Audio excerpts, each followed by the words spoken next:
36 हे आमचे नोंदणी झालेले आहे. आता जो बेरोजगारांचा वगैरे जो प्रश्न आहे ना, हा आणि प्रवेश मगाशी नीटचा विचारला, ते पूर्णपणे युनिव्हर्सिटीचं काम आहे. त्यांनी नीट घ्यायची, प्रवेश कुणाला द्यायचा हा त्यांचा प्रश्न आहे. आता सवाल नोंदणी आम्ही पूर्णपणाने केलेली आहे आणि बाकीचे जे विषय आहेत त्यावर आपण बैठक घेऊ. सिस्टम आणायला लागेल. चला प्रश्न क्रमांक दुसरा, प्रश्न क्रमांक 2. महोदय 71,600. तुमचा की त्यांचा? हा, प्रश्न क्रमांक 2. लेडीज फर्स्ट बोलू. अच्छा ठीक आहे, लेडीज बोला वर्षाताई. 71,600. मला बोलू द्या. 71,653. छापल्याप्रमाणे हा प्रश्न यासाठी अध्यक्ष महोदय मी हात वर केला कारण की हा प्रश्न जो आहे हा महिला संदर्भातला प्रश्न आहे आणि ज्या महिलांचा मृत्यू झालाय दुर्दैवाने त्या सगळ्या महिला गरोदर होत्या आणि त्या गरोदर असताना त्यांच्या बाळांचा सुद्धा मृत्यू झालेला आहे आणि त्या महिलांचा सुद्धा मृत्यू झालेला आहे. आणि त्याची कारण देताना सन्माननीय अध्यक्ष महोदय, जे मी यासाठी या प्रश्नासाठी तुम्हाला मगाशी पहिल्यांदा हात करून की 2 वर मला बोलायचंय की याच्यामध्ये जर आपण कारण बघितली तर सन्माननीय अध्यक्ष महोदय एकीचा मृत्यू सांगितला डेंग्यूमुळे झाला आणि आधीचा मृत्यू सांगितला पहिल्या प्रश्नाचं उत्तर देताना की जो आहे तो जंतू संसर्गामुळे झालेला आहे. सन्माननीय अध्यक्ष महोदय, मला वाटतं या विभागाला थोडंसं सेन्सिटिव्ह खूप व्हायची आवश्यकता आहे असं माझं वैयक्तिक मत आहे. आरोग्य विभाग हा खूप लोकांच्या, कारण काय आहे जर तुमचा विभाग असा आहे ना की डायरेक्ट लोकांच्या जीविताशी संबंधित असतो, त्यामुळे त्याच्या बाबतीमध्ये त्यामुळे याच्या बाबतीमध्ये आपल्याला खूप मोठ्या प्रमाणामध्ये बोला. त्यामुळे माझं म्हणणं आहे की या विभागाच्या बाबतीमध्ये खूप मोठ्या प्रमाणामध्ये सेन्सिटिव्ह असण्याची आवश्यकता आहे. आता जो अरे मला बोलू तरी द्या भास्कर बाबा, मला बोलू, माझा प्रश्न होऊ द्या. हा सपोर्ट करतायत, बरोबर सपोर्ट करतायत. कारण असं आहे ना की आरोग्य मंत्री आरोग्य मंत्री म्हणून सन्माननीय मंत्री महोदय, ज्या वेळेला कळवाची घटना होते, नांदेडची घटना होते किंवा इतर ठिकाणच्या हॉस्पिटल मधल्या घटना होतात, आम्ही तुमच्याकडून अपेक्षा करतो की आपण गंभीरतेने या गोष्टी घेतल्या पाहिजेत. या विधानसभेमध्ये याच्यापूर्वी सुद्धा आम्ही भाषण केलं होतं, तुम्हाला आठवत असेल, ज्या वेळेला महिलांची चर्चा होती त्यावेळेला इगतपुरीमध्ये घटना झाली होती. आदिवासी महिलेला त्या ठिकाणी हॉस्पिटलमध्ये पोहोचता आलं नाही म्हणून तिला मग शेवटी फिरून चालत बिचारी, कारण तिथे गाडी नव्हती, रस्ते बंद होते, मग तिला चालत जावं लागतं. ताईंना माहितीये की आज सुद्धा तुम्ही जर बघाल तर पालघर काय आपल्यापेक्षा लांब नाही, बरोबर ना ताई, तिथे सुद्धा. आणि मग त्यामुळे आरोग्य व्यवस्थापन खूप महत्वाचं आहे. आणि मग तुम्ही सांगणार डेंगू झाला, मग तुम्ही सांगणार जंतू संसर्गाने ती महिला वाली, या ठिकाणी तुम्ही स्वतःच करताय की ती प्राथमिक आरोग्य केंद्रात गेली, तिथे काय तिची ट्रीटमेंट बरोबर झाली नाही म्हणून मग ती अकोल्याला गेली, अकोल्याला गेल्यानंतर ती सिरियस झाली, मग तिला आम्ही नागपूरला पाठवायचा प्रयत्न केला, रस्त्यामध्ये जात असताना गाडीमध्ये दुर्दैवाने तिचा मृत्यू झाला. माझं म्हणणं आहे की सन्माननीय अध्यक्ष महोदय, आपली प्रायोरिटी काय राज्याची, आपली राज्याची प्रायोरिटी ठरवली पाहिजे. आपली प्रायोरिटी असली पाहिजे हेल्थ, एज्युकेशन आणि बाकीच्या सगळ्या गोष्टीचं. दुर्दैवाने आरोग्याला त्या ठिकाणी रिक्त जागा किती असतात, प्राथमिक आरोग्य केंद्र चालू असतात का, कधीतरी माझा विनंती आहे त्यांना की त्यांनी अचानक पण व्हिजिट कराव्यात. माझा पहिला स्पेसिफिक प्रश्न असा आहे की ज्यावेळी डेंगू होतो अध्यक्ष महोदय त्याच वेळेला टेस्ट व्हायला पाहिजे होती. तुमच्या प्लेटलेट कमी झाल्या, मग ऑर्गन फेल झाले आणि त्याचा मृत्यू झाला. अध्यक्ष महोदय 3 ठिकाणी त्या महिलेला फिरवलं, म्हणजे तिला पहिलं प्राथमिक आरोग्य केंद्र, मग अकोल्याचं आणि नंतर मग तिला नागपूर जेव्हा खूपच सिरियस झाले टर्शरी केअरसाठी.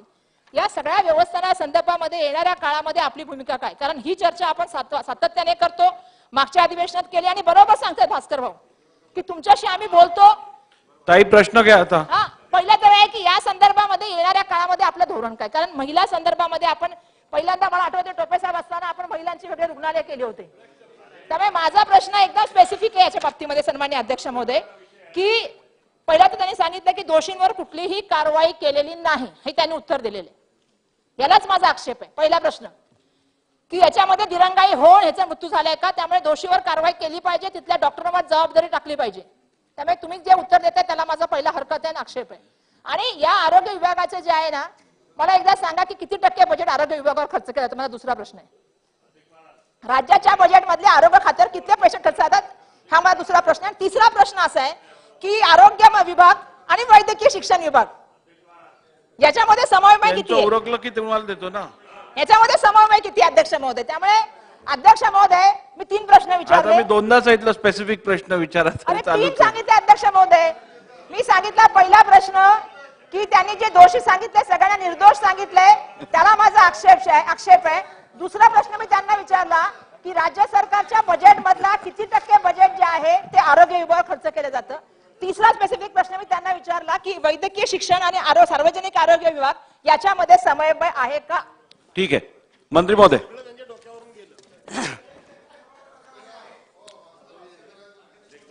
देतो देतो देतो देतो. अध्यक्ष महोदय, सन्माननीय सदस्यांनी जो पहिला प्रश्न विचारला होता याच्यामध्ये दोन प्रश्न आहेत, दोन ठिकाणी झालेले मृत्यू. त्यांनी स्पेसिफिकली स्त्री रुग्णालय बुलढाणा येथील प्रकार त्या बाबतीत विचारला. विद्या निलेश गावंडे, वय वर्ष 21, यांना 11/8/2023 खाली बसून बोलू नका. 7:50 स्त्री रुग्णालय बुलढाणा या ठिकाणी दाखल केलं होतं. त्यावेळेस दाखल करतानाच रुग्णाला ताप, उलट्या होत होत्या. सोनोग्राफीमध्ये बाळाचे ठोके बंद झालेलं हे दिसून आलं, लक्षात आलं त्याच्यातनं. आणि मातेच्या पांढऱ्या पेशी केवळ 41,000 होत्या. डायग्नोसिस केल्यानंतर जे काही निदर्शनास आलं इमिडिएट, त्याच्यामध्ये बाळ गर्भातच मृत्यू पावलं होतं. त्यामुळे मातेच्या पेशी कमी झाल्या असल्यामुळे, तसेच प्रसूतीसाठीचे ICU नसल्यामुळे रुग्णवाहिकेने शासकीय रुग्णालय महाविद्यालय अकोला इथं दुपारी 1 वाजता रेफर केलं. थोडं क्रोनॉलॉजी समजून घ्या ना ताई. बोला, आपण बोला. हा, तर त्याच्यामुळं स्त्री रुग्णालय बुलढाणा इथे सर्व तपासण्या उपचार करण्यात आल्या. त्याच्यामध्ये कुठलाही हलगर्जीपणा झालेला नाही. तात्काळ इमिजिएट डायग्नोसिस केलं. त्यांच्या लक्षात आले की ह्या ठिकाणी आपल्याला या ठिकाणी ट्रीटमेंट करू शकत नाही. त्यांनी इमिजिएट रिफर केलं आणि त्या ठिकाणी 1 वाजता तिकडे रिफर केल्यानंतर मेडिकल कॉलेज अकोला येथे डेंग्यूचा रिपोर्ट तो पॉझिटिव्ह आला. पुढे नातेवाईकांच्या विनंतीनुसार नातेवाईकांनी विनंती केली की अतिविशेष उपचार रुग्णालय नागपूर इथे घेऊन जाताना त्यांनी सांगितलं की आम्हाला तिकडे जरा रिफर करा, का आम्ही तिथं जातो, कारण पेशंटची परिस्थिती खराब होत चाललेली आहे. आणि मग त्या ठिकाणी जात असताना वाटेत त्यांचा मृत्यू झाला. या प्रकरणी रुग्णावर सर्व उपचार तपासण्या शासकीय रुग्णवाहिका वेळेवर पोहोचवल्या होत्या, वेळेवर उपचार झाले. मग त्यांना अटेंड केलं नाही, त्यांना रुग्णवाहिकेमध्ये बसून राहावं लागलं, किंवा त्यांना मग कोणी अटेंडच केलं नाही, डॉक्टरच नव्हते, असा कुठलाही विषय नाहीये. उपचार नाही, ते अगोदर आले उत्तर होऊ दे असं नाही, डिस्टर्ब करू नका. त्याच्यामुळं उत्तर होऊ दे. दुसरी गोष्ट नाही म्हणून रिफर केलं नाही इमिजिएट. लक्षात आल्याबरोबर रिफर केलं पुढं. मग याचा अर्थ डॉक्टरांचा हलगर्जीपणा झाला का? नाही झाला. त्या ठिकाणी काही व्यवस्था होती का? नव्हती. असं काय झालं का? नाही झालेलं. जर आपण प्रत्येक वेळेस नाही माझी एक नम्र विनंती आपल्याला, शेवटी माझी एक नम्र विनंती आहे की अशा पद्धतीचं आपण डॉक्टर्स किंवा जर ही सपोर्टिव्ह सिस्टम ह्याला कारण नसताना इन्व्हेस्टिगेशन तर डेफिनेट करू आपण तुमच्या ह्याच्याप्रमाणे, पण कारण नसताना जर आपण अशा डॉक्टरांना आरोपीच्या कटघऱ्यात उभा करणार असतो तर परत आणखी प्रॉब्लेमॅटिक होईल. ठीक आहे, मंत्री महोदय डेफिनेट करू आपण. शिंगणे साहेब बोला. हो देतो ना, हो देतो, एक एक देऊया ना. चला अध्यक्ष महोदय, तुम्हाला दिल्याशिवाय पुढच्या प्रश्नावर जाणार नाही. बसा. अध्यक्ष महोदय,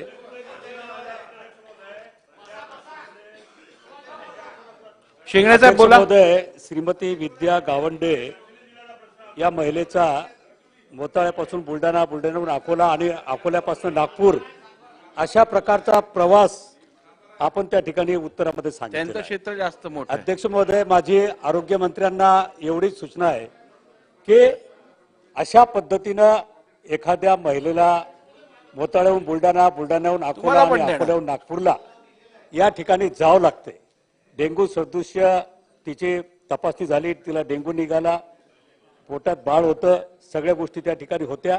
परंतु अध्यक्ष महोदय, बुलढाणा जिल्हा सामान्य रुग्णालय हे जिल्ह्याचं सामान्य रुग्णालय आणि अलीकडच्या काळामध्ये आरोग्य व्यवस्थेची स्टेनगन आपण करत असताना, आरोग्य व्यवस्था मजबूत करत असताना एका फार मोठा आजार आहे अशातला काही भाग नाही. परंतु या महिलेला आपल्याला अकोला नागपूर इथं रेफर करावं लागतं, हीच मुळात मोठी शोकांतिका आहे. अध्यक्ष महोदय, बुलढाणा सारख्या सिव्हिल हॉस्पिटलला आपण अशा प्रकारच्या सोयी उपलब्ध करून देऊ शकत नाही की जिथे अशा प्रकारच्या सगळ्या व्यवस्था त्या ठिकाणी झाल्या पाहिजेत. आणि एखाद्या महिलेचा मृत्यू नागपूरपर्यंत जाताना प्रवासामध्ये होतो, हा खरोखरच शोकांतिका आहे. अध्यक्ष महोदय, आणि माननीय आरोग्यमंत्री महोदय, मला एक सांगायचं आहे की बुलढाण्याच्या सिव्हिल हॉस्पिटलला आपण कधीतरी भेट द्या आणि तिची व्यवस्था आपण त्या ठिकाणी पहा, तिचा कारभार आपण त्या ठिकाणी पहा, तिथं काय काय चालते दररोज ते आपण त्या ठिकाणी तपासता. एकतर तुम्ही त्या ठिकाणी भेट द्या किंवा एक बैठक त्या संदर्भात ते तिथे लावा, कारण तिथे खूप तक्रारी दररोजच्या रुग्णांच्या प्रामुख्याने येतात. विशेषतः बुधवार हा दिवस अपंगासाठी सर्टिफिकेट देण्याचा दिवस असतो. त्या दिवशी अपंगाची काय त्या ठिकाणी अवस्था होते त्यांना स्पेसिफिक काय घ्या काय त्या प्रश्न ठिकाणी करून. बऱ्याच कोणकोणत्या सदस्यांना पद्धतीनं बोलायचं. त्या ठिकाणी बऱ्याच सदस्यांना बोलायचं, थोडं स्पेसिफिक प्रश्न घ्या. हा त्या ठिकाणी त्यांना कोणत्या पद्धतीनं वागवलं जातं, कशा प्रकारच्या मागण्या त्यांच्याकडनं होतात, हे दुर्दैव आहे अध्यक्ष महोदय. आणि म्हणून माझे स्पेसिफिक दोनच प्रश्न आहेत की आपण बुलढाणा जिल्हा रुग्णालय सिव्हिल हॉस्पिटलची ताबडतोब तिथं बैठक घ्या आणि तिथच्या सगळ्या कामकाजाचा आढावा घ्या. आणि दुसरा प्रश्न असा महत्वाचा आहे की तिथे नेमलेले अधिकारी, सिव्हिल सर्जन असतील, RMO असतील, हे तुमच्या निकषाप्रमाणे तुम्ही नेमले आहेत की नाही याची मला माहिती पाहिजे. विनाकारण कोणाचा संवर्ग बदलून किंवा कोणाला प्रमोशन देऊन 3-3दा सस्पेंड झालेले लोक जर त्या ठिकाणी नेमले गेले असतील तर त्याची शेणे साहेब, सुद्धा आता चौकशी उत्तर झाली घेऊया. आपल्याला आपण बाकी उत्तर स्पेसिफिक एवढंच उत्तर द्या की प्रत्येक जिल्हा रुग्णालयात ICU करण्यासंदर्भातली कारवाई लवकरात लवकर शासनाने करावी. ICUची खरं तर असलंच पाहिजे. तर त्याच्यासाठी तात्काळ प्रत्येक जिल्हावाईज बैठक घेऊन ह्या पद्धतीची ICU निर्मितीची कारवाई केली जाईल. आणि बुलढाण्याच्या बाबतीत धोटे साहेब. एक मिनिट, बुलढाण्याच्या बाबतीत जो स्पेसिफिक प्रश्न माननीय सदस्यांनी जो विचारलाय त्यांच्याबरोबर एक बैठक लावून त्यांच्या सर्व शंकेचं त्या ठिकाणी निरसन केलं. चला, व्हेरी गुड. चला अध्यक्ष महाराज, धोटे साहेब. अध्यक्ष महाराज, मूळ प्रश्न हा गडचिरोली जिल्ह्याचा प्रश्न आहे. त्याला सोबतच बुलढाणा जोडलेला आहे. परंतु आता वर्षाताई आमच्या महिला सदस्यांमुळे आम्ही काही बोललो नाही. मला सांगितलं की नाव आहे पण त्यांचं नाव पण यात लिस्टमध्ये नाही आहे. सुनील केदारचं पहिलं नाव होतं, दुसरं नाव माझं होतं. खरं पण अध्यक्ष साहेब, प्रिव्हिलेजनुसार तुम्ही मला चान्स द्यायला पाहिजे होता. आणि विशेषतः गडचिरोली जिल्ह्याचा विषय आहे. गडचिरोली हा टोटल आदिवासी जिल्हा आहे. त्या जिल्ह्यामध्ये अध्यक्ष महाराज त्या सिझरिंग न झाल्यामुळे रजनी शशांक शेळमाके वय 23 वर्षे आदिवासी महिला, शिवनी तालुका गडचिरोली, आणि उज्ज्वला नरेश बुरे वय 27 मुरबाळा तालुका चामोर्शी, या दोघांनाही 22 सप्टेंबर 24 सप्टेंबरला भरती करण्यात आले होते. आणि त्यांची ट्रीटमेंट व्यवस्थित न झाल्यामुळे त्यांना आपला प्राण गमावा लागला. मला पहिला प्रश्न असा आहे आपल्याला की या गडचिरोलीच्या रुग्णालयामध्ये, जिल्ह्याचं रुग्णालय आहे, त्याच्यामध्ये ICUची व्यवस्था आहे की नाही, हा पहिला प्रश्न. दुसरा प्रश्न, ज्या डॉक्टरच्या हलगर्जीपणामुळे या दोन्ही आदिवासी महिलांचा मृत्यू झाला, प्रश्न रिपीट होतोय साहेब. त्यांना विचारलं ऑलरेडी. गडचिरोलीचा विषय आलाच नाही ना साहेब, रिपीट का होऊन राहिला? बोला गडचिरोलीचा विषयच नाही आला, तुम्ही रिपीट होऊन राहिला म्हणतात. बोला. गडचिरोलीच्या रुग्णालयामध्ये जी व्यवस्था आहे ती करण्यात येईल का? आणि ह्या ज्या डॉक्टरमुळे या दोन आदिवासी महिलांचा मृत्यू झाला त्याला शासन निलंबित करणार का? हा एक पहिला प्रश्न. दुसरा प्रश्न अशाच प्रकारे अध्यक्ष महाराज, बल्लारपूरच्या दवाखान्यामध्ये सुद्धा 2 महिलांचा मृत्यू झाला बल्लारपूर चंद्रपूर जिल्ह्यामध्ये, तर त्या डॉक्टरवरही कारवाई करणार का? आणि तिसरा एक प्रश्न असा आहे की माझ्या जिवती तालुक्यामध्ये ग्रामीण रुग्णालय मंजूर झालेला आहे, बिल्डिंग कंप्लीट झालेली आहे, फक्त स्टाफ दिला नसल्यामुळे त्या ग्रामीण रुग्णालय सुरू झालं नाही, तर स्टाफ देऊन ग्रामीण रुग्णालय सुरू करणार काय? 3 प्रश्न. अध्यक्ष महोदय, खरं तर बेसिक पहिला प्रश्नच हा मान्य सदस्यांनी जो विचारला तोच होता की गडचिरोली या ठिकाणी ज्या 2 मात्यांचा सिझरच्या दरम्यान मृत्यू झाला, सिझर नंतर, तिथला घटनाक्रम जर थोडा बघितला तर रजनी प्रशांत शेडमाके वय 23 वर्ष यांची प्रसूतीची दुसरी वेळ होती. आणि दुसऱ्या ज्या महिला आहेत उज्ज्वला नरेश बोरे यांची तिसरी खेप होती. आणि ह्या ठिकाणी ह्या दोघींची प्रसूती सिझेरियन शस्त्रद्वारे 24 सप्टेंबर 2023 ला झाली होती. शस्त्रक्रियेनंतर 4थ्या दिवशी 27 सप्टेंबर 2023 रोजी या 2 महिलांचा मृत्यू झाला. आता याचा थोडा जर डिटेलमध्ये आपण गेलो तर 28 सप्टेंबर 2023 रोजी CS गडचिरोली ह्या मृत्यूच्या संदर्भात त्यांनी समिती गठीत केली. 30 सप्टेंबर 2023 रोजी उपसंचालक नागपूर यांनी समक्ष भेट देऊन विभागीय चौकशी परत समिती गठीत केली. आणि 29 नोव्हेंबर 2023 रोजी या विभागीय चौकशी समितीने अहवाल सादर दिला. दोन्ही मातांचा मृत्यू हा जंतू संसर्गामुळे झालेला आहे, बॅक्टेरियल इन्फेक्शन. आता जर आपण बघितलं, खरं तर हा दुर्गम भाग आहे, 400 किलोमीटर विस्तारित हा प्रदेश आहे गडचिरोलीचा. तर त्या ठिकाणी आपलं 100 खाटाचं महिला रुग्णालय आहे. आणि ऑक्युपन्सी जर रेट बघितला तर नियर अबाउट, ते बोलतो ना, थांबा की त्यांच्या प्रश्नाचं उत्तर देऊ, आपल्याही प्रश्नाचं उत्तर देतो. ऑक्युपन्सी रेट जवळपास 200% आहे, म्हणजे 2.5%, म्हणजे 1:2, 1:3 हा रेशो आहे. आणि म्हणून आज हा आपण याच्यावरती इन्व्हेस्टिगेशन चालूच आहे, ते आपण करूच. पण महत्वाचा प्रश्न आहे की अति दुर्गम भागामध्ये 100 खाटाच्या हॉस्पिटलचं युटिलायझेशन ओव्हर होतंय. तर त्या ठिकाणी आज आपल्या सगळ्याच्या माध्यमातून मी या ठिकाणी घोषित करतोय की महिला रुग्णालय 200 खाटाचं सुसज्ज महिला रुग्णालय त्या ठिकाणी आपण नवीन कार्यान्वित करू, कारण हा ऑक्युपेशन रेट बघितला तर त्याची गरज आहे त्या ठिकाणी. एक भाग. दुसरा भाग, ह्या ठिकाणी आपण बघितलं तर जवळपास त्या दिवशी 2.56 हा ऑक्युपेन्सी रेट होता. म्हणजे जवळपास 100 खाटावरती जवळपास 200-250 महिलांची खाटा ऍडजस्ट करून त्या ठिकाणी केलं होतं. एका पेशंटच्या जवळपास एक समजा 2 जरी त्याच्या नातेवाईक असतील, जवळपास 200-300 लोक त्या ठिकाणी होती. आणि या सगळ्यांचा माहिती घेतल्यानंतर असं लक्षात आलं की इन्फेक्शन आपल्या वार्डामध्ये गेल्यानंतर झालं. कुठल्याही त्या ओटीमध्ये इन्फेक्शन तो चेक केला गेला, त्याचा अहवाल घेतला गेला. त्या वार्डामध्ये बाकीच्या गोष्टी चेक केल्या, त्या ठिकाणी कुठलं आढळलं नाही. म्हणजे ज्या वेळेस त्या ठिकाणी गर्दी होती, प्रचंड गर्दी, त्या पब्लिक मधून झालेलं इन्फेक्शन होतं. हा अहवालामध्ये संचालकांनी तो रिपोर्ट पुढे दिलेला आहे. दुसरी गोष्ट तुम्ही बघितलं असेल की आतापर्यंत आपल्या गडचिरोलीमध्ये 21-22 मध्ये जवळपास 6,675 आपल्या केसेस झालेल्या आहेत प्रसूतीच्या. त्याच्यामध्ये फक्त केवळ 5 आतापर्यंतच्या त्या मृत्यू होत्या. 22-23 मध्ये 4 मृत्यू होते जवळपास 6,000च्या ऑगस्टमध्ये. आणि आता 23-24 मध्ये टोटल जे काय प्रसूती झालेल्या आहेत 3,711, ह्याच्यामध्ये 3 मृत्यू हे 2 धरून झालेले आहेत. आणि आपण जर डॉक्टरांचा विचार केला तर ते त्या ठिकाणी त्यांनी आतापर्यंत मार्च 2023 ते सप्टेंबर 2023 या दरम्यान त्या ठिकाणी नॉर्मल प्रसूती ह्या डॉक्टरांनी 213 आणि सिझेरियन 509 केलेले आहेत. टोटल 722 केसेस केलेले आहेत. ह्या 3 व्यतिरिक्त आतापर्यंत त्यांच्याकडं कुठलीही अशा पद्धतीची घटना घडलेली नाही. त्याच्यामुळं त्यांच्यावरती कारवाई करायचा प्रश्नच येत नाही. संजय गायकवाडजी त्यांच्या मतदारसंघाची निगडीत आहे. चला अध्यक्ष महोदय,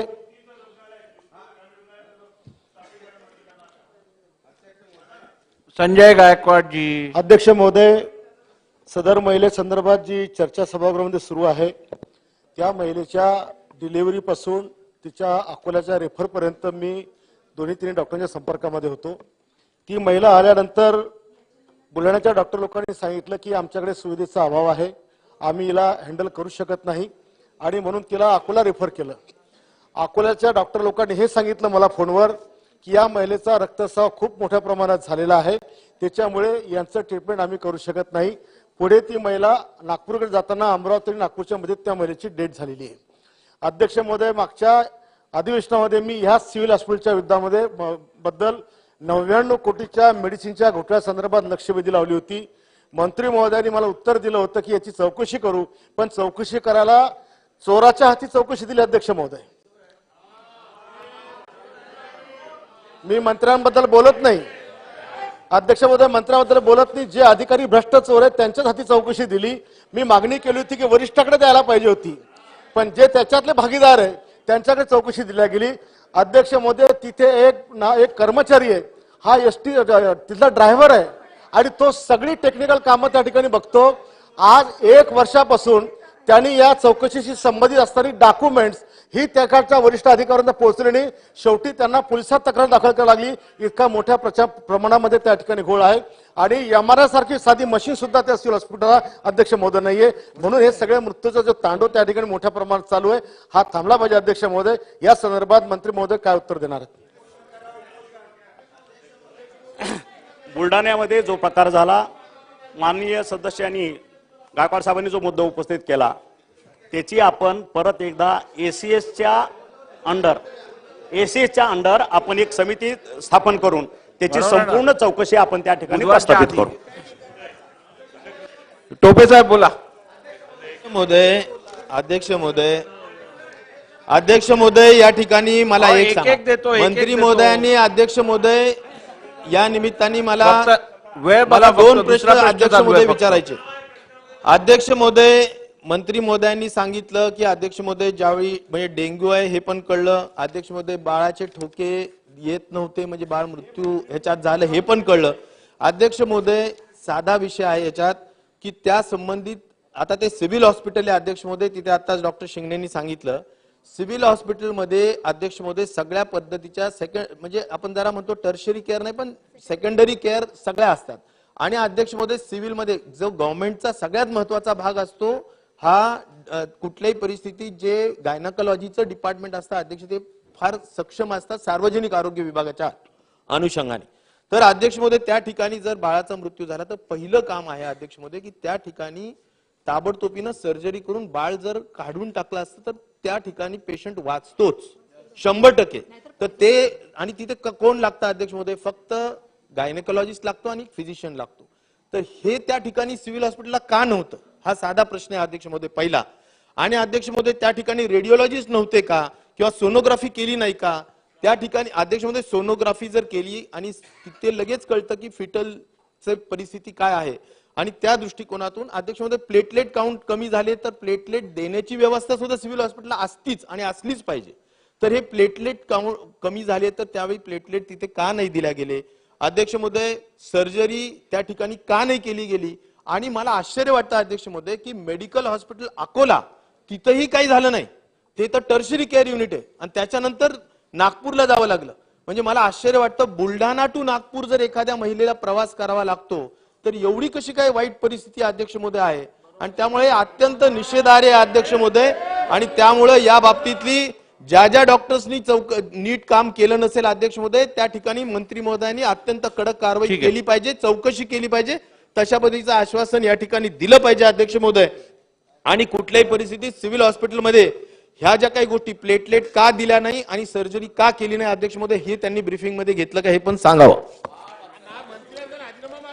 सन्माननीय आमदार साहेब गायकवाड साहेब यांनी जो मुद्दा उपस्थित केला होता आणि आपण जो मुद्दा उपस्थित केला त्यांना जे उत्तर दिलं तेच उत्तर आपल्याला देतो की एसीएसच्या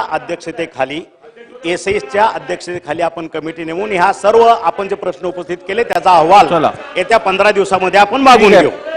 पुढे जाऊया आता. प्रश्न क्रमांक 3.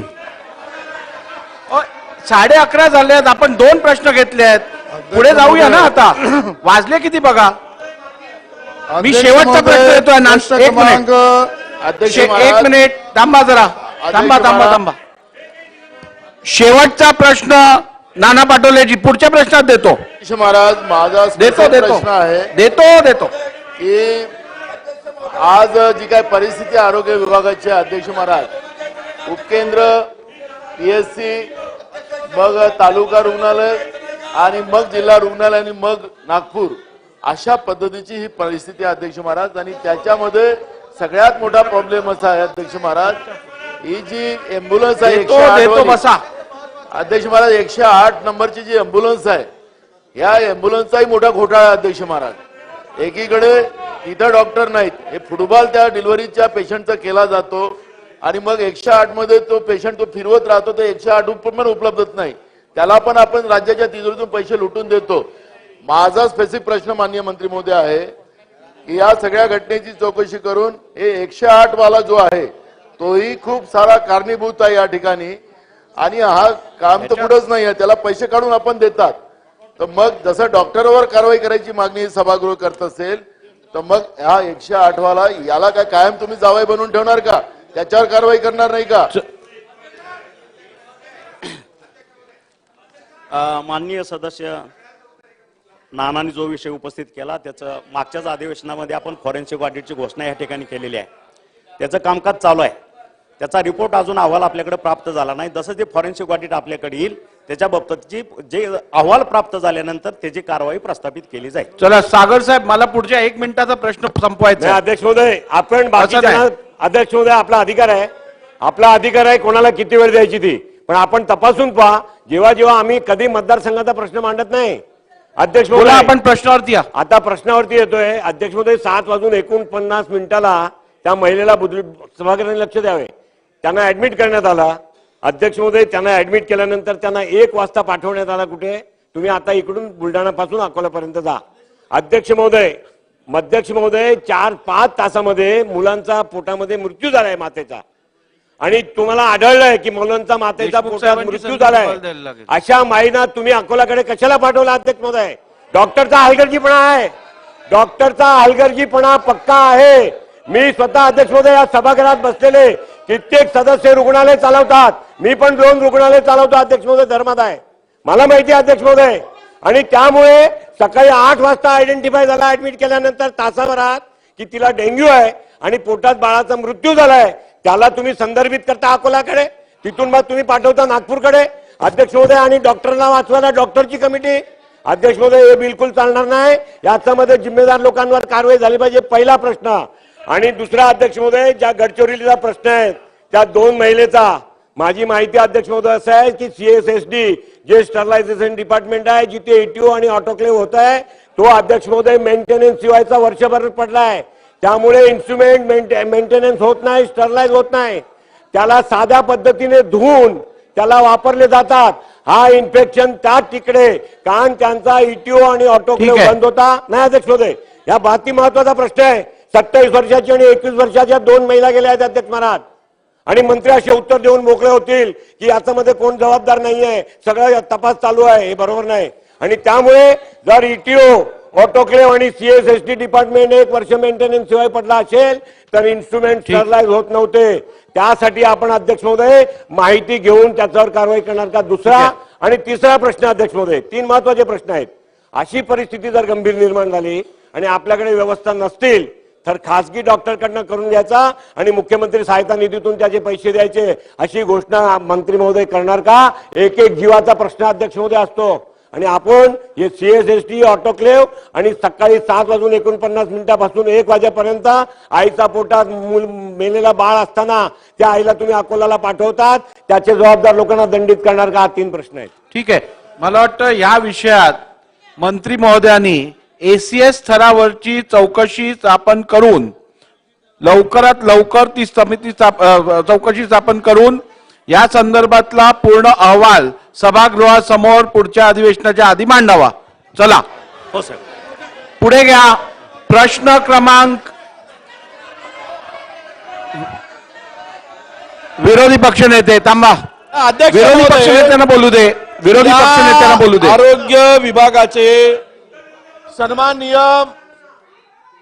सदस्य जे म्हणतायत सागर भाऊ, खरं तर दोनही सभागृहातील दोनही सभा बाजूच्या लोकांच्या भावना, या आरोग्य खात्यात नेमकं चाललं काय आणि आरोग्य खातं कसं चाललंय? अध्यक्ष महोदय, अध्यक्ष महोदय, विदर्भामध्ये बळी जातो आणि निष्पाप लोकांचा जीव जातो. अध्यक्ष महोदय, प्रश्न असा आहे, प्रश्न हे चौकशी समिती फारसा आहे, हा फारसा आहे. अध्यक्ष महोदय, एक शेर आहे, एक शेर सांगतो तुम्हाला. एक मिनिट. झूठों ने झूठों से कहा सच बोलो, सरकारी ऐलान हुआ है सच बोलो, घर के अंदर झूठों की मंडी है, दरवाजे पे लिखा है सच बोलो. हे काय चाललं अध्यक्ष महोदय? काय म्हणजे सच तो बोलो. विरोधी पक्ष नेते आपण प्रश्न विचारायला असं काय करता? ये जो बड़ी जा रहे अध्यक्ष महोदय, माझा विषय असाच आहे. 36 मिनिटं झाली, आपण दुसऱ्या प्रश्नावर आहोत. अध्यक्ष महोदय, फक्त 2 आदिवासी महिला आहेत अध्यक्ष महोदय, म्हणून माझा प्रश्न असा आहे अध्यक्ष महोदय, प्रश्न असा आहे की रजनी अशांत शेळबाके, शिवनी राणा गडचिरोली, उज्ज्वला नरेश मुरे वय 27 राहणार मुरकडा, जीव गमवावा लागला आहे. यामध्ये संशोधन सदस्य मनाचा गुन्हा दाखल करणार का? पहिला. आणि हे चौकशी समिती फारसा आहे. मंत्री महोदयाचं याकडे पूर्णतः दुर्लक्ष आहे. निविदाच्या मध्ये हे सगळे गुंतलेले आहेत, खाजगीकरणामध्ये गुंतलेले आहेत. म्हणून माझी मागणी आहे की या सर्व प्रकारची जबाबदारी घेऊन अध्यक्ष महोदय, यामध्ये मंत्र्यांना असं बोलता येणार नाही. त्या खात्याचे मंत्री उभे आहेत, त्या खात्याचे मंत्री आहेत, तुम्हाला बोलता येत नाही. मंत्री नसेल. विरोधी पक्ष नेते आता असं नाही चालणार. नाही ना, मी तुम्हाला संधी दिली, तुमचा काही स्पेसिफिक मुद्दा असेल तर सांगा.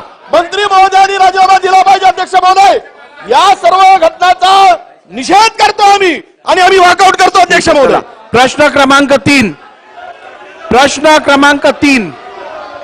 सांगितलं चौकशी. महोदय, प्रश्न क्रमांक 3. अध्यक्ष महोदय, प्रश्न क्रमांक 71,660. विरोधी पक्ष नेते उठल्यावर मी कसं देणार? छापल्याप्रमाणे सांगा ना. अध्यक्ष महोदय, विरोधी पक्ष नेते उठल्यावर कसं देणार? सदर प्रश्न राज्यातील रक्तपेढ्यांमधील ॲलिकॉट मशीन उपलब्ध करण्याबाबतचा आहे. बोला आशिष शेलारजी, बोला, मी ऐकतोय. बोला. संरक्षण आहे बघा, माजी मी ऐकतोय, गृहमंत्री बोला. मला अडचण निर्माण करतात. माजी गृहमंत्री. अध्यक्ष महोदय, सदर विषय राज्यातील रक्तपेढ्यांमधील ॲलिकॉट मशीन संदर्भामधला आहे. अध्यक्ष महोदय, आपल्यालाही माहिती असेल की ज्या वेळेला विविध प्रकारचे रक्ताशी संबंधित आजार होतात आणि त्यामध्ये विशेषतः लहान मुलांमध्ये होतात, त्यावेळेला रक्ताची गरज जी असते ती लहान मुलांना प्रौढ रुग्णांपेक्षा कमीची असते. आणि आपल्याकडे रक्त गोळा करण्याची किंवा रक्तदानातून रक्त गोळा करण्याच्या पिशव्या या एका विशिष्ट पद्धतीच्या आणि आकाराच्या असतात. आणि मग त्याच पिशव्यांचा जर वापर केला पुरवठादारांकडनं तर उरलेलं रक्त फुकट जाण्याची स्थिती असते. आणि म्हणून विशेषतः लहान मुलांसाठी ॲलिकॉट मशीन या लहान रक्ताच्या लहान पिशव्या तयार करणारे यंत्र याची गरज अध्यक्ष महोदय आपल्याकडे आवश्यक असते. अध्यक्ष महोदय, राज्यात स्थिती काय? सार्वजनिक आरोग्य विभागाच्या माध्यमातून 31 रक्तपेढ्यापैकी 8 रक्तपेढ्यांमध्ये आणि वैद्यकीय शिक्षण विभागाच्या अखत्यारीतील 14 रुग्णालयांपैकी 3 ठिकाणी ॲलिकॉट मशीनची सुविधा आहे. अध्यक्ष महोदय, याचा अर्थ आपल्याकडच्या असलेल्या सार्वजनिक आरोग्य विभागाच्या जवळजवळ भास्करराव बोलू द्या ना प्लीज प्लीज 31 पैकी 8 रक्तपेढ्यांमध्ये जी स्थिती, याचा अर्थ जवळजवळ 16, 17, 18 ठिकाणी ती परिस्थिती नाही आहे, अवेलेबल नाही आहे. आणि आपल्याकडे त्या ठिकाणी वैद्यकीय शिक्षण विभागाच्या माध्यमातून 11 ठिकाणी या ॲलिकॉट मशीनची उपलब्धता नाही आहे. आणि अध्यक्ष महोदय, उत्तर काय देतात मंत्री महोदय? होय म्हणून उत्तर दिलंय आणि मग त्याच्यानंतर म्हटलंय की पुढील 1 वर्षाच्या कालावधीमध्ये निधीच्या उपलब्धतेनुसार व आवश्यक ती खरेदी विक्री अवलंबून खरेदी करण्याच्या सूचना आम्ही आरोग्य विभागाला दिल्या आहेत. माझा प्रश्न स्पेसिफिक आहे की आपण या ॲलिकॉट मशीनची आवश्यकता मान्य करता? तर आता पुरवणी आपण इथे बजेट प्रेझेंट केलेलं आहे, त्या तरी ॲलिकॉट मशीनच्या उपलब्धतेसाठी निधी प्रस्तावित केला आहे का? नंबर 1. आणि या ॲलिकॉट मशीनच्या उपलब्धतेसाठी निधी प्रस्तावित केला असेल तर त्या किती वेळात उपलब्ध होतील? नंबर 2.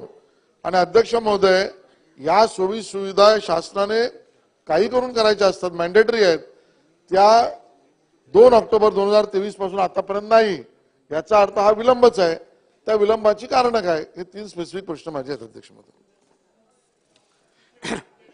अतिशय महत्वाचा विषय आहे ॲलिकॉट मशीनच्या बाबतीतला. ॲलिकॉट म्हणजे रक्ताच्या पिशवीचं विभाजन ते करणं. कारण आताच नॉर्मल ब्लड बँकेमध्ये जी पिशवी उपलब्ध होते ते 350 मिलीची उपलब्ध होते. आणि मग लहान मुलं वगैरे ज्यावेळेस अशांना ब्लडची गरज लागते त्यावेळेस साधारणतः 90 किंवा 100 मिली एवढंच रक्त वापरलं जातं आणि मग ती पिशवी बाकीची ती डिस्ट्रॉय करावं लागते, म्हणजे वेस्टेज ऑफ ब्लड तो एक भाग आहे. मग अशा वेळी 350 मिलीची ब्लड बॅग जी बॅग दिली जाते त्यापैकी वापरलेलं ब्लड वापरून बाकीचं डिस्कार्ड करावं लागतं. त्यामुळे लहान मुलामध्ये गरजेप्रमाणे रक्त देण्यासाठी ॲलिकॉट मशीनचा वापर केला पाहिजे. आणि आपण सांगितल्याप्रमाणे सार्वजनिक आरोग्य विभागात 31 रक्तपेढीपैकी 8 ठिकाणी ते उपलब्ध आहेत आणि वैद्यकीय शिक्षणमध्ये 14 रक्तपेढीपैकी 3 ठिकाणी ह्या मशीन्स उपलब्ध आहेत. आणि ही मशीन तसं आपल्या इकडं अवेलेबल आहेत आणि याच्यामध्ये फार वेगळं ट्रेनिंग द्यायचं वगैरे अशी काही त्याची गरज नाही. त्याच्यामुळं हा विषय आम्ही जसा प्रश्न आपला आला खात्यानं जरी उत्तर तसं दिलं असलं तरी आम्ही आज आपल्या माध्यमातून घोषित करतोय की आमच्या महाराष्ट्र शासनाच्या अखत्यारीत असणाऱ्या 31 रक्तपेढीमध्ये येत्या महिन्याभरामध्ये हे ॲलिकॉट मशीन बसवलं जाईल. त्याच्यावरती बजेटरी प्रोव्हिजन केली जाईल, तात्काळ ते बसवलं जाईल. तसंच आपले वैद्यकीय शिक्षण ह्या ठिकाणी सुद्धा उर्वरित ठिकाणी त्यांच्या मार्फत होत असेल तर ते करतील, नसेल तर आम्ही त्यांना त्या मशीन देऊ. एवढ्यावरच आम्ही विदिन मंथ आणि एवढ्यावरतीच आम्ही थांबत नाहीये, कारण हा सेन्सिटिव्ह भाग आहे. त्याच्यामुळं खाजगी रक्तपेढ्या ज्या ज्या ठिकाणी असतील खाजगी महाराष्ट्रामध्ये त्यांना सुद्धा आम्ही अशा पद्धतीचं मशीन बसवण्यासाठी कंपल्शन करून त्याचा आदेशित आम्ही करू. भास्कर जाधव साहेब. सन्माननीय अध्यक्ष महोदय, या सदनाचे सदस्य आणि माझे मित्र आशिषजी शेलार यांनी जे प्रश्न विचारले त्यांना मंत्री महोदयांनी सकारात्मक उत्तर दिली आणि आपण अप्रिशिएट केले. थोडासा माझा प्रश्न याच रक्ता संदर्भातच आहे.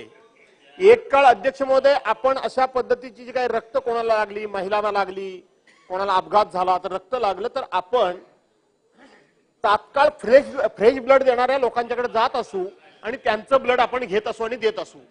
नंतर आता असा निर्णय झालाय की अशा पद्धतीचं फ्रेश ब्लड हे द्यायचं नाही. आणि देत नसल्यामुळं आणि डॉक्टरी घेत नसल्यामुळं रक्तपेढीतूनच ब्लड घ्यावं असं बंधन असल्यामुळं याचे खूप अशा पद्धतीचे दूरगामी परिणाम झालेले आहेत. कारण ज्या ज्या ठिकाणी हे ब्लड कॅम्प होतात त्या ठिकाणी त्या ब्लड देणाऱ्या माणसाला कोणकोणत्या प्रकारचे आजार आहेत ही तपासण्याची काही सोय नसते, काहीच नसते. कारण आपण त्याचं ब्लड घेतो, ते ब्लड घेऊन येतो आणि नंतर ते चेक करू असं सांगितलं जातं. खरं ते चेक होतं की नाही होतं ही बघणारी व्यवस्थाच नाहीये. त्यामुळं फ्रेश ब्लड दिल्यानं खूप चांगल्या प्रकारचे पॉझिटिव्ह रिझल्ट येत होते. परंतु आता हे स्टोअर केलेलं ब्लड दिल्यामुळं खूप मोठ्या प्रमाणामध्ये निगेटिव्ह आणि वेगळे आणि काही लोकांना नसलेले आजार होत आहेत या रक्तामुळं. हे शासनाच्या लक्षात आलंय का? आणि शासनानं फ्रेश ब्लड देण्याची ही जी पद्धती होती ही बंद का केले हा माझा अतिशय म्हणजे छोटे 2 प्रश्न आहेत. आणि पुन्हा फ्रेश ब्लड देण्याची व्यवस्था शासन करेल का हे जर बंधन केलं असेल तर? खरं तर कुठलंही ब्लड आपण देताना त्याच्या आपण ब्लड बँकेमध्ये आपण रक्तदान शिबिर आयोजित करतो वगैरे आणि त्या ठिकाणी अशा पद्धतीची कुठलीही सोय नसते की त्याला कुठले डिसीज आहेत जो ब्लड डोनेट करतो.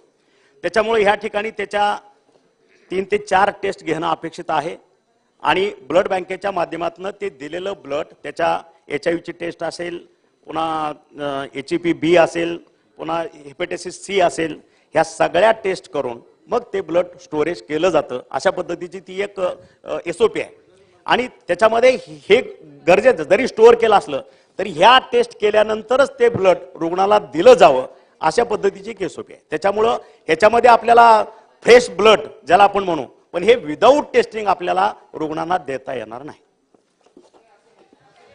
योगेश कदमजी त्यांचा होते तेवढे झाले होते तो जरा बोला. की आपल्या ज्या राष्ट्रीय आरोग्य विभागानंच हे काढलेलं आहे की फ्रेश ब्लड दिल्यामुळं जे सकारात्मक परिणाम येतात ते स्टोअर केलेलं ब्लड येऊन ते सकारात्मक परिणाम येत नाही, उलट त्याचे खूप दुष्परिणाम जाणवलेत. ही शासनाला माहिती आहे का? असेल तर शासन त्या संदर्भामध्ये सुधारणा करण्याकरता पावलं उचलेल का? एवढाच माझा प्रश्न. नाही हे ह्या गोष्टी माहिती आहे पण त्याच्यावरती टेक्निकली डिपार्टमेंटकडं काही सजेशन्स आले, नॅटच्या तपासण्या करण्याची सुविधा उपलब्ध करून देऊन ते फ्रेश ब्लड आपल्याला रुग्णाला देता येईल.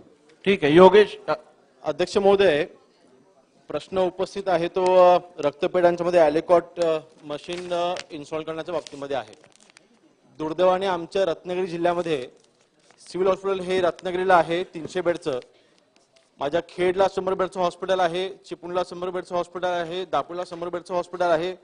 एकाही हॉस्पिटलमध्ये सिव्हिल हॉस्पिटलमध्ये रक्तपेढी नाही. दुर्दैवाने हा प्रश्न आमच्याकडे उपस्थितच होत नाही. म्हणजे ॲलिकॉट मशीन इन्स्टॉल करायच्या त्याच्या अगोदर रक्तपेढ्या तरी आपण महाराष्ट्रामध्ये आपण उपलब्ध केल्या पाहिजेत.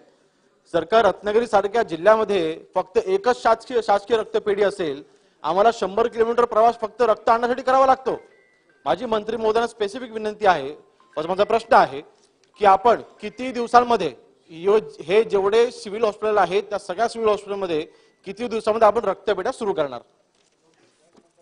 ज्या ठिकाणी अशा पद्धतीच्या रक्तपेढ्या नसतील त्या CS खंड ते प्रस्ताव मागवले जातील आणि प्रस्ताव आल्यानंतर प्रस्तावच्या वरती त्या विभागाच्या मीटिंग लावून 2 महिन्यामध्ये अशा पद्धतीचे प्रस्ताव मंजूर केले जातील. चला प्रणितीताई. अध्यक्ष महोदय, माझा प्रश्न थोडासा स्कोपच्या बाहेर आहे, मगाशी विचारायचा होता पण आता मंत्री महोदय सापडलेत आणि प्रश्न हल्ली लागत नाहीत. म्हणजे 3 स्पेसिफिक प्रश्न आहेत मंत्री महोदय. एक तर हेमोग्लोबिन जेव्हा कमी होतं तेव्हा आयनचे औषधं लागतात, पण अलीकडे शिबिरांची प्रथा एवढी झाली आहे सोलापुरात आणि सगळीकडे आरोग्य शिबिर की सगळ्या गोळ्यांच्या वाटप हे शिबिरांमध्ये होतो आणि ज्यांना नकोय त्यांना पण जबरदस्ती त्या गोळ्या दिल्या जातात. आयनच्या असतील, सगळ्या शुगरच्या असतील, नसताना आजार नसताना पण गोळ्या वाटप केली जाते आणि त्यामुळे सिव्हिल हॉस्पिटलमध्ये गोळ्यांचा तुटवडा आहे. सिव्हिल हॉस्पिटलमध्ये गरोदर महिलांना आयनच्या गोळ्या औषधं उपलब्धच नाहीयेत, कारण का त्याची वाटप ह्या शिबिरांमध्ये झाली आणि काही प्रमाणात शिबिरांमध्ये एक्सपायर्ड असलेल्या गोळ्या पण दिल्या. आता तुम्ही महाराष्ट्राच्या जनतेला तुम्ही व्हेंटिलेटरवर ठेवलंय, कारण का ह्या सिव्हिल हॉस्पिटलमध्ये, महाराष्ट्राच्या अनेक सिव्हिल हॉस्पिटलमध्ये गेले 6-7 महिने सीटी स्कॅन मशीन बंद आहेत. त्यांना तुम्ही सांगताय प्रायव्हेट हॉस्पिटलमध्ये जा, तिकडे ते 1500 रुपये घेत आहेत. आणि सीटी स्कॅन मशीन असून मेडिकल सेक्रेटरीकडे आम्ही गेलेलो, त्या म्हणाल्या 1 महिन्यात सुरू होणारे, करता कॉन्ट्रॅक्ट दुसऱ्यांना दिलं, टेंडर हे ते ऍज युजल सगळं आउटसोर्सिंग वरच चाललंय. सोलापूर सिव्हिल हॉस्पिटलमध्ये पूर्ण हैदराबाद, आंध्रची लोक येतात, कर्नाटकची लोक येतात, आणि तुम्ही साधी सिव्हिल सीटी स्कॅन मशीन अजून सुरू नाही करू शकलात. ही शोकांतिका आहे. सीटी स्कॅन नाही, MRI नाही, गोळ्या औषधं नाही. मग ते सिव्हिल हॉस्पिटलमध्ये नेमका चाललंय काय? ते फक्त कर्मचाऱ्यांचा वापर शिबिरांसाठीच करणार आहेत का आपण? हा माझा पहिला प्रश्न आहे. आणि दुसरा प्रश्न, सोलापुरातच एक 100 बेडेड शिशु आणि महिलांचं हॉस्पिटल तयार आहे, 1 वर्षापासून तयार आहे, आणि पण तिकडे फर्निचर किरकोळ, कारण फर्निचर नसल्यामुळे ते तुम्ही सुरू करत नाहीत. सिव्हिल हॉस्पिटलचं प्रेशर जे आहे ते कमी करण्यासाठी तुम्ही हे हॉस्पिटल सुरू केलं आमच्या काळात, आणि आता ते तुम्ही म्हणजे चालू करत नाही आहात. ते फक्त इमारत तयार आहे. तर हे 2 प्रश्न आहेत स्पेसिफिक, आणि प्लीज हे टाइम बाउंड उत्तरं द्या. CS ची मीटिंग घेऊ, हे घेऊ, टाइम बाउंड उत्तरं द्या की सिव्हिल हॉस्पिटल सोलापूरला सीटी स्कॅन मशीन कधी सुरू होणार आहे? आपल्याकडं सिव्हिल हॉस्पिटल हे वैद्यकीय शिक्षणाच्या अंडर खाली येतं ताई. एक देतो असा मला विचारलेलं, मी माझं उत्तर देतोय. आणि आपण जो आरोग्य शिबिराचा जो मुद्दा उपस्थित केला ताई, तुम्हाला त्रास होणं साहजिक आहे, कारण आम्ही जनतेची तिथं सेवा करतोय आरोग्याच्या विभागात. आणि दुसरी गोष्ट, माझ्या शासकीय विभागातल्या कुठलीही औषधं त्या आरोग्य शिबिरामध्ये वापरली जात नाही. ते बाहेरनं परचेस करून NGO कडे घेऊन त्या ठिकाणी ते वाटप केलं जातं. आपण याची माहिती घ्यावी. दुसरी गोष्ट, गेले वर्षभर आमच्या काळामध्ये ते तयार झालं. मला तिथल्या सन्माननीय आमदार महोदयांनी ह्या गेल्या 1.5 वर्षामध्ये ज्यावेळेस सरकार बदललं त्यावेळेस त्यांनी एक पत्र दिलं का त्या हॉस्पिटलच्या विषयी त्यांनी सांगावं. एक पत्र माझ्याकडे त्यांचं आलेलं नाही. आज ह्या प्रश्नाला जोडून आपण एक प्रश्न रेज करतो. आपण स्पेसिफिक उत्तर द्या. प्रश्न रेज करता आणि सांगता की अशा पद्धतीचं स्पेसिफिक उत्तर आहे याचं. त्याच्यामुळं ज्या ठिकाणी आतापर्यंत सिव्हिल हॉस्पिटलला औषध नाहीत, अशा पद्धतीची एकही मंत्री महोदय अशा पद्धतीची जर झाली असेल तर त्याला गेल्या आठवड्यामध्ये त्याच्या सर्व काही पूर्तता केली जाईल. ठीक आहे. मंत्री महोदय, साधारणपणे ज्या वेळेला सरकारकडनं काम अपेक्षित असतं ते केवळ विधानसभा सदस्यांनी पत्र दिलं तरच काम होणं म्हणून अपेक्षित नसतं. हे सरकारचं काम आहे. सन्मान्य सदस्यांनी जो प्रश्न आपल्यासमोर मांडलेला आहे तो प्रश्न सोडवण्यासाठी आपण उचित कारवाई त्वरित करावी. इमिडिएट त्याची कारवाई, त्याची माहिती घेऊन ताबडतोब त्याच्यावरती कारवाई केली जाईल. चला, देशमुख साहेब बोला. अनिल देशमुख साहेब बोला. अध्यक्ष महोदय, देतो ताई, तुम्हाला देतो. ठीक आहे, मी रेकॉर्ड तपासून जर का अनपार्लिमेंटरी काही रेकॉर्डवर आलं असेल तर ते मी काढीन, रेकॉर्ड तपासून काढीन. देशमुख साहेब बोला.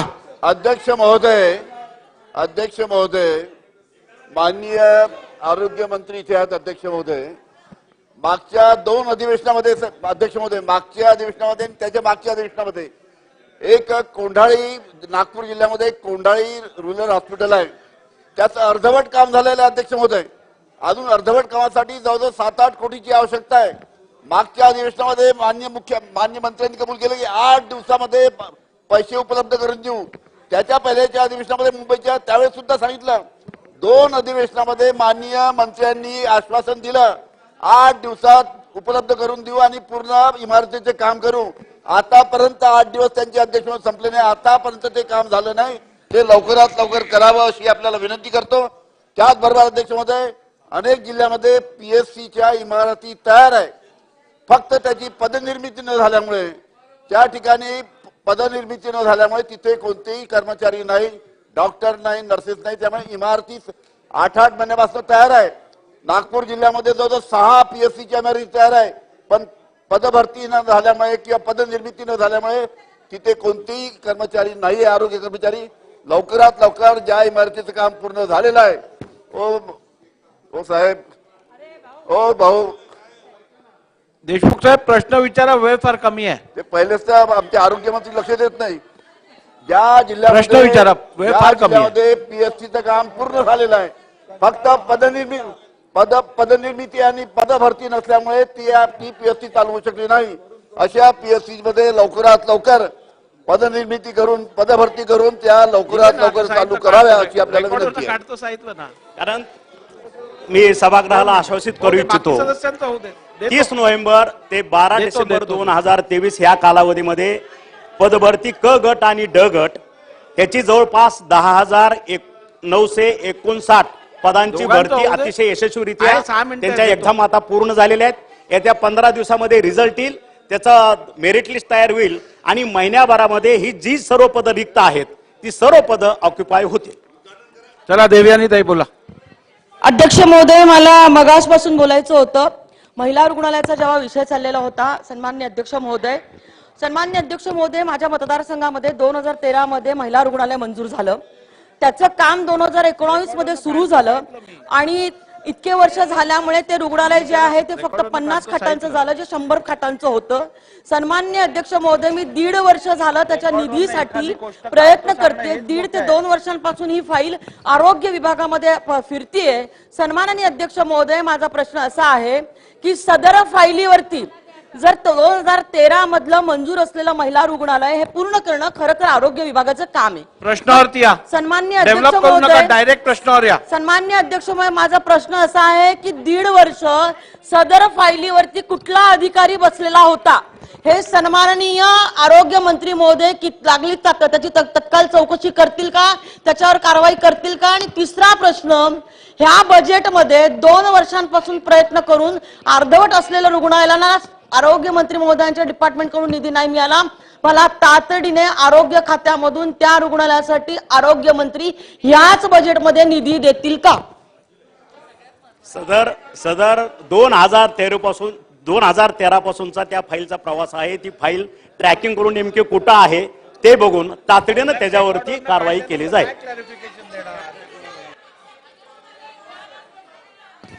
बोला. महोदय, 2 प्रश्न मी अध्यक्ष महोदय आपल्या माध्यमातून 2 प्रश्न मी आरोग्य मंत्र्यांना विचारू इच्छितोय. कोल्हापूर जिल्ह्यामध्ये एका बाजूला अत्यंत चांगल्या पद्धतीने राज्य शासनानं घेतलेल्या भूमिकेनंतर सुद्धा ब्लड आणि युरिन टेस्ट करण्यासाठी HLA नावाच्या कंपनीकडे काम दिलेलं आहे. जास्त काय होऊ शकत अध्यक्ष महोदय, या HLA कंपनीकडे जे काही काम दिलेलं आहे त्याच्यामुळे छोट्या छोट्या पेशंट, सामान्य पेशंटला सुद्धा 2-2 दिवसानंतर ब्लड युरिनचे रिपोर्ट येत आहेत. सर्वसामान्य गरीब लोक हे आपल्या सगळ्या हॉस्पिटल्समध्ये जात असतात. 2 दिवसानंतर जर त्यांच्याकडे जर ह्या सगळ्या गोष्टींचे रिपोर्ट्स येत असतील तर त्याला प्रत्यक्ष औषधोपचार करणं आणि त्या पेशंटच्या जीवाशी खेळण्याचं काम ही HLA कंपनी करते. अशा HLA कंपनीचं काम जे केलेलं आहे त्या कंपनीला ज्या पद्धतीनं स्पेसिफिक प्रश्न 3.5 मिनिटं राहिली आहेत. काम ब्लड युरिन रिपोर्ट टेस्ट जे करतो आपण त्याचं जे काम आहे ते HLA कंपनीकडे दिलेलं आहे. ते तात्काळ रद्द करण्याबद्दल शासन निर्णय घेईल का? प्रश्न क्रमांक 1. आणि प्रश्न क्रमांक 2, त्या हॉस्पिटल्समध्ये सुद्धा आपल्या लॅब अद्ययावत करून अशा पद्धतीनं कुठल्याही खाजगी कंपनीला काम देण्यापेक्षा तिथले रिपोर्ट्स तात्काळ तिथल्या हॉस्पिटल्समध्ये उपलब्ध व्हावेत आणि डॉक्टरांच्या मार्फत तात्काळ त्यांना सेवा देण्याबद्दल शासन निर्णय घेईल काय? मंत्री महोदय, स्पेसिफिक उत्तर. त्यांच्याबरोबर मीटिंग लावून तात्काळ त्याच्यावरती कारवाई केली जाईल आणि त्या पद्धतीचा उपाययोजना आखल्या जातील. खोडकेताई बोला. खोडकेताई बोला. महोदयांना माझी विनंती आहे की आमच्या अमरावती शहरामध्ये एक रक्तदान समिती म्हणून काम करते. महेंद्र भुतडे हे त्या अध्यक्ष आहे आणि त्यांनी जवळपास 150च्या वर रक्तदान केलेलं आहे. आणि ही समिती आमच्या अमरावती शहरामध्ये लग्न असो, तेरवी असो, बारसं असो, कुठलाही छोटा कार्यक्रम असतो रक्तदान समितीच्या माध्यमातून ते रक्त गोळा केलं जातं. परंतु या ठिकाणी अमरावतीमध्ये जे रक्त गोळा केलं जातं ते नागपूर किंवा मुंबई या ठिकाणी पाठवावं लागतं आणि त्या ठिकाणी रक्त साठवण्यासाठी ती आहे, पण त्या ठिकाणी असणारी जी अलिकॉट मशीन आहे ती नाही आहे. म्हणून मला या ठिकाणी मंत्री महोदयांना विनंती आहे की आपण ही अलिकॉट मशीन किती दिवसात आणि केव्हा उपलब्ध करून देणार याचं आपण उत्तर द्यावं. आता तुम्ही याच्या अगोदरच उत्तर दिलं आहे. 1 महिन्याच्या आतमध्ये अलिकॉटच्या मशीन प्रत्येक रुग्णालयामध्ये बसल्या आहेत. राजन चाळवी साहेब बोला. महोदय, रत्नागिरी जिल्ह्याकरता MRI मशीन मंजूर झालेलं आहे असं समजतं, परंतु आतापर्यंत ते मशीन रत्नागिरीला आलेलं नाही. लवकर येईल का ही आपल्याला विनंती आहे. MRI मशीन आपल्याला माहिती घेऊन त्या पद्धतीची माहिती घेऊन जर आपण म्हणता आलं असेल तर आपण इमिजिएट ते बसवण्याची कारवाई करू. मनीषाताई बोला. अध्यक्ष महोदय, सन्मान्य मंत्री महोदयांना माझा पहिला प्रश्न आहे की वैद्यकीय शिक्षण point of विभागाच्या procedure घ्या, मी अंतर्गत देतो. 14 रुग्णालयापैकी एवढा केवळ प्रश्नोत्तराचा 3 तास ठिकाणी झाला. सुविधा देण्यात आली आहे. प्रश्नोत्तराचा तास झाला की त्यामुळे point of तिकडे procedure घ्या, मी देतो. रक्त वाया आणि जातं 100% आणि record होणार. ही ते बाबत असताना. खरी आहे त्यांना का बोलवतो हा माझा परत. पहिला प्रश्न आहे. दुसरा प्रश्न आहे की अध्यक्ष महोदय, रक्ताच्या छोट्या पिशव्या तयार करण्यासाठी लागणाऱ्या या यंत्रातील यंत्रज्ञान नवीन व अत्याधुनिक आहे, त्यामुळे त्याचा वापर कसा करावा या संदर्भात ठीक आहे. तिकडे असलेल्या टेक्निशियनला प्रशिक्षण दिलं जात नाही. ते तुम्ही प्रशिक्षण रक्तपेढ्यांना करणं कंपल्सरी करणार का? आणि त्यामुळे जे रक्त वाया जातं लहान मुलांना वापरण्याचं चला, उत्तर घ्या. वाचवणार का? सदर पद्धतीचे मशीन आहे एलिकॉट, ते आपण 1 महिन्यामध्ये आपण बसवून देतोय आणि ह्या पद्धतीचा ट्रेनिंग प्रोग्राम संपूर्ण महाराष्ट्रभर राबवला जाईल. गुट्टे साहेब बोला. धन्यवाद अध्यक्ष महोदय. तुम्हाला मी गंगाखेडचे point of उपजिल्हा procedure रुग्णालय इथे आयुषीचे बेड वगैरे येऊन आलेले आहेत तिथे, आणि आयुष्याला लागणारी पूर्ण इक्विपमेंट वगैरे आहेत, पण तिथं चालू करण्यासाठी स्टाफ नाही म्हणून चालू करता येत नाहीये. आणि लावा प्रश्नचिन्ह, संपला वेळ. आणि दुसरा प्रश्न माझा आहे, पीएससीच्या जवळजवळ 6-7 पीएससी माझ्या मतदारसंघात प्रश्न उत्तराचा तास संपलेला आहे. महोदय, प्रणितीताई, तुमचा काय पॉइंट ऑफ प्रोसिजर आहे, बोला. अध्यक्ष महोदय, सन्मान्य मंत्री महोदयांचा मी आदर करते. थांबा जरा, ऐका त्यांचा पॉइंट ऑफ प्रोसिजर ऐकूया. वरिष्ठ मंत्री आहेत त्यांच्या पक्षातले, आणि मला त्यांच्याकडून एवढ्या ते वैयक्तिकरित्या आरोप करतील असं एक्सपेक्टेड नव्हतं. मी कोणत्याही प्रकारचा वैयक्तिकरित्या तुमच्यावर आरोप केला नाही. मला माहित नाही तुम्हाला कोणती गोष्ट माझ्या प्रश्नातली लागली मंत्री महोदय, पण तुम्हीच म्हणाला की तुम्ही त्या डिपार्टमेंटचे मंत्री नाहीत, म्हणून मी तुम्हाला पत्र देणं कसं पॉसिबल आहे? मी मुख्यमंत्र्यांना पत्र दिलं, तुम्हीच रेकॉर्ड, मी त्या संबंधित डिपार्टमेंटचा मंत्री नाही, म्हणून तुम्हाला पत्र देण्याचा प्रश्नच उद्भवत नाही. मी पत्र खूप वेळा मुख्यमंत्री महोदयांना दिलं आणि मेडिकल एज्युकेशन मंत्री, सेक्रेटरी मेडिकल एज्युकेशन, पण आमचे प्रश्न लागत नाहीत, म्हणून हा प्रश्न मी तुम्हाला त्या ठिकाणी केलं. तुमचं दायित्व आणि कर्तव्य म्हणून आपण सिव्हिल हॉस्पिटलमध्ये सीटी स्कॅन मशीन मी कधीपर्यंत चालू करणार आहे एवढं अपेक्षित होतं, पण त्या उलट ते म्हणाले की सदस्यांनी मला एक पण पत्र दिलं नाही. अध्यक्ष महोदय, कृपया करून हे रेकॉर्डवरून काढून टाकावं, आणि माझं रेकॉर्डवर आहे की मी त्यांना 10 वेळा मी रेकॉर्ड तपासून जर का नियमांच्या विरुद्ध कारवाई झाली असेल तर ते रेकॉर्डवरनं काढीन. जर का काही अनपार्लिमेंटरी आढळून आलं तर ते पण रेकॉर्डवरनं काढीन. आता आपण पुढे जाऊया. तारांकित प्रश्नाबाबतची अधिक माहिती सभागृहाच्या पटलावर ठेवणे. माननीय ग्रामविकास व पंचायत राज पर्यटन मंत्री घ्या, लेन घ्या. मी याच्याकडे बघत होतो. मंत्री महोदय, लेन घ्या. अध्यक्ष महोदय, मी आपल्या अनुमतीने उपरी तालुका हातकणंगले जिल्हा कोल्हापूर येथील ग्रामपंचायतीमध्ये झालेला गैरव्यवहार या विषयावरील डॉक्टर सुजित मिणशेकर विधानसभा सदस्य यांचा तारांकित प्रश्न क्रमांक 66,663 ला दिनांक 9 डिसेंबर 16 रोजी अनुपूरक प्रश्नोत्तराच्या वेळी दिलेल्या आश्वासनानुसार अधिक माहिती सभागृहाच्या पटलावर ठेवित आहे. अधिक माहिती सभागृहाच्या पटलासमोर ठेवण्यात आली. शोक प्रस्ताव. शोक प्रस्ताव काय तुम्ही सांगितलंच नाही? शोक प्रस्ताव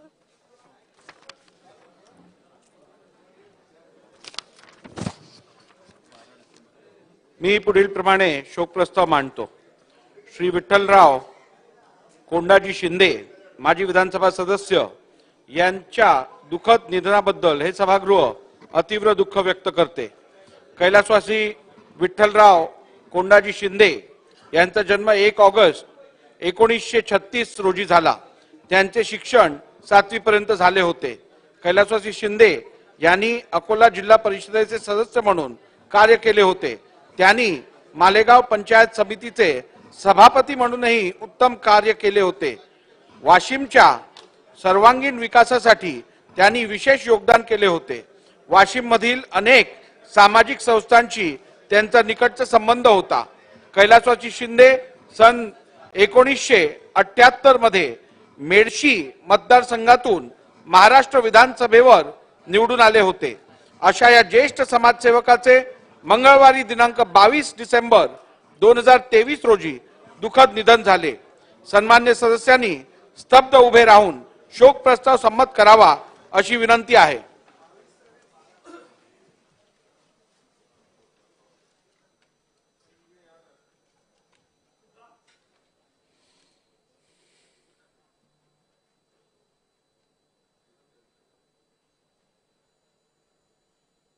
ओम शांती शांती. थांबा थांबा थांबा थांबा थांबा. मला शोक प्रस्ताव संदर्भातली कारवाई तर पूर्ण करू दे. सन्मान्य सदस्यांनी खाली बसा. शोक प्रस्ताव संमत करण्यात आला आहे. प्रस्तावाची एक प्रत व विधिमंडळाचे स्मृतिपत्र शोकाकुल कुटुंबियाकडे पाठवण्यात येईल. देशमुख साहेब बोला. अध्यक्ष महोदय, शोक प्रस्ताव चालू आहे. आपल्या या विधानसभेचे एक माजी सदस्य वसंत गार्लेकर जे आमदार होते वर्ध्याचे, त्यांचं दुःखद निधन जवळजवळ 5-6 महिन्यापूर्वी झालं. त्यांच्या पत्नीने मला पत्र दिलं, ते आपल्याकडे पाठवतो, की मी वारंवार मंत्रालयातील कार्यालयाशी मी संपर्क साधला असताना सुद्धा जे मृत्यूनंतरचं जे त्यांना पेन्शन मिळायला पाहिजे ती पेन्शन आतापर्यंत वसंतराव कार्लेकर यांच्या पत्नीला मिळाली नाही. त्यांनी माझ्याकडे लेखी तक्रार तशी दिली आहे, ते मी आपल्याकडे पाठवतो. आपण सादर केलेल्या माहिती संदर्भात संपूर्ण चौकशी केली जाईल आणि योग्य ती कारवाई केली जाईल. कागदपत्रे सभागृहाच्या पटलावर ठेवणे. लेंग होऊ दे पहिली. पशुसंवर्धन आणि दुग्ध व्यवसाय विकास मंत्री महोदय, मी आपल्या अनुमतीने महाराष्ट्र राज्य सहकारी संस्था नियम 69(1)(ब) व क अन्वये महाराष्ट्र राज्य सहकारी दूध महासंघ मर्यादित मुंबई महानंद दुग्धशाळा यांचा सन 2022-23 या वर्षाचा वैधानिक लेखापरीक्षण अहवाल सभागृहासमोर ठेवतो.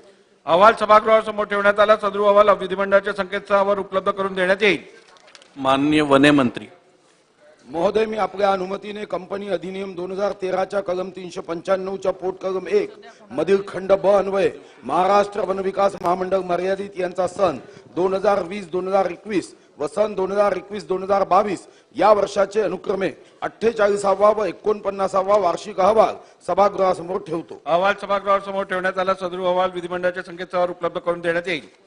माननीय उच्च व तंत्र शिक्षण मंत्री महोदय, मी आपल्या अनुमतीने महाराष्ट्र सार्वजनिक विद्यापीठ अधिनियम 2016च्या कलम 135च्या पोट कलम 4 अन्वये क सावित्रीबाई फुले पुणे विद्यापीठ पुणे यांचे सन 2022-23 या वर्षाचे वार्षिक लेखे, ख पुण्यश्लोक अहिल्यादेवी होळकर सोलापूर विद्यापीठ सोलापूर यांचे सन 2022-23 या वर्षाचे वार्षिक लेखे, ग कवयित्री बहिणाबाई चौधरी उत्तर महाराष्ट्र विद्यापीठ जळगाव यांचे सन 2022-23 या वर्षाचे वार्षिक लेखे, घ संत गाडगे बाबा अमरावती विद्यापीठ अमरावती यांचे सन 2022-23 वर्षाचे वार्षिक लेखे, ड स्वामी रामानंद तीर्थ मराठवाडा विद्यापीठ नांदेड यांचे सन 2022-23 या वर्षाचे वार्षिक लेखे सभागृहासमोर ठेवतो. च महोदय, मी आपल्या अनुमतीने कवी कुलगुरू कालिदास संस्कृत विश्वविद्यालय विद्यापीठ अधिनियम 1997च्या कलम 82च्या पोट कलम 2 अन्वये कवी कुलगुरू कालिदास संस्कृत विश्वविद्यालय रामटेक यांचे सन 2022-23 वर्षाचे वार्षिक लेखे सभागृहात ठेवतो. छ महोदय, मी आपल्या अनुमतीने महाराष्ट्र राष्ट्रीय विधी विद्यापीठ अधिनियम 2014च्या कलम 37(2) अन्वये महाराष्ट्र राष्ट्रीय विधी विद्यापीठ औरंगाबाद यांचा सन 2021-22 वार्षिक अहवाल सभागृहात ठेवतो. ज महोदय, मी आपल्या अनुमतीने महाराष्ट्र सार्वजनिक विद्यापीठ अधिनियम 2016च्या कलम 136(2) अन्वये पुण्यश्लोक अहिल्यादेवी होळकर सोलापूर विद्यापीठ सोलापूर यांचा सन 2021-22 वर्षाचा 18वा वार्षिक अहवाल सभागृहात ठेवतो. वार्षिक लेखे व अहवाल सभागृहासमोर ठेवण्यात आले. सदर वार्षिक लेखे व अहवाल विधिमंडळाच्या संकेतस्थळावर उपलब्ध करून देण्यात येतील. माननीय उद्योग मंत्री महोदय, मी आपल्या अनुमतीने कंपनी अधिनियम 2013च्या कलम 395(1) मधील पोट कलम ब अन्वये विदर्भ विकास महामंडळ मर्यादित नागपूर यांचा सन 2022-23 वर्षाचा 52वा वार्षिक अहवाल सभागृहासमोर ठेवतो. अहवाल सभागृहासमोर ठेवण्यात आला. सदर अहवाल विधिमंडळाच्या संकेतस्थळावर उपलब्ध करून देण्यात येईल. स्थगन प्रस्तावाच्या सूचना. एक मिनिट बोला. अध्यक्ष महाराज, काल 12:20 जसे सुधीर भाऊ मुनगंटीवार वेळ आणि काळ लिहितात, आजकाल तर गायबच झाले. हत्ती घोडे पकडायला निघाले काही काय माहित नाही. वेळ खराब आहे. अध्यक्ष महाराज, आपण काल आदेश दिले सरकारला की ज्या अंगणवाडी मध्ये जे उंदीर आणि पालीची विष्ठा त्याच्यामध्ये आढळल्यात आणि त्या पद्धतीच्या तातडीनं ते निवेदन करावं अशा पद्धतीची एक सूचना आपण दिली. जालन्यामध्ये दिवसाढवळ्या एका व्यापाऱ्याचं खून करण्यात आला. अमरावतीमध्ये मोठ्या प्रमाणात शस्त्रसाठा सापडला. त्याचं तातडीनं निवेदन करायला सांगितलं काल संध्याकाळपर्यंत. हे सरकार इतकं बधिरानी नाही या संदर्भात नानाभाऊ या संदर्भात माझ्याकडे मी या विषयात मान्य उपमुख्यमंत्र्यांबरोबर पण बोललोय आणि ते निवेदन करणार आहेत. निवेदन हे होईल. नाही मला अध्यक्ष महाराज माझा मुद्दा नाहीये. अध्यक्ष महाराज तुमचा सन्मान आहे, ते चेअरचा सन्मान आहे. अध्यक्ष महाराज आपण संध्याकाळपर्यंत निवेदन करायला त्यांना सांगितलं होतं. अध्यक्ष महाराज काय सरकारजवळ काय वेळ नाही का सरकारजवळ? अध्यक्ष महाराज तुमच्या आदेशाचं पालन करत नाही हे सरकार. यांना काही घेणं देणं तर नाही या राज्याच्या जनतेचं. स्वतःची पाठ स्वतःच ठोपतात हे सरकार. अध्यक्ष महाराज पण अध्यक्ष महाराज आपल्या आदेशाचं पालन हे सरकार करत नसेल तर या सरकारला पुन्हा तंबी द्या ना अध्यक्ष महाराज. तुम्ही अध्यक्ष महाराज या सरकारला वाचवू नका अध्यक्ष महाराज. आपण असा अध्यक्षांवर आरोप करणं पण योग्य नव्हे. चला पुढे. ठीक आहे माझं स्थगन आहे, माझं स्थगन आहे अध्यक्ष. मला सदन पहिली निर्णय देऊ दे मग तुम्हाला. तुम्ही प्रत्येक मांडलेला सदन अत्यंत महत्वपूर्ण असल्यामुळे तुम्हाला 2 मिनिटाची संधी देणार आहे.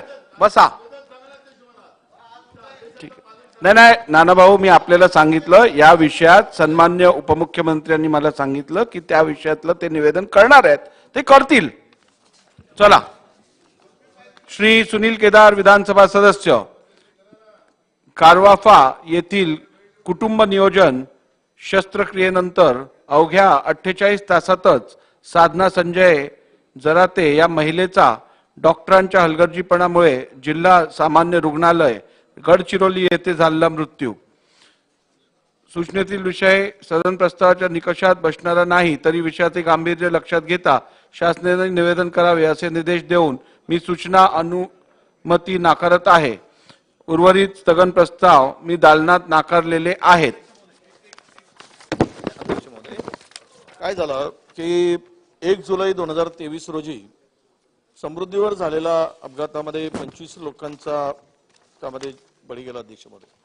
त्यानंतर तो विषय घेऊन सगळे सत्ताधारी फार गंभीर आम्हाला त्यावेळेस दिसलेत आणि त्यावेळेस 7 डिसेंबर 2023 रोजी मृतांच्या कुटुंबियासाठी माननीय उपमुख्यमंत्री महोदय नागपूरचे त्यांनी 25 लाख रुपयाची घोषणा केली. 25 लाख रुपये प्रत्येक कुटुंबाला आणि दिले किती? केंद्र सरकारकडून 2 लाख आणि राज्याचे 5 लाख 7 लाख रुपये फक्त त्या कुटुंबाला मिळाले. तुम्हाला द्यायचं नसेल ते रेकॉर्ड आहे आणि त्यांनी बोललेलंच आहे माननीय मुख्यमंत्र्यांचं. मुख्यमंत्री का देत नाही हा खरा प्रश्न आहे. 25 कुटुंब गेल्यानंतर जर आपण घोषणा करत असू आणि ते सगळं टीव्हीवर आलेलं आहे आम्हाला कदाचित अनेकांनी ते पाहिलं असेल पण 7 लाख रुपये मिळालेत. आपल्याला विनंती आहे या संदर्भात ते कुटुंब पूर्णतः उद्ध्वस्त झालेत. 25 कुटुंब म्हणजे होत्याचं नव्हतं. आता मी काल मला 4-5 कुटुंबातील लोक आले अध्यक्ष महोदय. त्यांच्या वेदना पाहिल्यानंतर डोळ्यात अश्रू राहत नाही. म्हणून ही 25 लाख रुपये त्या कुटुंबाला द्यावेत अशी माझी आपल्या मार्फतीनं शासनाला विनंती आहे. अध्यक्ष बोला. अध्यक्ष महाराज नागपूर येथील वसंतराव नाईक ऑडिटोरियमचं 12 वर्ष लोटलेत. अध्यक्ष महाराज हरित क्रांतीचे जनक वसंतराव नाईक यांच्या जन्मशताब्दी वर्षानिमित्त सन 2012 मध्ये नागपुरात अत्याधुनिक वसंतराव नाईक ऑडिटोरियम उभारण्याचा स्तुप्त निर्णय शासनाने घेतला असणे जागा ठरली. अध्यक्ष महाराज आराखडा तयार झाला. अध्यक्ष महाराज पैसेही वर्ग करण्यात आले. अध्यक्ष महाराज असं सांगण्यात आलेलं होतं. अध्यक्ष महाराज पण अजूनपर्यंत त्याचा कार्यक्रम सुरू झालेला नाही. अध्यक्ष महाराज गेल्या 12 वर्षापासून वसंतराव नाईक जे हरित क्रांतीचे जनक होते, राज्याचे माजी मुख्यमंत्री होते. अध्यक्ष महाराज हे काही बाप बरोबर नाही. अध्यक्ष महाराज माझं आपल्याला आपल्या वतीनं सरकारला विनंती आहे की हरित क्रांतीचे जनक वसंतराव नाईक यांच्या जन्मशताब्दीच्या काळामध्ये जे घोषणा आपण केली त्या घोषणेचं आणि जागा पण उपलब्ध. अध्यक्ष पांढराबोडी म्हणून आहे 7 एकर जागा त्या ठिकाणी निश्चित करण्यात आली होती. 20 कोटी रुपये त्याच्यामध्ये त्यावेळेस खर्च आपला ठरला. आता तर पैसे CSR वाढले त्याच्यामुळे या सगळ्या गोष्टी त्याच्यामध्ये वाढतील. पण अध्यक्ष महाराज आपल्या वतीनं माझी एवढीच विनंती आहे. अध्यक्ष महाराज वसंतराव नाईक साहेब हे विदर्भाचे होते इथपर्यंत नाही. अध्यक्ष महाराज हरित क्रांतीचे जनक होते आणि त्यांच्या नावाने आपण एक दिवस पाळतो. पण अध्यक्ष महाराज अशा महान व्यक्तिमत्वाच्या नावाचं एक भव्य ऑडिटोरियम या ठिकाणी व्हावं हीच अपेक्षा या ठिकाणी. अध्यक्ष महाराज सरकारने तातडीनं त्याचं उद्या आज नाही करू शकत सरकार पण उद्या तरी सरकारने याबद्दलचं निवेदन करावं एवढी आमची विनंती. अध्यक्ष महाराज त्या संदर्भात अध्यक्ष महोदय आमच्या आघाडी सरकारनं वसंतरावजी नाईक, स्वर्गीय यशवंतरावजी नाईक यांच्या जन्मशताब्दीच्या निमित्ताने 100 कोटीचा निधी दिला होता. त्यामध्ये हे ऑडिटोरियम पण होतं, अनेक कार्यक्रम ते पुसरला काही होतं. माझी विनंती आपल्या मार्फत सरकारला आहे की त्या 100 कोटीचं नियोजन कसं झालंय, कुठपर्यंत काम आलेलं आहे, 10-12 वर्ष झालेली आहेत. त्यामुळे तिथे एक थोडा अहवाल किंवा एखादा रिपोर्ट किंवा स्टेटमेंट दिलं तर बरं होईल अधिवेशनाच्या कालावधीमध्ये. ठीक आहे. आणि माझ्या माहितीनुसार स्वर्गीय वसंतराव नाईक प्रतिष्ठान यासाठी एक भूखंड हा यशवंतराव चव्हाण भूखंडाच्या बाजूला, प्रतिष्ठान भूखंडाच्या बाजूला एक भूखंड शासनाने अलॉट केलाय, पण जवळजवळ गेले 25-30 वर्ष त्याच्यावरती काहीच होत नाहीये. तर त्या संदर्भात पण शासनाने लक्ष टाकून योग्य ती कारवाई करावी. चला पुढे.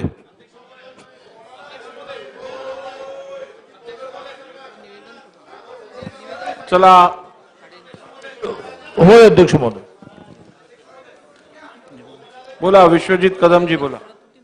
अध्यक्ष महोदय, 2 दिवस झाले केंद्र सरकारच्या दुष्काळाचं पथक हे महाराष्ट्रातल्या दुष्काळी जिल्ह्यांचं, तालुक्यांचं, गावांचं पाहणी करण्याकरता महाराष्ट्रामध्ये दाखल झालेलं आहे. मराठवाड्यातले काही जिल्हे, त्याच्यामध्ये जालना, बीड, धाराशिव अशा अनेक जिल्ह्यांचा आणि गावांचा त्यात समाविष्ट करण्यात आलाय. परंतु अध्यक्ष महोदय, पश्चिम महाराष्ट्रातल्या सातारा आणि सांगली जिल्हा, सोलापूर जिल्ह्यातले काही तालुके हे त्या केंद्र सरकारच्या पथकाला दिसत नाहीत का? महाराष्ट्र सरकारने आम्ही वारंवार विनंती केली होती की महाराष्ट्रातल्या सातारा, सांगली जिल्ह्यामध्ये, विशेषतः माझ्या सांगली जिल्ह्यातील जत तालुका असेल, जिथे 30-35 वर्ष सातत्याने पिढ्यानपिढ्या तिथे दुष्काळाला तिथे संघर्ष करावा लागतो. आज कडेगाव तालुका असेल, खानापूर तालुका असेल, कवठे माकळचा काही तालुका असेल, आटपाडी तालुका असेल आणि या ठिकाणी आज मिरज तालुक्यातला काही भाग असेल, तिथं दुष्काळाचे प्रश्न निर्माण झालेले आहेत. त्या पश्चिम महाराष्ट्रातल्या काही जिल्ह्यांमध्ये, अनेक तालुक्यांमध्ये आज पाण्याच्या टँकरनी तिथे लोकांकरता पाण्याची व्यवस्था करावी लागते. आणि मला कळत नाही, राज्य सरकारला सातत्याने आम्ही सांगून सुद्धा, विनंती करून सुद्धा की इथल्याही गावांची दुजाभाव केला जातोय. दुजाभाव केल्यानंतर सरकारला आम्ही विनंती केली, मुख्यमंत्री, उपमुख्यमंत्र्यांना भेटलो, मग त्या तालुक्यांचे, गावांचे समाविष्ट करण्यात आले. मग हे केंद्राचं पथक जे दुष्काळाची पाहणी करते ते पश्चिम महाराष्ट्रात का दाखल होत नाही? हे पथक राज्य सरकारने विनंती करायला पाहिजे की ह्यांनी पश्चिम महाराष्ट्रातील सातारा, सांगली, सोलापूर जिल्ह्यातल्या या तालुक्यांचे, दुष्काळग्रस्त तालुक्यांची पाहणी करावी आणि केंद्र सरकारकडनं महाराष्ट्रातल्या आमच्या जिल्ह्याला न्याय मिळावा. धन्यवाद. धन्यवाद अध्यक्ष महोदय, मैं आपका शुक्रिया अदा करता हूं. अध्यक्ष महोदय, यहाँ अकलिती तबके के वजीर जनाब सत्तार भाई बैठे हैं, उनका भी ध्यान देना चाहता हूं. अध्यक्ष महोदय, मुंबई के मीरा रोड में north garden city society housing complex में सभी धर्मों के लोग एक साथ रहते हैं. यहाँ 4 अलग अलग सोसाइटीज है, एल्रा, एस्टेला, अटरिया और यूफोरिया इंफ्रा डीएलसी. अध्यक्ष महोदय, यहाँ पर सारे धर्मों के कार्यक्रम सोसाइटी की जो जगह है उसमें होता है, पर अध्यक्ष महोदय वहाँ मुसलमानों का एक भी कार्यक्रम नहीं होने दिया जा रहा है. अध्यक्ष महोदय, ये इस मुल्क में फिरका परस्ती इतनी अरूज पर आ गई है. मैं जनाब सत्तार भाई का ध्यान दिलाना चाहता हूं कि देखिए, गोट कौन पालता है? किसान पालता है. और गोट भी एक पालतू जानवर है. कुत्ते लोग पाल सकते हैं सोसाइटी के अंदर. कुत्ता काटता है तो कितने लोग मर जाते हैं, 14 सुई लगती है. लेकिन अगर एक बकरा कोई लेगा सोसाइटी में ना, पूरा हंगामा हो जाता है. चला पुढे. किसानों, मैं सर एक जवाब मंत्री जी से, सर एक जवाब मंत्री जी से जवाब, दीजिए. ये सवाल जवाब का क्वेश्चन आज नहीं है, ये आप बैठिए. अमीन पटेल जी बोला. अध्यक्ष महोदय, पिछले 15 साल से ऐका, महत्वाचं आहे, ऐका, तुमच्या सगळ्यांसाठी आहे. सगळ्यांच्या महत्वाच्या आहे, कृपा करून ऐका. अध्यक्ष महोदय, 3 टर्म से 15 साल से और कुछ लोग 25 और 30 साल से, 50 साल से नागपुर असेंबली के अंदर एमएलए आते हैं. अध्यक्ष महोदय, नागपुर में होटल वालों लोग ने कार्टेल बना दिया है और जो रूम 10,000 का मिलता था, आज उन्होंने कार्टेल बना के 30,000, 40,000 और 50,000 रुपया पर रूम का कर दिया है. हमारी महिला सदस्य यहाँ पर मौजूद है, उनको अध्यक्ष महोदय इतनी तकलीफ हो रही है, आमदारों को इतनी तकलीफ हो रही है. आपने इस पे निर्णय लेना चाहिए कि जो पिछले 3 महीने का एवरेज रेट है वो एमएलएस को लगना चाहिए. ये एमएलएस से, ऑफिस बेरर से, ब्यूरोक्रेट से नागपुर के होटल मैनेजमेंट ने लूट लगा के रखा है, ये कहीं रोक लगनी चाहिए. अध्यक्ष महोदय, दूसरा मुद्दा ये है कि जो एयरलाइंस है, एक टिकट 29,000 रुपए और 30,000 रुपए में सिंगल टिकट होता है. अध्यक्ष महोदय, इतने रुपए में तो आदमी इंटरनेशनल ट्रेवल करके आएगा, इसके ऊपर भी रोक लगना चाहिए. और जो नॉर्मल फेयर है वो एमएलए को और सब लोगों को लगना चाहिए। इसके लिए आपको तुरंत कार्रवाई करनी चाहिए अध्यक्ष महोदय। ठीक, बोला विरोधी पक्ष नेते। अध्यक्ष महोदय, एक पॉइंट ऑफ इन्फॉर्मेशनच्या माध्यमातून मी अत्यंत महत्वाच्या विषयाकडे शासनाचं ठीक आहे, आज सन्मान्य सदस्य अमीन पटेलजींनी जी माहिती दिली आहे, तर मी सामान्य प्रशासन विभागाने या संदर्भातली पूर्ण माहिती घ्यावी आणि संबंधित हॉटेल्स असतील किंवा फ्लाईट ऑपरेटर्स असतील त्यांच्याबरोबर चर्चा करून हा प्रश्न कसा सोडवता येईल याबद्दल उचित कारवाई करावी। अध्यक्ष महोदय, गेल्या आठवड्यामध्ये धन्यवाद। पण दोन मुद्दे आहेत, एक हॉटेल ऑपरेटर्स आहेत आणि एक एअरलाईन ऑपरेटर्स आहेत। अध्यक्ष महोदय, एअरलाईन ऑपरेटर मध्ये विमानाच्या भाड्यावर एक मर्यादा होती की दुपटीपेक्षा वाढ करू नये म्हणून, परंतु केंद्रीय हवाई वाहतूक मंत्र्यांनी ही सीलिंग काढून टाकलेलं आहे। तर हा केंद्र सरकारचा विचार आहे। सीलिंग काढल्यामुळे आता हे एअरलाईन वाले मोकळे झाले, किती पट घ्या। जेव्हा ओरिसामध्ये रेल्वे दुर्घटना झाली तेव्हा 5,000 तिकीट त्यांनी 70,000 विकलं। हे काय चाललंय? स्कॅल्पिंग चाललेलं आहे, काळा बाजार चाललेला आहे। त्यामध्ये आपण आपल्या स्तरावर कुठे केंद्र सरकारचे संपर्क एअरलाईन फेअर बद्दल घेतला पाहिजे असं मला वाटतं। निश्चित। धन्यवाद। विरोधी पक्ष नेते बोला। अध्यक्ष महोदय, या पॉइंट ऑफ इन्फॉर्मेशनच्या माध्यमातून मी 2-3 एक विषय महत्वाचा आपल्या सभागृहात लक्षात आणून देतोय। काय अध्यक्ष महोदय, नवी मुंबईतील करावे गावातील एका 15 वर्षीय मुलाने आत्महत्या केल्याची घटना काल सोमवारी आपल्या लक्षात आली। अध्यक्ष महोदय, दर्शील पाटील अशा विद्यार्थ्याचं नाव आहे। दर्शीलला 10वी शिकत होता। मध्यरात्री रविवारी तो गपचूप घरातून बाहेर पडला आणि करावे गावातील तलावात उडी मारून त्याने आत्महत्या केली। दुसरा विद्यार्थी साहेब, अध्यक्ष महोदय, नेरूळ सेक्टरमध्ये 16 येथे राहणाऱ्या नववीतील विद्यार्थ्यांनी घरातल्या चादरीचा फास लावून राहत्या घरात कोणी नसताना आत्महत्या केली। बांबूने विद्यार्थिनीला मारहाण केली, तो एक गुन्हा दाखल झाला। घनसोली येथे शकील अन्सारी नावाची महिला खाजगी शिकवण घेत होती।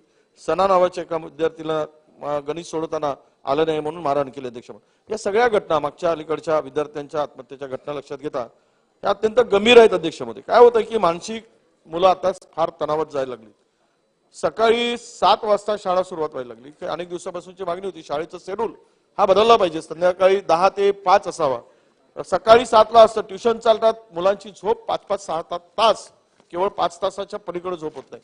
मुलांना आपण साधारणतः 8 ते 10 तास झोप अनिवार्य असते आणि अशा परिस्थितीमध्ये शाळेच्या वेळा बदलण्यासाठी शासनाकडे या संदर्भातली चर्चा झाली, विचारणा झाली। अध्यक्ष महोदय, अत्यंत ही गंभीर घटना आहे म्हणून माझं या एकतर हे पालकांची मानसिकता यामध्ये स्थिर राहत नाही, विद्यार्थ्यांची राहत नाही आणि सर्वसाधारणपणे कोणत्याही विद्यार्थ्याची झोप ही 5 ते 6 तास होते अशी परिस्थिती आहे आणि या अपूर्ण झोपेमुळेच विद्यार्थी दशेतच आजार पडण्याचे प्रमाण सुद्धा वाढले।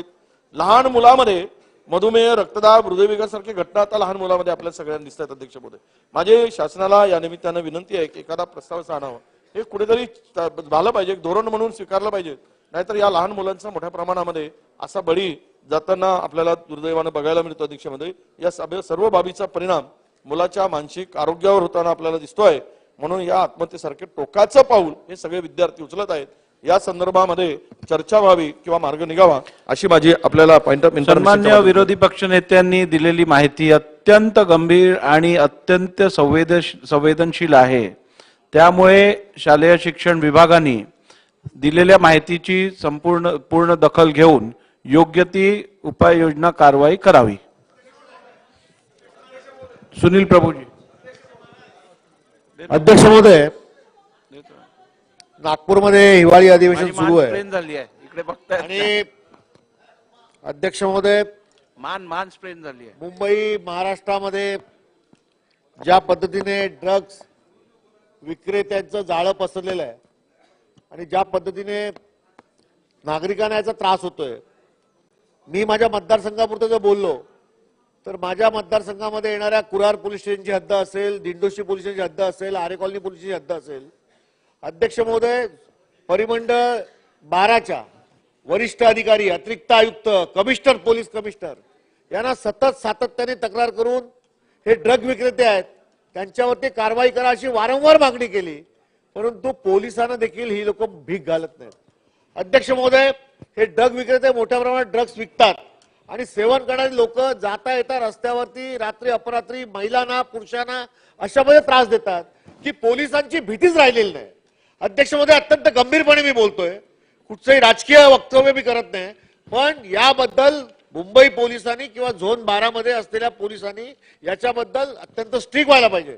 आता अध्यक्ष महोदय, माझी आग्रहाची मागणी आहे की जर इकडे असणारे पोलीस अधिकारी यावरती नियंत्रण आणत नसतील तर या इकडनं बदला, परंतु या भागातील नागरिकांना जर या ड्रग विक्रेत्यांपासून आणि ड्रग सेवन करणाऱ्यांपासून जर त्यांचा जाच मुक्त करायचा असेल तर सरकार म्हणून आपण आज आदेश द्या की आजच्या 24 तासामध्ये ज्या पद्धतीने या ठिकाणी ड्रग विक्री चालू आहे, ज्या पद्धतीने ड्रग सेवन करण्याचा त्रास लोकांना चालू आहे, त्याच्यावरती तात्काळ कारवाई करा अशी मी मागणी करतो. अध्यक्ष महोदय. वायकर साहेब बोला. देतो. अध्यक्ष महोदय, जोगेश्वरी विक्रोळी लिंक रोडवरती श्यामनगर तलाव, ज्याला लोकमान्य टिळक गणेश विसर्जन तलाव म्हणून म्हणतात, आणि या तलावामध्ये हजारोच्या स्वरूपामध्ये मासे मृत झालेले आहेत आणि हे मृत मासे झाल्या असल्या कारणाने चारी बाजूला त्याची दुर्गंधी निर्माण झालेली आहे. लोक त्या तलावावरती सकाळ दुपार संध्याकाळी चालायला येतात आणि या दुर्गंधीमुळे लोकांना तिथे चालणं होणं कठीण झालेलं आहे. माझी आपल्या माध्यमातून विनंती आहे की के पूर्वचे अधिकारी करतायत काय?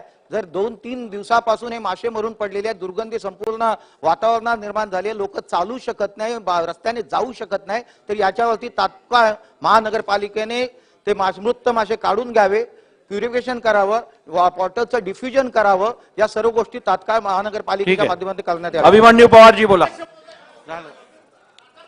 माननीय अध्यक्ष महोदय, माझ्या जिल्ह्यातील शेतकऱ्याच्या दृष्टीने एक मिनिट.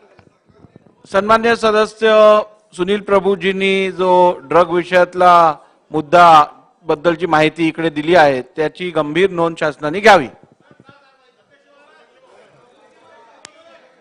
अध्यक्ष महोदय, माझ्या जिल्ह्यातील शेतकऱ्याच्या दृष्टीने अतिशय महत्वाच्या विषयावर मी पॉइंट ऑफ इन्फॉर्मेशनच्या माध्यमातून आपल्याला सरकारला विचारू इच्छितो. अध्यक्ष महोदय, माझ्या जिल्ह्यामध्ये पंतप्रधान राष्ट्रीय पीक विमा योजना अंतर्गत 8,61,675 अर्जाद्वारे 1 रुपयात पीक विमा नोंद केली. अध्यक्ष महोदय, जुजबी कारण काढून आमच्या जिल्ह्यामध्ये 1 लाखपेक्षा अधिक शेतकऱ्यांचे अर्ज परत करतायत. कारण काय सांगतायत की स्वयं घोषणापत्र चुकलेलं आहे, 7/12/8 अपलोड झालेलं नाही, असे क्षुल्लक कारण सांगून माझ्या जिल्ह्यातल्या शेतकऱ्यांना अन्याय होतो. अध्यक्ष महोदय, बाकीच्या जिल्ह्यामध्ये सुद्धा अर्ज नाकारले नाही, जुजबी कारण सांगितलं पण अर्ज नाकारले नाहीत, पण माझ्या जिल्ह्यातल्या शेतकऱ्यांना अन्याय होतो. अध्यक्ष महोदय, या विषयामध्ये ऑनलाईन त्रुटी दाखवल्या जातात. शेतकऱ्याचा मेसेज चाललाय मोबाईलवरती की तुमचा अर्ज नाकारलाय, पण का नाकारलाय, कशामुळे नाकारलाय सांगितलं जात नाही. अध्यक्ष महोदय, या विषयामध्ये सरकारनं गंभीर दखल घ्यावी आणि माझे शेतकरी या अग्रिम विम्याच्या लाभापासून वंचित राहणार नाही याची काळजी सरकारने घ्यावी, ही मागणी तुम्हाला करतो. नितेश राणेजी. नाशिकमध्ये भद्रकाली परिसरामध्ये अध्यक्ष महोदय मोठ्या प्रमाणामध्ये अवैध धंदे राजरोस पद्धतीने सुरू आहे. मग रात्री 1 वाजता 1:30 वाजता मोठ्या प्रमाणामध्ये सुरू आहे. शटर अर्ध उघडं ठेवायचं आणि हे सगळे म्हणजे MD सारखे ड्रग असो किंवा अन्य ड्रग विकण्याचं काम सर्रास सुरू आहे. आढळून आलेले काय मोठ्या प्रमाणामध्ये अल्पसंख्याक समाज तिथे या सगळ्या धंद्यामध्ये याच पद्धतीने तिथे ते सगळे व्यवसाय करतोय. अध्यक्ष महोदय, मी ह्या संबंधित PI-ला, त्याचं नाव आहे गजेंद्र पाटील, ह्याला फोनही केला, त्याला पुरावेही पाठवले की बाबा हे व्हिडिओ आहेत, या संबंधित 1-1:30 वाजता 2 वाजता अगर हे धंदे सुरू असते ते बंद करावं, तरीही ते धंदे बंद नाहीये, तरीही ते सुरू आहेत. अध्यक्ष महोदय, आपल्या माध्यमातून हे सगळे अवैध धंदे जे राजरोजपणे रात्री सुरू आहेत, हॉटेल हे बंद करावेत, एवढे सरकारकडे आपल्या निमित्ताने मागणी करतो. टिंगरे साहेब बोला. अध्यक्ष महोदय, गेल्या काही दिवसापासून महानगरपालिकेमध्ये नवीन प्रकारचा TDR घोटाळा समोर आलेला आहे. पुणेमध्ये विकसक हा महापालिकेचे अधिकारी आणि SRA अधिकारी यांच्या संगनमत करून जे जुने वाडे खरं तर ते डेव्हलप झाले पाहिजे असे माझंही मत आहे, परंतु त्याला झोपडपट्टी सदृश्य आहेत असं दाखवलं जातं. जेवढे ते भाडेकरू आहेत त्यांना झोपडपट्टी धारक म्हणून दाखवतात आणि त्याच्यातनं मग त्याला झोपडपट्टीच्या SRA नियमाप्रमाणे मान्यता घेऊन त्याला SRA मध्ये TDR जनरेट केला जातो. त्यामध्ये मोठ्या प्रमाणावरती TDRच्या कोट्यवधी रुपयाचा घोटाळा यांच्यातनं केला गेलेला आहे. कालच्या वृत्तपत्रामधनं हे सगळं जाहीर झालं की जवळजवळ 70 झोपडपट्ट्यांना या अशा पद्धतीचे महापालिकेच्या अधिकाऱ्यांकडनं अभिप्राय देण्यात आला. खरं तर हा TDR जो जनरेट झाला, ज्यांना विकला, त्यांची सुद्धा फसवणूक आहे. महापालिकेच्या किंवा प्रशासनाची फसवणूक करून अधिकारी हे करतात. त्याची तुरंत कारवाई करावी. ज्या दोषी अधिकाऱ्यांनी असे अभिप्राय दिलात त्यांना त्वरित निलंबित करावी, त्यांची चौकशी करावी आणि जो TDR दिलाय तो वापरण्यासाठी त्वरित निर्बंध घालावे, नाहीतर भविष्यामध्ये जे बिल्डरांनी विकला कारवाई होणार नाही. अध्यक्ष महोदय, 3-4 दिवसापूर्वीच राष्ट्रीय तपास यंत्रणेने आपल्या राज्यातील ठाणे जिल्ह्यातील पडगाव बोरिवली या ठिकाणी 15पेक्षा जास्ती अतिरेक्यांना अटक केली, कारण ते राष्ट्रविघातक कृत्य करत होते. त्यातला फरहान सुसे हा त्या गावचा उपसरपंच, हा ठाणे जिल्हा काँग्रेस मायनॉरिटी सेलचा पदाधिकारी आहे. त्याचे फोटो या ठिकाणी आलेले आहेत. त्याची सुद्धा या राज्य सरकारने दखल घ्यावी आणि त्या अँगलबंद चौकशी करण्यात यावी अशी मागणी मी आपल्याकडे करत आहे. चला, लांडे साहेब बोला. अध्यक्ष महोदय, मुंबई शहरामध्ये वाल्मिकी नगर, अंबिका नगर, संजय नगर या ठिकाणी गेले 15 दिवसापासून पाण्याचा प्रश्न अतिशय गंभीर होत चाललेला आहे. तर महानगरपालिकेने याची नोंद घेऊन तातडीने या ठिकाणी पाण्याची व्यवस्था करण्यात यावी. त्या आदितीताई आहेत ना. चला, फरांदेताई बोला. धन्यवाद अध्यक्ष महोदय. सन्मान्य अध्यक्ष महोदय, आता अधिवेशन चालू असताना शनिवारी माझ्या मतदारसंघामध्ये अत्यंत एक भयानक अशी घटना घडली. ऑक्सिजनचे सिलेंडर भरून घेऊन जाणारा एक टेम्पो होता आणि त्या टेम्पोमध्ये ऑक्सिजनचे सिलेंडर व्यवस्थित पद्धतीने कॅरी न केल्यामुळे त्या ऑक्सिजन सिलेंडरचा स्फोट झाला. सन्माननीय अध्यक्ष महोदय, आजूबाजूच्या Gangapur road Akashvani talking track जवळच्या या बिल्डिंगा जवळपास 4 बिल्डिंगांच्या मधल्या 6व्या मजल्यांपर्यंतच्या सगळ्या काचा घरांमधल्या ज्या होत्या ह्या फुटल्या, तुटल्या, खालती पडल्या. त्यातनं काही लोक जखमी झाले. लहान मुलांच्या कानावरती परिणाम झाला. सन्माननीय अध्यक्ष महोदय, माझी सरकारला विनंती आहे, आपण सरकारला आदेशित करावं की नंबर 1, जे RTOचे अधिकारी अशा पद्धतीच्या वाहतुकीवरती कुठेही नियंत्रण ठेवत नाही, अशांवरती आपण कारवाई करणार का? आणि नंबर 2, जी वित्त हानी झालेली आहे, सन्मान्य अध्यक्ष महोदय, नागरिकांमध्ये खूप भीती आहे आणि खूप रोष आहे. सन्मान्य अध्यक्ष महोदय, जी वित्त हानी झालेली आहे तर एक खास बाब म्हणून सरकार अशा जी वित्त हानी झालेली आहे त्या वित्त हानीसाठी सरकार निधी मंजूर करणार का? लवेकरताई बोला. ठीक आहे सन्मान्य अध्यक्ष महोदय, आपण आदेश द्यावा सर. धन्यवाद अध्यक्ष माझ्या महोदय. निर्देश आणि आदेशाच्या बिना पण सरकार काम करतं. बोला. धन्यवाद अध्यक्ष महोदय. अध्यक्ष महोदय, माझ्या वर्सोवा मतदारसंघामध्ये वेसावे खाडीमध्ये प्रचंड गाळ साचत चाललेला आहे. मुनगंटीवार साहेब इथं बसलेले आहेत, मत्स्य विकास मंत्री, त्यांनी मला आश्वासनही दिलेलं आहे, परंतु गाळ एवढा वाढतोय की आमचे मच्छीमार आता अस्वस्थ व्हायला लागलेत, त्यांना त्रास व्हायला लागलाय. जवळजवळ 55 लाख क्युबिक मीटर हा गाळ आहे आणि तो गाळ न काढल्यामुळे तिथल्या मच्छीमारांना बोटींचे अपघात होणं किंवा मच्छी मिळण्यामध्ये त्रास होणं या सगळ्या गोष्टी खूप घडत आहेत. म्हणून माझी विनंती आहे, जो प्रोजेक्ट येणार आहे आमच्या इथे 336 कोटी रुपयांचा, ज्यामुळे जेट्टी बनवल्या जाणारे अद्यावत एक मिनिट अध्यक्ष महोदय, एकच मिनिट, सोबत गाळ काढण्याचा प्रस्ताव आलेला आहे. माझी विनंती आहे की तोपर्यंत न थांबता हा गाळ त्वरित काढण्यासंदर्भात आदेश द्यावेत आणि मुनगंटीवार साहेबांनी याची दखल घ्यावी अशी माझी विनंती आहे. महोदय, आपण लातूर जिल्ह्यात चाकूर हा माझा तालुका मतदारसंघामध्ये सुगाव ग्रामपंचायतमध्ये सार्वजनिक जागेवर एका व्यक्तीने अतिक्रमण केलंय. तिथं जो आड होता त्या आड बुजवलाय, त्याच्यावर त्यांनी स्वतःचं शाप टाकलंय. ग्रामपंचायतने नोटीस दिलाय, पंचायत समितीने नोटीस दिलाय, पोलीसवाल्याला विनंती केली आहे, पण अजून तिथं कसलीही कारवाई होत नाही.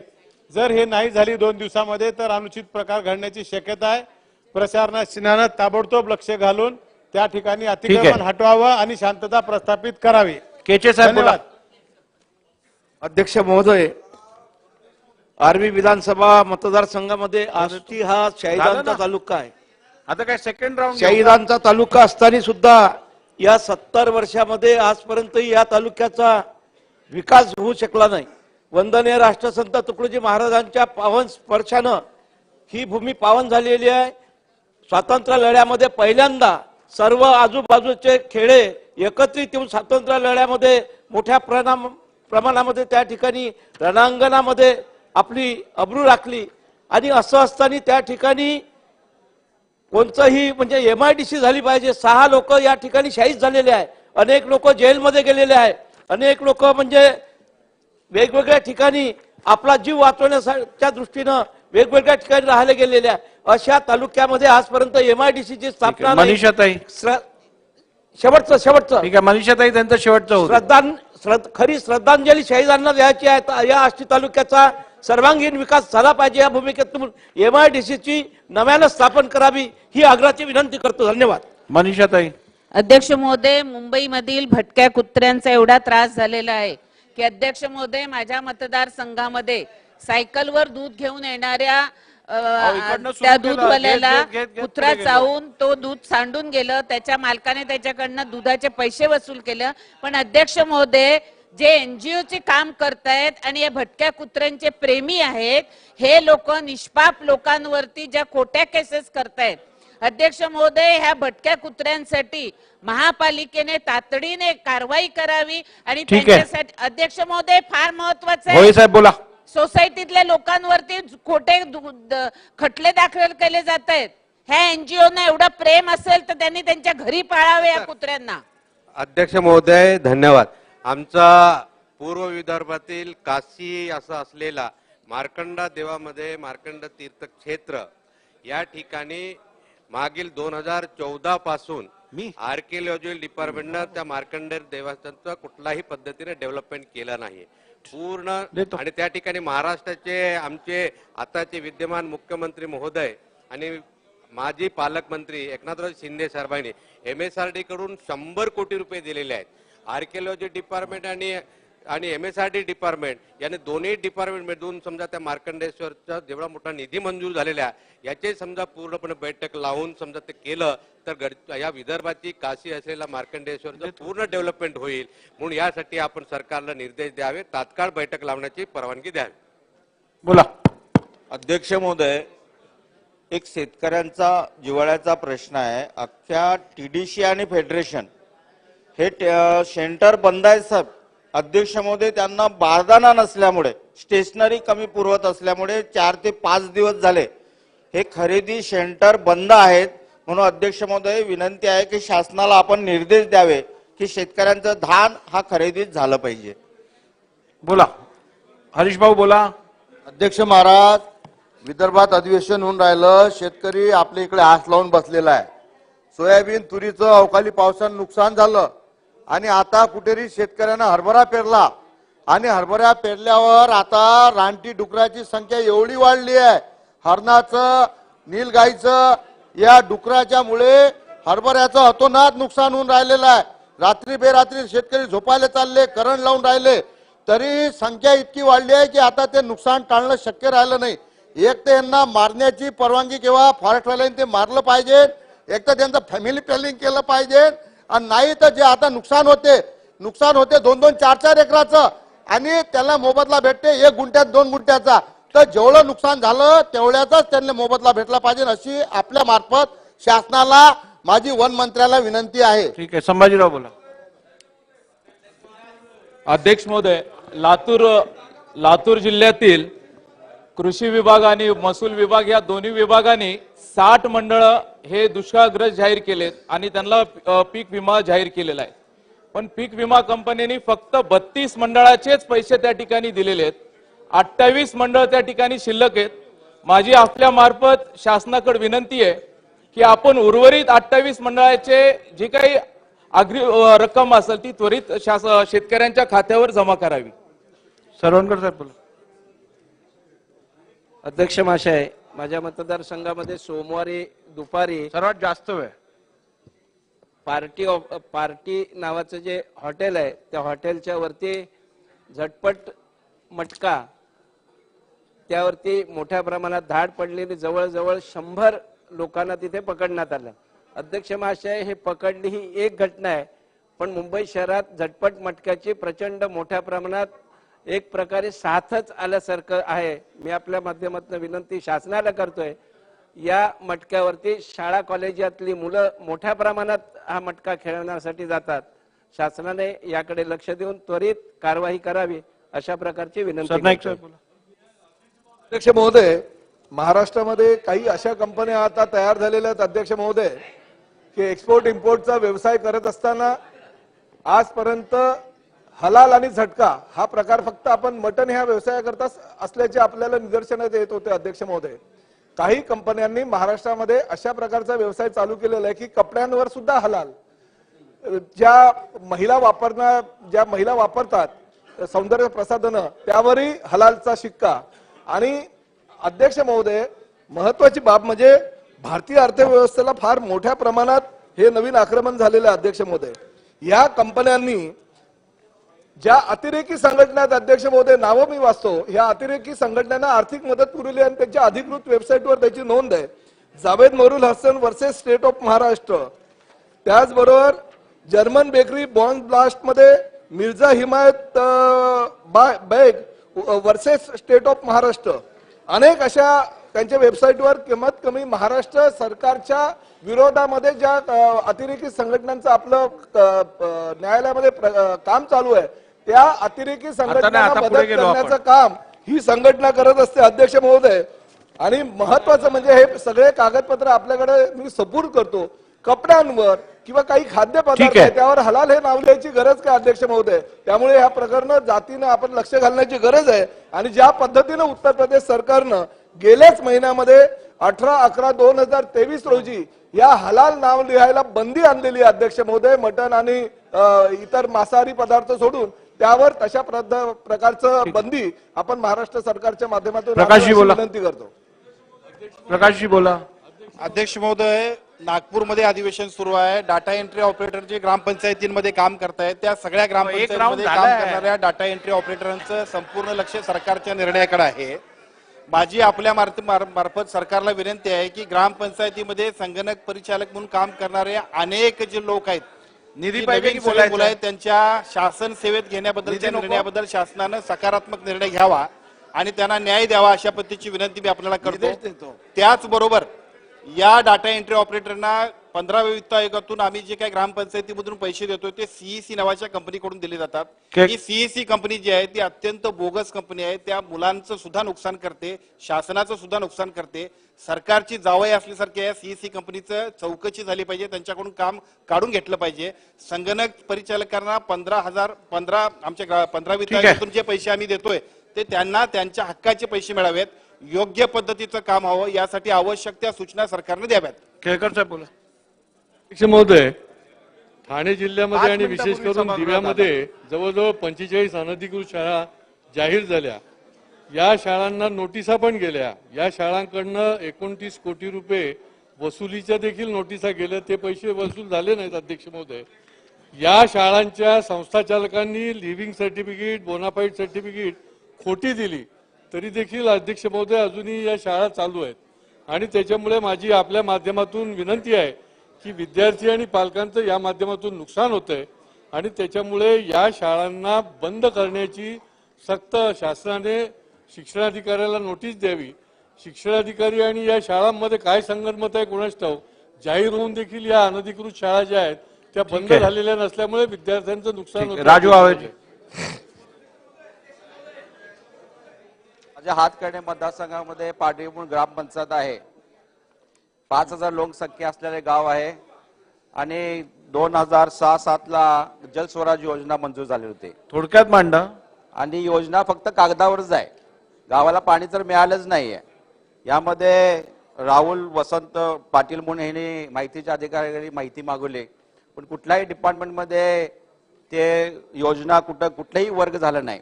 त्यानंतर 2021-22 ला जल जीवन मिशन मंजूर झालं, ते पण कागदावरच आहे. फक्त खोटे नाटक कागदपत्र गोळा करून ही जी योजना मंजूर केलेली आहे, पण गावाला पाणी मिळालं नाही. जे कोण अधिकारी असतील त्यांच्यावर कठोर कारवाई होणे गरजेचं आहे. पण गावाला 5000 लोकसंख्या असणाऱ्या गावाला पाणी मिळून झालंय, पण 1 कोटी रुपये उचल झालेला आहे. पण 1 कोटी रुपये गेले कुठं कुठलाही डिपार्टमेंट सांगत नाही.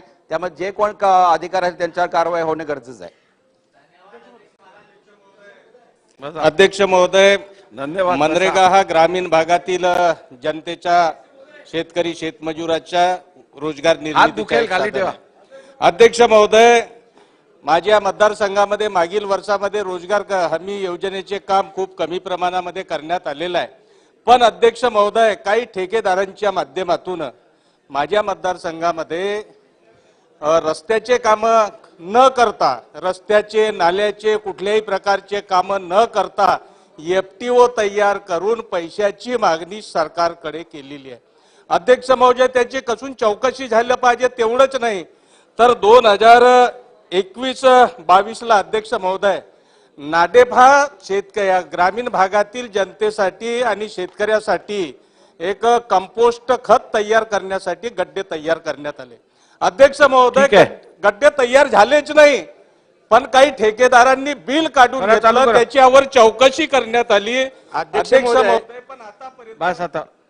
अध्यक्ष महोदय, गेल्या अधिवेशनामध्ये सभागृहामध्ये प्रश्न वारंवार तीन वर्षापासून मांडत आहेत. नांदेड ते जालना संबंधी मार्ग होत आहे, त्या ठिकाणी शेतकऱ्यावर अन्याय होत आहे. जिथं मूल्यांकन करोनामुळे 2 वर्षापासून वाढलं नाही आणि त्या मूल्यांकनाप्रमाणे ते पैसे आज नाही का MRDC देत आहे.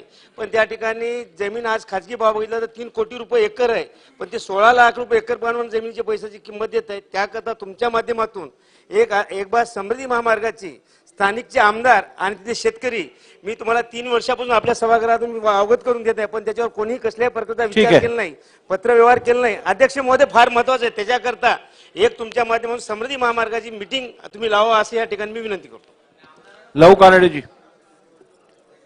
धन्यवाद अध्यक्ष महोदय. माझ्या मतदारसंघामध्ये 4 दिवसापूर्वी अचानक कोणतीही पूर्वसूचना न देता नगर मनमाड राष्ट्रीय महामार्गावरील कोल्हार येथील पुलाच्या बांधकामाचे कारण सांगून राष्ट्रीय महामार्गावरची वाहतूक बाबळेश्वर मार्गे श्रीरामपूर शहरातून जे साधे रोड आहेत त्या रोडने वळवलेली आहे.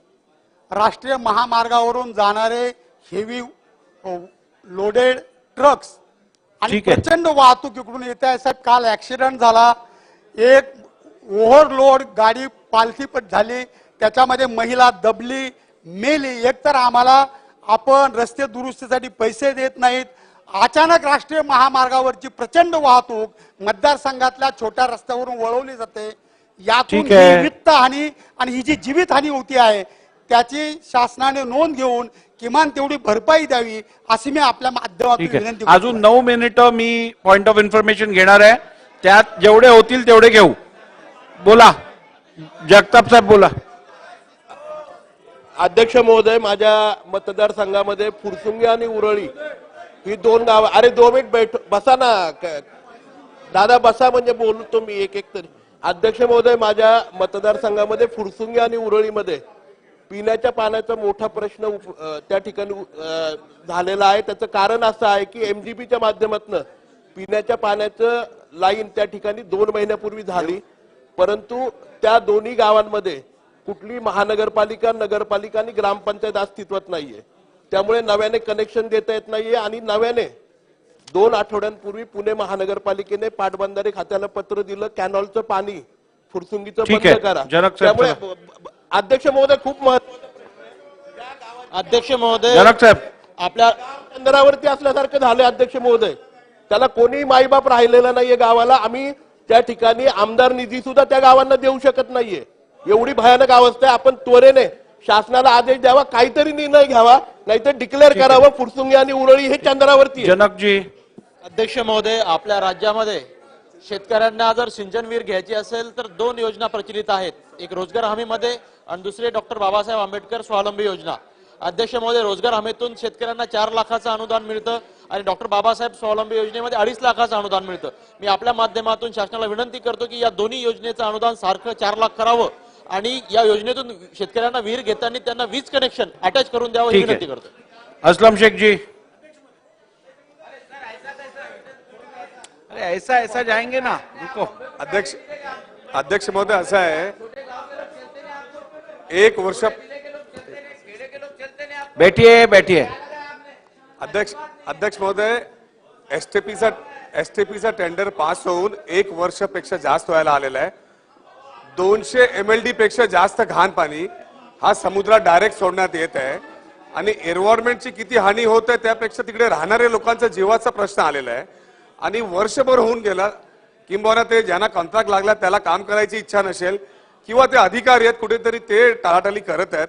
आणि असेच जर 200 MLD पेक्षा जास्त घाण पाणी जर समुद्रात जात असेल आणि आपण मुंबईमध्ये राहत असतात बरोबर आहे. त्याच्यावरती आपण बैठक लावा किंवा एसटीपी सरकारला आदेश प्लांट करावा. हे मुंबईसारख्या 4000 शहरामध्ये कोटीपेक्षा जास्तचं हा एसटीपी प्लांट आहे. सन्मान्य सदस्य असलम शेखजींनी हा अत्यंत महत्वाचा मुद्दा आज सभागृहासमोर मांडलेला आहे. मुंबईसारख्या शहरात एसटीपी प्लांट लवकरात लवकर सुरू करून पर्यावरणाची जी हानी होत आहे त्याच्यावर रोख टाकणं अत्यंत आवश्यक आहे. शासनाने याची गंभीर नोंद घ्यावी आणि उचित कारवाई त्वरित करावी. गोरंट्याल साहेब बोला. अध्यक्ष महाराज, जालना शहर ये स्टील इंडस्ट्री और सीड इंडस्ट्री के मजारे में माना जाता है. सर, जालना शहर के अंदर सीड इंडस्ट्री बड़े पैमाने पे है. जो हरित क्रांति हुई वो जालना से हुई. बीटी कॉटन जो निकला जालने से हुआ. लेकिन अभी कृषि खाते ने जो नया कानून बनाया एमपीडी यानी झोपड़पट्टी दादाओं के खिलाफ जो कानून है वो कानून बीज उत्पादकों पे लगा है. मैं आपको बताता हूँ, इस कानून की वजह से जालना का इंडस्ट्री एक तो गुजरात चले जाएगा या तेलंगाना चले जाएगा. आपका हीरा मार्केट ऑलरेडी इंडिया महाराष्ट्र से चलेगा, ये इंडस्ट्री जाएगी तो आपका रेवेन्यू कहाँ से होगा. चमन को आग लगा दी बागबानों ने. अरे गुल के नाम पे यहाँ शोले उगाए जाते हैं. इस पे जरा कृषि मंत्री को ताकीद कीजिए और ये जो कानून है इसको विड्रॉल करने लगाइए. रणनीतीताई. अध्यक्ष महोदय, मुंबई पोलीस भरती सन 21-22 ची जी प्रतीक्षा यादी आहे त्याच्यामधले जेवढे उमेदवार आहेत त्या सगळ्यांची मेडिकल पण झालंय, पण अजून त्यांना नियुक्ती बाबतीत काही आदेश मिळाले नाहीयेत. जवळजवळ 3000 पदं रिक्त आहेत.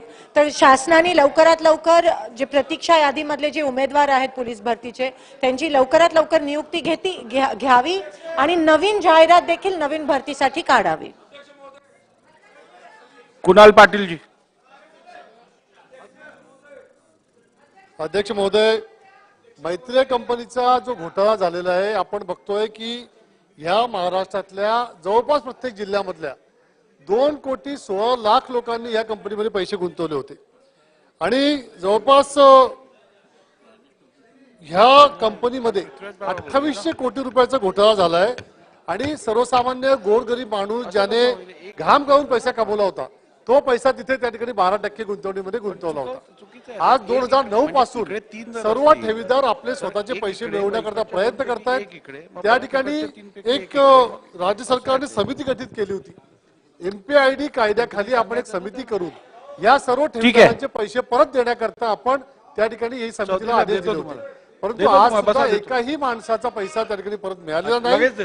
त्यामुळे माझी राज्य सरकारला विनंती आहे की तात्काळ या समितीला आदेश करून त्या ठिकाणी एक्सपिडाइट करून त्या ठिकाणी ह्या सर्व ठेवीदारांचे पैसे परत मिळवण्याकरता आपण केलं पाहिजे अशी माझी विनंती आहे. धन्यवाद. अध्यक्ष महोदय, आज माझ्या सकाळी जत मतदारसंघात सकाळपासून बत्सरगी येथे लोकांनी रास्ता रोको केलेला आहे. पाण्यासाठी आणि खरेदी विक्री व्यवहार त्याच्या गावातले सुरू व्हावेत. अध्यक्ष महोदय, जे रब्बीचं आवर्तन म्हैसाळच्या माध्यमातून सुरू आहे जत तालुक्यात त्याचे पैसे आज शेतकऱ्यांच्याकडनं वसूल केले जातात. अध्यक्ष महोदय, जत तालुक्यात आत्ताच्या सध्याच्या परिस्थितीला जवळजवळ 38 टँकर पाण्याचे सुरू आहेत आणि जे रब्बीचं आवर्तन सुरू केलेलं आहे ते पहिल्यांदा पैसे जे गोळा करायचे ते बंद करावेत आणि टंचाईमधनं जे पैसे आहेत ते त्यांना देण्यात यावेत. अध्यक्ष महोदय, दुसरा एक प्रश्न असा आहे त्या गावचा, त्या गावातल्या सगळ्याच गावाला, त्या बत्सरगी गावाला देवस्थान म्हणून लागलेलं आहे. तर देवस्थान याच्या 2013च्या आधी खरेदी विक्रीचे व्यवहार या ठिकाणी होत होते, पण आता अध्यक्ष महोदय ते सगळे थांबवलेले आहेत. आता त्या गावातल्या लोकांना कुणाची लग्न आहेत, कुणाच्या दवाखान्याच्या अडचणी आहेत, त्या अडचणीचा लक्षात घेऊन तसा प्रस्ताव तहसीलदार प्रांत आणि कलेक्टर ऑफिसला सन्मान्य माझ्या अध्यक्षतेखाली आणि खासदारांच्या अध्यक्षतेखाली एक बैठक झाली आणि तसा प्रस्ताव शासनाला या ठिकाणी महसूल विभागाला पाठवायची विनंती केली होती. तो एक प्रस्ताव त्या ठिकाणी पहिला मागून घेऊन त्या गावाला न्याय द्यावा एवढंच. धन्यवाद अध्यक्ष महोदय. जळगाव जिल्हा केळी उत्पादनासाठी अग्रेसर जिल्हा महाराष्ट्रामध्ये आहे, देशामध्ये देखील आहे. एकूण सुमारे 82,150 हेक्टर केळी लावली जाते. 78,421 शेतकऱ्यांनी केळी विमा काढलेला आहे. मागच्या वर्षी विमा निकषांमध्ये हिवाळ्यात अचानक बदल करण्यात आला होता, त्यामुळे हजारो शेतकऱ्यांना या विम्याचा लाभ मिळू शकलेला नाहीये. 22-23 मध्ये देखील शेतकऱ्यांना फळ विमा, पीक विमा योजनेचा लाभ मिळालेला नाही. त्यामुळे शेतकऱ्यांनी उपोषणाचा आंदोलनाचा मार्ग स्वीकारायचं ठरवलं, परंतु 144 कलम लागू केल्यामुळे ते त्यांना करता आलं नाही. गेल्या 3-4 वर्षापासून नैसर्गिक आपत्ती, रोगराई, वादळ, गारपीट यामुळे मुळात शेतकरी मोडून पडलेला आहे. त्यामुळे विम्याची रकमेसाठी अनेक वेळा पाठपुरावा करून देखील रक्कम जमा होत नाही, यामुळे शेतकऱ्याचा असंतोष आहे. त्यामुळे त्यात भर म्हणून कापूस देखील घरात पडून राहिला आहे. शेतकऱ्यांच्या हजारो शेतकऱ्यांच्या घरात कापूस पडून राहिला आहे. या माननीय कृषी मंत्र्यांना विनंती आहे आपल्या माध्यमातून की त्वरित यासंबंधी लोकांना रकमा मिळाव्यात आणि रिजेक्ट जे झालेले आहेत त्याच्याबद्दल संशोधन होऊन दुरुस्त केली जावी, अन्यथा हजारो शेतकरी विम्याच्या पासून वंचित राहतील याची नोंद सरकारने घ्यावी. यातून मोठा उद्रेक होण्याची शक्यता आहे आणि एक मोठं महसुली पीक आहे हे, याच्याकडे काळजीपूर्वक लक्ष देणं आवश्यक आहे. कृषी मंत्र्यांनी कृपा करून आपण त्यांना तसे आदेश द्यावे अशी विनंती करतो. धन्यवाद. महोदय, बँकेच्या अधिकाऱ्याच्या त्रासाला कंटाळून छत्रपती संभाजीनगर जिल्ह्यात पैठण तालुक्यातील कुटुंबखेडा येथील 43 वर्षीय शेतकऱ्याली नारायण भाऊसाहेब करंगळ यांनी आत्महत्या केलेली आहे काल. अध्यक्ष महोदय, आपल्या माध्यमातून सरकारला विनंती करायची आहे की आता दुष्काळ, अतिवृष्टी तसंच अनेक पिकांना भाव नसल्यामुळे शेतकरी अडचणीत आहे, तर तात्काळ ही जी बँकेकडनं वसुली केली जाते ती थांबवावी आणि सरकारने कर्जमाफीबद्दल योग्य असा निर्णय या अधिवेशनामध्ये घ्यावा. टोपे साहेब बोला. अध्यक्ष महोदय, पॉइंट ऑफ इन्फॉर्मेशन 24 नोव्हेंबर 2001 अध्यक्ष महोदय या तारखेला आपलं कायम विना अनुदानित धोरण अध्यक्ष महोदय राज्य शासनाने स्वीकारलं. अध्यक्ष महोदय, त्या अगोदर 78 कॉलेजेस असे आहेत की जे या धोरणामध्ये बसत नाहीत, त्यांना आपल्याला विना अनुदानित धोरणाप्रमाणे टप्प्याटप्प्याने अनुदान देणं गरजेचं आहे. अध्यक्ष महोदय, या संदर्भात जवळजवळ 1 वर्ष झालं अध्यक्ष महोदय ते आझाद मैदानावर 1 वर्ष ऊन, वारा, पाऊस सगळ्या ह्याच्यामध्ये उपोषणाला बसलेले आहेत, आंदोलन करतायत.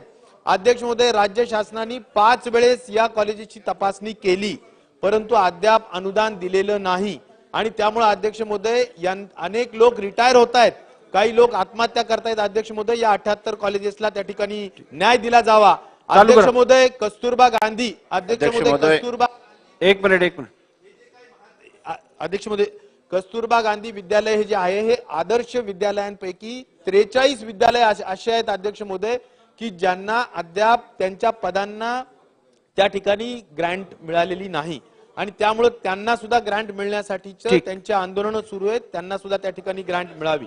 आणि त्यामुळे अध्यक्ष महोदय, याचबरोबर एक आदर्श अध्यक्ष महोदय त्या ठिकाणी आमच्या मतदारसंघामध्ये एक राधा बँक नावाची एक बँक आहे अध्यक्ष महोदय. या बँकेच्या माध्यमातून हजारो कोटीच्या ठेवी त्या ठिकाणी अध्यक्ष महोदय लोकांच्या आहेत, परंतु त्या ठेवीचे पैसे मिळत नाहीयेत. ती बँक डुबली की काय माहिती नाही आणि त्यामुळे या संदर्भात सुद्धा अध्यक्ष महोदय चौकशी ताबडतोबीने करावी आणि योग्य ती कारवाई करावी. अध्यक्ष महोदय, माझ्या मतदारसंघामध्ये करांडला अभयारण्य आहे.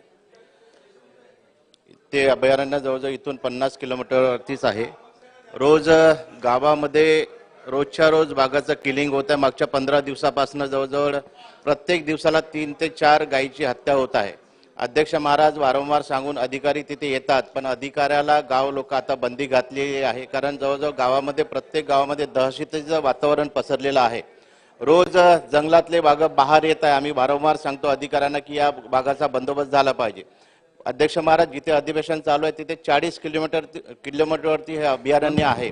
रोज पर्यटक बाहेर येतात, पण गावातले लोक दहशतीमध्ये जगत आहे. अध्यक्ष महाराज, ही व्यवस्था जर झाली नाही, गावाला फिनिशिंग झालं नाही तर लोक उतरल्याशिवाय राहणार नाही. अध्यक्ष महाराज, राजापूर तालुक्यामध्ये बारसूगवळ या ठिकाणी दिनांक 24 एप्रिल ते 11 मे पर्यंत दरम्यान शासनाच्या तर्फे माती परीक्षण करण्यात आले होते.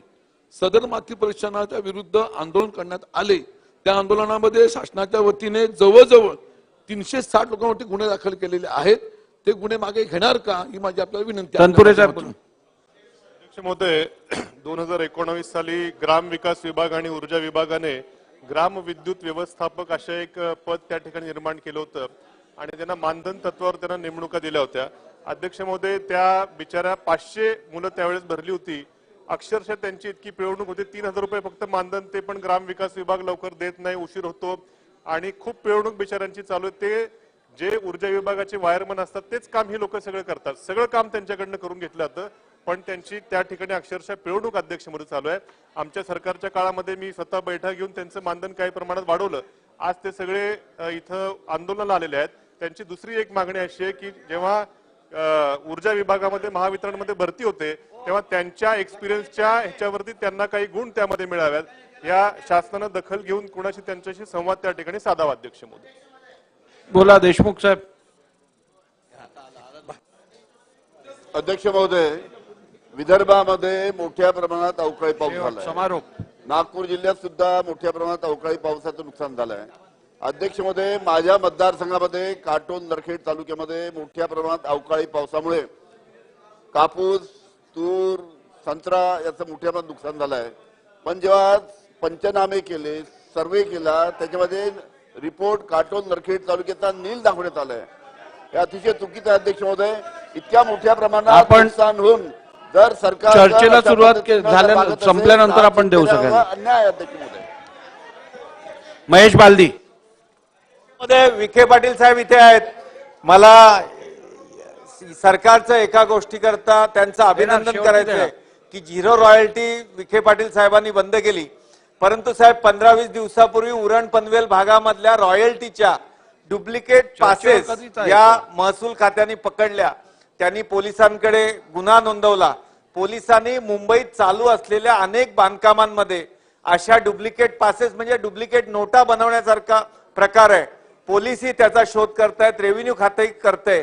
त्यांचं अभिनंदन. फक्त याच्यामध्ये अडकलेल्या या मोठमोठ्या कंपन्यांचा शोध लवकर लावावा आणि विखे पाटील साहेबांनी पुन्हा याचा follow-up घ्यावा ही त्यांना विनंती. धन्यवाद अध्यक्ष महोदय. अध्यक्ष महोदय, हा विषय मुंबई आणि महाराष्ट्राकरता अतिशय महत्वाचा आहे. गेल्या अधिवेशनमध्ये मी या तिथे हिवाळी अधिवेशनमध्ये एक विषय मांडला होता.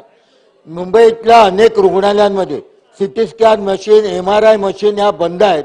अनेक रुग्णांना खाजगी रुग्णालयामध्ये खाजगी डॉक्टरांकडे पाठवतात. आपण निर्देश दिले होते आणि त्यावेळी सरकारने आश्वासन दिलं होतं की 2 महिन्याच्या आत या मशीन खरेदी केल्या जातील. परंतु आज 1 वर्ष झालं, अजूनही KM रुग्णालय, सायन रुग्णालय, नायर रुग्णालय इथे CT scan machine, MRI machine बंद आहेत, त्या लावल्या गेलेल्या नाहीत. माझी आपल्याला कळकळीची विनंती आहे की महाराष्ट्रातला अनेक रुग्ण या मुंबईतल्या रुग्णालयामध्ये येतात, त्यांना अत्यंत असुविधांना समोर जावं लागते. आपण तातडीने त्या घेण्याचे आदेश द्यावेचे आपल्याला नम्र विनंती. ठीक आहे. राजपूत साहेब बोला. अध्यक्ष महाराज धन्यवाद. आमच्या कन्नड मतदारसंघामध्ये पांगरा या गावामध्ये नागद येथे सबस्टेशनला अतुल सौर ऊर्जा याचा 10 मेगावॅटचा प्रकल्प बसलेला आहे आणि त्या प्रकल्पाच्या मध्ये त्यांच्या 16 जागी अशा लाईनवर लाईन क्रॉस झालेल्या आहे आणि ती एखादी सबस्टेशनची लाईन बंद पडली आणि सौर ऊर्जेची लाईन चालू असली तर तिथं टच होतो आणि एखादी आता मागं गोकुळ कायठे नावाचा व्यक्ती, तिचा मुलगा वायरमन डीपीवरच वारला लाईन चालू असताना. तर त्या तातडीने त्याचं काम करण्यात यावं, प्रकल्पाला सूचना तशा देण्यात याव्यात विनंती आपल्याला. अध्यक्ष महोदय, असेल, केदारे चौक असेल, खडी मशीन असेल, रामनगर रावते कंपाऊंड, तानाजीवाडी या सर्व ठिकाणी अंमली पदार्थ सेवन नाक्यावरती केलं जातं आणि या ठिकाणी मध्य पिरियड मध्ये एका तरुणाचा मृत्यू देखील झाला होता. त्याचबरोबर रात्रीच्या वेळेला या पाण्याच्या गाद्या ज्या चालू असतात त्याच्यामधूनही अशा प्रकारचे गैरधंदे त्या ठिकाणी रात्रीचे होतात. मी विनंती करतो की अंमली पदार्थ सेवन करण्याचे लोन हे कॉलेज आणि विद्यार्थ्यांपर्यंत गेलेलं आहे, तर पोलीस कारवाई करण्यात यावी ही आपल्याला विनंती. बोला. धन्यवाद अध्यक्ष महोदय. त्यांचं झाले अध्यक्ष महोदय होते मग घ्या. आता मध्ये जे पीक विम्याचे सगळे प्रकरण चालू होते त्यामध्ये अमरावती जिल्ह्यामध्ये माझ्या मतदारसंघातले 2 तालुके ते 25% घेतले आणि 1 तालुका सोडून दिला. आणि अशा करत असताना डिपार्टमेंटकडून कुठलेही गाईडलाईन किंवा कुठल्या माध्यमातून हे रिजेक्ट झाले किंवा का झाले हे काही सांगितलं जात नाही आणि मग मतदारसंघामध्ये एक रोष तयार होतो की ते 2 तालुके घेतले, 1 तालुका सोडून दिला. तर काहीतरी त्या डिपार्टमेंटनं व्यवस्थित जेव्हा आपण सिलेक्ट करतो तेव्हा सांगितलं पाहिजे की हे कुठल्या कारणामुळे रिजेक्ट झालं, काय झालं. आणि अध्यक्ष महोदय, हे अवकाळीमुळे आणि सगळ्या याच्यामुळं जे शेतकऱ्यांचं नुकसान झालं, लष्करी अळीमुळे मोठ्या प्रमाणात नुकसान झालेलं आहे. त्यामुळं तात्काळ पंचनामे करून मोठ्या प्रमाणात मदत या सगळ्या शेतकऱ्यांना मिळणं अत्यंत आवश्यक आहे अध्यक्ष महोदय. आणि माझी विनंती आहे की जेव्हा डिपार्टमेंट कडून काही पंचनामे होतात आणि काही रिजेक्ट होतात, काही सिलेक्ट होतात, तर त्याचे कारण त्या डिपार्टमेंटनं व्यवस्थित दिले पाहिजे आणि त्या माध्यमातून लोकांपर्यंत त्याची माहिती पोहोचली पाहिजे.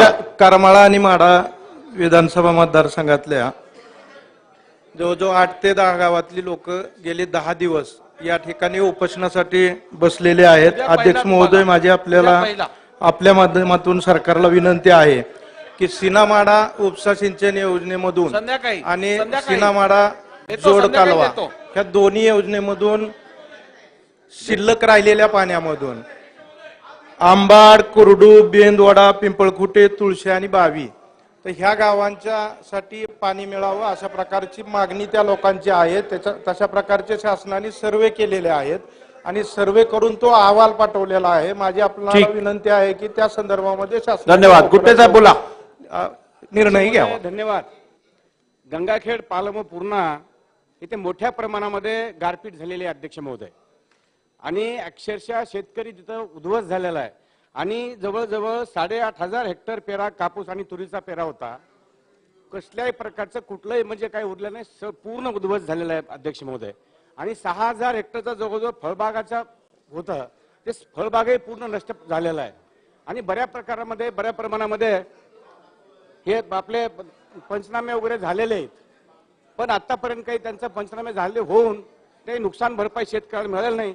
आपल्या वतीनं शासनाला माझी विनंती करायची आपल्या वतीनं की ताबडतोब शेतकऱ्याला नुकसान भरपाई देण्यात यावी. धन्यवाद. चला, वर्षाताई बोला. सन्माननीय अध्यक्ष वर्षाताई बोला. मुंबई आणि मुंबई महानगर परिषदातील वाढती वाहन संख्या हा खूप महत्वाचा प्रश्न. सन्माननीय अध्यक्ष महोदय, आकडेवारीनुसार 2022-23 आर्थिक वर्षामध्ये राज्यभरामध्ये वाहन संख्या जी होती ती 4.3 कोटीची होती. त्यातले 10% वाहने एकट्या मुंबईमध्ये. सन्माननीय अध्यक्ष महोदय, जी 45 लाख वाहने एकट्या मुंबई शहरामध्ये आहेत, ज्याच्यामध्ये दर किलोमीटर मागे वाहनांची घनता जी आहे ती 2250 एवढी. अध्यक्ष महोदय, मी यासाठी हा प्रश्न मांडलेला आहे की मुंबईमध्ये मोठ्या प्रमाणामध्ये जे आहे ते ट्रॅफिकचा प्रश्न त्या ठिकाणी झालेला आहे. सन्माननीय अध्यक्ष महोदय, Jogeshwari Vikhroli link road, L&T company जवळ असलेला उड्डाण पूल, IIT पवळ जवळचा रस्ता, पश्चिम दुर्गती मार्गावरचा मलाड ते अंधेरी रस्ता भागातील रस्ता, भांडू पंपिंग स्टेशन, बायकळा सिग्नल, त्या ठिकाणी पूर्व दुर्गती मार्ग, सायन उड्डाण पूल, सोमया मैदान जवळच्या त्या ठिकाणी असलेला रस्ता. अध्यक्ष महोदय, रस्त्याची अवस्था हा एक प्रश्न आहे आणि त्या ठिकाणी ट्रॅफिक हा दुसरा प्रश्न आहे. त्यामुळे सन्माननीय अध्यक्ष महोदय, मुंबईच्या संदर्भामध्ये बोलत असताना मी अपेक्षा करते की मुंबई प्रादेशिक परिवहन विभागाच्या माध्यमातून याच्यामध्ये कॉग्निजन्स घेतला जाईल आणि येणाऱ्या काळामध्ये ट्रॅफिक. ठीक आहे, वैभव नाईक लवकर बोला.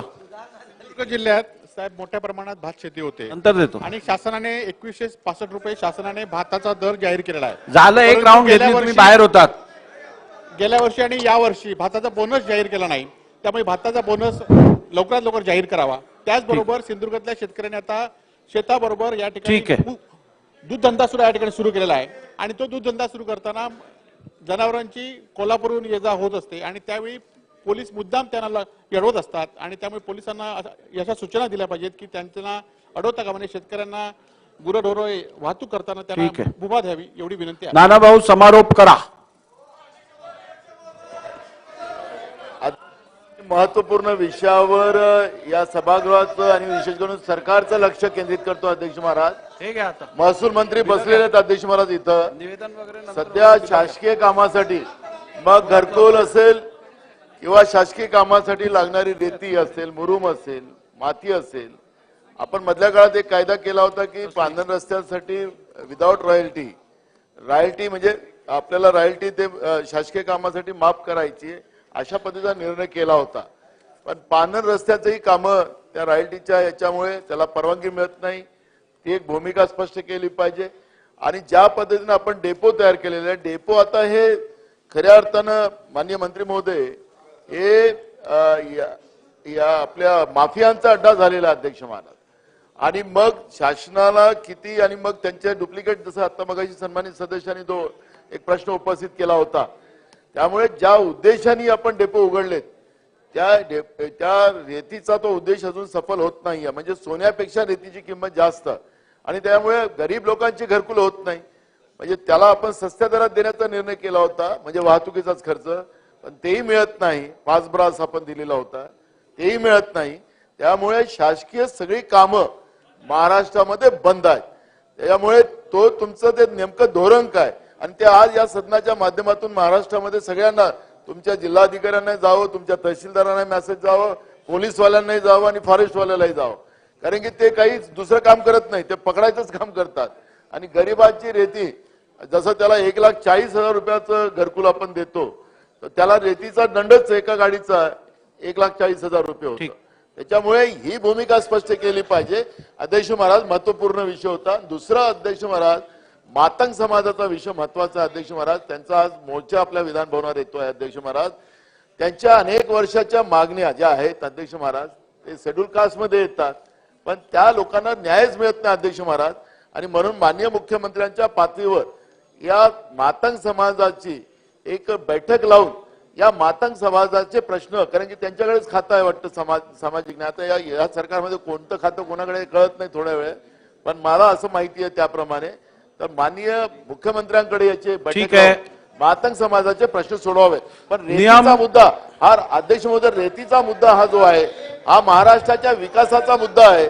त्यामुळे माननीय मंत्री महोदयांनी नियम 47 अन्वये मंत्र्यांचं निवेदन. खाडे साहेब बोला.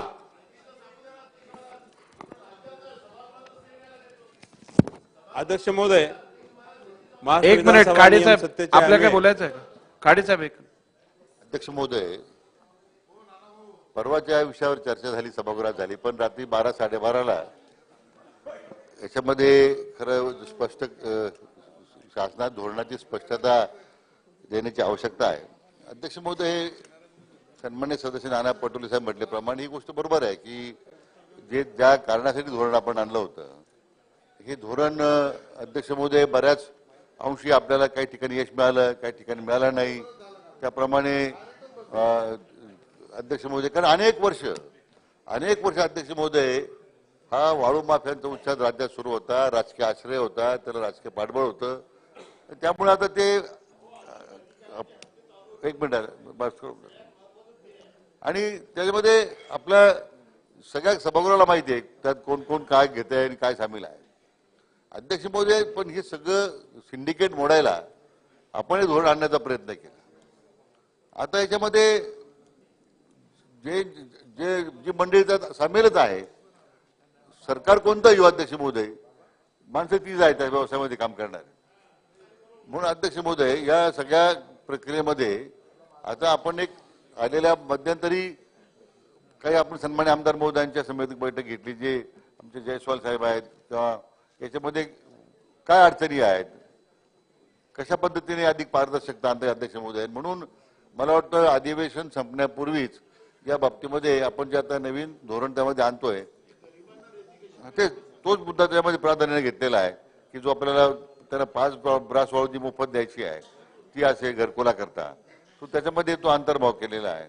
दुसरा, त्याच्यामध्ये साधारण सरकारी कामं असतील, शहरातली कामं, आता वाळूऐवजी क्रश सँडच त्यांनी वापरावी, असं काही त्याच्यामध्ये नाही. आता या माहितीची चर्चा व्हायला देऊ नका. अध्यक्ष महोदय, असे काही धोरणात्मक बाबी आपल्या समोर मांडू आम्ही, पाहिजे काही सन्मान्य सदस्यांना बोलावं, आम्ही चर्चेला बोलावतोय. कारण याच्यात काही कोणाचं अध्यक्ष महोदय कोणाच्या हित आपण जपतोय किंवा कोणाच्या त्या ठिकाणी पाठीशी घालण्याचा प्रयत्न नाही आहे. कारण म्हणजे हे दायित्व आता अनेक वर्ष ज्यांच्यावर जबाबदाऱ्या होत्या काही त्या लोकांनी पार पाडल्या नाही, आता आमच्यावर दायित्व आलंय पार पाडण्याचं. म्हणून अध्यक्ष महोदय, हा सगळा उच्छाद जो आणि बरं आहे ना, चांगलं आहे ना, ते त्यांना जे कधी त्यांना जमलं नाही ते मी करतो, मला जमलं नाही ते करतात, असे चालू आमच्या लोकांमध्ये. त्याची काही अडचण नाहीये. चला खाडे साहेब. म्हणून अध्यक्ष महोदय, निश्चित या बाबतीमध्ये सन्मान्य सदस्य नाना पटोले साहेबांनी जे मुद्दे उपस्थित केलेत, लवकर त्यामध्ये सरकार अध्यक्ष महोदय धोरण जाहीर करेल. अध्यक्ष महोदय, महाराष्ट्र विधानसभा नियम खाडे साहेब, नाही 47 ची त्यांनी 2 आश्वासन दिले होते अध्यक्ष महोदय. पहिला की आम्ही झिरो रॉयल्टी बंद करू, तर त्याच दिवशी केलं. परंतु त्या सभागृहात त्याच दिवशी एक आश्वासन दिलं होतं की आम्ही ट्रॅक्टरवरचा दंड माफ करू, परंतु तो फाईल वित्त विभागात गेल्यानंतर ती नाकारली. त्यामुळे सभागृहात दिलेल्या आश्वासनाची पूर्तता झाली नाही. तर माझी विनंती आहे की जो निर्णय मंत्री महोदयांनी सभागृहात सांगितलं होतं की आम्ही ट्रॅक्टरवरची शास्ती कमी करू, त्याची अंमलबजावणी झाली नाही. हा सभागृहात दिलेलं आश्वासन आहे, याची मी आठवण करून देतो. कृपया याबद्दल निर्णय घ्यावा. काळे साहेब बोला. महोदय, महाराष्ट्र विधानसभा नियम 97 अन्वये एक आपल्या संमतीने मी एक निवेदन करू इच्छितो. महोदय, तळवडे पुणे येथील शिवराज इंटरप्राइजेस येथे स्पार्कल कॅन्डल बनवित असताना दिनांक 8/12/2023 रोजी दुपारी 3च्या सुमारास अचानक आग लागली. सदर घटनेतील एकूण 15 महिला कामगारांपैकी 6 महिलांचा जागीच मृत्यू झाला आहे. जखमी महिला कामगारांपैकी 9 जखमी कामगारांवर उपचार सुरू असताना त्यापैकी 3 कामगारांचा मृत्यू झाला. उर्वरित 6 महिला कामगार व एक पुरुष व्यक्ती जे त्या आस्थापनेचे मालक होते ते आता उपचार घेत आहेत. प्रस्तुत आस्थापना तळवडे पुणे येथील श्रीमती जन्नर जमीन शिकलगार यांच्या मालकीच्या जागेत शिवराज इंटरप्राइजेस या नावाने कार्यरत होती. या आस्थापनेचे बांधकाम हे अनधिकृत असून आवश्यक मान्यता घेतलेल्या नसल्याने निदर्शनास आले आहे. तसेच या आस्थापनेचे कारखाने अधिनियम 1948 अंतर्गत परवाना घेतला नसल्याचे दिसून आले आहे. वैद्यकीय सुरक्षा व आरोग्य संचालनाकडून खटले दाखल करण्याची कारवाई सुरू आहे. घटनेनंतर सदर आस्थापनेवर कामगार उपायुक्त कार्यालयामार्फत विविध कायद्याअंतर्गत निरीक्षण शेरे पारित करण्यात आलेले असून खटले दाखल करण्याची कारवाई सुरू आहे. तसेच प्रदूषण नियंत्रण मंडळाने सदर आस्थापनेस उत्पादन प्रक्रिया थांबवण्याचे आदेश दिलेले आहेत. या प्रकरणी अग्निशामक विभागाकडून संबंधित पोलीस स्टेशनला आस्थापनेविरुद्ध भारतीय दंड संहिता बाल व किशोर कामगार प्रतिबंधक विनियमन अधिनियम 1986 तसेच स्फोटक अधिनियम 1884 अंतर्गत गुन्हा दाखल करण्यात आलेला आहे.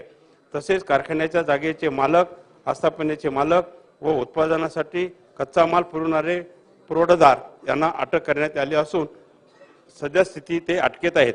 या अनुषंगाने पुढील चौकशी सुरू आहे. कंपनीत मृत व जखमी कामगारांच्या नुकसान भरपाई मिळण्याबाबत नुकसान भरपाई आयुक्त पुणे दिनांक 9/12/2023 रोजी कळवण्यात आले आहे. तसेच जखमीला शासकीय खर्चात उपचार व मुख्यमंत्री सहाय्य निधीतून त्यांना प्रत्येकी 5 रुपयाची मदत जाहीर केली आहे. घटनेच्या अनुषंगाने पुढील चौकशी सुरू असून संमती विरुद्ध कायदेशीर कारवाईची प्रक्रिया सुरू आहे. धन्यवाद. ठीक आहे. सर्व सन्मान्य सदस्यांना कळविण्यात येत आहे की 14व्या विधानसभेचे नागपूर येथे सध्या सुरू असलेल्या अधिवेशन हे या विधानसभेचे नागपूर येथील शेवटचे अधिवेशन असून मान्य अध्यक्ष, मान्य मुख्यमंत्री, मान्य उपमुख्यमंत्री, मान्य विरोधी पक्षनेते, मान्य मंत्री, मान्य मुख्य प्रतोद, मान्य गटनेते व विधानसभेचे सर्व माननीय सदस्य यांचे एकत्रित छायाचित्र गुरुवार दिनांक 14 डिसेंबर 2023 रोजी सकाळी 10:50 विधानसभा सभागृहासमोरील पायऱ्यांवर काढण्यात येणार आहे. सर्व सामान्य सदस्यांनी एकत्रित छायाचित्र काढण्यासाठी विधानसभा सभागृहासमोरील पायऱ्यांवर वेळेवर उपस्थित राहावे. 10:50. पॉइंट ऑफ ऑर्डर आहे अध्यक्ष महाराज.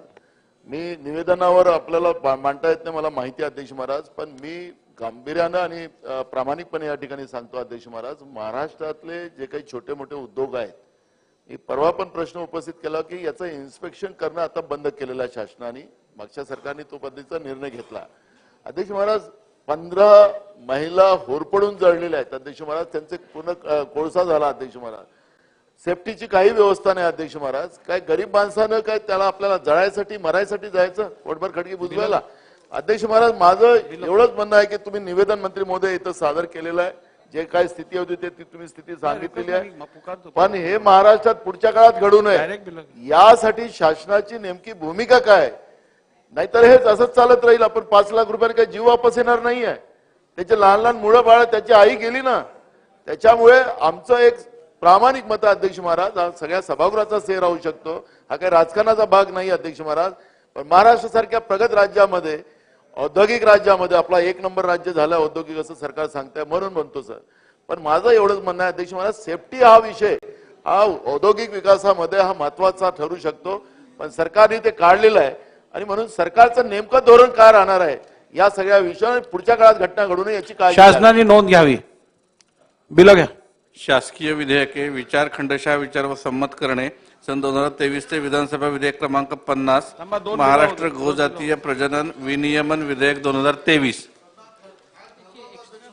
2 बिलं होऊ देत मग घेऊ.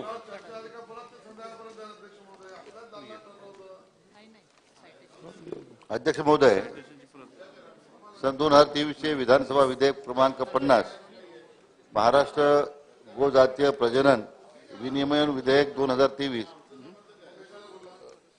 विचारात घेण्यात यावे असा मी आपल्या अनुमतीने प्रस्ताव मांडतो. प्रस्ताव असा आहे की सन 2023 चे विधानसभा विधेयक क्रमांक 50 महाराष्ट्र गोजातीय प्रजनन विनियमन विधेयक 2023 विचारात घेण्यात यावे. प्रस्ताव असा आहे की मंत्री महोदय. अध्यक्ष महोदय, हे जे विधेयक आणलेलं आहे ते महाराष्ट्र गोजातीय प्रजनन विधेयक बोविन ब्रीडिंग ऍक्ट जो आहे अध्यक्ष महोदय, याच्यामध्ये महाराष्ट्र आपल्या राज्यामध्ये जे काही प्रजननासाठी वापरल्या जाणाऱ्या गोजातीय रेते म्हणजे सिमेंटचं गुणवत्तेवर नियंत्रण ठेवण्यासाठी अध्यक्ष महोदय आपण विधेयक आणलेलं आहे. आज राज्यामध्ये अध्यक्ष महोदय जे काही आपण सिमेंट वापरतो जे परराज्यातून येतंय खाजगी क्षेत्रात तयार होतंय अध्यक्ष महोदय, याच्यावर कोणत्या प्रकारची त्याची गुणवत्ता काय आहे याच्यावर नियंत्रण ठेवण्यासाठी कुठली व्यवस्था नाही आहे आणि त्यामुळे राज्याच्या दूध उत्पादनावर परिणाम होतोय.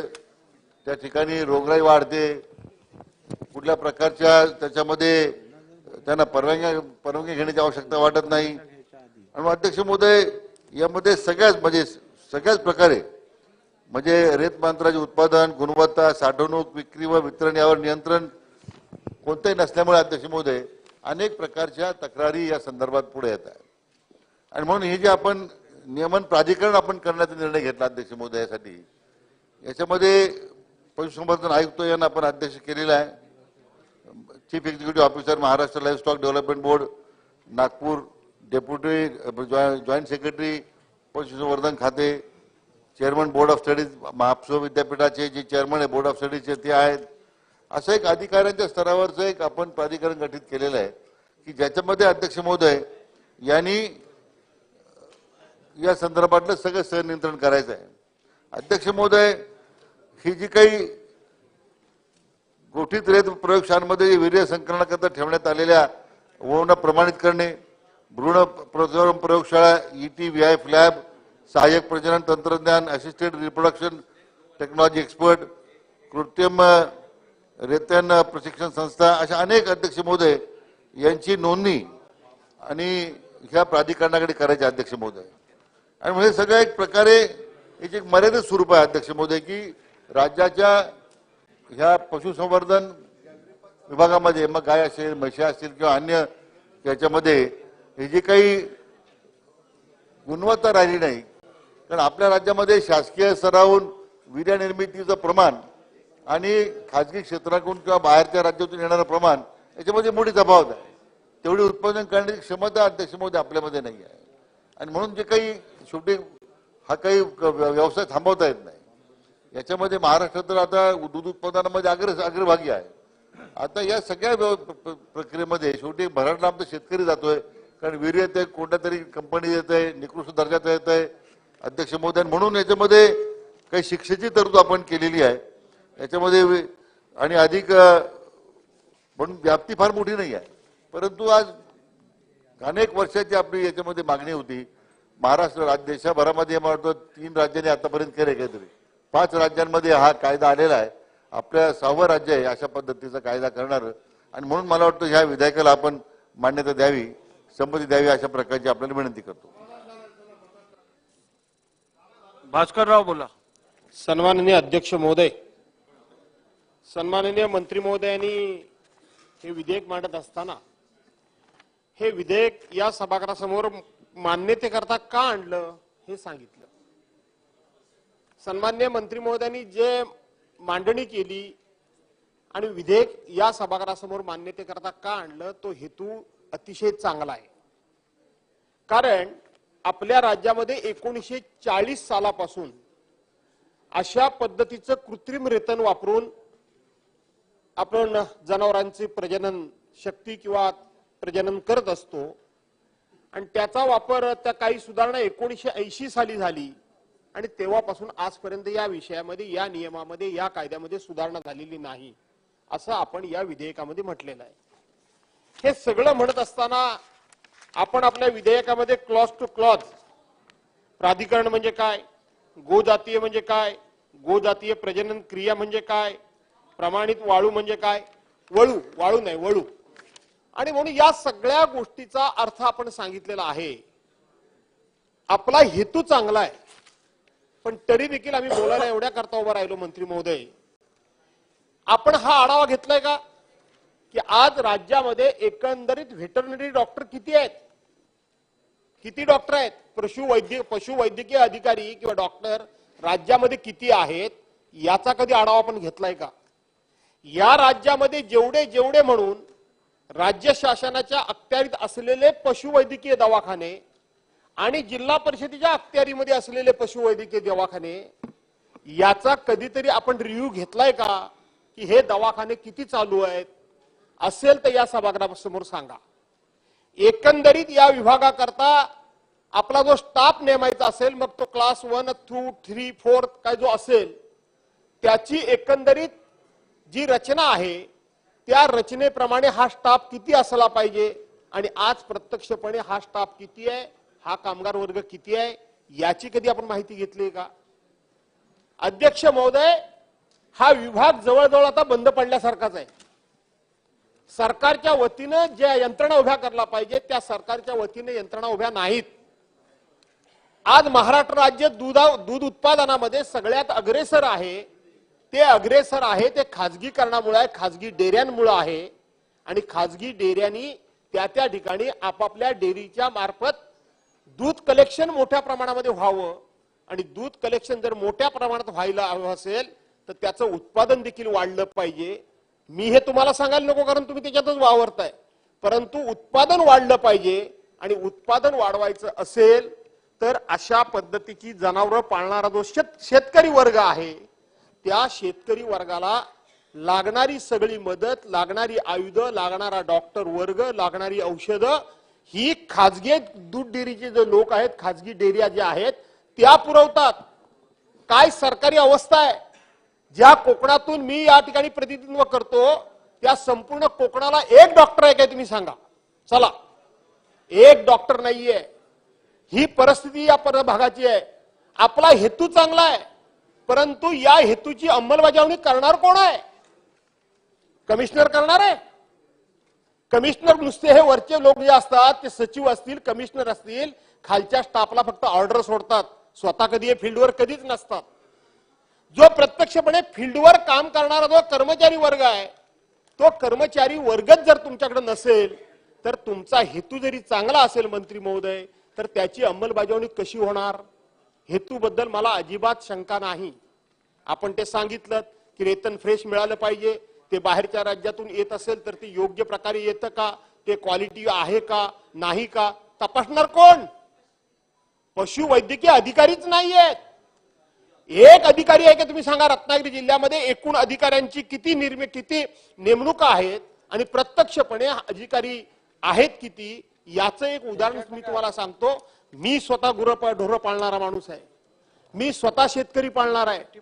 यंदाच्याच गणपतीमध्ये अध्यक्ष मंत्री महोदय माझी स्वतःची म्हैस व्यायला म्हणून सुरुवात झाली. आपल्याला ते वितेच म्हणतात, तिची डिलिव्हरी म्हणतो आपण हे म्हणतो परंतु वितेच म्हणतात. आणि म्हणून जेव्हा व्यायला ती झाली आणि शेवटी ती अडली, ती त्याची पहिल्यांदाच ते विणं होतं. माझ्यासारखा माणूस सगळ्या ठिकाणी वनवन भटकला पण डॉक्टर कुठेही मिळाला नाही, कुठेही डॉक्टर मिळाला नाही. तेव्हा मला कळलं कारण कोकणामध्ये मुळामध्ये दूध उत्पादन कमीच आहे, जवळजवळ नाहीये मंत्री महोदय, आणि म्हणून ही अडचण आम्हाला फार जाणवत नाही. पण ज्या वेळेला ही अडचण माझ्या स्वतःच्या बाबतीत घडली, मी गणपतीच्या सणाकरता घरात असताना अध्यक्ष महोदय ज्यावेळेला चित्र माझ्या समोर आलं आणि तिची अवस्था सगळी बघितली तर त्यावेळेला मला कळलं की आपल्या कोकणामध्ये नक्की आहे काय या संदर्भामध्ये. आणि योगायोगानं आपण हे विधेयक आणलं म्हणून मी हा किस्सा मांडायला या ठिकाणी उभा राहिलो. शेवटी इकडून तिकडून धरून आणला डॉक्टरला आपण आणि त्याचं पोट फाडून ज्याला शिजर म्हणतात त्यावेळेला खऱ्या अर्थानं मी माझ्या डोळ्यानं बघितलं.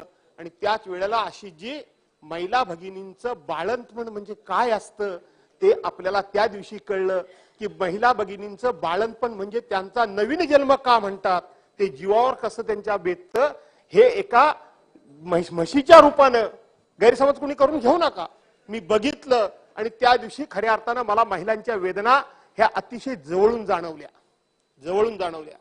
आणि म्हणून अध्यक्ष महोदय ज्या वेळेला तिचं सिझर करावं लागलं, तिचं ते पोट फाडून ते बाहेर ज्याला रेडको आपण म्हणतो HIV मध्ये तेच म्हटलंय ते आपण बाहेर काढलं.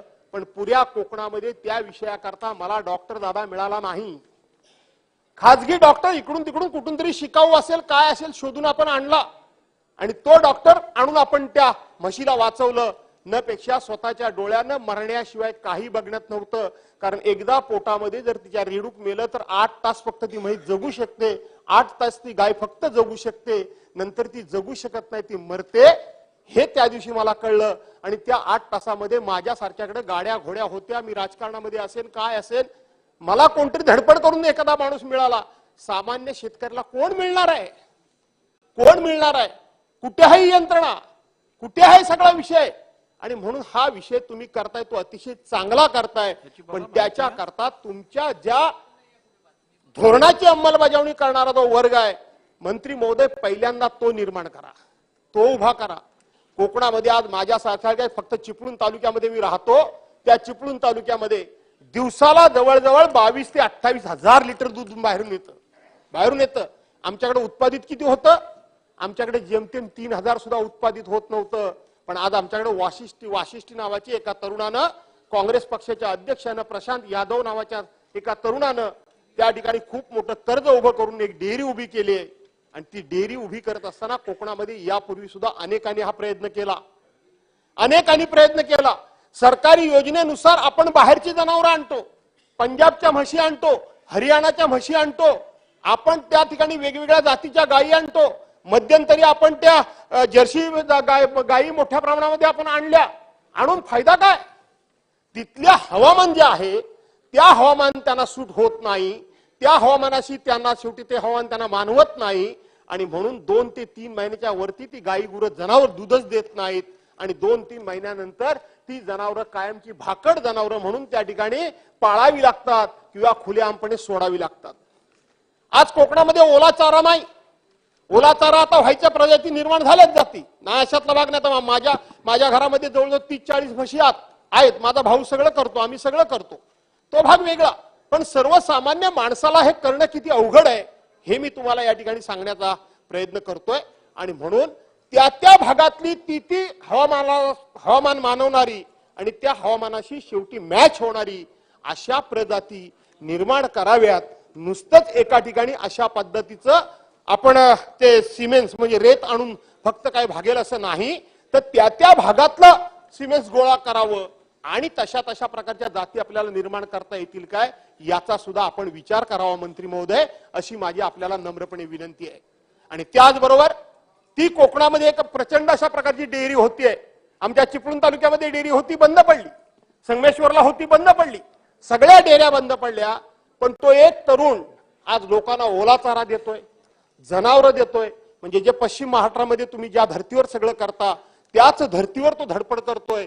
आणि म्हणून एका मागास भागामध्ये, एका पूर्णपणे दुष्काळी म्हणजे दुष्काळ मी माझ्या भागाला कधी म्हणणार नाही, परंतु ज्या भागामध्ये ऊनच जास्त आहे, गरमीच जास्त आहे, गरमाच जास्त होतो, कायम त्या ठिकाणी वातावरणामध्ये एक प्रकारची ह्युमिडिटी आहे, अशा भागामध्ये एक तरुण जर उभा करून राहतोय तर त्याला सुद्धा काही त्या भागातली खास बाब म्हणून काही मदत तुम्हाला करता येईल का याचा जर विचार केला तर आज अनेक लोकांना तो रोजगार देऊ शकेल. अशा प्रकारची सुद्धा मी आपल्याला विनंती करतो. आणि म्हणून फक्त माझा महत्वाचा मुद्दा आहे की तुमच्या धोरणाला आमचा विरोध असायचं कारणच नाही. धोरण चांगलं आहे, पण ते धोरण फक्त कागदावर राहू देऊ नका, तर ते प्रत्यक्षपणे ज्या शेतकऱ्याकरता जो गाई गुरं पाळतो त्याच्याकरता म्हणून त्याची अंमलबजावणी करणारी जी यंत्रणा आहे ती यंत्रणा तुमच्याकडे आज 100% मी नाहीये. मी आत्ताच सांगतो, जवळजवळ तुमच्या खात्यामध्ये, या खात्यामध्ये माझ्याकडे आकडेवारी नाही, मला काही चुकत असेल तर मला बरोबर करा. मी आत्ताच या ठिकाणी विधेयक वाचलं नाही, बोलायला उभा राहिलो. अगोदर जर वाचलं असतं तर मी सगळे आकडेवारीच घेऊन आलो असतो, पण काय आवश्यकता नाहीये. माझ्या माहितीप्रमाणे जवळजवळ 68% तुमच्या या विभागामधली स्टाफच नाहीये, ही परिस्थिती आहे. आणि गेले कित्येक वर्षामध्ये हे वेटरनरी डॉक्टर आपण तयारच करू शकलो नाहीत. त्यामुळे हे सरकारी दवाखान्यामधून हे डॉक्टर नाहीयेत आणि म्हणून ती यंत्रणा मंत्री महोदय उभी करा, किंवा तशी यंत्रणा करणं सरकारला आज सगळ्या बाबतीत जड जातं हे मलाही मान्य आहे. आपल्याला काही अशा खाजगी तरुणांना त्या भागामध्ये जनावर वाईज आपण काही त्यांना शेवटी ठराविक रक्कम देऊन त्यांना आपण कार्यरत करू शकतो का, याचाही विचार आपण करावा. अशा प्रकारची मी विनंती तर करतोच. पण पुन्हा एकदा मी आपल्याला सांगतो की पाठिंबा तर मी देतो, विरोध करायचं काहीच मला कारण नाही. हेतू आपला चांगला आहे, पण तो हेतू प्रत्यक्षपणे कृतीमध्ये उतरण्याकरता आणि ज्यांच्या करता म्हणून तुम्ही हे विधेयक आणताय त्यांच्यापर्यंत आपला विचार आणि आपली कार्यकुशलता आणि प्रत्यक्ष तो लाभ पोचण्याकरता म्हणून यंत्रणा उभी करावी. आणि त्या वाशिष्ठी डेअरी संदर्भामध्ये, कारण मी काल पण तुमच्या सभागृहामध्ये परवानगी त्या ठिकाणी उल्लेख केला राधाकृष्ण विष्णू पाटीलजी, की तुमच्याकडे जेव्हा कृषी खातं होतं त्यावेळेला मी वारंवार तुमच्याकडे येत होतो, तुम्हाला रत्नागिरीमध्ये घेऊन गेलो, आपण परिषदा भरवल्या. कारण शेवटी कोकण म्हणजे फक्त आणि फक्त नोकरीशिवाय आम्ही काही कधी विचारच केला नाही. आणि म्हणून काहीतरी आता उद्योगधंदे जर उभे राहत असतील, नवनवीन जर व्यवसाय उभे राहत असतील तर तिथली परिस्थिती बघून तुम्ही निर्णय घ्या, अशा प्रकारची विनंती करून मी या ठिकाणी थांबतो. धन्यवाद. एक लक्षात घ्या की आज आपल्याला मराठा आरक्षणाच्या विषयातली चर्चा पुढे न्यायची आहे. त्यामुळे आता या बिलावरती चर्चा करत असताना वेळेच्या नियोजनाचा विचार करून, नाही मला माहिती आहे बिलावरती तुम्हाला पाहिजे तेवढं तुम्ही बोलू शकता, परंतु आज कोणती चर्चा आहे हे सांगणं मला महत्वाचं वाटतं. ते लक्षात घेऊन आपल्याला जेवढं बोलायचं असेल तेवढं बोला. ठीक आहे, आज एकच बिल घेऊ आपण, एवढंच एक बिल घेऊ, परंतु हे बिल घेत असतानाही आपण किमान एक अजून 15 मिनिटात ती चर्चा सुरू करावी अशी सभागृहाला विनंती आहे.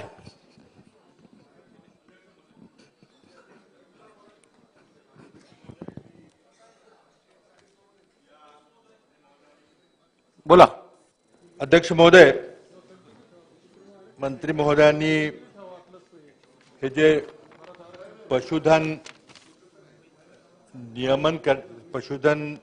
विकासाचं नियमन करण्याकरता जे विधेयक आणलेलं आहे,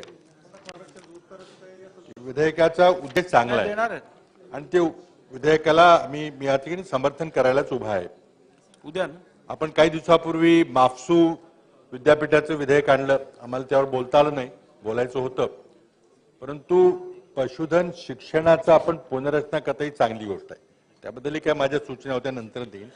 पण आज हे जे विधेयक आहे ते जे कृत्रिम रेतन करणारं जे सगळं तंत्रज्ञान आहे, मध्ये बरेचसे नावं फार अवघड आहेत, आर्टिफिशियल एम्ब्रायो नंतर काय काय आहे ते, पण कृत्रिम रेतन करणारी जी सगळी व्यवस्था आहे आता ते करतायत, कोण खाजगी माणसं करतायत, कोण तो ट्रेंड आहे का नाही, तो त्याला बरोबर डिग्री डिप्लोमा आहे का नाही, पण कोणी करतंय आणि कोण लोकांना फसवतंय.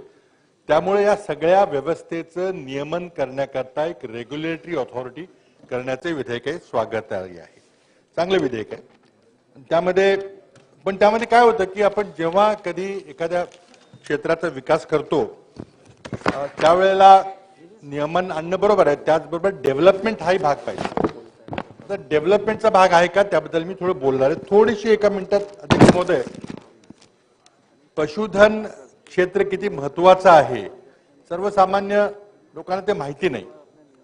आपल्या देशाच्या एकूण कृषी अर्थव्यवस्थेचा अन्नधान्य उत्पादनाचा भाग फक्त 50% आहे. पशुधन क्षेत्र 30% आहे.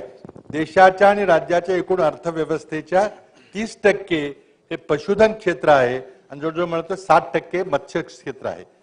म्हणजे 40% पशुधन आणि मत्स्य क्षेत्र आणि फक्त 50% अन्नधान्य किंवा ग्रेन्स वगैरे जे आहेत तो क्षेत्र आहे. त्यामुळे आपण जेव्हा ऍग्रिकल्चर इकॉनॉमी किंवा ऍग्रिकल्चर अर्थव्यवस्थेचा कृषी अर्थव्यवस्था विचार करतो तेव्हा हे पशुधन क्षेत्र किती महत्वाचं आहे त्याकडे आपलं खरंच दुर्लक्ष झालेलं आहे. याकडे आपलं लक्ष वेधणं गरजेचं आहे. युपी मध्ये 6 कोटी 80 लाख जनावर आहेत. महाराष्ट्रामध्ये आज 30 कोटी 30 लाख जनावर आहेत. पण ही 30 कोटी 30 लाख जनावर मला वाटतं की 1985 साली 30 कोटी 30 लाख होती. मग नंतर ती 1997ला 4 कोटी झाली. महाराष्ट्रात एकूण पशुधन झालं. पण आता पुन्हा 30 कोटी 30 वर आलं, म्हणजे कमी झाले. 30 कोटी 30 लाख आता आहे. हा सॉरी 3 कोटी 30 लाख झालेलं आहे. म्हणजे 1985 मध्ये जे पशुधन होतं ते 3 कोटी 30 लाख आता पुन्हा झाले. मध्यंतरी वाढलं होतं, कमी झालेलं आहे. पण त्याची गुणात्मक वाढ झाली का हा खरा आपल्या समोर प्रश्न आहे. त्याकरता आपले हे प्रयत्न आहेत. अध्यक्ष, मी बिलाकडे येण्यापूर्वी एकच आणखी गोष्ट सांगू इच्छितो. देशाचा दूध उत्पादनामध्ये पहिला क्रमांक आहे जगात, त्यामध्ये काही शंका नाही. महाराष्ट्राचा खूप आपण दूध उत्पादन करतो. पण अध्यक्षमध्ये मला जी काळजी आहे, आज पंजाबमध्ये दुधाची उपलब्धता ही 1299 ग्राम प्रति व्यक्ती प्रति दिवस आहे. आपली मात्र 303 आहे. देशाची सरासरी, आता नवीन आकडे काही कमी जास्त असतील, माझ्याकडे थोडे जुने आकडे आहेत, पण पंजाबमध्ये 299 प्रतिग्रॅम प्रति व्यक्ती दुधाची उपलब्धता आहे. महाराष्ट्रामध्ये 300 सव्वा 300 काहीतरी आहे. म्हणजे आपला देशात 9वा क्रमांक लागतो दरडोई दूध उपलब्धतेबद्दलचा. ही चिंताजनक बाब आहे. कारण जेवढी दूध उत्पादकता असेल तिथं त्या समाजाच्या म्हणजे आरोग्यावर परिणाम होतो. हरियाणा पंजाबचे माणसं कशी असतात, तिथे किती पैलवान किती ऍथलीट्स निघतात, आपल्याकडे काय परिस्थिती आपण पाहतो. देशातला ऍव्हरेज 427 आहे. इथे कुठेतरी परिस्थिती बदलायची गरज आहे. अध्यक्ष महोदय, त्याकरता हे मागचं एक विधेयक शिक्षणाची पुनर्रचना करणार ना, आता तुम्ही या कृत्रिम रेतन व्यवस्थेचं नियमन करण्याकरता एक नियमन प्राधिकरण आणताय, ही चांगली गोष्ट आहे. काही सूचना आहेत. नेहमी एखाद्या विषयाकडे लक्ष देताना रेग्युलेटरी डेव्हलपमेंट असं आपण म्हणतो. आपण यामध्ये रेग्युलेटरी केलेलं आहे, सगळं नियमन केलेलं आहे. पण डेव्हलपमेंट करता आपण काय केलंय की तुम्ही सिमेंट स्टेशन रजिस्टर केलं पाहिजे, त्याची नोंदणी केली पाहिजे. त्याचबरोबर ती जी माणसं ट्रेन करतात त्यांची नोंदणी झाली पाहिजे. सगळ्या नोंदणीच्या तुम्ही कशी नोंदणी करायची, अर्ज कसा करायचा, किती फी भरायची, अर्ज नूतनीकरण कधी करायचं, हे सगळं ठीक आहे. केलं नाही तर काय करायचं वगैरे बऱ्याच डिटेलच्या गोष्टी आहेत. पण मॅनपॉवर क्रिएट करण्याकरता यामध्ये काही उल्लेख नाही. आता तो दुसऱ्या प्रक्रियेमध्ये करतात.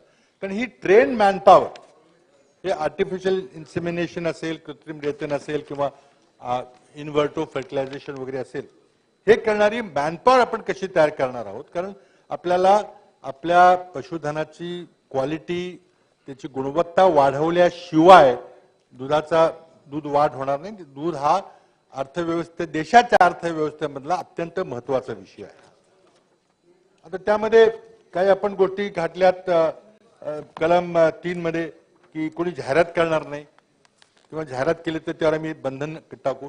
आता जाहिरात करायची नाही का फक्त नोंदणीकृत माणसांनी करायची याचं स्पष्टीकरण आलं पाहिजे. कारण लोकांना कळलं पाहिजे की सेवा, भास्कररावजींनी सांगितलं की डॉक्टरच उपलब्ध नाहीत. कुठे डॉक्टर उपलब्ध राहतील त्याची वेबसाईटवर माहिती आहे का, कुठं फोन करायचा, काय करायचं, अशा प्रकारची माहिती कशी देणार. आपण या कलमामध्ये लिहिले की तथ्यांचा विपर्यास करणारी जाहिरात किंवा प्रसिद्धी करणार नाही.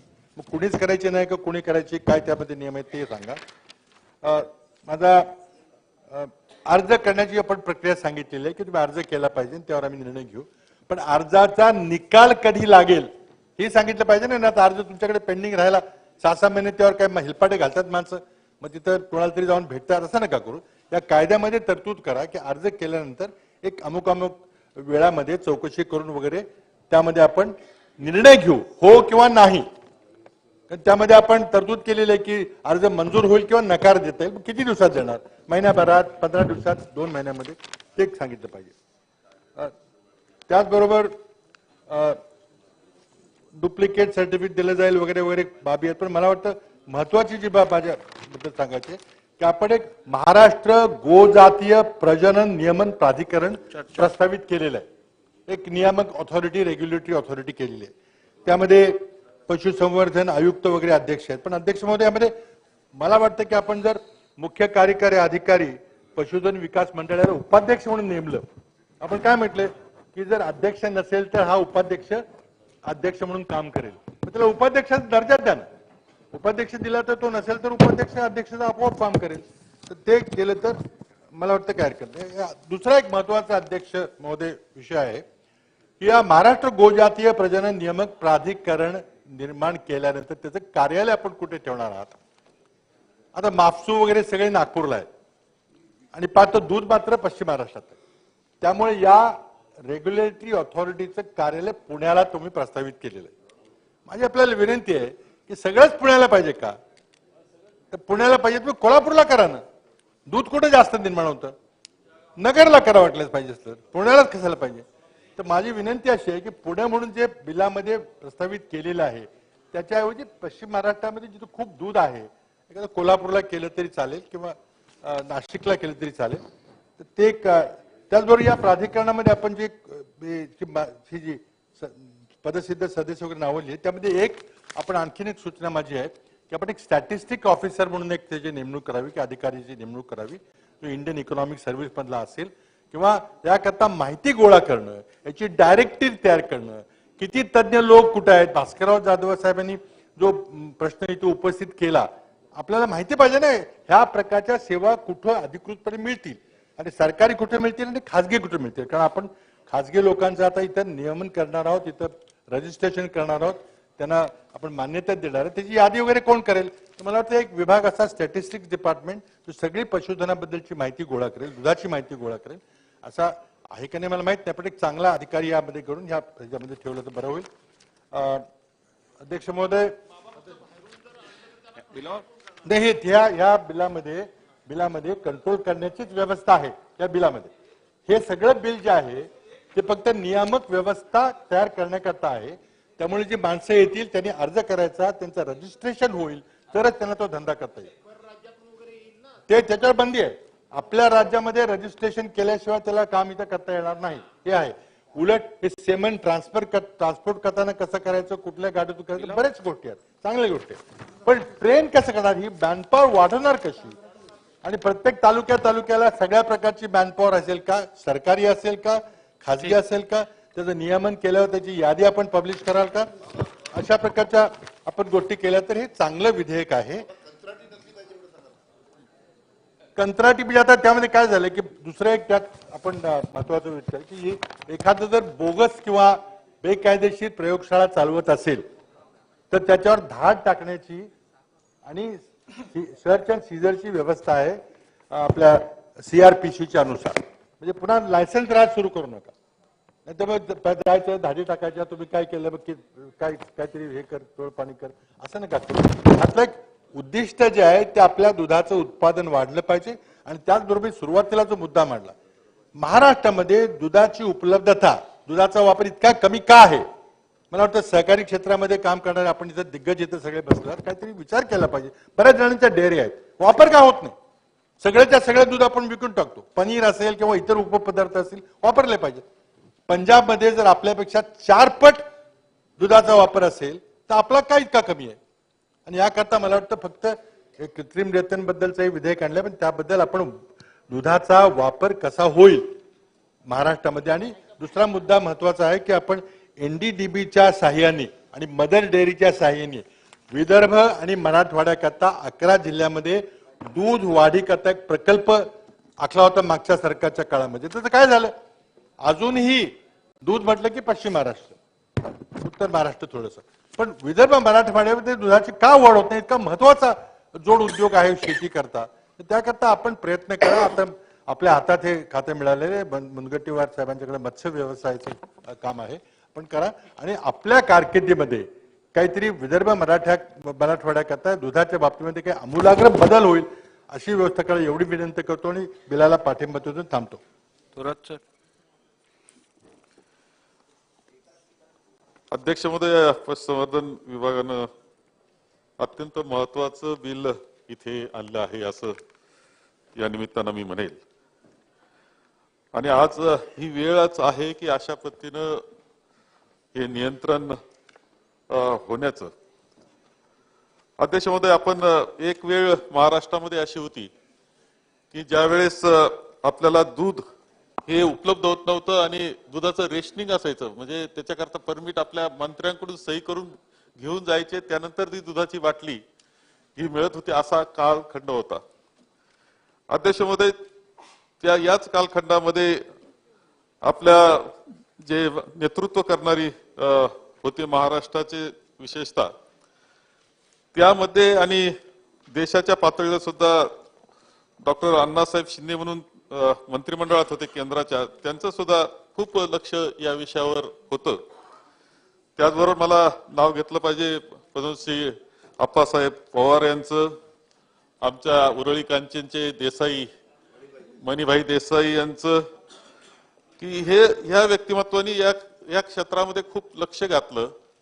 आणि आपली जी गाय आहे, आपल्याकडे गावठी गाय होती आणि तिच्यातच निराळ्या जाती होत्या, त्या गावठी गायीवरच कृत्रिम रेतनाच्या दृष्टीनं धोरण त्यावेळेस आणलं.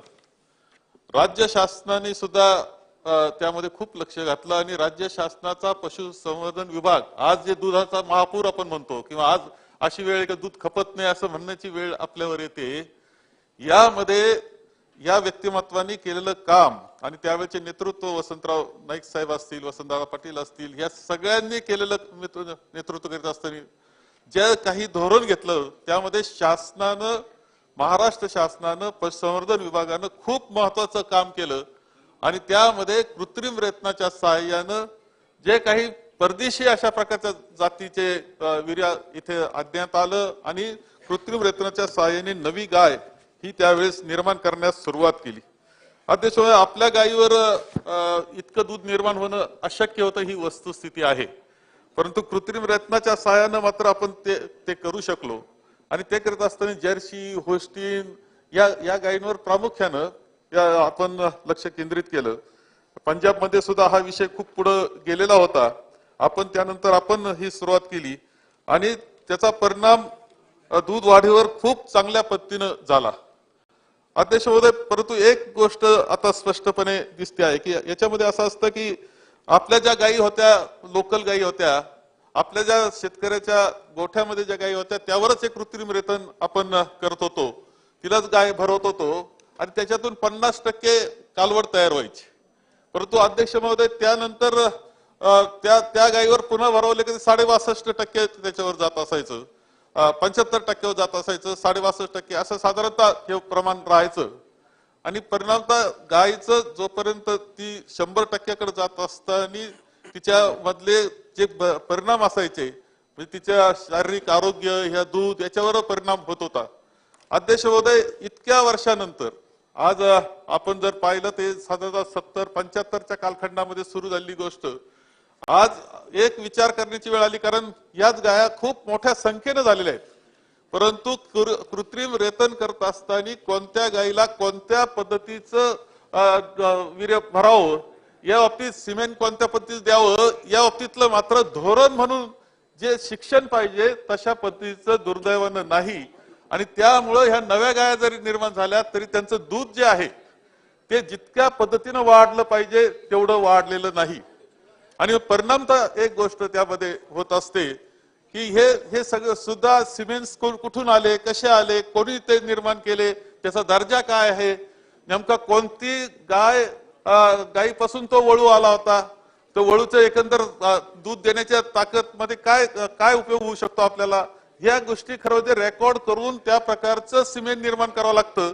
आणि ते स्ट्रॉ असतात, पण तसं इतकं बारकाव्यानं ते पाहिलं जात नाही, ही वस्तुस्थिती. आणि आदरणीय शरदचंद्रजी पवार साहेब ज्यावेळेस कृषी मंत्री होते आणि हा विषय त्यांच्याकडे केंद्रामध्ये होता, त्यावेळेस आम्ही एक ब्रीडिंग पॉलिसी म्हणून 3 दिवसाचं शिबिर घेऊन ही ब्रीडिंग पॉलिसी ठरवली पाहिजे.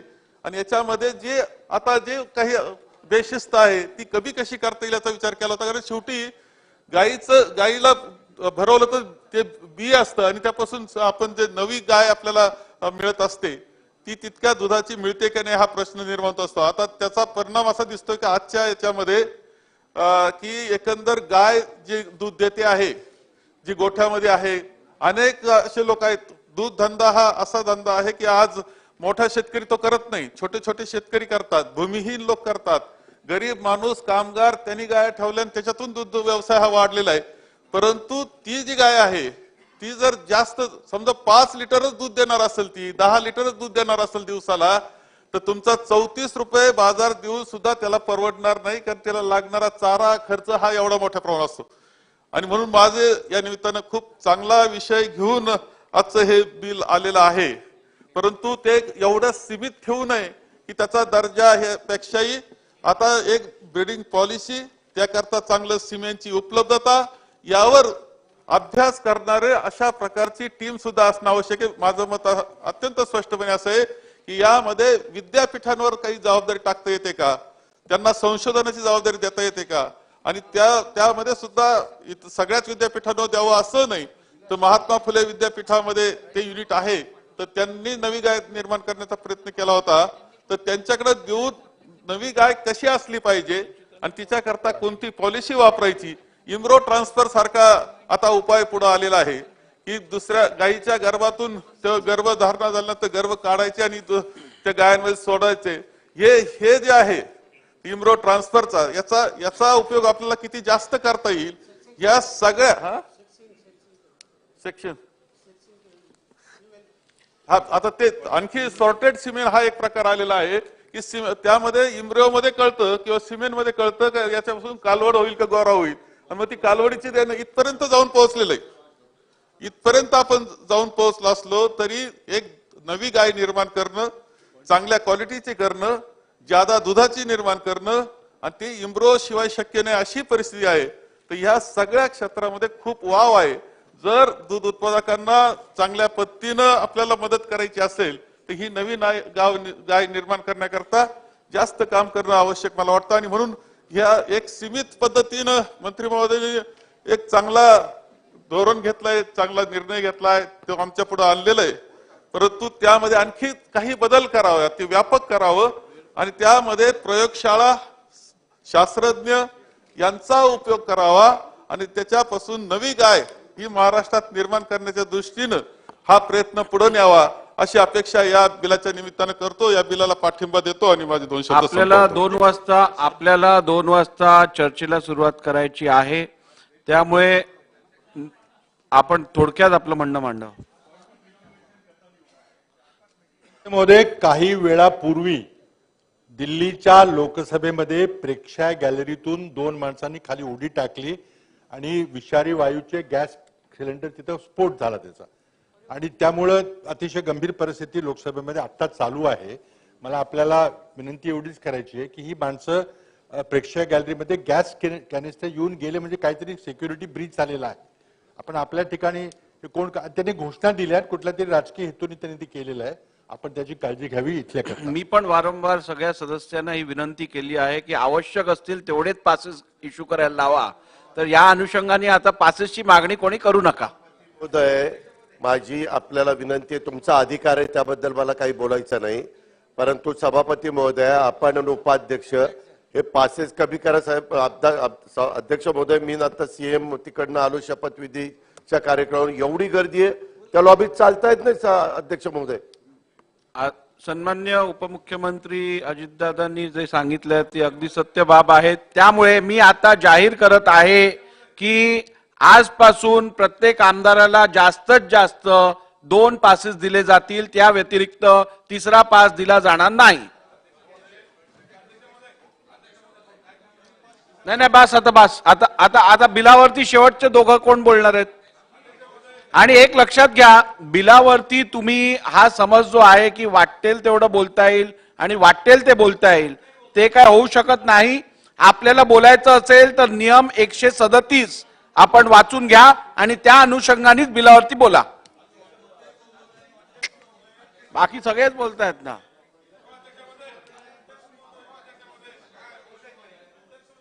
बोला वायकर साहेब. 137च्या अनुषंगाने बोला. Yes pointed. अध्यक्ष महोदय, सदर बिलाच्या माध्यमातून हे जे बिल आणलंय चांगले उद्दिष्टाने आणलेलं आहे.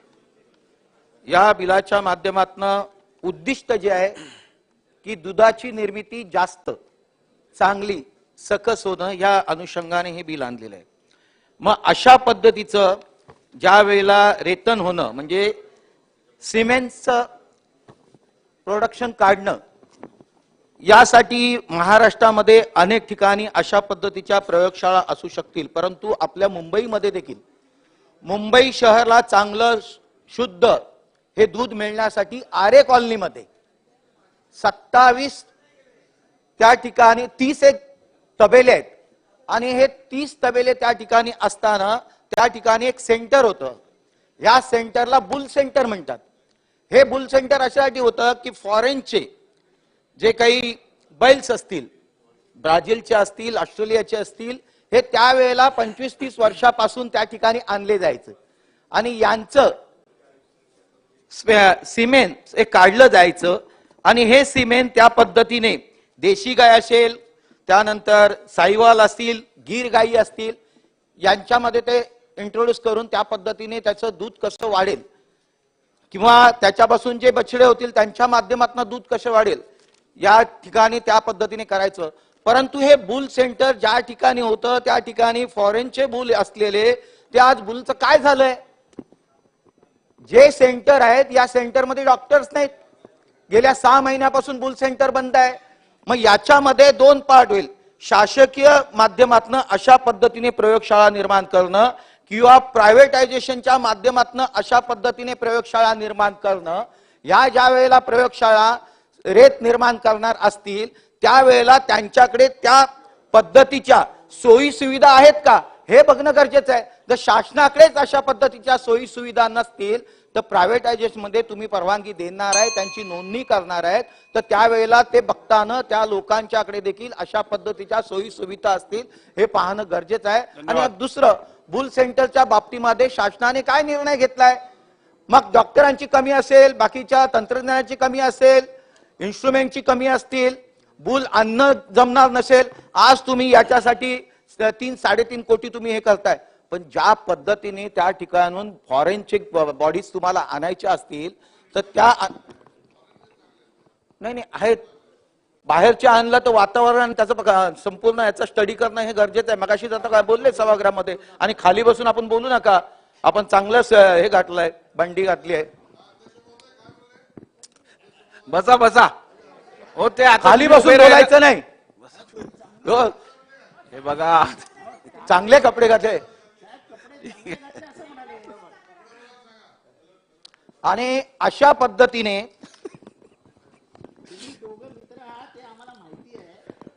मग तुम्ही काय शत्रू असा नाही ना.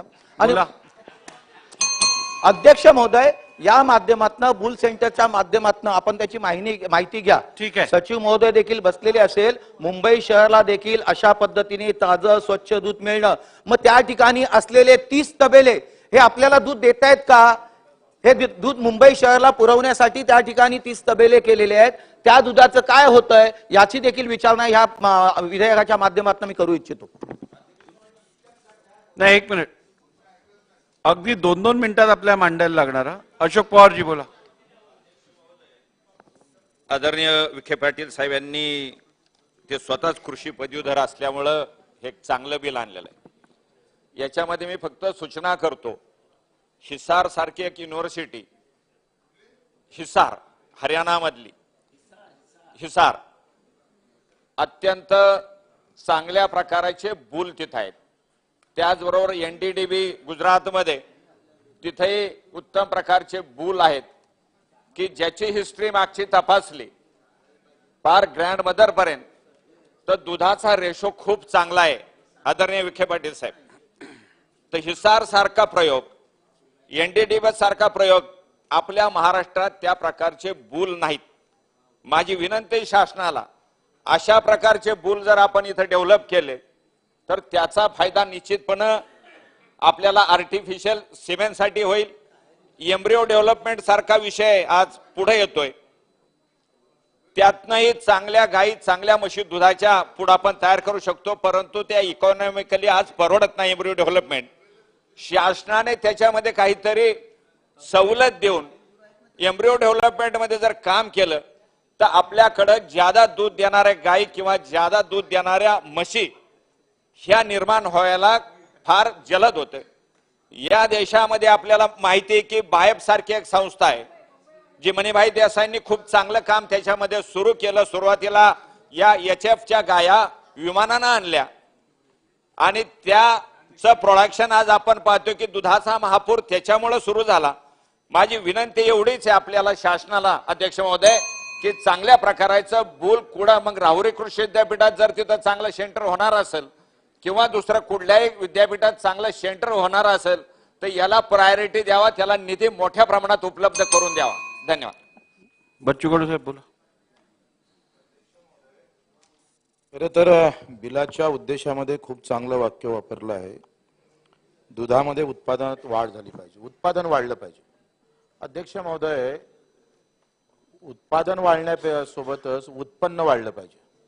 खिशात किती पैसे येते दूध उत्पादकाच्या त्याचा विचार तुम्ही केला पाहिजे.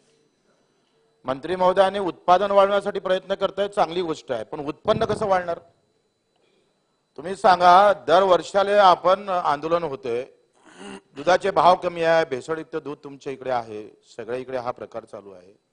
तुम्ही उत्पन्न वाढवण्यासाठी काय करता ते सांगितलं पाहिजे. हे सगळ्यांना आतापर्यंत जर आपण विचार केला तर मला खिशात माझ्या घरी दूध किती झालं याच्यापेक्षा त्या दुधातून पैसे किती भेटले हा फार महत्वाचा विषय. आणि सरकार इथंच चुकतं अध्यक्ष महोदय.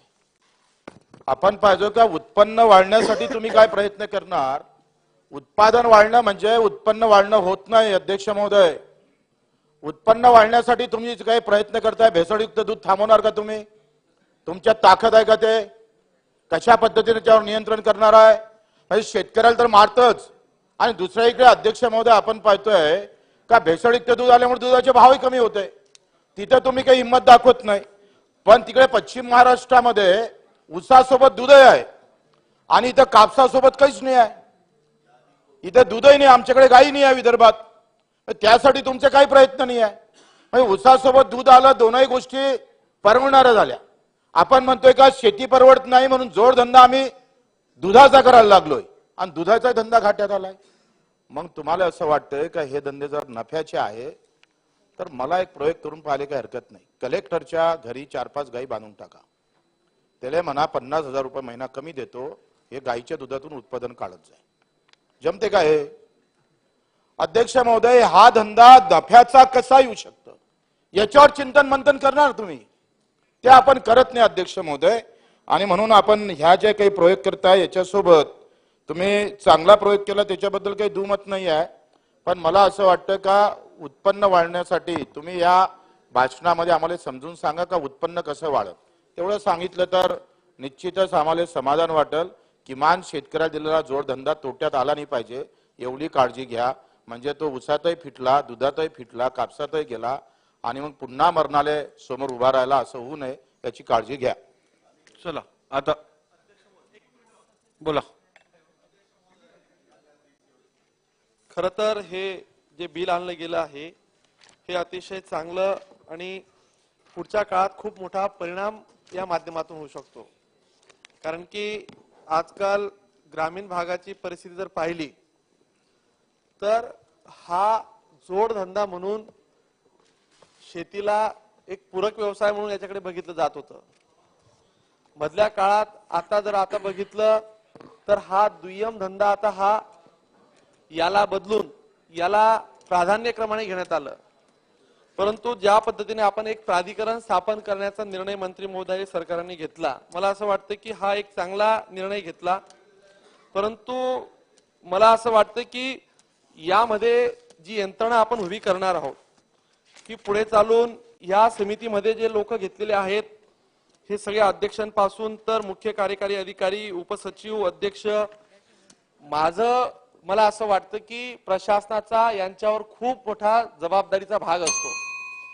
अजून यामध्ये आपण काही दुधामधले एक्सपर्टीज अजून त्यात जर ऍड केले तर त्यामध्ये त्यांचे 1-2 सदस्य जर वाढवले जेणेकरून ते त्यांची माहिती त्यांच्या कडेला अद्ययावत ज्ञान किंवा दूध संघातले काही बरेचसे लोक आहेत की त्यात ते भाग घेऊ शकतात.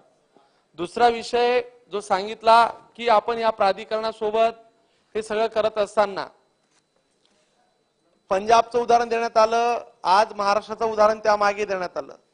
परंतु ह्या दुधाच्या भावाच्या संदर्भात देखील एक मोठा प्रश्न उभा राहतोय. आज जे दूध तयार कन्क्लूड करा. नाही, कन्क्लूड हेच करतोय आम्ही की आमची या माध्यमातून दोनच मागण्या अशा आहेत की या प्राधिकरणामध्ये एक्सपर्टीज लोक सगळे शासनाचे जे घेतलेले आहेत आपण, यामध्ये आयुक्त आहेत, मुख्य कार्यकारी अधिकारी आहेत, यासोबत या समितीमध्ये या प्राधिकरणामध्ये की ज्यांना दुधातलं सगळं गणित कळतं, जे वस्तुस्थिती मांडतील ते लोक घ्यावं. आणि दुसरी बाजू पदविका धारक आणि पदवीधारक जे डॉक्टर्स आहेत, आता एवढं सगळं आपण ज्या लॅब्स उभ्या करू, त्या लॅब कुठे उभ्या केल्या पाहिजे. पश्चिम महाराष्ट्रामध्ये तुम्ही म्हणतायत, मला असं वाटतं की उत्तर महाराष्ट्रामध्ये दुधाचं आज एक आगार म्हणून ओळखलं जातं. तर प्राधिकरण हे उत्तर महाराष्ट्रात कुठेतरी चालू करावं, जेणेकरून उत्तर महाराष्ट्राला ते बूस्ट करता येईल दुधाच्या माध्यमातून.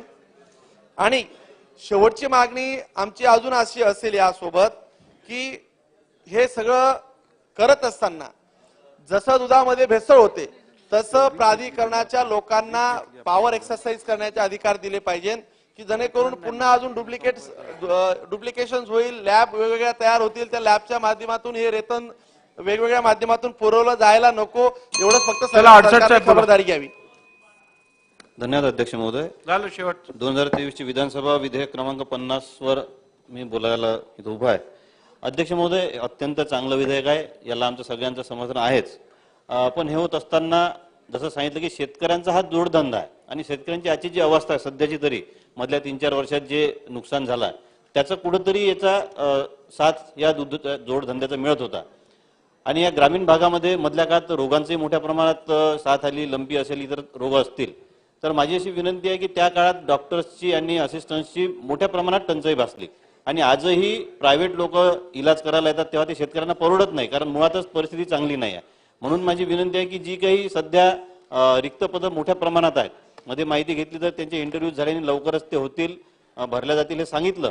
पण हे तात्काळ जर झालं तर निश्चितपणे या जो आपला उद्देश आहे की चांगलं गोधन तयार व्हावं, चांगल्या क्वालिटीचं व्हावं आणि चांगलं दूध या देशाच्या या राज्याच्या नागरिकांना मिळावं, त्यासोबतच बचून ज्याप्रमाणे म्हटलं, जो तो धंदा करणार आहे त्यालाही कुठेतरी मदत झाली पाहिजे. आणि त्या ज्या ट्रीटमेंटमध्ये मोठ्या प्रमाणात जो खर्च होतो किंवा कधी कधी ट्रीटमेंट अभावी त्या गोधनाचा मृत्यू होतो, तर ते टाळण्याकरता तात्काळ ज्या काही गोष्टी लागतात, इन्फ्रास्ट्रक्चर लागते, दवाखाने लागतात आणि त्यामध्ये मनुष्यबळ लागते, ते तात्काळ देण्यात यावं आणि 1-2 तासाच्या कमीत कमी कॉलमध्ये तरी त्यांना त्या ठिकाणी पोहोचावं, या पद्धतीचं नियोजन आपण करावं अशी मी विनंती करतो. धन्यवाद. मंत्री महोदय.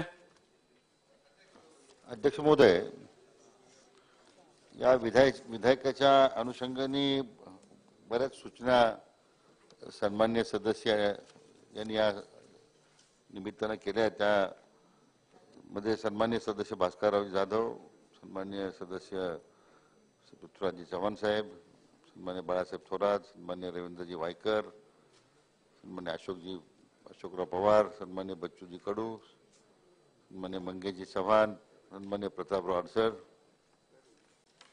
या सर्व सन्मान्य सदस्यांचा मी आभारी आहे की त्यांनी चांगल्या सूचना या विधेयकाच्या निमित्तानं केलेल्या आहेत. आणि प्रत्येकाची हीच भावना आहे की गुणवत्ता वाढली पाहिजे, उत्पादकता वाढली पाहिजे आणि हा व्यवसाय शेतकऱ्याला परवडला पाहिजे. या दृष्टीने ज्या विधेयकातल्या ज्या तरतुदी आहेत त्या पाठीमागची तीच भावना आहे की उच्च दर्जाच्या जादा उत्पादन देणाऱ्या गायी किंवा म्हशी तयार व्हाव्यात, चांगल्या प्रकारचं त्यासाठी लागणारं फॉडर आहे, जे खाद्य आहे ते तयार व्हावं, पशुखाद्य तयार व्हावं,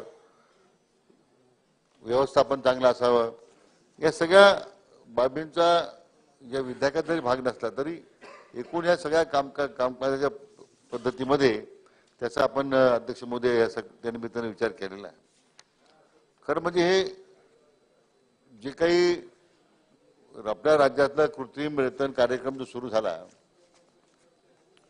तो बायफचे जे संस्थापक आहेत पद्मश्री मणिभाई देसाई यांनी त्याची सुरुवात केली.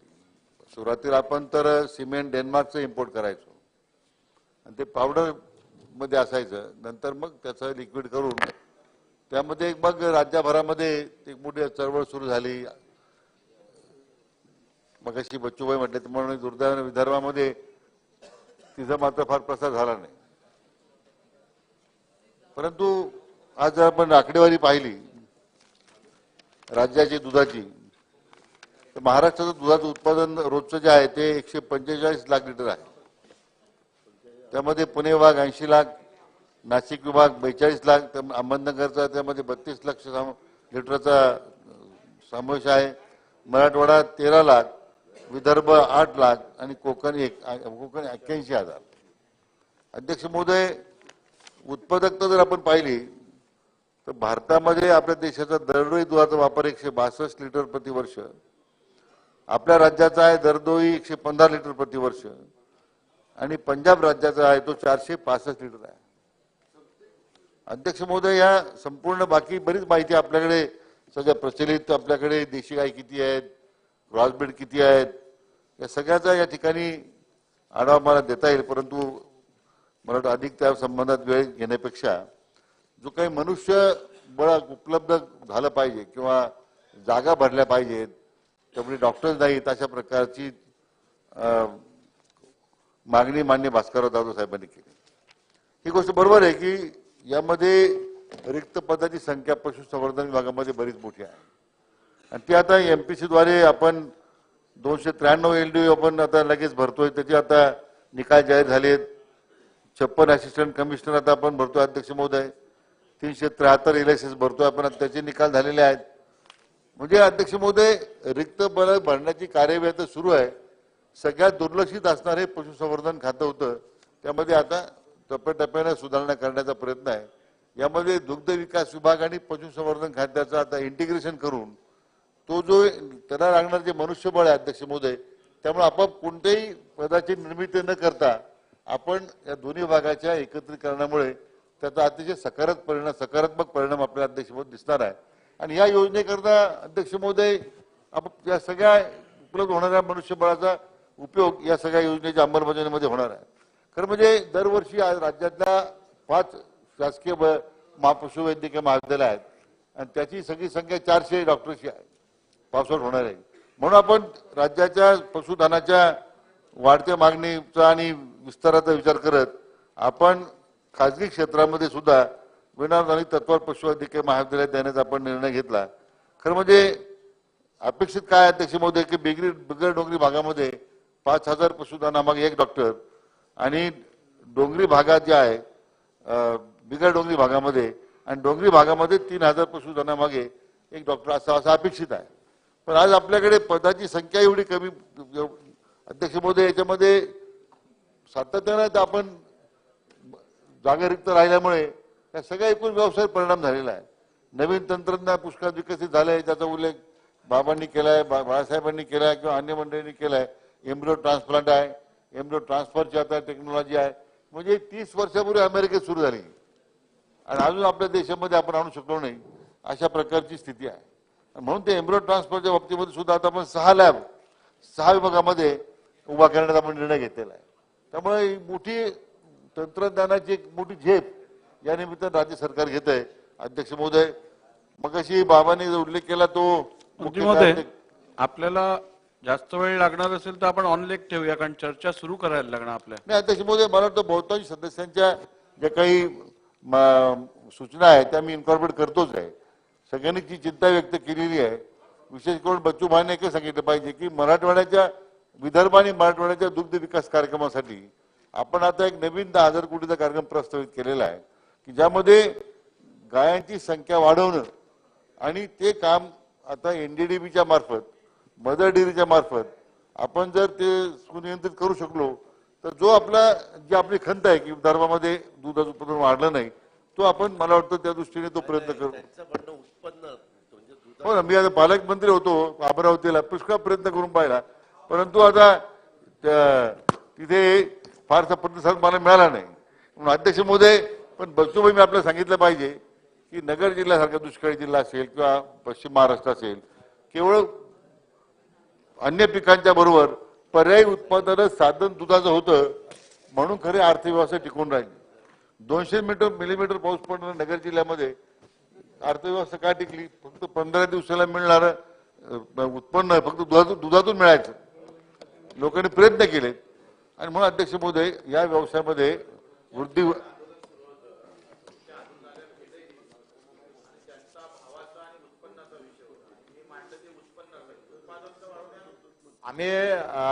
क्विंटलामध्ये कापसामध्ये उत्पादन वाढवलं. पहिले बंडीनं पीक याचं, आज मी ट्रॅक्टरनं आणतोय. ठीक आहे, पण पैसे बंडीपेक्षा कमी भेटून राहिले ना.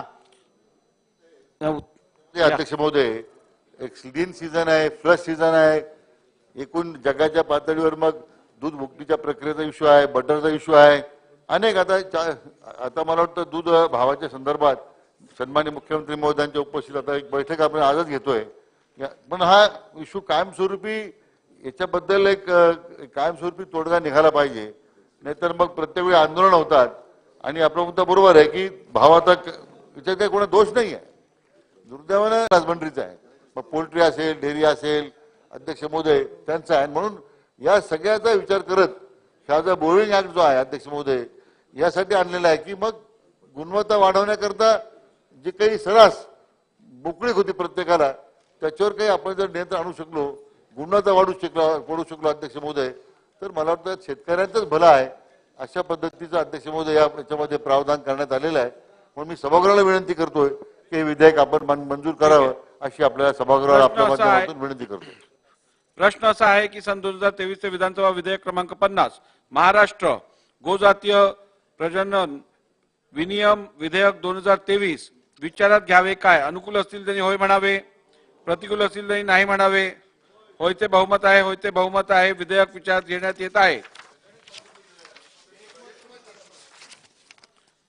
आता विधेयक खंडशः विचारात घेण्यात येईल. खंड 2 ते खंड 36 खंड 1 संपूर्ण शीर्षक आणि हेतुवाक्य विधेयकाचे भाग समजण्यात यावेत. अनुकूल असतील त्यांनी होय म्हणावे, प्रतिकूल असतील त्यांनी नाही म्हणावे. होयचे एकमत आहे, होयचे एकमत आहे. खंड 2 ते खंड 36 खंड 1 संपूर्ण शीर्षक आणि हेतुवाक्य विधेयकाचे भाग झाले. प्रभारी मंत्री. अध्यक्ष महोदय, सन 2023 चे विधानसभा विधेयक क्रमांक 50 महाराष्ट्र गोजातीय प्रजनन विधेयक 2023 संमत करावे असे मी आपल्या अनुमतीने प्रस्ताव मांडतो. प्रस्ताव असा आहे की सन 2023 चे विधानसभा विधेयक क्रमांक 50 महाराष्ट्र गोजाती प्रजनन विनियमन विधेयक 2023 संमत करावे. प्रश्न असा आहे की सन 2023 चे विधानसभा विधेयक क्रमांक 50 महाराष्ट्र गोजातीय प्रजनन विनियमन विधेयक 2023 संमत करावे. अनुकूल असतील त्यांनी होय म्हणावे, प्रतिकूल असतील त्यांनी नाही म्हणावे. होयचे एकमत आहे, होयचे एकमत आहे. विधेयक संमत झाले. मविसा नियम 293 अन्वय प्रस्ताव. आशिष शेलारजी. दुसरा उद्या घेऊ. चालेल अध्यक्ष महोदय, उद्या घेऊ.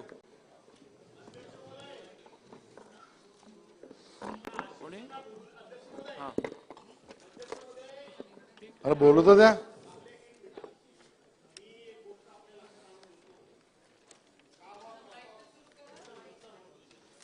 अध्यक्ष महोदय, हा काल प्रस्ताव सुरू झाला.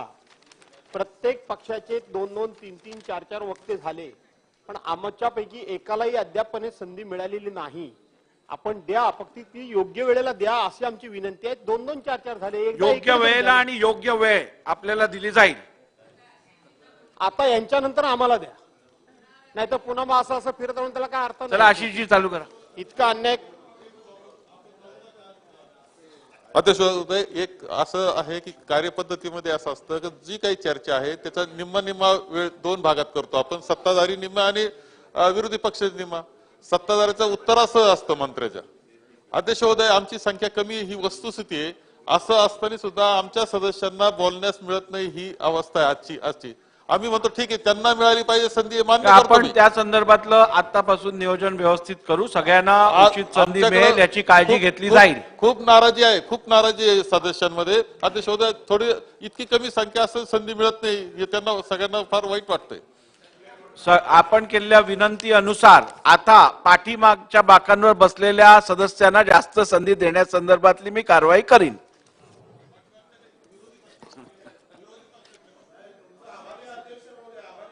तुम्ही मध्ये बसता, पाठी पण नाही, पुढे पण नाही, त्यामुळे तुम्ही बसा.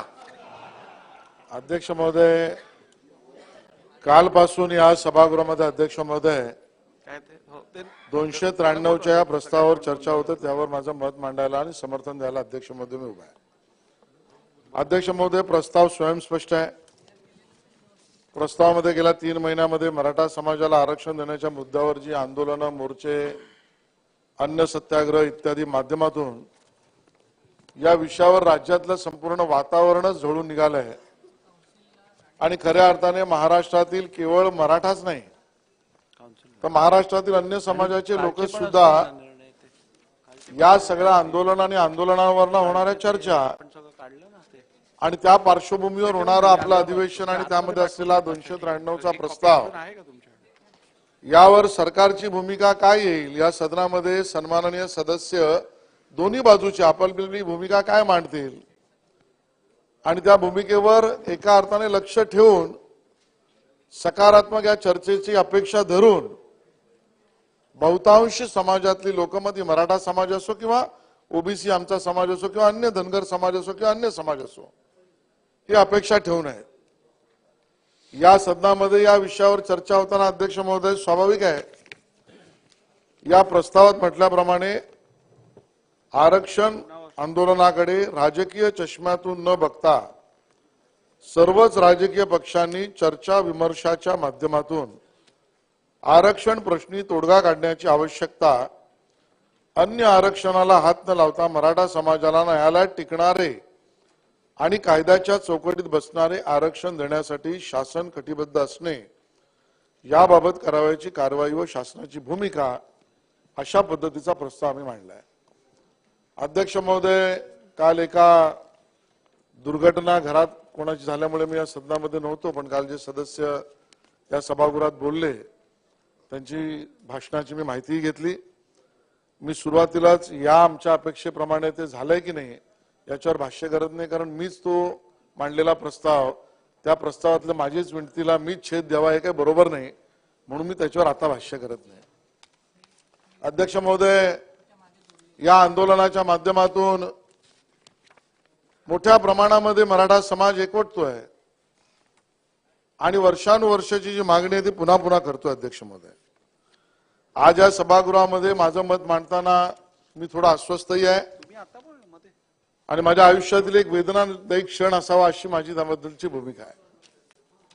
याचं कारण अध्यक्ष महोदय, की हा प्रस्ताव मांडण्याआधी माझ्या हातामध्ये 7 डिसेंबर 2016 त्याचे मिनिट्स आहेत. अध्यक्ष महोदय, आज आपण 13 डिसेंबरला आहोत 2023 आणि 7 डिसेंबर 2016ला अध्यक्ष महोदय अशाच पद्धतीचा प्रस्ताव मराठा समाजाच्या आरक्षणाच्या मागणीकडे शासनाचं लक्ष वेधण्यासाठीचा मांडण्याची मला संधी मिळाली, मी तो मांडला. अध्यक्ष महोदय, वेदना यासाठी अध्यक्ष महोदय की तो प्रस्ताव मांडल्यानंतर 2016ला त्या विषयावर चर्चा झाली, कारण मोठ्या प्रमाणात मोर्चे, आंदोलन, मुकमोर्चा यातनं एक मोठं ऐतिहासिक आंदोलन उभं राहिलं होतं आणि त्या पार्श्वभूमीवर तत्कालीन सरकारने अध्यक्ष महोदय एक मोठा संघर्ष संपला आणि समाजाला न्याय मिळावा अशा पद्धतीचा कायदा केला. तो सर्वोच्च न्यायालयात टिकला.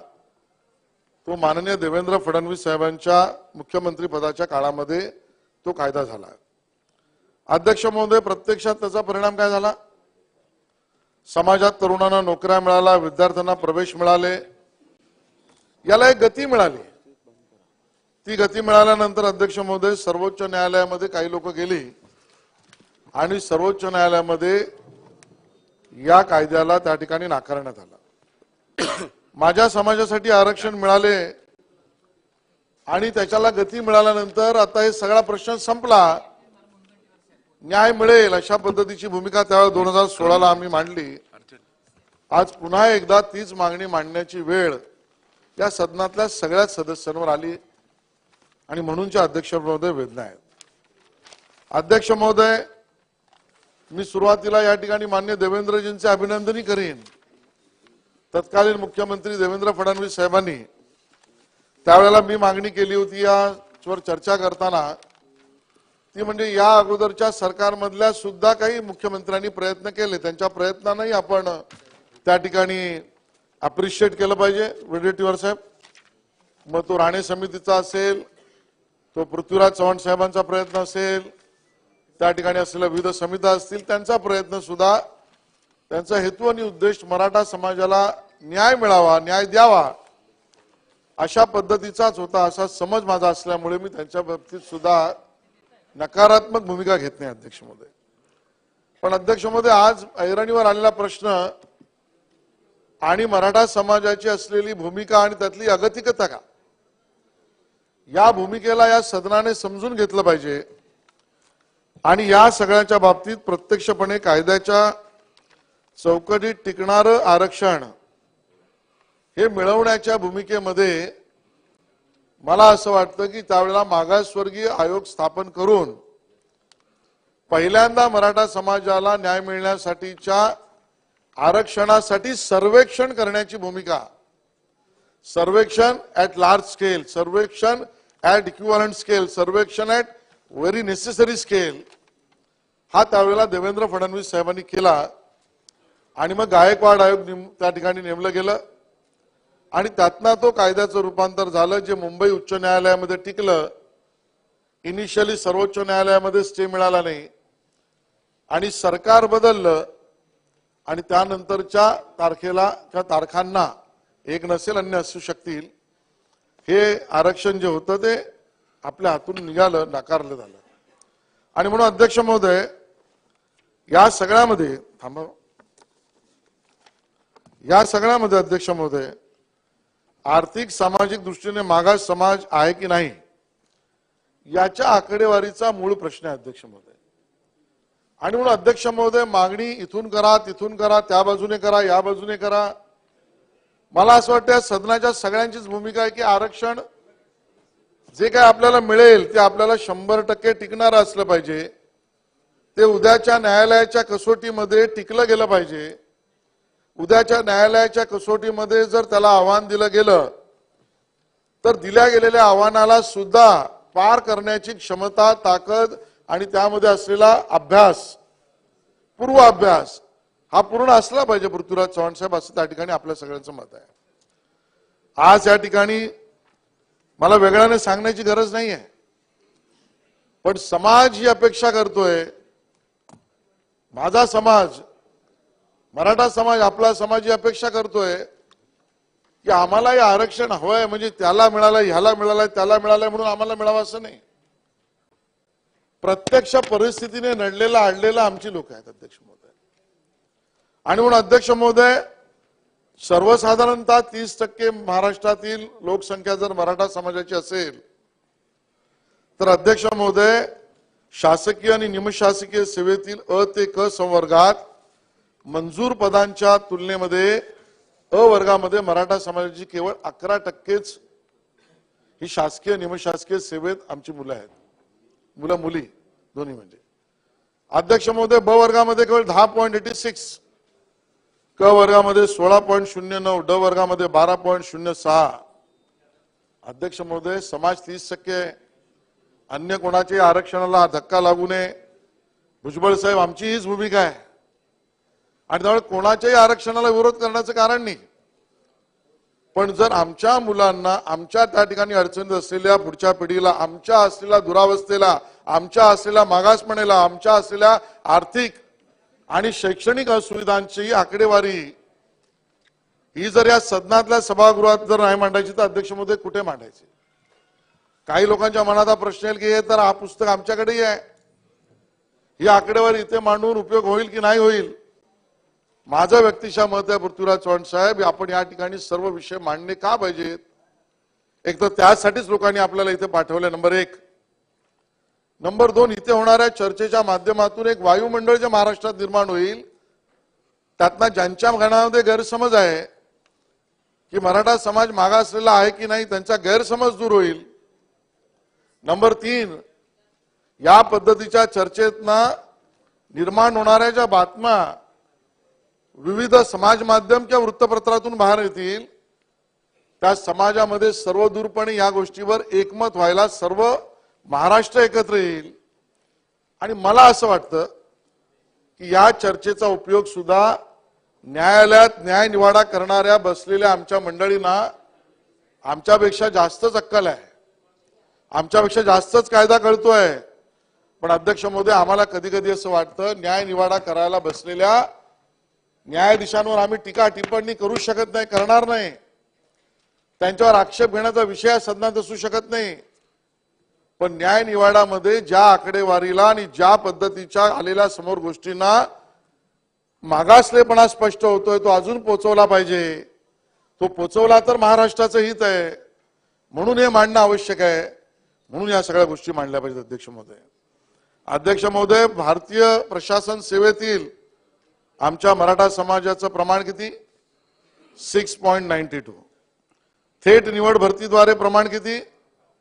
0.27%. 1% सुद्धा नाही. अध्यक्ष महोदय, अध्यक्ष महोदय, मराठा समाजाचे भारतीय पोलीस सेवेतील प्रमाण 15.92%. अध्यक्ष महोदय, 30-32% समाज आहे. भारतीय वनसेवेमध्ये आम्ही 7.87%, 8% पण नाही. अध्यक्ष महोदय, अध्यक्ष महोदय, या पद्धतीची परिस्थिती समोर असताना अध्यक्ष महोदय, मराठा समाजाच्या लोकसंख्येच्या तुलनेत केवळ 4.30 पदे मराठा समाजातील उच्च शिक्षितांनी धारण केली आहे. म्हणजे 5% सुद्धा नाही. अध्यक्ष महोदय, ज्यांना मिळाले त्यांना लखलाभ लागो. पण अध्यक्ष महोदय, शेती हा व्यवसाय करून काम करणारा आमचा मराठा समाज एका बाजूला त्या ठिकाणी अवकाळी पाऊस आणि नेहमी येणारे विविध प्रश्न डोळ्यासमोर असताना त्या शेतीवरनं निघणारं उत्पन्न आणि त्यामुळे येणारे डोळ्यातले अश्रू आणि दुसऱ्या बाजूला थेट सेवा असो किंवा अन्य प्रशासकीय सेवा असो किंवा आमच्या उच्च शिक्षितांनी धारण केलेला नोकरीचा टक्का असो, यामधलं प्रमाण 5% सुद्धा नाही. अध्यक्ष महोदय, अध्यक्ष महोदय, पदवी अभ्यासक्रमातील प्रमाण किती? अध्यक्ष महोदय, अभियांत्रिकी, पदव्युत्तर, पदवी, पदविका यामध्ये प्रवेशाचं प्रमाण होतं 7.3%. वैद्यकीय पदवी, पदव्युत्तर पदवीमध्ये होतं 6.4%. इतर म्हणजे सर्वसाधारण मानवविद्याशास्त्र, वाणिज्य, व्यावसायिक मध्ये 4% पण नाही, 3.89%. अध्यक्ष महोदय, आणि म्हणून अध्यक्ष महोदय, एका बाजूला पारंपरिक व्यवसायामध्ये शेतीमध्ये असणाऱ्या अडचणी आणि त्यातनं होणार दुःख आणि दुसऱ्या बाजूला नोकरीमध्ये, निमशासकीय सेवेमध्ये, पदवीधरांमध्ये, मध्ये या ठिकाणी असलेलं प्रमाण हे त्या ठिकाणी अतिशय वेदना देणार आहे. अध्यक्ष महोदय, अध्यक्ष महोदय, 70% मराठा कुटुंब कच्च्या घरामध्ये राहतात अशा पद्धतीची माहिती. अध्यक्ष महोदय, अध्यक्ष महोदय, मोठ्या प्रमाणामध्ये आज कुठलाही विषय समोर घेतला की आपल्या सगळ्यांसमोर जे आपलं कामच आहे, मानवतावादी दृष्टिकोनातून विचार करा, मानवतावादी दृष्टिकोनातून विचार करा. अरे आमच्या मराठा मुलाबाळांचा मानवतावादी दृष्टिकोनातून कधीतरी विचार होणार आहे का? याचं वायुमंडल या सदनातून न्याय निवाडा करणाऱ्या लोकांपर्यंत पोहोचलं पाहिजे. अध्यक्ष महोदय, अध्यक्ष महोदय, या ठिकाणी 70% आमच्या लोकांना कच्च्या घरात राहावं लागत असेल आणि 37% मराठा कुटुंबे शेतामधील तात्पुरत्या निवारात राहतात, शेतातल्या निवारात राहतात. 37% लोक. अध्यक्ष महोदय, मागासलेपणा सिद्ध करायला अजून हवंय काय? अध्यक्ष महोदय, जे कोर्टात जात आहेत, ज्याला विरोध करतायत, त्या सगळ्यांपर्यंत ही आकडेवारी पोहोचते का? मी आपल्या माध्यमातून हे म्हटलं तर चुकीचं होणार नाही भास्करराव, की त्या सर्वोच्च न्यायालयाने सुद्धा डोळे उघडे ठेवावेत आणि या सदनातल्या होणाऱ्या चर्चेला आणि येणाऱ्या प्रत्यक्ष आकडेवारीला कुठेतरी विचार करावा. ही साथ इथून घालावी लागते. हे दुर्दैव आहे, हे दुर्दैव. अध्यक्ष महोदय, अध्यक्ष महोदय, माझा रोष कोणाच्या विरोधातला नाहीये.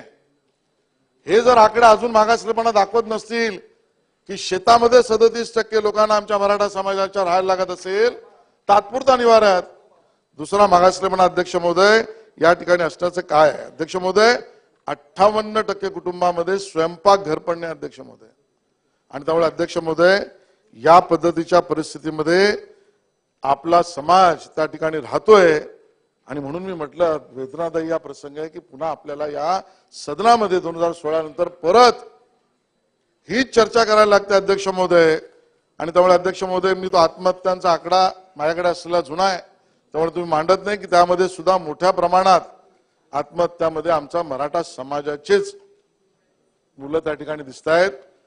कोणाची आत्महत्या ही दुर्दैवीच आहे, पण एका पर्टिक्युलर समाजाच्या युवकाची आत्महत्या माझ्याकडे असलेल्या जुन्या आकड्यानुसार 23.56% जर असेल तर ती मला वाटतं अतिशय वेदनादायी अध्यक्ष महोदय आहे.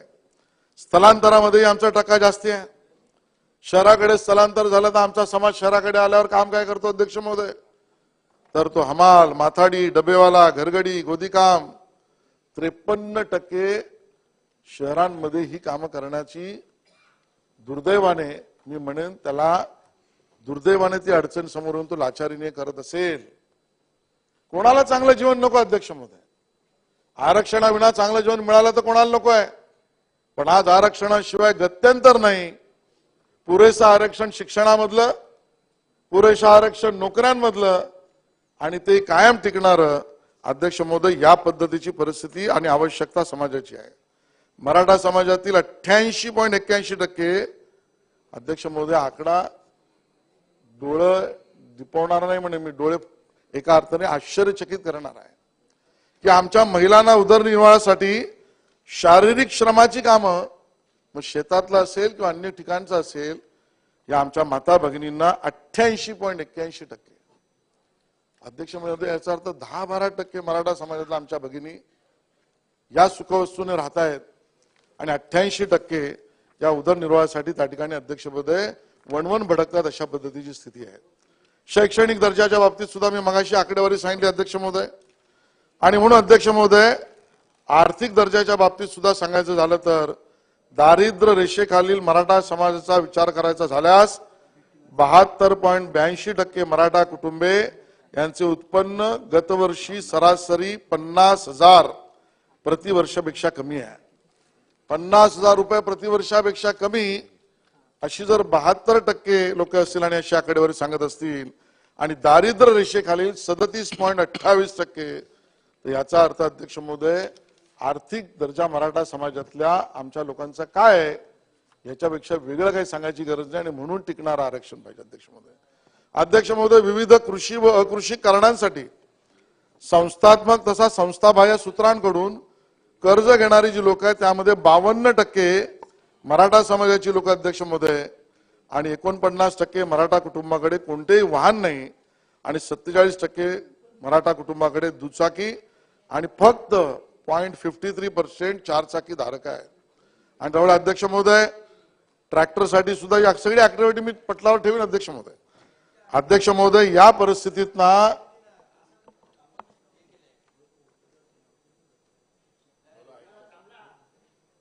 बोला मी तर न्यायालयाला विनंती करतो की त्यांनी ऐकलं पाहिजे. बोला. आणि त्यामुळे अध्यक्ष महोदय, मी वकील आहेच. बसून बोलू नका. आणि त्यामुळे अध्यक्ष महोदय, पृथ्वीराज चव्हाण साहेबांनी भले याच्यावर त्यांची प्रतिक्रिया दिली असली तरी त्यांची माझा दोघांची मागणी आणि समज एकच आहे. फक्त मार्ग वेगळे आहेत अध्यक्ष महोदय. पृथ्वीराज चव्हाण साहेबांनी आरक्षण दिलं ते सर्वेक्षणाविना दिलं आणि पृथ्वीराज चव्हाण साहेबांचं आरक्षण ते कोर्टात टिकलं नाही. आणि माझ्या माहितीप्रमाणे काल बोलताना ते म्हणाले की सरकार बदललं आणि आरक्षण गेलं कारण बाजू मांडली नाही. तर खरं तर हिअरिंग पूर्ण झाली होती आणि सरकार देवेंद्र फडणवीस साहेबांचं आल्यानंतर जजमेंट आलं अध्यक्ष महोदय. पण बदल आहे की मी देवेंद्रजींचं अभिनंदन कौतुक यासाठी केलं की त्यांनी त्या ठिकाणी पहिल्यांदा मागासवर्गीय आयोग निर्माण केला, सर्वेक्षणाचं काम पूर्ण केलं, क्वांटिफायबल डाटा कलेक्ट केला, हिस्टॉरिकल रेफरन्स कलेक्ट केले. त्याचा क्वांटिफायबल डाटा कलेक्ट करण्याचं व्हॉल्यूम हे आपल्या सगळ्याच्या बाबतीत होतं, त्याच्यापेक्षा जास्त होतं. त्या आधारावर आरक्षण टिकलं. कदाचित काही लोकांना माहीत नसेल, आपल्या मागे बसून कॉमेंट करतायत, त्यांना मी सांगू इच्छितो ते आरक्षण टिकलं, ते इम्प्लिमेंट झालं, त्यात विद्यार्थ्यांना प्रवेश मिळाले, त्यांना नोकऱ्या मिळाल्या आणि सर्वोच्च न्यायालयापर्यंत टिकलं. सरकार तुम्ही पालकमंत्री होतात ते झालं, त्या काळामध्ये ते व्यापकच झालं. तरी पण मी आज दोषारोपण त्यावर करणार नाही, कारण पुन्हा दोषारोपण करण्यात आपण तासनतास घालो. समाजाला त्याच्याशी काही संबंध नाही. समाजाला आरक्षण 100% मिळावं या पद्धतीची कल्पना आहे. अध्यक्ष महोदय, या आरक्षणाचा इतिहास सांगण्याची आवश्यकता नाही. अध्यक्ष महोदय, आपल्या संविधानाच्या अनुच्छेद 15(4) व 16(4) मध्ये समाविष्ट केलेल्या आरक्षणाचे लाभ व फायदे मिळण्यास आम्ही हक्कदार आहोत अशा पद्धतीची भूमिका न्यायालयासमोर सुद्धा खाजगीरित्या मांडली समाजाने, सरकारने तर मांडलीच, पण समाजातल्या मंडळींनी त्या ठिकाणी मांडले अध्यक्ष महोदय. आणि मग या सगळ्याला 1982 पासून प्रथम मागणी केल्यानंतर 80 पासून आमचे स्वर्गीय अण्णासाहेब पाटील यांनी केलेल्या मागणीनंतर त्यांनी स्वतःच केलेलं आत्मबलिदान आणि त्यानंतर या सगळ्याला न्याय मिळावा अशी समाजाची अपेक्षा होती आमच्या अध्यक्ष महोदय. अध्यक्ष महोदय, मराठा समाजाचे 1978 पासून शरद पवार साहेब, बाबासाहेब भोसले साहेब, वसंतदादा पाटील साहेब, शिवाजीराव पाटील साहेब निलंगेकर, शंकरराव चव्हाण साहेब, पुन्हा शरद पवार साहेब व नारायण राणे साहेब, विलासराव देशमुख साहेब, अशोक चव्हाण साहेब आणि व पृथ्वीराज चव्हाण साहेब येतो ना. त्यामुळे या सगळ्यामध्ये अध्यक्ष महोदय नारायणराव राणेजी आणि पृथ्वीराज चव्हाणजी या दोघांचा कार्यकाळामध्ये आपण असं म्हणू शकू किंवा मी तरी असं म्हणेन की त्या काळामध्ये प्रयत्न तर झालेच. ते प्रयत्न इट कॅन बी डिबेटेबल, पण प्रयत्न झाले हे काही नाकारता येण्याचं काही कारण नाही. पण अध्यक्ष महोदय, समाजाच्या मनात हाही प्रश्न आहे की मग या 1978 पासून हा मागासलेपणा त्या ठिकाणी सर्वदूर आयोगासमोर न्यायालयासमोर आवश्यक असेल तर आणण्यामध्ये आम्ही कमी का पडलो? स्वर्गीय अण्णासाहेब पाटलांचं आत्मबलिदान दिल्यानंतर सुद्धा त्या सगळ्या विषयामध्ये आपण 2 पावलं गांभीर्याने पुढे गेलो का नाही गेलो? प्रश्न अनुत्तरित आहेत अध्यक्ष महोदय. आणि म्हणून अध्यक्ष महोदय, त्यानंतर आलेलं 1995 मधलं खत्री आयोग असेल, न्यायमूर्ती बापटांचा आयोग 2008 ला असेल. पृथ्वीराज चव्हाण साहेब, आपल्याला माहिती आहे की न्यायमूर्ती बापटांच्या काळामध्ये 2008 ला मराठा समाजाच्या समर्थनार्थ 4-3 असताना डॉक्टर अनुराधा भोईटे यांनी अंतिम मिटिंगला गैरहजर होत्या म्हणून जस्टिस बापट यांनी त्यांचे मत खारिज केले. मग 3-3 झालं आणि जस्टिस बापट साहेबांना संधी मिळाली आणि त्यांनी या विरोधामध्ये मतदान केलं. विरोधातच केलं म्हणतो मी. आयोग होता ना, पण त्याच्या बाबतीमध्ये रेकमेंडेशन काय होतं? देवेंद्र फडणवीसांच्या काळात घेतलेल्या आयोगाचं रेकमेंडेशन होतं यांना 16% द्या. बापट समाजाच्या आयोगात जे तुम्ही स्थापन केलं त्याचं रेकमेंडेशन केलं तुम्ही, म्हणजे तुमच्या काळात, तुमच्या पक्षाच्या नेतृत्वाच्या काळात त्याचं रेकमेंडेशन काय होतं? आरक्षण द्या होतं का? छाती ठोकपणे बोला, सांगा त्याचं उत्तर अध्यक्ष महोदय. समाजाला त्या ठिकाणी अध्यक्ष बापट असू दे का कापट असू दे, माझ्या मराठा समाजाला आरक्षण पाहिजे. फडणवीसांनी दिलं तर त्याच्यावर टीका करता तुम्ही भास्करराव? तुम्ही म्हणजे तुम्ही नाही. त्यामुळे अध्यक्ष महोदय, काय अरे बसून बोला. अध्यक्ष महोदय, चांगलं केलं, मला मदत केली. पृथ्वीराज चव्हाण साहेबांनी मदत केली, कारण मी बराच वेळ स्वतःला थांबवत होतो की ती बॅरिकेटिंग राजकीय बोलायचं की नाही, तर नाही म्हणून होतो आणि मी त्याला तोडण्याची संधी मिळाली. अध्यक्ष महोदय, मी चर्चेला इथपर्यंत आलो की आयोग स्थापन करून आयोगाच्या माध्यमातून मराठा समाजाचं आरक्षण रॅटिफाय करून ते केलं पाहिजे असं मांडण्याची भूमिका केवळ देवेंद्र फडणवीस साहेबांनी केली. पृथ्वीराज चव्हाण साहेब म्हणाले कोर्टाने काय केलं? कोर्टाने ज्या वेळेला केलं ना त्यावेळेला दुर्दैवाने तुम्हाला त्या सरकारमध्ये न घेतलेलं सरकार होतं, त्या सरकारच्या काळामध्ये बाजू मांडली गेली ना अध्यक्ष महोदय.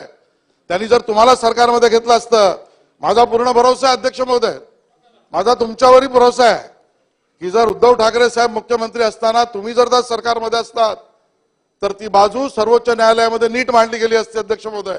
माझा तुमच्यावर हा भरोसा आहे अध्यक्ष महोदय.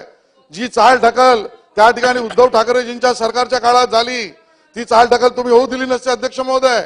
माझा ह्याच्यावरही भरोसा आहे पृथ्वीराज चव्हाण साहेबांवर की उद्धवजींच्या काळामध्ये, त्यांच्या मुख्यमंत्री पदाच्या काळामध्ये ते सर्वोच्च न्यायालयात टिकलं नाही आणि न टिकण्याची कारणं कळली नाही तर पृथ्वीराज चव्हाण साहेब लात मारून त्या सरकारमधून बाहेर पडले असते अध्यक्ष महोदय.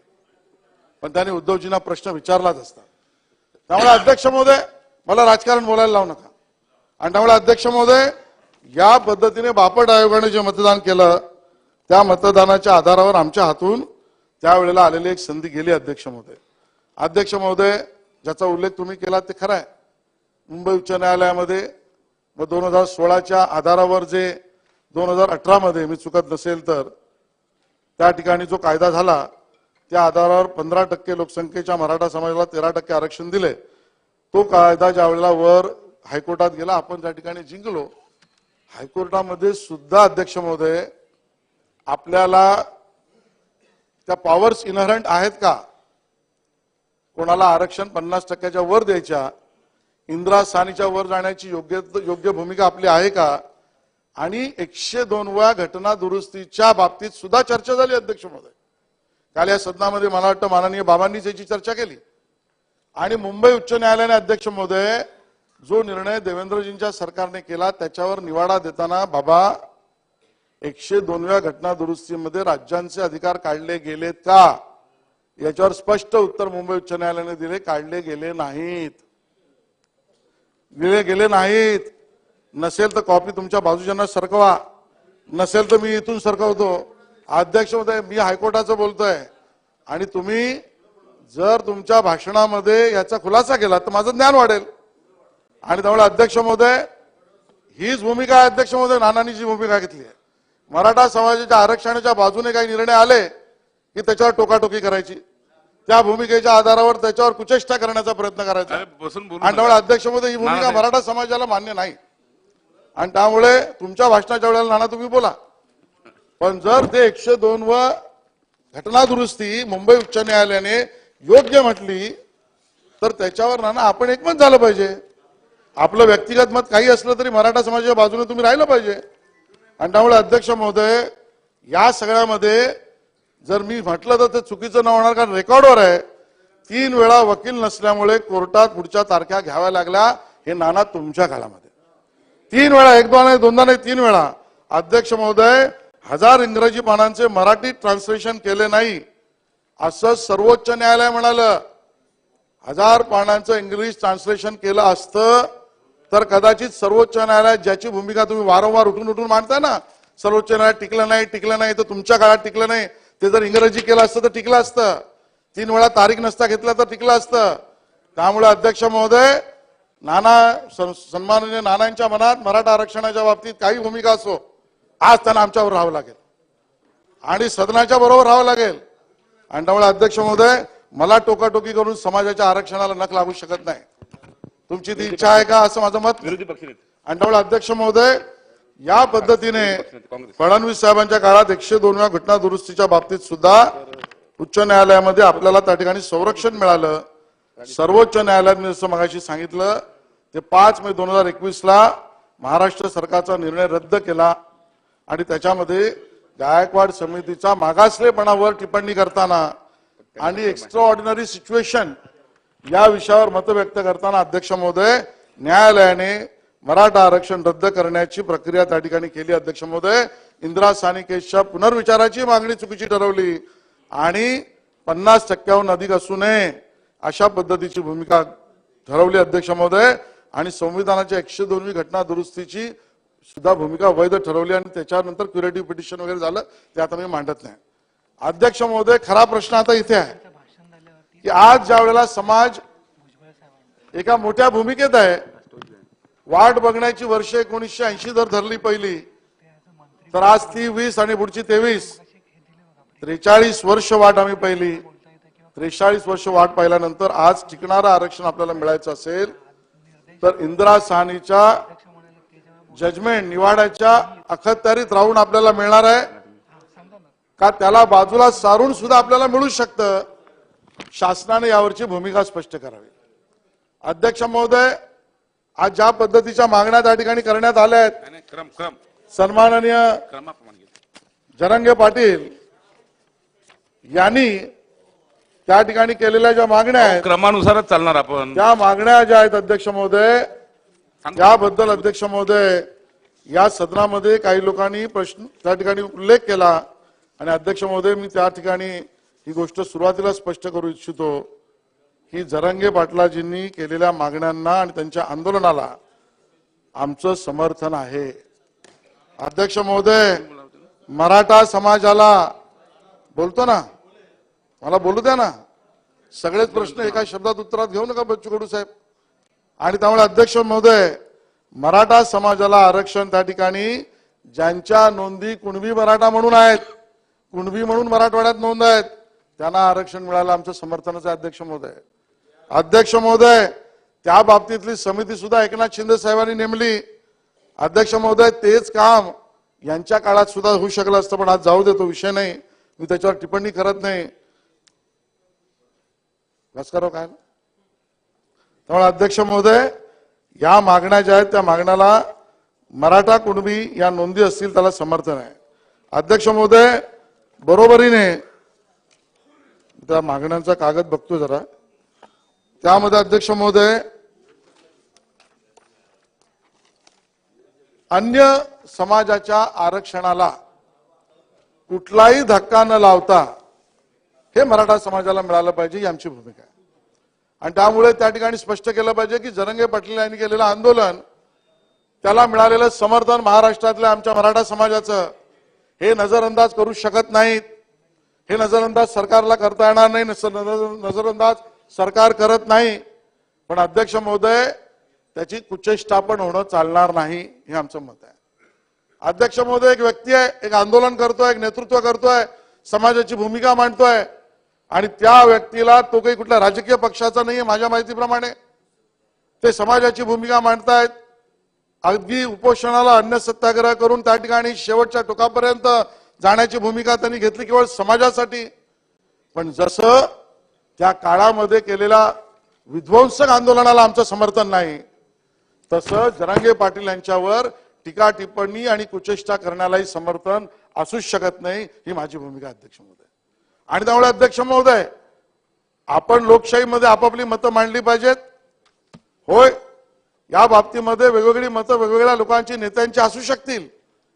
जरांगे पाटलांनी सुद्धा आपली भूमिका मांडताना जशी अपेक्षा कोणाची असू शकेल की शब्दांचा नीट उपयोग केला पाहिजे, तर तसं त्यांच्यावर टीका करताना सुद्धा योग्य शब्दांचाच उपयोग केला पाहिजे असं माझं त्या ठिकाणी मत आहे अध्यक्ष महोदय.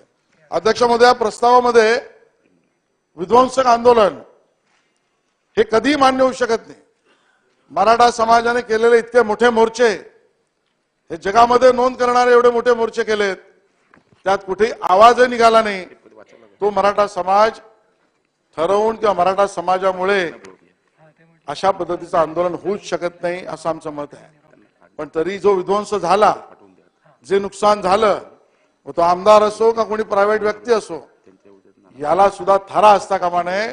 त्याच्यावर कायदेशीर कारवाई सुद्धा होत असेल तर ती योग्यच आहे. अशा पद्धतीची सुद्धा अध्यक्ष महोदय ही भूमिका आम्ही त्या ठिकाणी मांडतो अध्यक्ष महोदय. अध्यक्ष महोदय, इंदिरा साहनीची केस आणि त्या ठिकाणी असलेल्या सर्वोच्च न्यायालयाने दिलेला निवाडा, या दोन भूमिकांच्या आधारावर पुढचं आरक्षण टिकेल की नाही टिकेल, त्या आधारावर सरकारची भूमिका काय असेल हे आता समाज पाहू इच्छितो अध्यक्ष महोदय. आणि त्यामुळे अध्यक्ष महोदय, माझी व्यक्तिशः अशी मागणी आहे, भारतीय जनता पक्षाची अशी मागणी आहे की आम्हाला टिकणारं कायद्याच्या कचाड्यातलंच आरक्षण हवं आहे. आपण असा गैरसमज करू नये, कायद्यात बसणार. धन्यवाद. तो तुमच्याकडे बघितलं लक्षात आलं, कारण आज तुम्ही कचाड्यात सापडल्यात पृथ्वीराज आणि आमच्या विजय वडेट्टीवारांच्या. आणि त्यामुळे मी सुधारणा केली अध्यक्ष महोदय. आणि टिकणारं आरक्षण हे त्या ठिकाणी मिळालंच पाहिजे, कायद्याच्या कचाड्यात अडकलं नाही पाहिजे आणि ते टिकलं गेलं पाहिजे. नाना तुमची इच्छा किती विरोधातली असली तरी हे टिकणारच आरक्षण आम्ही मिळवणार. आणि म्हणून तुमच्या मनामध्ये किती प्रश्न आले की आरक्षण टिकलं गेलं नाही पाहिजे, तरी ते टिकलं पाहिजे या बाजूनेच भारतीय जनता पक्ष भूमिका घेईल. आणि म्हणून त्या पद्धतीच्या आरक्षणाला तुमचं समर्थन हवं ही आमची विनंती आहे. आणि त्यामुळे अध्यक्ष महोदय, इंदिरा साहनीच्या न्यायनिवाडामध्ये जर 50% वर आपण जाणार असू तर त्याला लागणारी एक्स्ट्रा ऑर्डिनरी सिच्युएशन आणि AAA टेस्ट हे सुद्धा आज शासन जे निर्णय घेईल, एकनाथ शिंदे साहेब आपण जो निर्णय घ्याल त्याला ते सुद्धा ऍप्लिकेबल आहे असं आमचं मत आहे. अध्यक्ष महोदय, मराठा समाजाला कुणबीचं सर्टिफिकेट देणं, ज्यांची नोंद असेल तेवढा पुरता, आणि त्यांना कुणबीमध्ये एका अर्थाने आरक्षण मिळणं हे सुद्धा न्यायालयामध्ये चॅलेंज केला जाणार नाही असं समाजाने समजू नये असंही आमचं मत आहे अध्यक्ष महोदय. आणि त्यामुळे अध्यक्ष महोदय, ओबीसीच्या आरक्षणाला धक्का लागता कामा नये आणि मग आरक्षण मिळालं पाहिजे. तर यामध्ये अध्यक्ष महोदय, मला असं वाटतं की जो एक निर्णय माननीय मोदीजींच्या सरकारने घेतला आणि ज्यामध्ये 10% EWS आर्थिक मागासलेपणावर जे आरक्षण मिळालं त्या आधाराचा सुद्धा विचार आपल्याला सगळ्यांना आकडेवारी सहित करणं आवश्यक आहे अध्यक्ष महोदय. आणि म्हणून अध्यक्ष महोदय, त्या 10% आरक्षणापैकी जी माझी माहिती आहे अध्यक्ष महोदय, मला माननीय मंत्री महोदय करेक्ट करतील की त्यामधले 8-8.5% शिक्षणातलं आणि नोकऱ्यातलं सुद्धा त्या आरक्षणाचा उपभोग आमच्या मराठा समाजाला आज मिळतोय. अध्यक्ष महोदय, राज्य सरकारला जी कायदेशीर माहिती मी घेतली त्या आधारावर मी सांगू शकतो की एखादा नोटिफाईड क्लास जात नव्हे, ज्याला आपण पूर्वीच्या कायद्यामध्ये एससीबीसी केला तसं एससीबीसी पुन्हा करण्याची आवश्यकता आली तर कराच, एससीबीसीच्या आधारावर आरक्षण द्याच. पण आर्थिक मागासलेपणावर जर क्लास राज्याने निर्माण केला तर राज्य सरकार सुद्धा अधिकचं 10% आरक्षण देऊ शकतं, असा माझा समज ही माझी मागणी आहे. अध्यक्ष महोदय, मग केंद्र सरकारच्या आरक्षणातलं 8-8.5% राज्य सरकार जे निर्माण करील किंवा केलं पाहिजे ही जी मागणी आहे त्या आर्थिक मागासलेपणे किंवा आर्थिक क्लासच्या आधारावर, दुर्बलतेच्या आधारावर निर्माण केलेल्या 10%तलं मिळणारं आरक्षण, या आरक्षणावर मराठा समाजातल्या माझ्या मुलांना टिकणारं आरक्षण मिळेल का, माझा प्रश्न आहे. उत्तर सरकारने द्यावं, कारण ते टिकणारं आरक्षण असेल. आज या ठिकाणी रोहिणी आयोगाची चर्चा सुद्धा देशात चालू आहे. नाना, तुम्हाला माहिती आहे, आपण पार्लमेंटमध्ये जाऊन आलेला आहात की रोहिणी आयोगाचे रिपोर्ट जर ऍक्सेप्ट केला तर अ ब क ड त्या ओबीसी समाजातलं सुद्धा करावं लागेल अशी चर्चा आहे. आणि मग जर ते केलं गेलं असं आपण परिस्थिती उद्या झाली विजय भाऊ, तर त्या परिस्थितीमध्ये आज जे आपण मराठा समाजातल्या नोंदी कुणबीत असल्यामुळे त्यांना जर कुणबीत घातलं तर त्या अ ब क ड मध्ये 4-5% दोन्ही नव्याने आलेले आणि जुने यातला प्रत्यक्ष फायदा कितीला मिळेल. आणि जर तसं झालं उद्याच्या परिस्थितीमध्ये तर कायदा असं सांगतो ज्याला जातीच्या आधारावर मिळालं तो 10% असलेल्या आर्थिक दुर्बलतेच्या आधारावरच्या ईडब्ल्यूएसच्या आरक्षणाला पात्र होत नाही.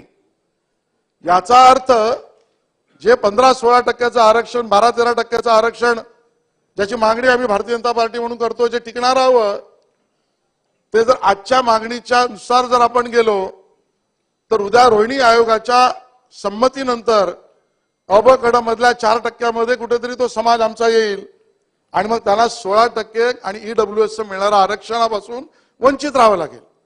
त्यापेक्षा केंद्राचं 10% ईडब्ल्यूएस, राज्याचं 10% ईडब्ल्यूएस आणि यामध्ये दोन्हीमध्ये आतापर्यंतच्या असलेल्या अनुभवाच्या आधारावर मिळणारं तिथलं 8.5% आज चालू आहे, मिळतंय ते, आणि नवीन राज्याने जर केलं तर त्यातनं मिळणारं यातला टक्का जास्त असू शकेल का, शासनाने याच्यावरची भूमिका स्पष्ट करावी. किंबहुना कायदेशीर ते टिकणार आहे का, अशाबद्दलची सुद्धा एक सूचना जी आमची त्यावर त्या शासनाने त्या ठिकाणी मत दिलं पाहिजे. अध्यक्ष महोदय, या ठिकाणी आपल्याला याचाही विचार करायला लागेल की तरी एससीबीसी करून आज शिंदे समितीच्या रेकमेंडेशनच्या आधारावर जर एससीबीसी नवीन करावा लागला क्लास आणि त्या आधारावर आरक्षण टिकणारा मिळणार असेल तर ते समाजाला हवं आहे. पण उद्याला रोहिणी आयोगानंतर काय होईल याबद्दलची भूमिका सुद्धा समोर येण्याची आवश्यकता आहे. अध्यक्ष महोदय, आज या ठिकाणी आकडेवारी जी माझ्या समोर आहे ही सुद्धा काय सांगते आपल्या सगळ्यांना समजून घेतलं पाहिजे. एमबीबीएसची सरासरी गव्हर्नमेंटची आणि एडेड कॉलेजची मार्कांची यादी मी आमच्या विद्यार्थ्यांच्या प्रवेशाची घेतली. अध्यक्ष महोदय, काही लोक मराठा समाजाच्या आरक्षणाला असो, ओबीसीच्या आरक्षणाला असो किंवा त्या ठिकाणी एससी एसटीच्या आरक्षणाला असो, ते कधीच बदलू शकत नाही, जाऊच शकत नाही, ते संविधानिकच आहे, ते टिकलंच पाहिजे भूमिका आहे. पण त्याच्यावर आरोप करणारी लोक सांगतात की आमच्यावर खूप मोठा अन्याय होतो. मी कुठल्या वर्गाबद्दल बोलत नाही, पण अध्यक्ष महोदय प्रत्यक्षातली आकडेवारी काय, आज एमबीबीएस मध्ये गव्हर्नमेंट आणि एडेड कॉलेज मधल्या प्रवेशामध्ये माझ्या शेड्यूल कास्ट मधल्या विद्यार्थ्याला ऍडमिशन 752 मार्काला म्हणजे 90.55% त्या ठिकाणी सुरुवात होते आणि ओपन मध्ये ती 98.61 ला होते, म्हणजे 6-7%चा फरक आहे.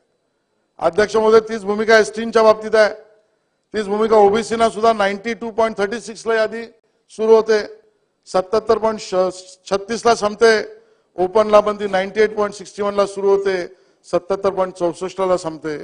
अध्यक्ष महोदय EWS मध्ये सुद्धा 92.36 ला सुरू होते आणि 77.64 ला संपते. अध्यक्ष महोदय, कधीतरी सरकारने ही आकडेवारी सुद्धा आम्हाला स्पष्ट करून सांगावी की नेमकं किती मार्कांचा फरक पडतोय विद्यार्थ्यांच्या आरक्षणाच्या बाबतीमध्ये. मध्ये इंजिनिअरिंग असो, ते मेडिकल असो, ते UPSC असो, ते MPSC असो, आणि मग त्यातलाही गैरसमज किंवा समज हा सर्वदूर समाजासमोर, महाराष्ट्रासमोर आला पाहिजे अध्यक्ष महोदय.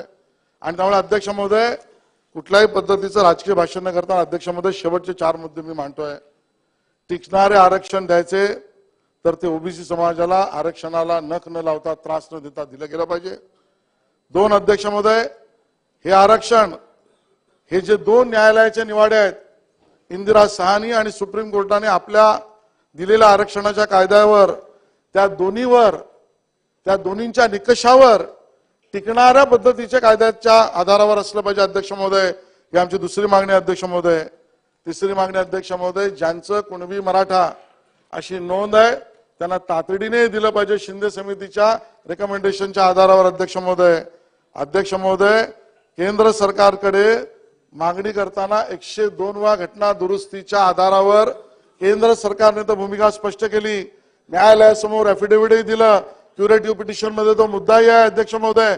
आणि अध्यक्ष महोदय, काही लोक त्या सदनामध्येही मागणी करतायत की आम्हाला त्या ठिकाणी असलेल्या नितीश कुमारांच्या सरकारने, बिहारच्या सरकारने केलेल्या मागणीच्या आधारावर द्या. मग जर बिहार सरकारला जर असेल तर महाराष्ट्र सरकारलाही तो अधिकार आहे, तो सगळ्या राज्यांनाही आहे. आणि त्यामुळे त्या अर्थाने आरक्षण टिकणारं गेलं पाहिजे अध्यक्ष महोदय. आणि अध्यक्ष महोदय, या सगळ्यामध्ये, या सगळ्या आरक्षणाला उद्या चॅलेंज होणार आहे आणि त्यातही टिकलं गेलं पाहिजे असंच आरक्षण हवं अध्यक्ष महोदय. छत्रपती शिवाजी महाराजांना नतमस्तक होऊन आपण त्या ठिकाणी आश्वासन दिलंय एकनाथ शिंदे साहेब, आपल्यावर आमचा पूर्ण भरोसा आहे.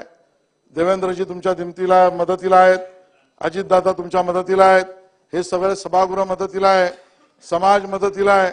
आणि त्या आधारावर या पद्धतीचं आरक्षण, ज्यामध्ये 10% केंद्र सरकारचं EWS, 10% राज्य सरकारने करावं, या दोघांमध्ये मराठ्यांना प्राधान्य मिळावं आणि यामध्ये कायदेशीर टिकणारं आरक्षण द्यावं, अशा पद्धतीची त्या ठिकाणी मागणी करतो आणि इथे थांबतो. धन्यवाद. जय हिंद, जय महाराष्ट्र. महोदय, सन्माननीय ज्येष्ठ सभासद या सभागृहाचे माननीय पृथ्वीराज बाबा चव्हाण साहेबांनी ज्यावेळेस मुख्यमंत्री महोदयांना मी इथं सभागृहात आलो त्यावेळेस संसदेमध्ये एक मुद्दा त्यांनी उपस्थित केलेला होता, त्याच्याबद्दल सभा यांनी पण काळजी घ्यावी, त्याबद्दलची माहिती मुख्यमंत्र्यांनी ताबडतोब मागितलेली आहे, ती मी सभागृहाला अवगत करू इच्छितो. संसदेच्या हिवाळी अधिवेशनाच्या दरम्यान लोकसभेतील सुरक्षेमध्ये गंभीर चूक घडली असून आज लोकसभेचे कामकाज सुरू असताना प्रेक्षक गॅलरीमधून 2 जणांनी सभागृहामध्ये उडी मारली. तसेच या दोघांनी सभागृहातील बेंचवर उड्या मारून गोंधळ घातला. त्याबरोबरच त्यांनी सभागृहात स्मोक कॅन्डल पेटवल्या. दरम्यान या दोघांनाही पकडण्यात यश आलं असून त्यांची चौकशी सुरू आहे. मात्र या प्रकारामुळे खळबळ उडाली असून लोकसभेचं कामकाज आज दुपारी 2 वाजेपर्यंत स्थगित करण्यात आलं होतं. मिळत असलेल्या प्राथमिक माहितीनुसार 3 जणांनी संसद भवन परिसरामध्ये गोंधळ घातला असून त्यांच्यामध्ये एका महिलेचा पण समावेश आहे. यापैकी दोघांनी लोकसभेत प्रेक्षक गॅलरीमधून सभागृहात उड्या मारल्या, तसेच त्यांनी सभागृहातील बाकांवर उड्या मारून अध्यक्षांच्या आसनाच्या दिशेने जाण्याचा प्रयत्न केला. तसेच सभागृहात स्मोक कॅन्डल पेटवण्याचा प्रयत्न केला. दरम्यान संसदेत गोंधळ घालणाऱ्या तरुणाचं नाव सागर असल्याचं समोर आलं आहे, तर संसदेबाहेर स्मोक कॅन्डल पेटवणारा अमोल शिंदे हा तरुण महाराष्ट्रातील लातूरचा असल्याचं समोर येत आहे. तसेच त्यांच्या सोबत असलेल्या महिलेचं नाव नीलमसिंह असल्याचं समोर येत आहे. अजून पुढचा तपास त्या ठिकाणी चालू आहे. परंतु बाबा, आपण प्रश्न विचारल्यानंतर सीएम साहेबांनी ताबडतोब सांगितल्या होत्या सूचना, त्याच्यात इथपर्यंतची माहिती आली. पुढची कारवाई देखील त्या ठिकाणी चालू आहे सभागृहाच्या माहितीसाठी. चला, सन्मान्य की नावं आपण सांगितली ती महाराष्ट्रातली आहेत. एक शिंदे नावाचं एक नाव, दुसरे कोण आहेत ते माहिती नाही. त्यातलं एक शिंदे म्हणून नाव आहे. तर ते हा कुठल्या विषयाबद्दल त्यांनी ते आंदोलन केलं? नाही आता ते हा कदाचित विषय चर्चेचा मराठा काही आंदोलनाचं हा काही होतं विषय का? चर्चा याची आपण बाबा, माहिती घ्या. हा विषय काही त्याचे चर्चेचा पडसाद होऊ शकत महाराष्ट्रात नाही. उठणार आहेत का? त्यामुळे सभागृहाला फक्त माहिती दिली. मगाशी आपण विचारलं होतं. मी सांगताना सांगितलं पुढचा तपास चालू आहे, तर संपूर्ण माहिती मिळाल्यानंतर ती पण सभागृहाला अवगत करण्यात चला, सन्माननीय सदस्य नाना पटोलेजी, क्रमाप्रमाणे. अरे आप देणार आहे ना आता? अरे पण मला सांगा, जो काही क्रम ठरलेला आहे त्या क्रमाप्रमाणे जायचं की नाही जायचं? अरे क्रम ठरलेला आहे ना, चार्ट बनलेला आहे, चार्ट बनलेला आहे, क्रम ठरवलेला आपणच ठरवलेला आहे. नाही कुठे झाले अध्यक्ष महोदय 293 अन्वय हो, क्रम जो ठरलेला आहे त्या क्रमाप्रमाणेच करतोय.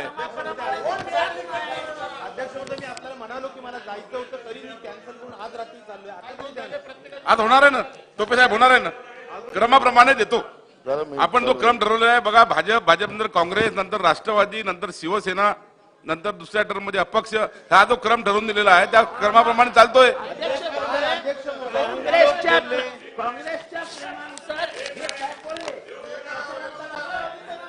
हा नाही ऐका, काल नंतर 8 वाजेपर्यंत सभागृह चालवण्याबद्दल तिथं ठरवलं गेलं होतं. त्यानुसार सभागृह 8 वाजता मग बंद झालं, 8:15 वाजता. आता होईल ना, आता सर्वांना बोलायला संधी आहे. आव्हाड साहेब सर्वांना बोलायला संधी आहे, सर्वांना बोलायला संधी आहे. बोला पटोले साहेब, आता वेळ आपण वाया घालवू नये. पटोले साहेब बोला आपण. अध्यक्ष महाराज 293 अन्वय सत्ता पक्षाकडून आमचे सहकारी मित्र ऍडव्होकेट आशिष सेलार आणि त्यांच्या सगळ्या चमूने आरक्षणाबद्दलच हा ठराव या ठिकाणी आणला. अध्यक्ष महाराज या ठरावामध्ये आपण पाहिलं की राज्यात गत 3 महिने मराठा समाजाला आरक्षण देण्याचा मुद्दा आंदोलने, मोर्चे,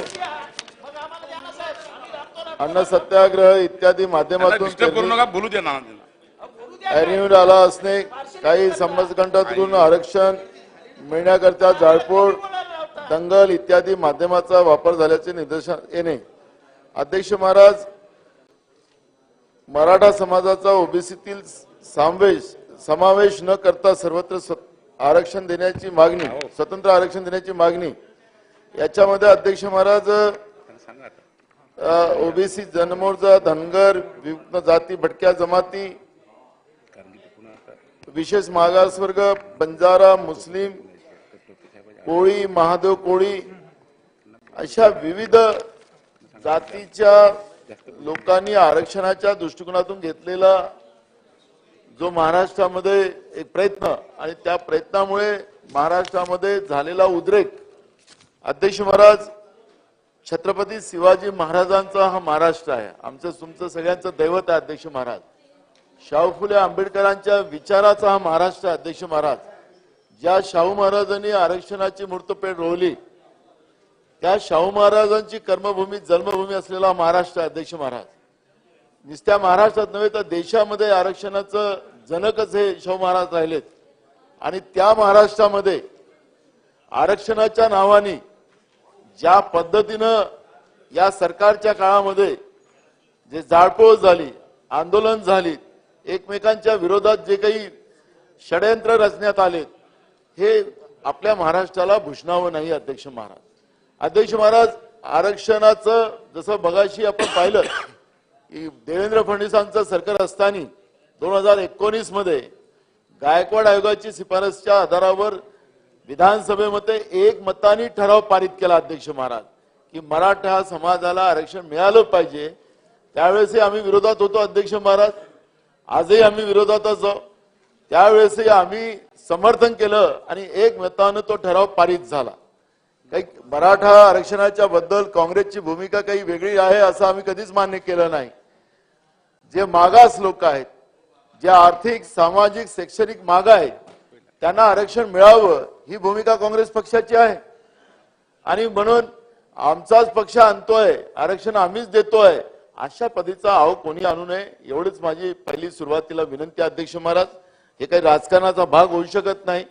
आणि अध्यक्ष महाराज, या ठिकाणी आपल्याला लक्षात असेल की जरांगे पाटील साहेबांचं जे आंदोलन आरक्षणासाठी सुरू झालं त्या आंदोलनावर लाठीचार्ज आणि लाठीचार्जच्या नंतर राज्याचे मुख्यमंत्री त्या ठिकाणी जाऊन जरांगे पाटील साहेबांनी ज्या पद्धतीनं मागणी केली की आम्हाला सरसकट कुणबी प्रमाणपत्र पाहिजे, माननीय मुख्यमंत्र्यांनी त्या ठिकाणी मान्य केलं. 30 दिवसाची मुदत दिली आणि त्या जरांगे पाटील साहेबांनी सांगितलं 30 दिवस नाही, आम्ही तुम्हाला 10 दिवस पुन्हा वाढवून देतो, 40 दिवसात तुम्हाला आम्ही कुणब्याचं प्रमाणपत्र भेटवून देतो, या पद्धतीचं आश्वासन दिलं. अध्यक्ष महाराज, हे आम्ही टीव्ही चॅनलवर पाहत होतो आणि त्या ठिकाणी सर्व पक्षीय मीटिंग झाली, त्याच्यातही आम्ही हा मुद्दा उपस्थित केला. अध्यक्ष महाराज, खऱ्या अर्थानं अध्यक्ष महाराज हे मंत्रालयामध्ये बसून हा निर्णय होऊ शकत होता.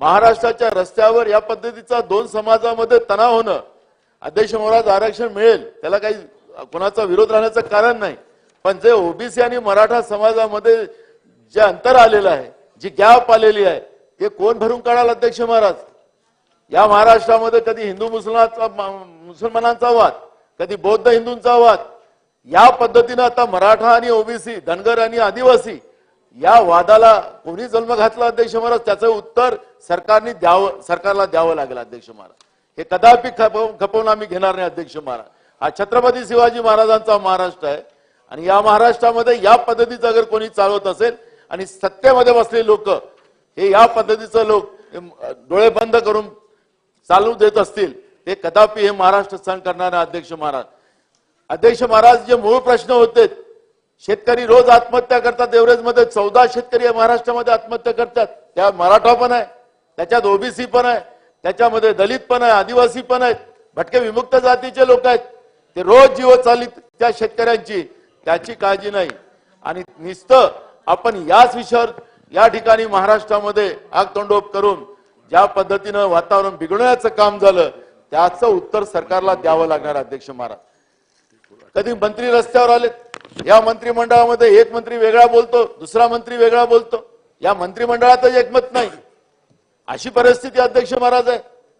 आणि म्हणून या सगळ्या गोष्टीच्या भूमिकेला, कारण की आज महाराष्ट्रामध्ये सगळीकडे आंदोलन चालू आहे. अध्यक्ष महाराज, एकीकडे ओबीसीचं आंदोलन चालू आहे, एकीकडे मराठ्यांचं आंदोलन चालू आहे, एकीकडे धनगरांचं आंदोलन चालू आहे, एकीकडे कोळी समाजाचं आंदोलन चालू आहे, एकीकडे हलबा समाजाचं आंदोलन चालू आहे, एकीकडे गोवारी समाजाचं आंदोलन चालू आहे.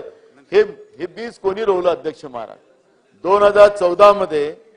2014 मध्ये सत्तेत येण्यासाठी जे आश्वासनाची भूमिका भारतीय जनता पार्टीनं मांडली होती की आमचं सरकार आल्यानंतर मराठ्यांना आरक्षण देऊ, त्यांच्या जाहीरनाम्यात होतं. अध्यक्ष महाराज, धनगराला आम्ही आरक्षण देऊ, यांच्या जाहीरनाम्यात होतं. केंद्रात राज्यात सरकार आल्यानंतर आम्ही तुम्हाला आरक्षण देऊ, कोणी थांबवलं? आणि ज्या 2019 ची गोष्ट आपण सांगतात, आपल्याला माहिती असेल की 2017 मध्ये केंद्र सरकारने, नरेंद्र मोदीजींनी राज्याचं आरक्षणाच्या दृष्टिकोनातले अधिकार काढलेले होते 2018 मध्ये. आणि 2019 मध्ये राज्य सरकारने विधानसभेमध्ये बिल आणलं गायकवाड आघोलच्या शिफारसीच्या आधारावर. अध्यक्ष महाराज, कोणाशी खोटं बोलताय आपण? कोणाशी खोटं बोललात आपण? हा आजचा उद्रेक अध्यक्ष महाराज, हे खोटं बोलू बोलू निर्माण झालेला उद्रेक आहे.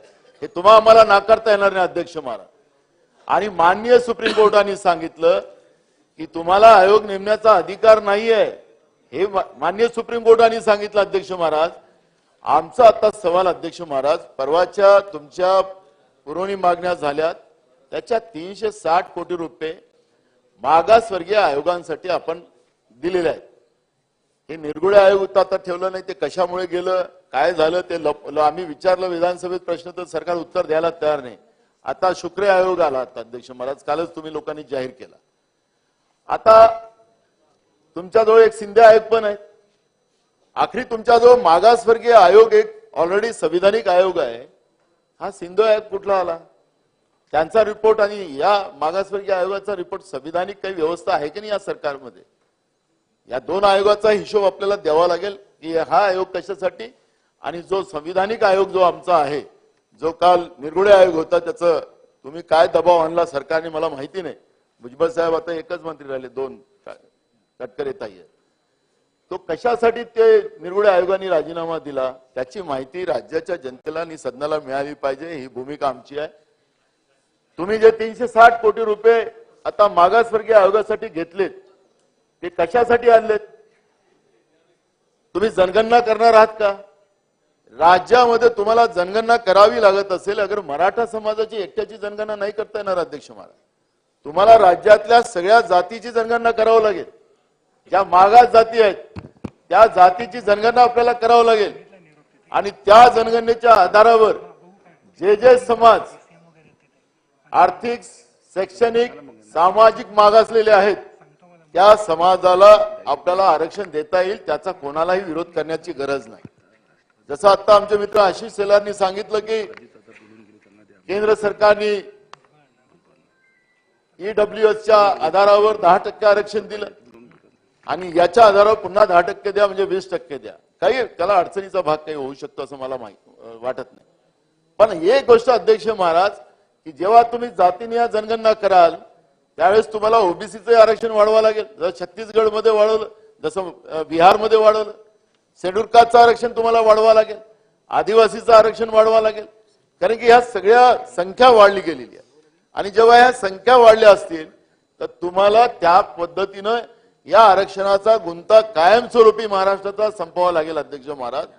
दुसऱ्यांदा या छत्रपती शिवाजी महाराजांच्या महाराष्ट्रामध्ये या पद्धतीचा वाद होता कामा नये अशा पद्धतीची काँग्रेसची भूमिका आहे अध्यक्ष महाराज. भाजपमध्ये एक जण म्हणतो की आम्हाला मराठ्यांचं आरक्षण वेगळंच पाहिजे, आम्हाला कुणब्यांचं प्रमाणपत्र नाही पाहिजे, एकीकडे कुणब्यांचं प्रमाणपत्र पाहिजे. काय आहे ते तर एकदा भाजपने क्लिअर करावं अध्यक्ष महाराज. म्हणजे जे आपल्याला स्पष्ट झालं पाहिजे नेमकं तुमच्या मनात काय हे तर एकदा स्पष्टता आली पाहिजे अध्यक्ष महाराज. पण स्पष्टता कुठंच नाही. एकीकडे आरक्षणच मुक्त भारत करायचा अशा पद्धतीची मोहीम भाजपने सुरू केली काय याही प्रश्नाचं उत्तर द्यावं लागेल अध्यक्ष महाराज. तुम्हालाही नको मलाही नको घाल कुत्र्याला अशी जी मन आपल्याकडे अध्यक्ष महाराज विदर्भातले आपण आहात म्हणून आपल्याकडलीच मन आहे. तिकडे आहे का तुमच्या उत्तर महाराष्ट्रात आहे ना भुजबळ साहेबांची? तुलाही नाही मलाही नाही घाल कुत्र्याला अशा पद्धतीची काही भूमिका आहे का ते सुद्धा या ठिकाणी स्पष्ट झालं पाहिजे.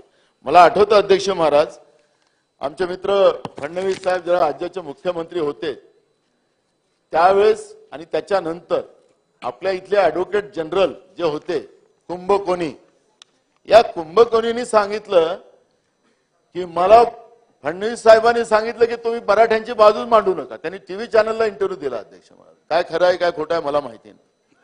दुसरं हा बोला बोला. हो, मराठा समाजाच्या काही प्रतिनिधींनी मुख्यमंत्र्याला सांगितलं की मराठी भाषा बोलणारा मराठी वकील द्या. हे सांगितलं तर म्हणून थोराताला दिलं. त्याने बाजू मांडू नका असं सांगितलं नाही. ही चुकीची बाब आहे. चुकीची बाब रेकॉर्डर येऊ नये. ठीक आहे. आता त्यांच्यावरती आता आव्हाड साहेब त्यांनी हरकत घेतली. आता कुंभकोणी हे सोलापूरचे आहेत, जातीने ब्राह्मण आहेत. ते छोट्या सिव्हिल कोर्टामध्ये प्रॅक्टिस करत होते. नंतर ते मुंबईला आले, मुंबईच्या हायकोर्टचे जज झाले, त्याच्यानंतर ते आपले एजी झाले. साहेब माहिती ही आहे. चला बोला पटोले साहेब बोला. अध्यक्ष महाराज बागडे साहेब सिनियर आहेत त्यांचं मान ठेवलंच पाहिजे अध्यक्ष महाराज. पण मी तुम्हाला माहितीसाठी सांगतो बागडे साहेब माझा काही आरोप नाही आहे. हे कुंभकोणी साहेबांनी आपले ऍडव्होकेट जनरल होते महाराष्ट्राचे, तुमच्याही सरकारमध्ये होते आमच्याही सरकारमध्ये होते, आता नाही आहेत ते. त्यांनीच स्टेटमेंट केलं आणि जे काही वकील आहेत राज्यामध्ये त्यांची नाव मी घेणार नाही या ठिकाणी, ते श्रद्धेय आपल्या नेत्यांना म्हणतात ते मराठा आरक्षणाच्या विरोधात कोण गेले होते कोर्टामध्ये, काय झालं होतं ते आपल्याला सगळ्यालाच महाराष्ट्राला माहिती आहे. त्यामुळे मी त्या श्रद्धेय वकिलांचंही नाव घेणार नाही नवरा बायकोंचं या ठिकाणी. मी या ठिकाणी एवढंच सांगतो अध्यक्ष महाराज, मी आमची भूमिका स्पष्ट आहे काँग्रेस पक्षाची. जातीनिहाय जनगणना आपण करा. हे तुम्ही कायद्याच्या चाकोरीमध्ये पुन्हा अडचणीत येऊ नका. आम्हाला महाराष्ट्रामध्ये जाती जातीमध्ये हा आरक्षणाचा वाद नको. हा महाराष्ट्र जो पेटवला जातोय तो महाराष्ट्र पेटता महाराष्ट्र नको. न्याय आमचा सामाजिक न्यायाचा महाराष्ट्र आहे बागडे साहेब, आणि सामाजिक न्यायाचा महाराष्ट्र, शाहू फुले आंबेडकर विचाराचा महाराष्ट्र, या महाराष्ट्राला पेटवणं आपण आरक्षणाच्या नावाने ही गंभीर बाब आहे. आणि म्हणून आमची प्रामाणिक भूमिका, आम्हाला कोणावर आरोप नाही करायचा आहे, आम्हाला गुन्हा-गोविंदाने हा महाराष्ट्रात राहायचा आहे अध्यक्ष महाराज. पण जी काही तणाव निर्मिती झालेली आहे, गावबंदी झाली, आता तुम्हालाच गावबंदी झाली, तुम्हालाच एका गावामध्ये मी पाहत होतो टीव्हीवर की तुम्हालाच हाकललं गावामधून, गावबंदी झाली. हे कुठलं प्रतीक आहे? काल एक आमदार महोदय आपले तिकडचे सांगत होते, माझं कसं बंगला पेटवला, काय झालं. ते क्षीरसागर बसलेच आहे, तेही आपले मनातली भावना मांडायला तयारच आहेत. तुमचा अपमान झाला, सगळ्या आमदारांचा अपमान झाला बागडे साहेब. आम्हाला हे जळता महाराष्ट्र नको. जळता महाराष्ट्र कशासाठी निर्माण केला? कोणी लावला हा वनवा?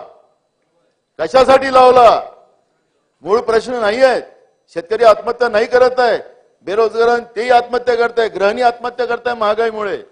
आणि म्हणून आमची भूमिका एकदम स्पष्ट आहे की तुम्ही जे श्रद्धे बोलणारे जे वकील होते, त्या वकील कोणासाठी आणि काय कोणाचा पाठिंबा त्याला होता ती पण माहिती इकडे यायला पाहिजे ना.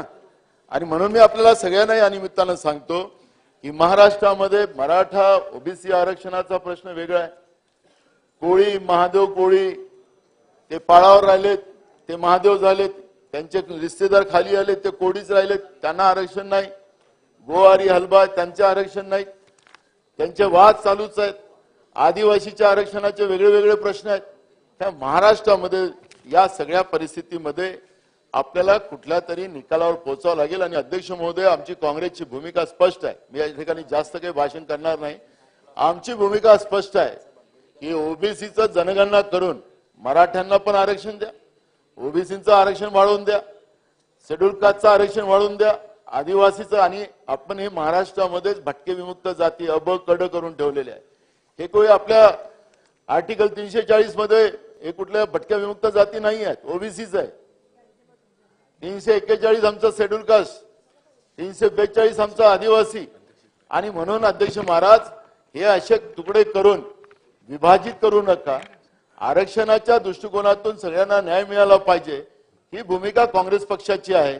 आणि म्हणून जनगणना हा सगळ्यात महत्वाचा भाग. आमचे नेते राहुल गांधीजींनी त्याच्यामध्ये प्रामाणिक भूमिका मांडली. मीडियाने विचारलं त्यांना की बाबा तुमच्या सरकारमध्ये तुम्ही जनगणना का नाही केली? त्यांनी सांगितलं आमची चूक आहे, पण आम्हाला आता ती चूक दुरुस्त करायची. मी तुम्हाला सांगतो की जनगणना हाच त्याच्यातला पर्याय आहे. आपली चूक आहे त्याला मान्य केलं, काही चूक नाही आहे अध्यक्ष महाराज, पण आपली चूक लपवायची. आता तर गरीब जात झाली अध्यक्ष महाराज, आता शेतकरी जात झाली, आता पुरुष जात झाला, भगिनी जात झाली. मी आपल्याला या निमित्तानं सांगतो की जाती आहेत या देशात, गरिबी ही जात होऊ शकत नाही. पण आता तुम्ही गरिबीला जात समजून चालवत असाल, गरिबी आणि श्रीमंती अशी दरी निर्माण करण्याचा प्रयत्न करत असाल, तर कोणाच्या मनात काय चाललेलं आहे हे महाराष्ट्रातली जनता एवढी भोळी नाही आहे की त्याला समजतं.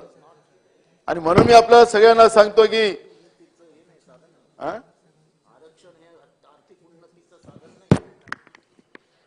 आणि म्हणून मी आपल्याला या निमित्तानं सांगतो अध्यक्ष महाराज की आपण सगळेजण या आरक्षणाच्या बाबतची जी चर्चा आता रस्त्यावरची जी होती आहे ती रस्त्यावर न होता ही या ठिकाणी सरकारने ओबीसी वाल्यांनाही बोलवलं पाहिजे, मराठा समाजाच्याही लोकांना बोलवलं पाहिजे आणि या आरक्षणातला प्रश्न सोडवला पाहिजे. अशा पद्धतीचा महाराष्ट्र पेटवत ठेवणं हे महाराष्ट्राच्या भल्याचं नाही. महाराष्ट्रातून आज मोठ्या प्रमाणात उद्योग वापस चालले, कारण की या महाराष्ट्रामध्ये आता अस्थिरता निर्माण झाली. तुम्ही आमचं स्थिर सरकार आहे, बहुमताचं सरकार आहे, 217 आमदारांचा पाठिंबा आमच्या बरोबर आहे. पण तुमचा अस्थिरता जी महाराष्ट्रामध्ये जनतेमध्ये आहे त्या अस्थिरतेचं काय, याही प्रश्नाचं उत्तर आपल्याला द्यावं लागेल. आणि या अस्थिरतेमुळे आज काय झालेलं आहे की राज्यातले एक एक उद्योग चाललेले आहे. गुजरात अलग पळवत आहे, तुम्ही डायमंड मार्केट आता पाठवलं सुट्टीला, पण आता छोटे उद्योग सुद्धा महाराष्ट्रातून जायला निघालेले. कारण की या इथं अस्थिरता जेव्हा निर्माण झाली, कायदा सुव्यवस्थेचं तर जाऊ द्या, कायदा सुव्यवस्था राहिलाच नाही आपल्या इथं. आणि कायदा सुव्यवस्था राहिला नसेल तर मग या राज्यामध्ये उद्योग कुठं राहणार आणि मग उद्याच्या काळामध्ये बेरोजगारीचे प्रश्न निर्माण होतील आणि बेरोजगारीच्या प्रश्नाच्या त्याचं उत्तर कोण देऊ शकेल. आणि म्हणून मी आपल्या सगळ्यांना या निमित्तानं एकच गोष्टीचं आवाहन करतो. काँग्रेसची भूमिका स्पष्ट आहे. आपल्याला 50%चं जे सिलिंग आहे, जे वारंवार आपण एका गोष्टीवर त्या ठिकाणी अडतो की इंदिरा साहनीच्या ज्याच्यामध्ये माननीय सुप्रीम कोर्टाने जो निकाल दिला आणि त्याला 50%चं जे सिलिंग लावलं, त्याला जातीनिहाय जनगणना हा पर्याय आहे आणि त्याच्या आधारावर जातीनिहाय जनगणना झाली तर तुम्हाला हा 50%चंही सुद्धा सिलिंग तिथून तोडता येईल आणि तिथून आपल्या सगळ्यांना जे सामाजिक, आर्थिक आणि शैक्षणिक मागण्या आहे त्या सगळ्यांना आपल्याला न्याय देता येईल. ही भूमिका काँग्रेस पक्षाची आहे. आपण सरकारमध्ये आहात, तुमचा जो बहुमत आहे, बहुमताच्या आधारावर तुम्ही काही पण कायदा पारित करू शकता असं मला वाटतंय. पण महाराष्ट्र हा जळता नसावा, महाराष्ट्रामध्ये शांतता असावी, ही भूमिका काँग्रेस पक्षाची आहे आणि त्याचं उत्तर सरकारला द्यावं लागेल, एवढीच आमची विनंती आहे. धन्यवाद. सन्माननीय सदस्य राजेश टोपे. धन्यवाद अध्यक्ष महोदय. अध्यक्ष महोदय, या निमित्त या 293व्या च्या सूचनेवरून या ठिकाणी मी माझे विचार व्यक्त करायला उभा आहे. अध्यक्ष महोदय, या ठिकाणी अध्यक्ष महोदय मी सांगू इच्छितो की महाराष्ट्र हे पुरोगामी राज्य आहे आणि या ठिकाणी आपण नेहमीच म्हणतो की महाराष्ट्र यामध्ये शाहू फुले आंबेडकरांच्या विचारांनी चालणारे हे राज्य आहे आणि अशा या राज्यामध्ये अध्यक्ष महोदय समाजामध्ये दरी निर्माण होता कामा नये. समाजामध्ये सलोखा, सद्भावना आणि गुणागोविंदांनी नांदण्याचीच वृत्ती असावी, या विचाराचं समर्थन करणारे अध्यक्ष महोदय आम्ही सुद्धा सगळे लोक आहोत. परंतु या सगळ्या विचाराला समर्थन करत असताना अध्यक्ष महोदय, ही पण वस्तुस्थिती आहे की काही जे काही समाजाच्या मागण्या आहेत आणि ज्या रास्त मागण्यांना अध्यक्ष महोदय न्याय देण्याची भूमिका सुद्धा शासनाने केली पाहिजे, ही अपेक्षा सुद्धा या निमित्ताने मी जाणीवपूर्वक व्यक्त करू इच्छितो. आणि म्हणून अध्यक्ष महोदय, मराठा समाजाला आरक्षण दिलेच पाहिजे, या बाबतीत कुणाचंही दुमत असण्याचं कारण नाही आणि तोच विचार मी सुद्धा या ठिकाणी पुन्हा एकदा अध्यक्ष महोदय अधोरेखित करू इच्छितो. अध्यक्ष महोदय, आपण मराठा समाजाच्या पूर्व इतिहासामध्ये जर आपण बघितलं तर साधारणपणे मराठा समाज या मराठा नावामध्येच अध्यक्ष महोदय ज्यावेळी पूर्व काळामध्ये, शिवकालीन काळामध्ये लढाया होत होत्या त्यावेळी मरकरबिन हटनेवाला व मराठा अशा स्वरूपाने लढणारा समाज म्हणून अध्यक्ष महोदय मराठा समाजाची त्या ठिकाणी उल्लेख आहे. आणि अध्यक्ष महोदय ज्यावेळी शांत असण्याचा, शांततेचा विषय असायचा किंवा ज्यावेळी लढाया नसायच्या त्यावेळी आपापलं नांगर घेऊन शेतीमध्ये काम करणारा समाज म्हणजे मराठा समाज, कुणबी समाज अध्यक्ष महोदय. आणि त्यामुळे हे कुणबी काम करणारा समाज म्हणून आपण त्यांना मराठा समाज हाच कुणबी काम करणारा आणि म्हणून कुणबी समाज हा मराठा समाज अशा पद्धतीचे अध्यक्ष महोदय पूर्वीपासून चालत आलेली अध्यक्ष महोदय ती विचारधारा. अध्यक्ष महोदय, याच विचारधारेला धरून छत्रपती शाहू महाराजांनी सुद्धा मराठा समाजाच्या आरक्षणाच्या संदर्भात सवलती दिलेल्या आहेत. अध्यक्ष महोदय, मी सांगू इच्छितो की आम्ही अध्यक्ष महोदय मराठवाडा विभागातून येतो आणि त्यामुळे मराठवाडा हा निजाम राजवटीत असलेला भाग आहे आणि म्हणून निजाम राजवटीमध्ये अध्यक्ष महोदय निजामच्या सरकारमध्ये मराठा समाजाला त्या ठिकाणी आरक्षण असायचंच आणि होतच आणि ते आरक्षण अध्यक्ष महोदय कुणबी आणि मराठा एक समजूनच अध्यक्ष महोदय ते त्या ठिकाणी त्यांच्या मोडी भाषामध्ये सुद्धा सगळे आतापर्यंतचे दाखलेत की अध्यक्ष महोदय मराठा समाज हा कुणबी आहे आणि त्यामुळे कुणबीला आरक्षण होतं आणि म्हणून त्या दृष्टिकोनातूनच्या आरक्षणाचे लाभ अध्यक्ष महोदय मराठवाड्याच्या जनतेला निजाम काळामध्ये निश्चित प्रकारे मिळत असायचे. अध्यक्ष महोदय, देशाला स्वातंत्र्य मिळालं आणि 1950ला ज्यावेळी घटना स्थापन झाली आणि SC आणि ST पुरतं आरक्षण त्या ठिकाणी आपण दिलं आणि त्यामुळे निजाम राजवटीचं हे आरक्षण मराठा समाजाचं त्यानंतर बंद झालं. अध्यक्ष महोदय, 1967 साल मी मुद्दाम या ठिकाणी उल्लेख करू इच्छितो की इतर मागास वर्ग यांनाही आरक्षण देण्याच्या दृष्टिकोनातूनचा राज्य घटनेमध्ये निर्णय झाला आणि राज्यघटनेमध्ये झालेल्या निर्णयाच्या अनुषंगाने अध्यक्ष महोदय जे काही इतर मागासवर्ग आहे त्याच्यामध्ये 80व्या क्रमांकामध्ये कुणबी मराठा किंवा मराठा कुणबी या पद्धतीचा उल्लेख आहे की ज्यामध्ये इतर मागासवर्गीयमध्ये हा कुणबी समाज येतो आणि त्यामुळे आरक्षणाला त्या ठिकाणी त्यांना लागू आहे अशा पद्धतीचं त्या ठिकाणी अध्यक्ष महोदय आपल्याला 1967 लाच या ठिकाणचं आरक्षण मिळालं आणि त्यामुळे अध्यक्ष महोदय 67च्या नंतर विदर्भामध्ये पंजाबराव देशमुख आपल्या ठिकाणी त्यावेळीचे 60च्या दरम्यानचे जे नेते होते त्यांनी त्यावेळी मराठा समाजातील कुणबी प्रमाणपत्र मिळवण्यासाठी घराघरामध्ये प्रचार करून हे कुणबी लावून घ्या अशा संबंधाने सांगून अध्यक्ष महोदय 1967 ला ज्या कुणबी समाज ओबीसी मध्ये घेतला होता त्या संदर्भाने विदर्भामध्ये आपण बघितलं सर्व सरसकट अध्यक्ष महोदय बऱ्यापैकी त्या ठिकाणी नोंदी झालेल्या आहेत. घटना समितीचे सदस्य होते पंजाबराव देशमुखांनी. तर अध्यक्ष महोदय त्यावेळी मात्र मराठवाड्याच्या आणि इतर काही महाराष्ट्राच्या जिल्ह्यातील लोकांनी हे त्या ठिकाणी लावून घेतलेलं नव्हतं आणि त्यामुळे अध्यक्ष महोदय ते राहून गेलं. ते त्यावेळी काय ते ज्या त्या काळामध्ये त्या परिस्थितीमध्ये काहीतरी चुकीच्या समजाच्या माध्यमातून असो काही असो पण अध्यक्ष महोदय त्या ठिकाणी हे आरक्षण विदर्भ आणि काही जिल्ह्यापुरतं लागलं गेलं आणि मराठवाडा त्यापासून वंचित राहिला आणि म्हणून हे वंचित राहिलेला मराठवाडा पुन्हा त्या कुणबीच्या आधारावर खऱ्या अर्थाने त्याला आरक्षण मिळावं हीच एक रास्त मागणी अध्यक्ष महोदय मराठवाड्याच्या जनतेची सुद्धा आहे आणि त्या दृष्टिकोनातून अध्यक्ष महोदय आता जे काही मराठवाडा ही संतांची भूमी म्हटलं जातं अध्यक्ष महोदय आणि त्यामुळे या संतांच्या भूमीतूनच अध्यक्ष महोदय मला सांगितलं पाहिजे की जगद्गुरु तुकाराम महाराजांनी सुद्धा अभंगात म्हटलंय की बरे झाले देवा कुणबी केले नाही तर दंभेची असतो मेलो. याचा अर्थ अध्यक्ष महोदय कुणबी समाज एक शेतीमध्ये काम करणारा समाज या दृष्टिकोनातून तुकाराम महाराजांनी आपली या ठिकाणी ते स्वतःही कुणबी होते आणि समस्त मराठा समाज कुणबीच आहे या पद्धतीचा उल्लेख त्या ठिकाणी सुद्धा अध्यक्ष महोदय आहे. आज अध्यक्ष महोदय माननीय मुख्यमंत्री एकनाथजी शिंदे साहेबांनी जी शिंदे कमिटी नेमली आणि यामध्ये जी काही कुणबी समाजाच्या नोंदीच्या संदर्भात अध्यक्ष महोदय जी शोध मोहीम किंवा सर्वेक्षण चालू आहे तर अध्यक्ष महोदय त्यामध्ये आपण बघितलं की जवळजवळ 25-30 लाख लोकांपर्यंतचे कुटुंबाची नोंदी कुणबीमध्ये सापडले आणि त्यामुळे कुटुंबाच्या नोंदी असल्यामुळे अध्यक्ष महोदय त्याचं निश्चित प्रकारे मल्टिप्लिकेशन होऊ शकणार आणि त्या दृष्टिकोनातून अध्यक्ष महोदय हा समाज मराठा कुणबीचे आणि कुणबी मराठाचे या दृष्टिकोनातून आरक्षण असायला हवं हेच मी या निमित्ताने मुद्दामून सांगू इच्छितो. आणि त्यामुळे अध्यक्ष महोदय मी या निमित्ताने अजूनही सांगेल की देशभरामध्ये सुद्धा आपण जर बघितलं तर काही मराठा समाजातल्या फॅमिलीज आपण माधवराव शिंदे यांचा उल्लेख करूया.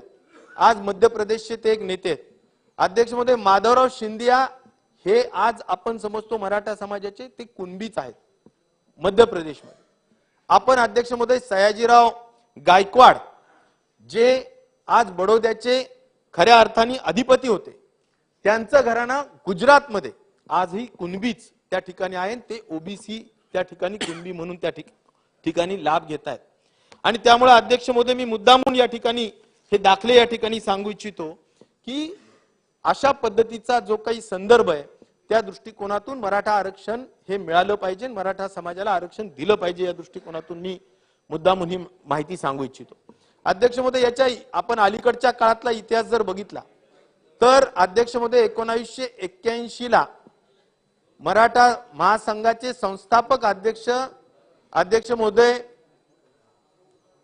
अण्णासाहेब पाटील यांनी पहिल्यांदी अध्यक्ष महोदय त्या ठिकाणी मोठा मोर्चा काढला आणि त्यावेळीच्या सरकारच्या बाबतीत बाबासाहेब भोसले आणि वगैरे त्यावेळीच्या सरकारच्या बाबतीत ह्या बाबतीतली पहिली मागणी अध्यक्ष महोदय त्या ठिकाणी सरकारच्या दप्तरामध्ये त्या ठिकाणी केली.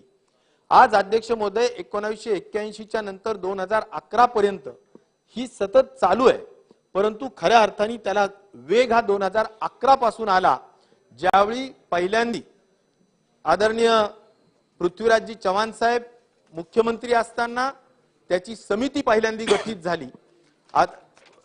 केंद्रातले मंत्री नारायण राणे साहेब यांच्या अध्यक्षतेखाली ती कमिटी गठीत झाली आणि या कमिटीच्या समितीचं अध्यक्ष महोदय मी सुद्धा त्यावेळी सदस्य होतो आणि उच्च आणि तंत्र शिक्षण मंत्री म्हणून अध्यक्ष महोदय आम्ही सुद्धा शिक्षणाचं प्रमाण मराठा समाजाचं एकूण लोकसंख्येच्या तुलनेत किती आहे, नोकऱ्यांमध्ये प्रशासकीय नोकऱ्यांमध्ये किती आहे, हे सगळं शोधून त्या ठिकाणी काढण्याचं काम आम्ही त्या ठिकाणी केलेलं आहे आणि म्हणून त्या ठिकाणी SEBC सोशली आणि इकॉनॉमिकली बॅकवर्ड क्लास अशा पद्धतीचा संवर्ग करून त्या ठिकाणी आरक्षण 16% देण्याच्या दृष्टिकोनातूनचा अध्यक्षमध्ये निर्णय झाला, ऑर्डिनन्स झाला. निवडणुका आल्या होत्या आणि त्यामुळे त्या ऑर्डिनन्सचं रूपांतर कायद्यामध्ये होऊ शकलं नाही, अधिनियम होऊ शकला नाही आणि त्यामुळे अध्यक्ष महोदय हायकोर्टाने त्याला स्थगिती दिली.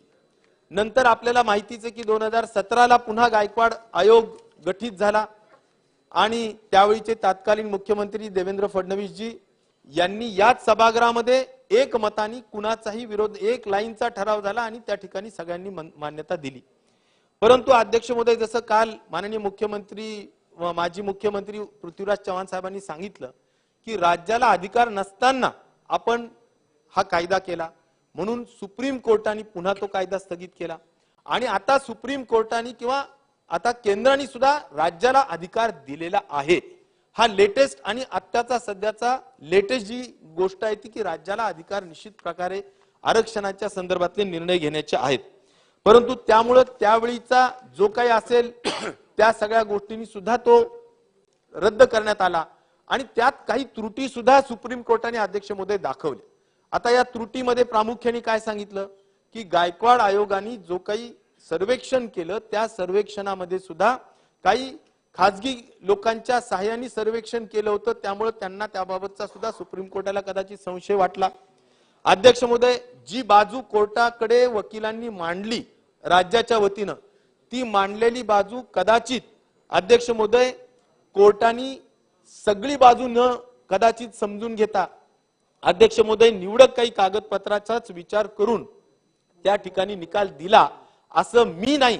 अध्यक्ष महोदय रिटायर्ड जस्टिस भोसले ज्यांची कमिटी तत्कालीन त्यावेळीचे मुख्यमंत्री उद्धव ठाकरे साहेबांनी ही कमिटी केली होती की आपला सुप्रीम कोर्टामध्ये आपलं रद्द का झालं याचा अभ्यास करण्यासाठी जी समिती नेमली होती त्यांचा जो अभ्यास केलेला आहे आणि त्यांनी जे मार्गदर्शन केलं सरकारला की तुम्ही काय काय करा, आता पुन्हा आरक्षण द्यायचं असेल तर की पुन्हा आयोग नेमा, पुन्हा ज्या काही त्रुटी सुप्रीम कोर्टाने काढलेल्या आहेत, ज्या संशय व्यक्त केलेले त्या पुन्हा दुरुस्त करा. कदाचित आर्थिक, सामाजिक आणि त्या ठिकाणी शैक्षणिक या दृष्टिकोनातून जो मागासलेपणा दाखवण्याचा जो कागदपत्र दिले गेले होते अध्यक्ष महोदय ते कदाचित परिपूर्ण नसावेत. या सगळ्याच गोष्टींच्या बाबतीतली दुरुस्ती करावी अशा संदर्भातले सुद्धा अध्यक्ष महोदय त्या ठिकाणी सांगण्यात आलं.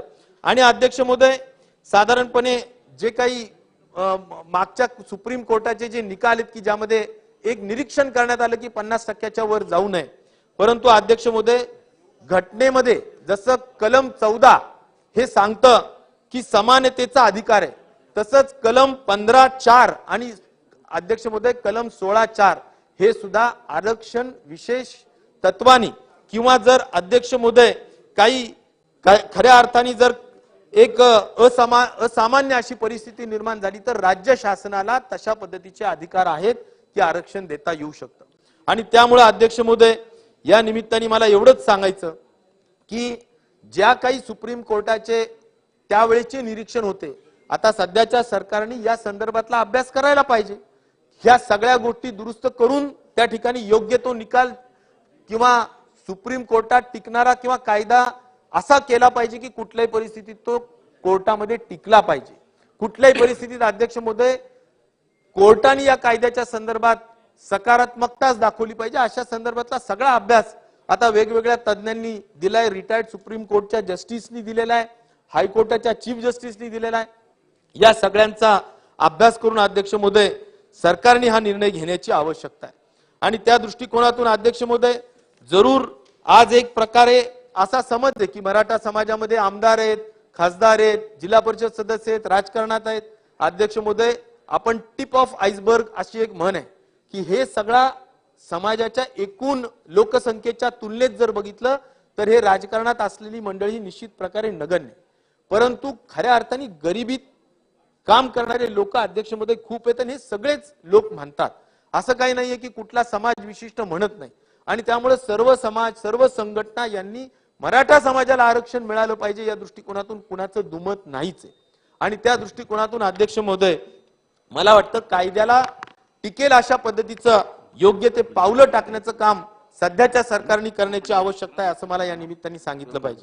अध्यक्ष महोदय, सध्या सर्वदूर जी चर्चेचे विषय आहेत की जरांगे पाटलांच्या माध्यमातूनच त्यांनी पुकारलेलं लढा, त्यांचं आंदोलन आणि अध्यक्ष महोदय त्या संदर्भात त्यांची असलेली मागणी. मी या निमित्ताने अध्यक्ष महोदय सांगेल की जरांगे हे अध्यक्ष महोदय बीड जिल्ह्यातल्या मातोरी या गावातले अध्यक्ष महोदय त्या ठिकाणचे ते रहिवासी आहेत आणि त्या ठिकाणी त्यांना फक्त 4 एकर जमीन होती. त्या ठिकाणी त्यांचा कदाचित तारुण्याच्या वयापासून मराठा समाजाला आरक्षण देणं वगैरे या संदर्भातला लढा देण्याच्या संदर्भात त्यांचे जे काही पूर्व इतिहास जर आपण बघितला तर तसाच आहे. आणि त्यामुळे या सगळ्या अध्यक्ष महोदय मराठा समाजाच्या काही समाज कार्यासाठी त्यांनी त्यांची जमीन सुद्धा विकली आणि ते त्यांच्या सासरवाडीला, जे आमच्या मतदारसंघातलं एक गाव आहे अध्यक्ष महोदय, अंबड तालुक्यामध्ये शहागड आणि त्याच्या बाजूचं जे गाव आहे त्या ठिकाणी ते येऊन अध्यक्ष महोदय त्या ठिकाणी ते स्थायिक झालेले. आता अध्यक्ष महोदय या ठिकाणी शिवबा नावाची संघटना स्थापन करून ते अध्यक्ष महोदय कामाला लागले. आज शिवबा संघटनेचं ध्येय त्यांनी हेच ठेवलं की मराठा समाजाला आरक्षण मिळवायचं. हे अध्यक्ष महोदय हे अलीकडच्या काळातला विषय नाही, मी हे मागच्या 15-20 वर्षाच्या काळातला पासूनच सांगू इच्छितो की हे त्यांचं कार्य त्या ठिकाणी शिवबाच्या संघटनेच्या माध्यमातून चालू होतं. मग कुठं मराठा समाजावर काही अन्याय झाला, ते कोपर्डीत अन्याय झाला, त्याला त्या ठिकाणी ते धावून गेले, त्या ठिकाणी त्यांच्या काही लोक त्या ठिकाणी अटक झाले, त्यासाठी त्यांनी संघर्ष केला वगैरे वगैरे. अध्यक्ष महोदय हा सगळा इतिहास आहे, मी काही सगळं सांगत नाही, पण सांगण्याचा मुद्दा एवढाच आहे अध्यक्ष महोदय की एखाद्याचं ध्येय असतं तशा पद्धतीनं एखाद्याच्या जीवनाचं ध्येय वेडा म्हणून अध्यक्ष महोदय मनोज जरांगे पाटील हे त्या ठिकाणी आरक्षण मिळवून देण्याच्यासाठी त्यांनी स्वतःला वाहून घेण्याच्या संदर्भाने त्यांचं कार्य चालू असतं. अध्यक्ष महोदय, आपण एक मतदारसंघातला एक काम करणारा, समाजाचं काम करणारा एक सहकारी कार्यकर्ता त्या दृष्टिकोनातून ते काम करत राहतात, यापेक्षा आपला त्यांचा वेगळा विषय काही नसतो. अध्यक्ष महोदय, मी स्वतः अध्यक्ष महोदय 2019 ते 21-22 पर्यंत ज्यावेळी मंत्रिमंडळात होतो, पालकमंत्री होतो जालन्याचा, त्यावेळी सुद्धा अध्यक्ष महोदय त्यांनी मोठे मोठे आंदोलन केले. आज मी स्वतः मंत्रिमंडळात असताना आंदोलन 109 दिवस आंदोलन अध्यक्ष महोदय त्यांनी केलं. 109 दिवस रेकॉर्डवर आहे आणि मी रेकॉर्डवर बोलतो, पोलीसच्या डायरीच्या अनुषंगाने बोलतो. आता 109 दिवस आंदोलनामध्ये त्यांचे काही चक्री आंदोलनाचा, उपोषणाचे आंदोलन होते आणि अध्यक्ष महोदय त्यातही काही 10-15 दिवस हे अमरण उपोषणाचं अन्नत्याग आंदोलन सुद्धा होतं. आणि त्या काळात सुद्धा आम्ही सातत्याने त्यांना जाऊन भेटायचो, बोलायचो, विनंती करायचो, परंतु त्यांचा तो विषय सतत चालू होता. आणि म्हणून अध्यक्ष महोदय त्यांच्या वेगवेगळ्या मागण्या असायच्या की तुम्ही गांभीर्याने घेत नाहीत, कोणीच आम्हाला गांभीर्याने घेत नाही. मग त्यावेळी मराठा समाजाचा अभ्यास करण्यासाठी जी समिती काम करत होती त्यामध्ये माजी मुख्यमंत्री अशोक चव्हाण साहेब होते. मग अशोक चव्हाण साहेबांना आणा, त्यांनी आम्हाला खात्री द्या. मग आम्ही त्यांना विनंती करायचो की चला बाबा आमच्या मतदारसंघात आरक्षण चाललंय. बरं, एक नाही, अध्यक्ष महोदय सातत्याने वेगवेगळ्या गावांमधून तरुण मुलं हे आरक्षण मिळवायला पाहिजे या दृष्टिकोनातूनच्या त्या ठिकाणी गर्दी करण्याचं काम, वेगवेगळ्या पद्धतीनं कधी मोटरसायकल घेऊन रॅली काढण्याचं काम, कधी पायी दिंडी काढण्याचं काम, अशा सारखं रोज चालू असायचं. आणि त्यामुळे अध्यक्ष महोदय आम्ही स्वतः सुद्धा या बाबतीत एक संवेदनशीलता असतेच की बाबा हे काय कसं सोडवायचं बघा. तर हे आम्ही सरकारमध्ये असताना सुद्धा अशोक चव्हाण साहेबांनी सुद्धा अध्यक्ष महोदय त्या ठिकाणी भेट दिली. मग अशोक चव्हाण साहेबांच्या कडून काही समजून घेतलं, त्यांचं समाधान झालं नाही. मग ते म्हणले नाही, मुख्यमंत्र्यांना आम्हाला भेटवा, त्यांच्याकडून काही शब्द मिळाला तर आम्ही बघू. मग त्यावेळीचे तत्कालीन मुख्यमंत्री उद्धव ठाकरे साहेब होते, त्यांना मी विनंती केली की बाबा हे बघा काय होतंय का बघा. मग त्यांनी भेट दिली. त्यांच्या त्यावेळीच्या काही, हे तर आरक्षणाचा मुद्दे होतेच, पण अध्यक्ष महोदय या आरक्षणाच्या आंदोलनामध्ये जे जवळजवळ 43 कुटुंबातले सदस्य असे आहेत अध्यक्ष महोदय की ज्यांनी स्वतःचा जीव दिला, म्हणजे स्वतःचं आत्मबलिदान केलं. कुणी त्या नदीतून उडी मारून जीव दिला, कुणी गळफास घेऊन चिठ्ठी लिहून जीव दिला. अशा पद्धतीच्या अध्यक्ष महोदय 43 जणांनी, म्हणजे त्यावेळी, मी त्यावेळीची गोष्ट करतोय 2022-23-22ची 21ची, तर अध्यक्ष महोदय त्याच्यानंतर आता बरेच लोक त्याच्यानंतरही वारले, पण अध्यक्ष महोदय त्यावेळी मग त्यांच्या ह्या मागण्या होत्या की नाही आम्हाला यांना 10 लाख रुपये मिळवून देण्याच्या दृष्टिकोनातून शासनाचं धोरण आहे ते द्या. मी त्यावेळी उद्धव ठाकरे साहेबांना म्हणालो की साहेब यांचं हे आहे हे जरा बघावं. मग त्यांनी त्यांच्या प्रायव्हेट सेक्रेटरीला सांगून हे लवकर कसं होईल बघा, ते देण्याचा प्रयत्न आम्ही केला.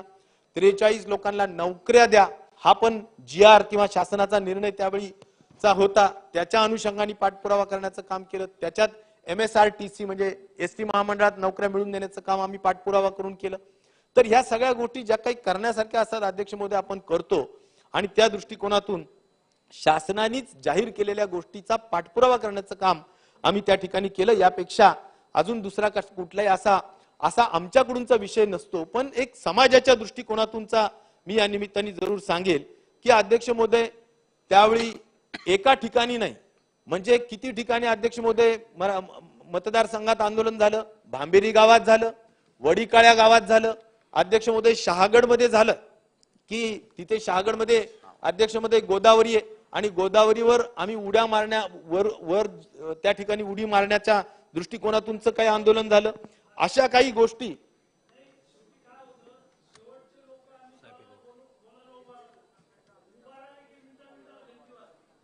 नाही अध्यक्ष महोदय माझ्या पक्षाकडून बोलत नाहीये.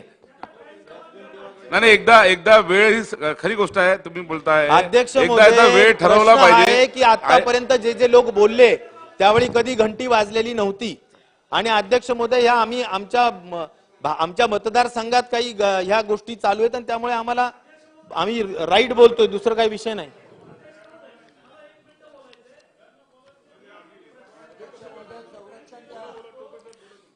ठीक आहे, आपण करू व्यवस्थित, वेळेचं नियोजन करू. चला देतो नाही बघा एक मिनिट लोणीकर साहेब एक लक्षात घ्या, या विषयावरती सगळ्या सदस्यांची भावना तीव्र आणि अत्यंत संवेदनशील आहे.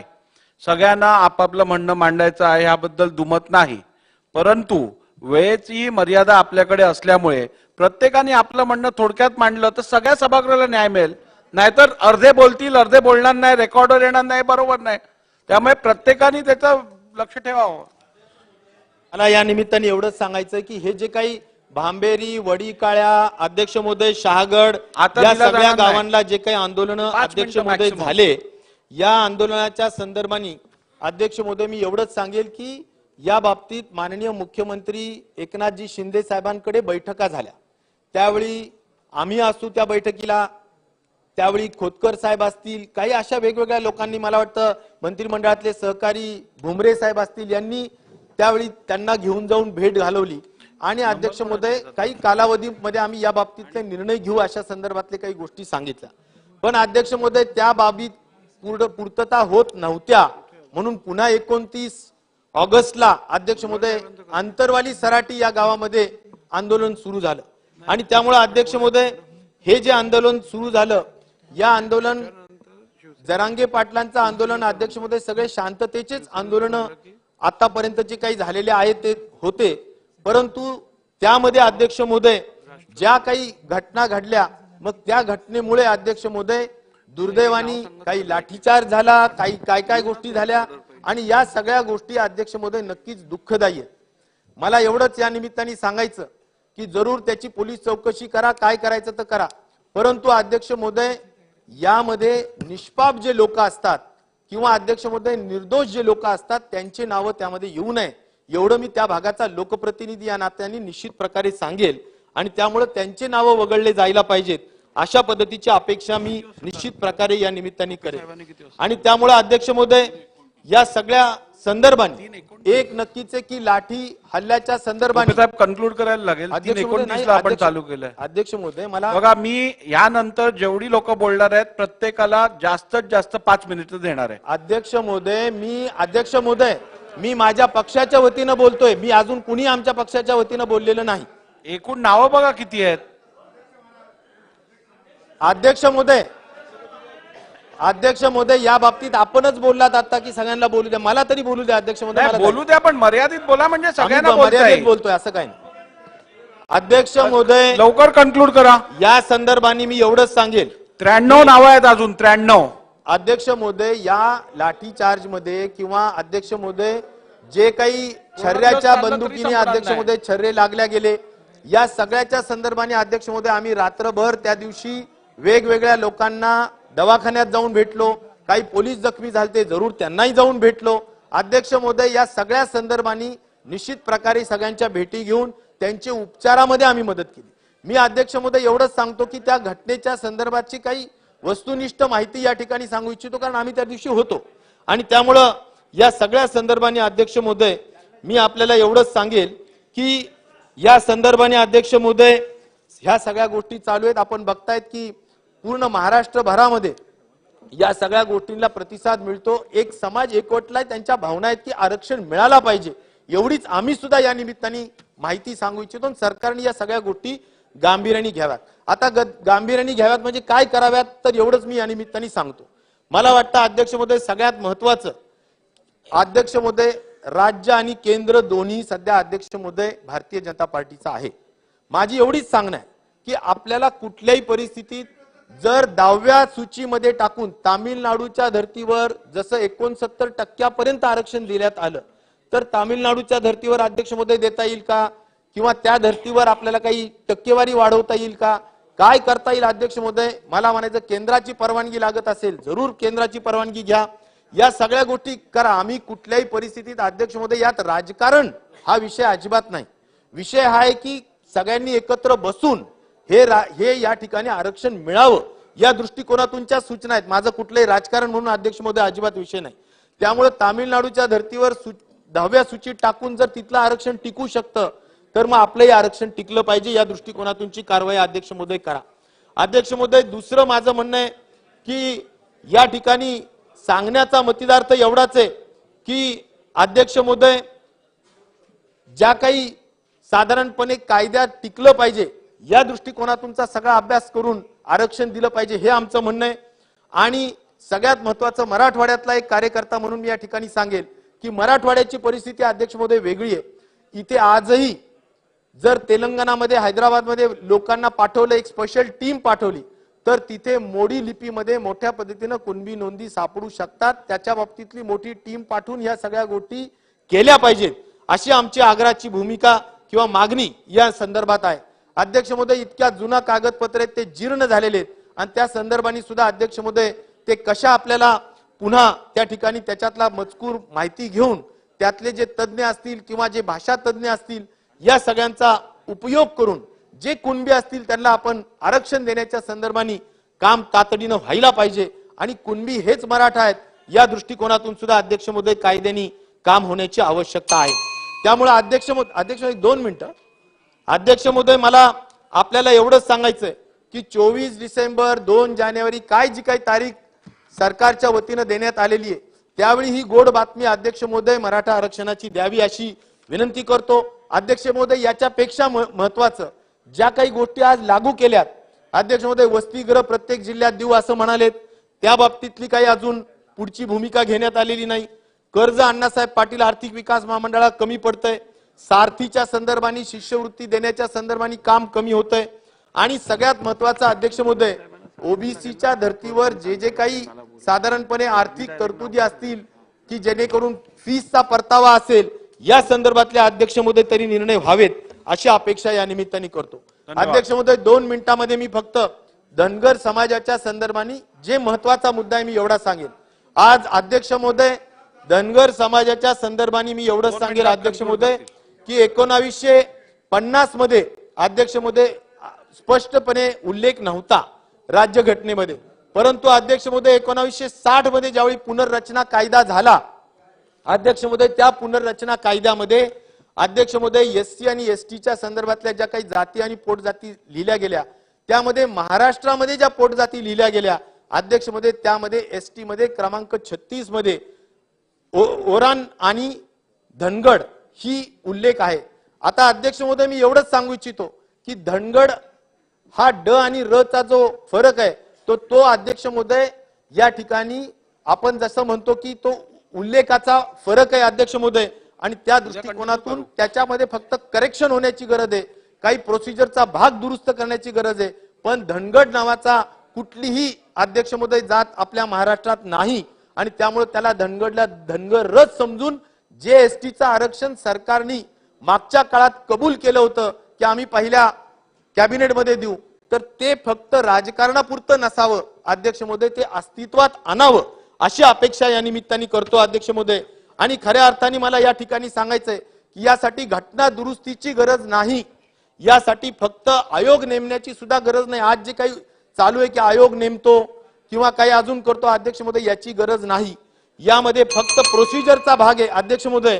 आणि ती प्रोसिजरचा भाग म्हणजे एवढाच की अध्यक्ष महोदय, केंद्राचे जे काही मंत्री आहेत आदिवासी मंत्री, त्यांनी त्यावेळीचे खासदार सुप्रियाताई सुळे यांच्या एका प्रश्नाला उत्तर देताना असं सांगितलं अध्यक्ष महोदय की राज्य शासनाने अध्यक्ष महोदय त्या ठिकाणी जर शिफारस पाठवली तर आम्ही योग्य तो त्या ठिकाणी बदल करू.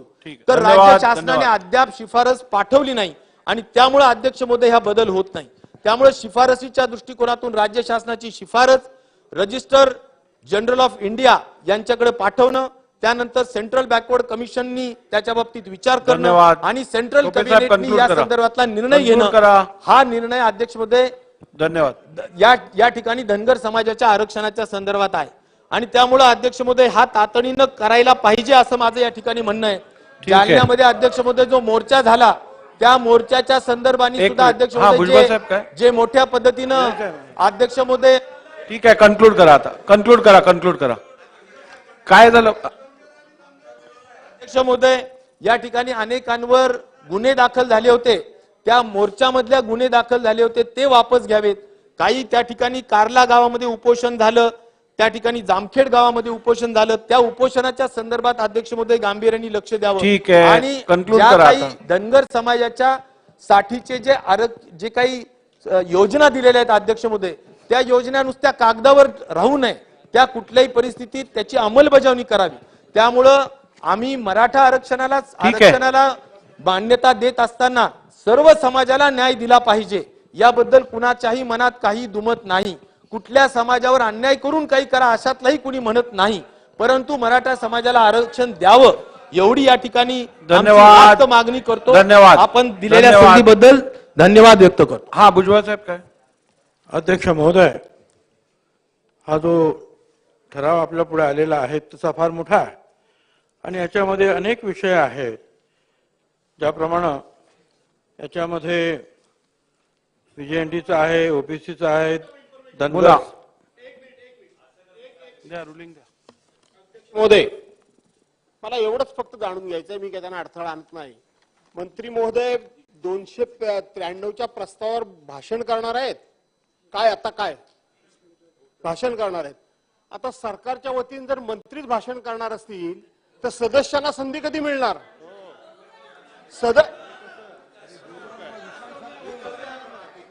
माझी विनंती अशी आहे की अध्यक्ष महोदय, आमच्या पक्षाच्या वतीनं एकाही सदस्याला अद्यापपर्यंत संधी मिळालेली नाही, एकाही. तुम्हालाच देणार त्यांच्या नंतर. आपण मंत्र्यांनी भाषण केल्यानंतर आम्हाला संधी देणार? हे बघा, मी याच्यावर रुलिंग देतो. मला तुमचा मुद्दा समजला. आपला मुद्दा असा आहे की मंत्री आहेत त्यामुळे त्यांनी चर्चेत भाग न घेता केवळ उत्तर देण्यासाठी उभं राहावं असा तुमचं म्हणणं आहे. त्यावरचं माझं रुलिंग असं आहे की दिनांक 5 मार्च 2020 आणि दिनांक 13 जून 2014 या तारखेला जेव्हा अशा चर्चा झालेल्या सभागृहात त्यावेळेला आपण मंत्र्यांनाही चर्चेत सहभाग घ्यायला परवानगी दिलेली अध्यक्षांनी, आणि मंत्री पण ह्याच सभागृहाचे सदस्य असल्यामुळे महाराष्ट्र विधानसभा नियमानुसार सदस्यांना जे अधिकार आहेत ते अधिकार त्यांच्याकडे राहतात. त्यामुळे मंत्र्यांना या चर्चेत सहभाग घेता येईल असं मी रुलिंग देतो. धन्यवाद. तुम्हाला देतो. अध्यक्ष महोदय, भुजबळ साहेबांनंतर नंबर तुमचा.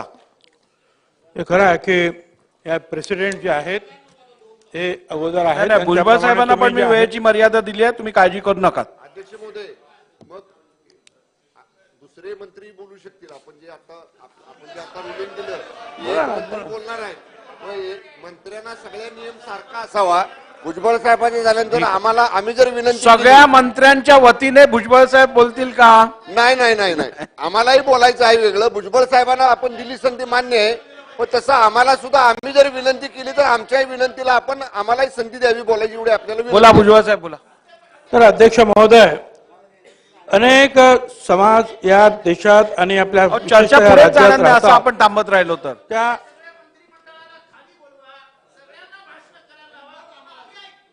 ठीक आहे. चला भुजबळ साहेब बोला.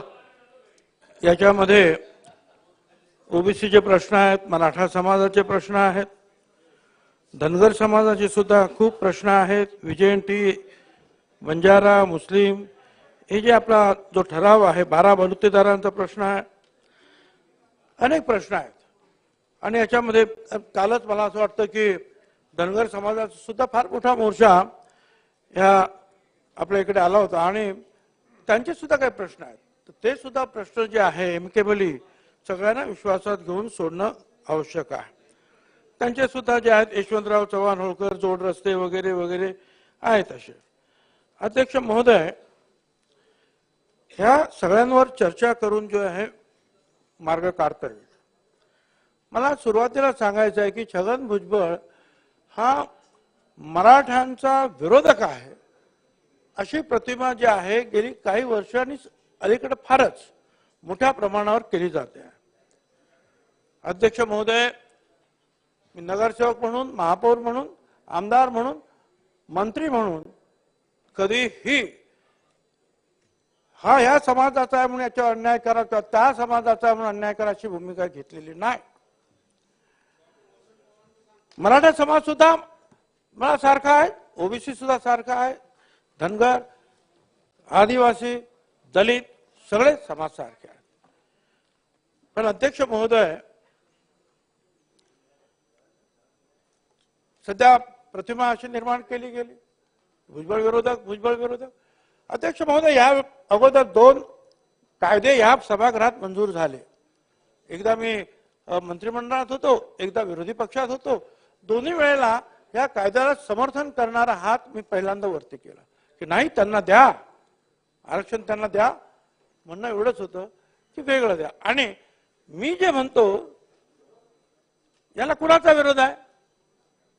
आरक्षण ओबीसीला धक्का न लावता मराठा समाजाला द्या, याला कुणाचा विरोधक आहे? काँग्रेसचा विरोध नाही, पवार साहेबांचा विरोध नाही, आमचा कुणाचा विरोध नाही, मुख्यमंत्र्यांचा. मग मी तेच म्हणतो आहे, आपल्या ओबीसी आरक्षणाला धक्का न लावता मराठा समाजाला आरक्षण द्या. पण टार्गेट मात्र जे आहे छगन भुजबळला केलं जात आहे. सगळे तर तेच बोलताय, मग मलाच कशाला टार्गेट करताय? मी काय विरुद्ध बोललो? अध्यक्ष महोदय, मी आता अनेक प्रश्न जे आहेत थोडक्यात मध्ये मांडणार आहे. मी काय कुठलंही रिपिटेशन करणार नाही. याच्यामध्ये म्हटलेलं आहे की सारथी, बार्टी वगैरे त्यांना त्यांचे प्रश्न सोडवा. मी सुद्धा जे आहे आमच्या सगळ्यांना सांगतो आहे की आमच्या ओबीसीचे प्रश्न जे आहेत ते सुद्धा सोडवा. मराठा समाजाला जे काही दिलंय ते द्यायलाच पाहिजे, आणखीन त्यांना द्या. सारथी मार्फत जे आहेत मराठा समाजातील 46,000 विद्यार्थ्यांना 172 कोटी आपण दिले, द्या. इतर जे आहेत, इतर म्हणजे ओबीसी असतील किंवा तारतीवर त्यांना पण द्या. अण्णासाहेब पाटील आर्थिक विकास महामंडळाचे 70,000 लाभार्थ्यांना 5,160 कोटी रुपये दिले, इतरांना द्या. ओबीसी समाजाला अजून सुद्धा इतर मागासवर्गीयांना म्हणजे माहिती आहे 1000 कोटी रुपये सुद्धा एवढ्या वर्षामध्ये जे आपण क्रॉस करू शकलो नाही.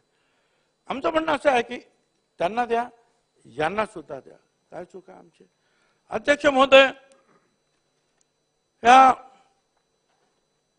आर्थिक दुर्बल घटकांसाठी जे लागू केलेलं आहे 10% आरक्षण, जे आता मोदी साहेबांनी नवीन केलं, 75% पेक्षा जास्त नोकऱ्यांमध्ये 10% मराठा समाजाला आरक्षण मिळालं. हे माझे नाही, सरकारच्या आकड्यात मंत्र्यांनी जे वेळोवेळी जाहीर केलं, वर्तमानपत्रात सुद्धा आलं. महाराष्ट्र लोकसेवा आयोगाने जे काही 650 नियुक्त्या केल्या, 85% मराठा समाजाच्या केल्या. आनंद आहे. छत्रपती शाहू महाराज शिक्षण शुल्क शिष्यवृत्ती, पंजाबराव देशमुख वसतिगृह निर्वाह भत्ता, मराठा समाजातील 2,13,000 लोकांना एकूण 10,554 कोटी रुपये दिले. आनंद आहे. इतरांना सुद्धा ते द्या. माझं एवढंच म्हणणं आहे. आणि मी ह्या अर्थमंत्र्यांना सांगितलं, मुख्यमंत्र्यांना सांगितलं की जे जे त्यांना देतात, आणि हे मंत्रिमंडळामध्ये मी बोललो त्याच्यासाठी मग मुख्य सचिवांनी सांगितलं नाही आम्ही हे सगळ्यांना सारखं देऊ. आमचं हेच तर म्हणणं आहे की सगळ्यांना सारखं द्या. साधं या महाज्योतीचं जे आहेत आपण काम सुरू केलं. काय झालंय? सारथीचं मुख्यालय कोल्हापूर, नाशिक, औरंगाबाद, खारघर, लातूर, नागपूर, अमरावती 8 ठिकाणी जागा दिल्या. 1 रुपया प्रति स्क्वेअर फूट. 1 रुपया. महाज्योतीसाठी नागपूरमध्ये पहिल्यांदाच प्रयत्न केला जागा मिळवण्याचा. त्यांना सांगितलं 28 कोटी रुपये अगोदर भरा, मग तुम्हाला जागा मिळेल. आणि ती सुद्धा फाईल इकडे तिकडे जाते. अध्यक्ष महोदय, काय करायचं? आम्ही मागायचं नाही? तुम्ही त्यांना द्यायला दिलत ना, आम्हाला का नाही 1 रुपयाने? म्हणजे ओबीसींना, मी ओबीसी आहे म्हणून मी त्यांना आणि मला म्हणतोय, त्यांना दिलं, आम्हालाही द्या. 1849 कोटी रुपये जे आहे आतापर्यंत या कामासाठी मंजूर करण्यात आले. सारथीच्या वसतिगृहासाठी शासनाच्या इमारतीमध्ये सुद्धा विभागीय कार्यालय सुरू झाली. सर्व ठिकाणी, सर्व विभागांमध्ये. महाज्योतीचे फक्त नाशिक, औरंगाबाद, पुणे कार्यालय सुरू होत आहे, जागा मिळत नाही, अडचणी निर्माण करतायत. सर्व सारथीमध्ये सर्व विभागीय कार्यालयासाठी उपजिल्हाधिकारी दर्जाचे उपव्यवस्थापक, संचालक आणि स्टाफ आहे. महाज्योतीचा अजून आकृतीबंध मंजूर नसल्यामुळे मुख्यालयात सुद्धा काम करायला अधिकारी नाही. फक्त वरिष्ठ सहाय्यक दर्जाचे कर्मचारी आहेत. माझं म्हणणं आहे की हा दुजाभाव नको. 72 वसतिगृह तातडीने मंजूर करावी, ओबीसी विद्यार्थ्यांसाठी जाहीर केली, ही आमची मागणी आहे. आता दुसरा असं बघा, कधी कधी अशा एखादी खोच टाकली जाते. व्यावसायिक अभ्यासक्रमासह पारंपरिक अभ्यासक्रमातील विद्यार्थ्यांना प्रवेश मिळावा यासाठी आम्ही असं म्हणतोय की शासन निर्णयातली व्यावसायिक हा शब्द वगळा. सारथी भारतीमध्ये व्यावसायिक हा शब्द नाही, मग महाज्योतीमध्ये हा शब्द कसा काय टाकता? लहान एखादी गोष्ट करून टाकता. अध्यक्ष महोदय, जर सारथीच्या विद्यार्थ्यांना जागा मिळाली नाही तर महिन्याला 6,000 रुपये मिळतात. आमचं म्हणणं आहे की ओबीसीना द्या 6,000 रुपये मिळणार. ते आता म्हणतात आम्ही करतो त्याची व्यवस्था. ह्या वंचित समाजाच्या कल्याणासाठी योजना राबवताना भेदभाव नको. ओबीसी आणि धनगर समाजाचे प्रस्ताव अनेक महिने अडकलेले आहेत. धनगर समाजाच्यासाठी 2019 मध्ये 1,000 कोटीच्या 12 योजना जाहीर केल्या. पुरेसा निधी अजून मिळालेला नाही. धनगर विद्यार्थ्यांचे प्रस्ताव धूळ खात बसलेले आहेत. विद्यार्थ्यांना 5,500 धनगर विद्यार्थ्यांना दर्जेदार शिक्षण दिलं जातं. त्यासाठी एका विद्यार्थ्या पाठीमागे 70,000 रुपये खर्च आहे. ही संख्या वाढवावी असा प्रस्ताव आहे. आदिवासी समाजातील 25,000 आदिवासींना अशा प्रकारचं शिक्षण देत आहे. आम्ही म्हटलं यांना पण द्या. अध्यक्ष महोदय, धनगर वस्त्या एकमेकाला जोडण्यासाठी, गावांना जोडण्यासाठी योजना आहेत. तांडा योजनेअंतर्गत बंजारा तांड्यावरील एक दुसऱ्याला जोडणारे रस्ते ते प्रस्तावित आहेत. अण्णासाहेब पाटील आर्थिक विकास महामंडळाचं भांडवल 1,000 कोटीचं आहे. ओबीसी महामंडळाचं भांडवल आहे 150 कोटी. म्हणायला गेलं तर ओबीसी समाज सगळ्यात मोठा आहे. तुम्ही 54% म्हणा, 50% म्हणा, आणखीन काय म्हणा, पण त्यांना 1,000 कोटीचं असेल तर यांना 150 कोटी का? ते वाढवा. अध्यक्ष महोदय, हे असे जे प्रश्न आहेत. वसंतराव नाईक महामंडळाचं भांडवल 100 कोटी फक्त आहे, वाढवा ना ते. हे जे प्रश्न आहेत अध्यक्ष महोदय, माझ्याकडे जे मी आता बोललो, 1 रुपया भावानं जे आहेत 9 ठिकाणी जागा मिळाल्या. हे सगळे माझ्याकडे पेपर्स आहेत. सगळे काही अट नाही, अडचण सगळ्या सुटल्या. महाज्योतीसाठी 27 कोटी रुपयाची मागणी, अजून जागा मिळत नाही. अध्यक्ष महोदय, 9 ठिकाणी सारथीची बांधकामं सुरू झालेली आहेत, पैसे मंजूर होऊन. माझ्याकडे सगळे रिपोर्ट्स आहेत, मी वेळ घेत नाही जास्ती, फक्त आपल्याला मला बोलू देत ना. मी हे मंत्रिमंडळात सुद्धा बोलतोय, काळजी करू नका.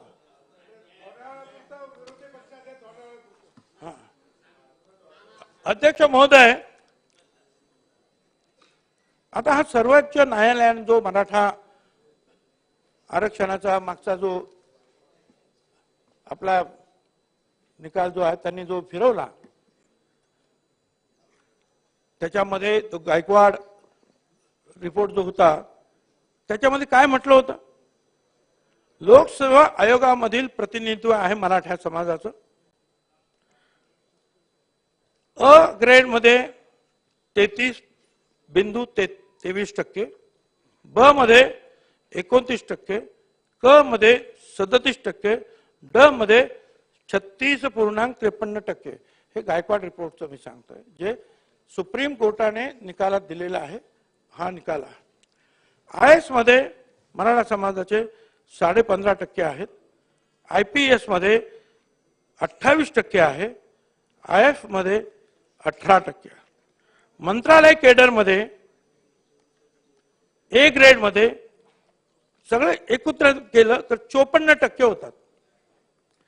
ए मध्ये 37.5 आहे, बी मध्ये 52.5 आहे, मग परत सी मध्ये 52.5 आहेत, मग ड मध्ये जे आहेत 55.5 आहेत. अध्यक्ष महोदय, सरकारी नोकरी परवाच्या दिवशी आलं, सरकारी नोकरीमध्ये ओबीसी आरक्षण 27% असायला पाहिजे, 9.5% आहे. आमचं म्हणणं याचा पाठपुरावा करा ना, आमचं आरक्षण द्या, एवढंच आमचं म्हणणं आहे. 27% तर 27% द्या ना, 9.5%. अध्यक्ष महोदय, जे सारथीला मिळतोय ते महाज्योतीला द्या, आणि जो ओबीसीचा जो रिक्त पदाचा जो अनुशेष आहे हा 9.5%वरून 27% पर्यंत तो अगोदर भरा, आमची मागणी आहे. अध्यक्ष, आता आपण वेगवेगळे म्हणतो किती टक्के हे आहेत ते टक्के करा, जात गणना. अध्यक्ष महोदय, कोण नाही, प्रत्येक जण तर म्हणतो जात गणना करा. बीजेपीचे अध्यक्ष सुद्धा म्हणतात बावनकुळे जात गणना करा, आम्ही सुद्धा म्हणतोय, पवार साहेब म्हणतात, कोण सगळे म्हणतात. त्यांनी तुम्ही ठराव मांडला, मंजूर केला, करा जात गणना. बिहार करू शकतो ना, आपण पण करा. अध्यक्ष महोदय, आपल्याला कळेल तरी, कमी असेल तर कमी द्या. भुजबळ साहेब, कन्क्लूड करायला लागेल. नाही साहेब, महाराज मी आताची सुरुवात केली, प्लीज. माझी विनंती आहे साहेब, होणार नाही, माझी हात जोडले, आपल्याला कन्क्लूड करायला लागेल. आपण विनंती केली म्हणून आपल्याला ऑलरेडी 20 मिनिटं दिली आहेत. आपण 10 मिनिटात कन्क्लूड करा, प्लीज. 10 मिनिटात कन्क्लूड करा, प्लीज.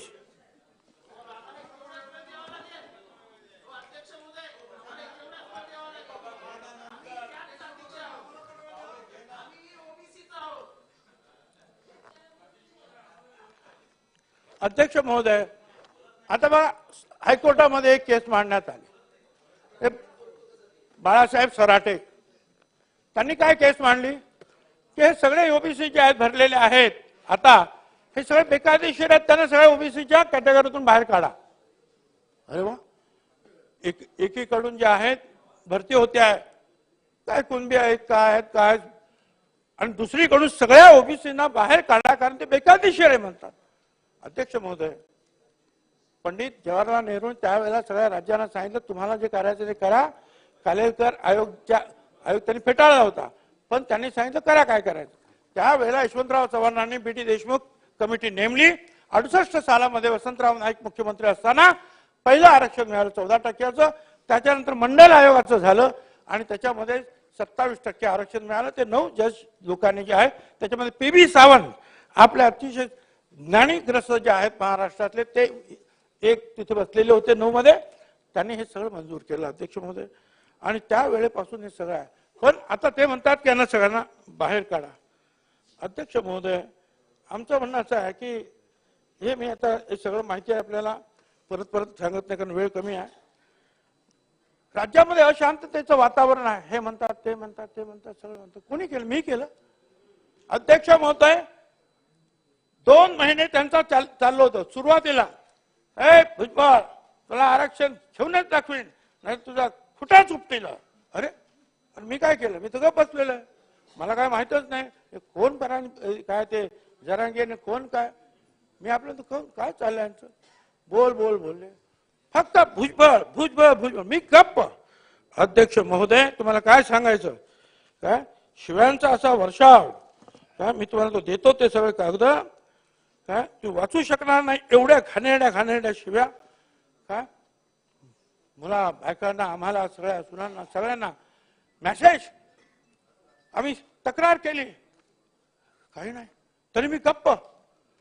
परंतु ज्या वेळेला बीड पेटलं आणि आमदारांची सुद्धा घरं पेटली, जीव धोक्यात आले, अध्यक्ष महोदय इतरांची सुद्धा हॉटेल पेटली, कोणाची अशी 8-10 ठिकाणी एकाच वेळेला 200, 400 लोकांनी कोड नंबर देऊन हल्ले करण्यात आले. अध्यक्ष महोदय ज्याचं हॉटेल पेटलं ते सुभाष राऊत, ते माझ्या समोर मंत्रालयात बसले होते. त्यांनी सांगितलं अरे प्रकाश साळुंके साहेबांचं घर घर घर. मी उत्तर हो काय झालं. आणि मग मी एसपीला फोन केला की त्यांचं चाललंय, माझ्या समोरच बसले राऊत, त्यांच्या पण हॉटेलवर जातील, काळजी घ्या, पोलीस पाठवा. 4-5 तासांनी पाहतो खलास. अध्यक्ष महोदय ते संदीप क्षीरसागर, जयदत्त क्षीरसागर वेगवेगळे आमदार आहेत.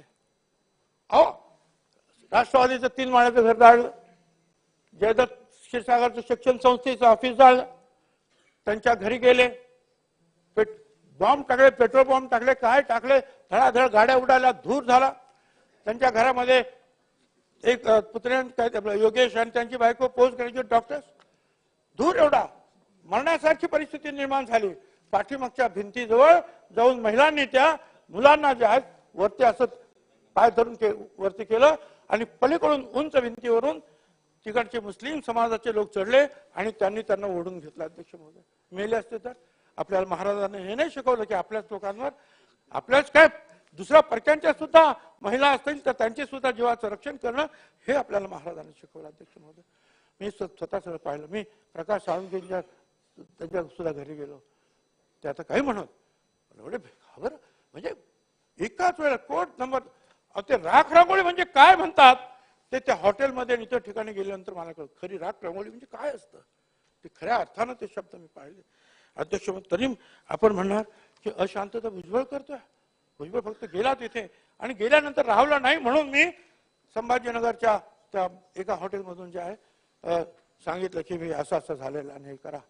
पण हे का झालं, लोक का घाबरले, याचं कारण मला सांगितलं. काय खरं खोटं काय असतील ते पोलीस पाहतील. परंतु इथे जे काही होम मिनिस्टरने सांगितलं ही गोष्ट मी तिथे गेल्यानंतर मला सुद्धा कळलं होतं अगोदर की अंतर काय सराटीच्या गावामध्ये काय झालं, जे लाठीमार झाला आणि नंतर दुसऱ्या दिवशी पवार साहेब गेले त्यानंतर उद्धवजी गेले, काय झालं. पोलीस त्यावेळेला सुद्धा आता तर 79 लोकांचा आकडा आला, दगडफेक झालेलीच आहे, महिला पोलिसांना मार लागलेलाच आहे आणि त्याच्यानंतर लाठीमार झालेला आहे. पोलीस मी सुद्धा डिपार्टमेंट सांभाळले ना, आपले सगळे आमदार पोलीस काय असे आले का मारत सुटतात काय कोणाला.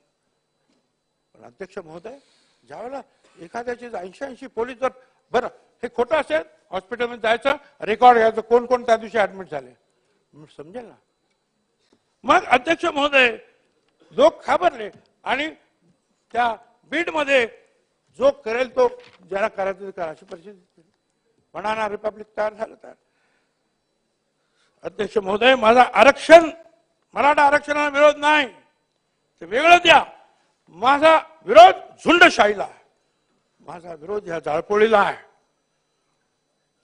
अध्यक्ष महोदय ह्याच्यामध्ये सुद्धा आता आम्हाला म्हणतात की छगन भुजबळने आरक्षण झालं. छगन भुजबळ आरक्षण शिकला, छगन भुजबळ शिकला लहान गरीब असताना, पण बाळासाहेब देसाई यांनी जे ते आर्थिक जे काही दिलं होतं आम्हाला हा तर त्या जेपी असायची जेपी त्यावेळेला त्यांचं सर्टिफिकेट आम्ही 1 महिना जाऊन त्यांच्या मागून एक सर्टिफिकेट घ्यायचो दिलं आणि मग मी शिकलो. नंतर आरक्षण वगैरे जे आहेत आम्ही कोणीच घेतलं ना अध्यक्ष. तर सगळं आरक्षण एकट्यानेच खाल्लं. अरे एकट्यानेच काय खाल्लं? मी माझ्या मुलांनी नाही, कोणीच नाही. प्रश्न असा आहे की याच्यामध्ये 13% तर दलित आहे, 7% तर आदिवासी आहेत, 3% विमुक्त जाती आहेत, बेरड, कैकाडी, पारधी, भामटा, रामोशी 14 जाती. भज ब मध्ये एनटीपी मध्ये 2.5% गोसावी, बेलदार, भराडी 37 जाती. भज क मध्ये 3.5% धनगर त्यांच्या तत्सम जाती.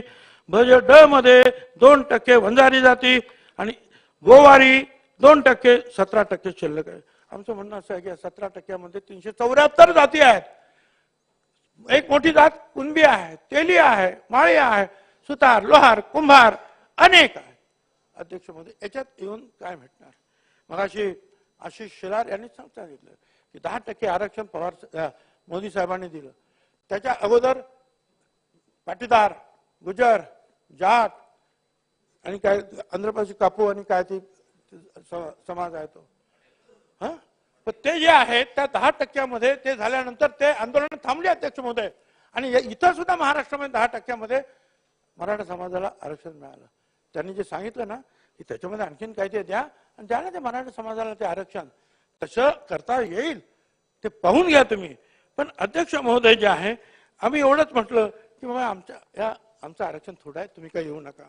आणि अध्यक्ष महोदय, आपण इतर ठिकाणी जे आहे शेतीवाडीला सुद्धा दिलं. मीटिंग आहे, जाहीर सभा आहे, परंतु दुसऱ्यांचं शेताचं नुकसान केलं त्या लोकांनी दिले पैसे, द्यायला पाहिजे. पण मग कोट्यावधी रुपयांच्या घरं जाळण्यात आली, त्यांना सुद्धा द्याना पैसे, सरकारनं पैसे. मी त्यांना सांगतोय, मागे प्रकाश सोळंके असतील, ते संदीप क्षीरसागर असतील, हॉटेल असेल, कोणी असेल, द्या ना. ही माझी मागणी आहे अध्यक्ष महोदय. अध्यक्ष महोदय, शिंदे समिती स्थापन झाली. मला फोन केला, सांगितलं की बाबा असं असं निजामकालीन जे आहेत. म्हटलं द्या ना बाबा, आमचं काय म्हणणं नाही. जर तुम्ही निघाला असेल, एखाद्याचं राहिलं असेल त्या भागात तर द्या.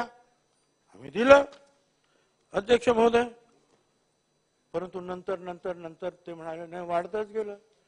पहिल्या दिवशी सांगितलं 5,000चा काहीतरी मिळाला आकडा आणि म्हणाले की तेलंगणात मध्ये निवडणुका जाता येत नाही. ऐकायला तयार नाहीत, उपोषण करते. 2 दिवसांनी सांगितलं 10,500. कॅबिनेटमध्ये आले 13,500. त्याच्या दुसऱ्या दिवशी आले आणखी 2,000. बरं, ते नाही झालं. मग मराठवाड्यातील सर्व मराठा समाजाला कुणबी सर्टिफिकेट द्या. ठीक चाललं. मग त्याच्यानंतर सगळ्या महाराष्ट्रातील समाजाला कुणबी मराठा समाजाला कुणबी मराठा सर्टिफिकेट द्या. आता असं म्हणून विचारलं मग काल पृथ्वीराज बाबांना, तुम्ही घेणार का? बाळासाहेब थोरात तुम्ही घेणार? शंभूराज तुम्ही घेणार का? अरे पण नसेल तर सांगा. एक नारायण राणे तरी बोलले की नाही, मराठा समाज हा मराठा समाज आहे, कुणबी वेगळा समाज आहे. पण मग कशासाठी 8% सगळ्यांना द्या? अध्यक्ष महोदय, आमचा विरोध यासाठी आहे की भाई संपूर्ण महाराष्ट्राची व्याप्ती तुम्ही करता. अगोदरच या महाराष्ट्रामध्ये ज्यांना पाहिजे त्यांनी घेतलेले आहेत. पण आता जाऊन ज्या पद्धतीने ते घेतले जातात अध्यक्ष महोदय, ते फारच अध्यक्ष महोदय सांगण्याच्या अतिशय चुकीच्या पद्धतीने ते अध्यक्ष महोदय त्याच्यामध्ये जे आहे ती मान्य केली जाते. आणि काही ठिकाणी लोक घाबरून जे आहेत वाटेल तशी ते. आता इथे बघा, मी आज अहमदनगरमध्ये जामखेड आणि काय निमगाव वगैरे तिकडचं कुणबी त्याच्यामध्ये कोण सुतार आहे, कोण ब्राह्मण आहे, कोण वंजारी आहे, सगळे कुणबी लिहून टाकले एकाने. हे माझ्याकडे कागद आहे. हे दुसरे जे आहेत त्याच्यामध्ये काय आणखीन चाललंय. पूर्वी आपल्या नावामध्ये छगन एक नाव, खालच्या ह्याच्यामध्ये मग वडिलांचे नाव चंद्रकांत, मग खालच्या ह्याच्यामध्ये आडनाव भुजबळ, म्हणजे 3 ओळी गेल्या. मग आडवी रेघ, पण त्याच वेळेला उभी पण रेघ येते आणि तिथे लिहितात जात. आता तिथे जात लिहिली समजा सुतार, मग 2 ओळी शिल्लक राहिला, वडिलांच्या पुढची आणि आडनावाच्या पुढची, तिथे लिहून टाकतात कुणबी. You understand? हे सगळं माझ्याकडे या मी दाखवलं त्यांना. हे चाललंय असं अध्यक्ष. हे आपण थांबवणार की नाही, हे थांबवा एवढंच मला म्हणायचं आहे. अध्यक्ष महोदय, मी अनेक वेळा सांगितलं, ह्या भारतीय संविधानाच्या 19व्या कलमानुसार आपल्याला कुठे बंदी करता येत नाही. प्रत्येक गावामध्ये मी सांगतो, अरे उठवा, हे काढा बोर्ड, जाऊ द्या आमदारांना, त्यांना कामं आहेत, त्यांना जाऊ द्या. जाऊ देत नाही कोणाला पण.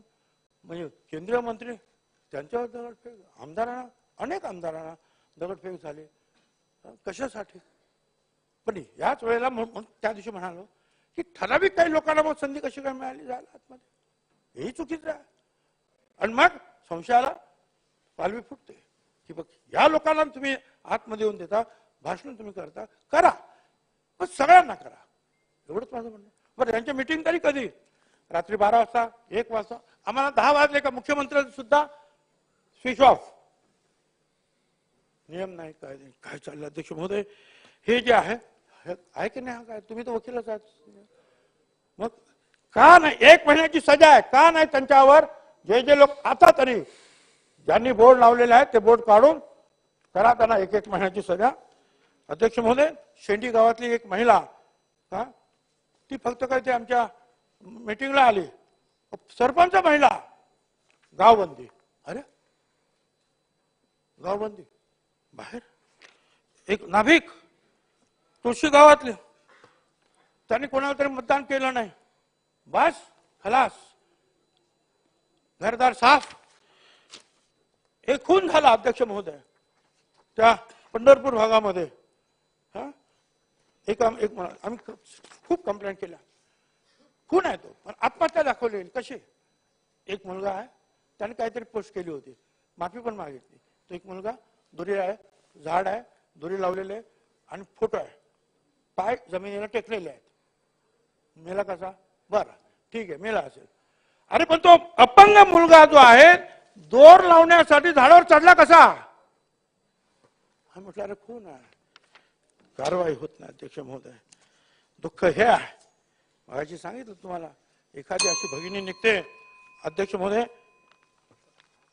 हे आता ही सगळी जी आहेत पिस्तूल त्यांच्याकडे सापडतात अनेक.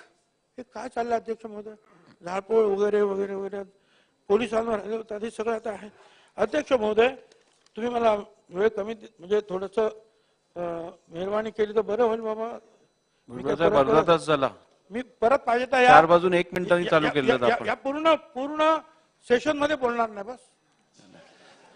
नाही पण या प्रस्तावावर बऱ्याचशा लोकांना बोलायचं असल्यामुळे अजून मॅक्सिमम 5 मिनिटात आपण 10 मिनिटं 5 मिनिटात आणखीन एक बाबा बरोबर ना, 10 मिनिटं चालली.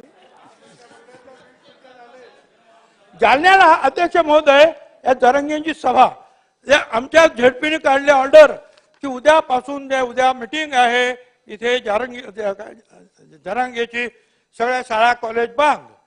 अरे म्हटलं हे काय? मुख्यमंत्र्यांची सभा असती, प्राईम मिनिस्टरची, शाळा कॉलेज बंद आहे आणि आता शाळा कॉलेज बंद कशी? आणि मग रात्री उशिरा त्यांनी ही ऑर्डर मागे घेतली. अध्यक्ष महोदय, काय आता हे तर आहे, कालपासून चाललं हे आयोगाचं काय चाललंय? संजय सोनवणे, किलारीकर, ऍडव्होकेट, प्राध्यापक लक्ष्मण हाके, निरगुडे राजीनामा दिला.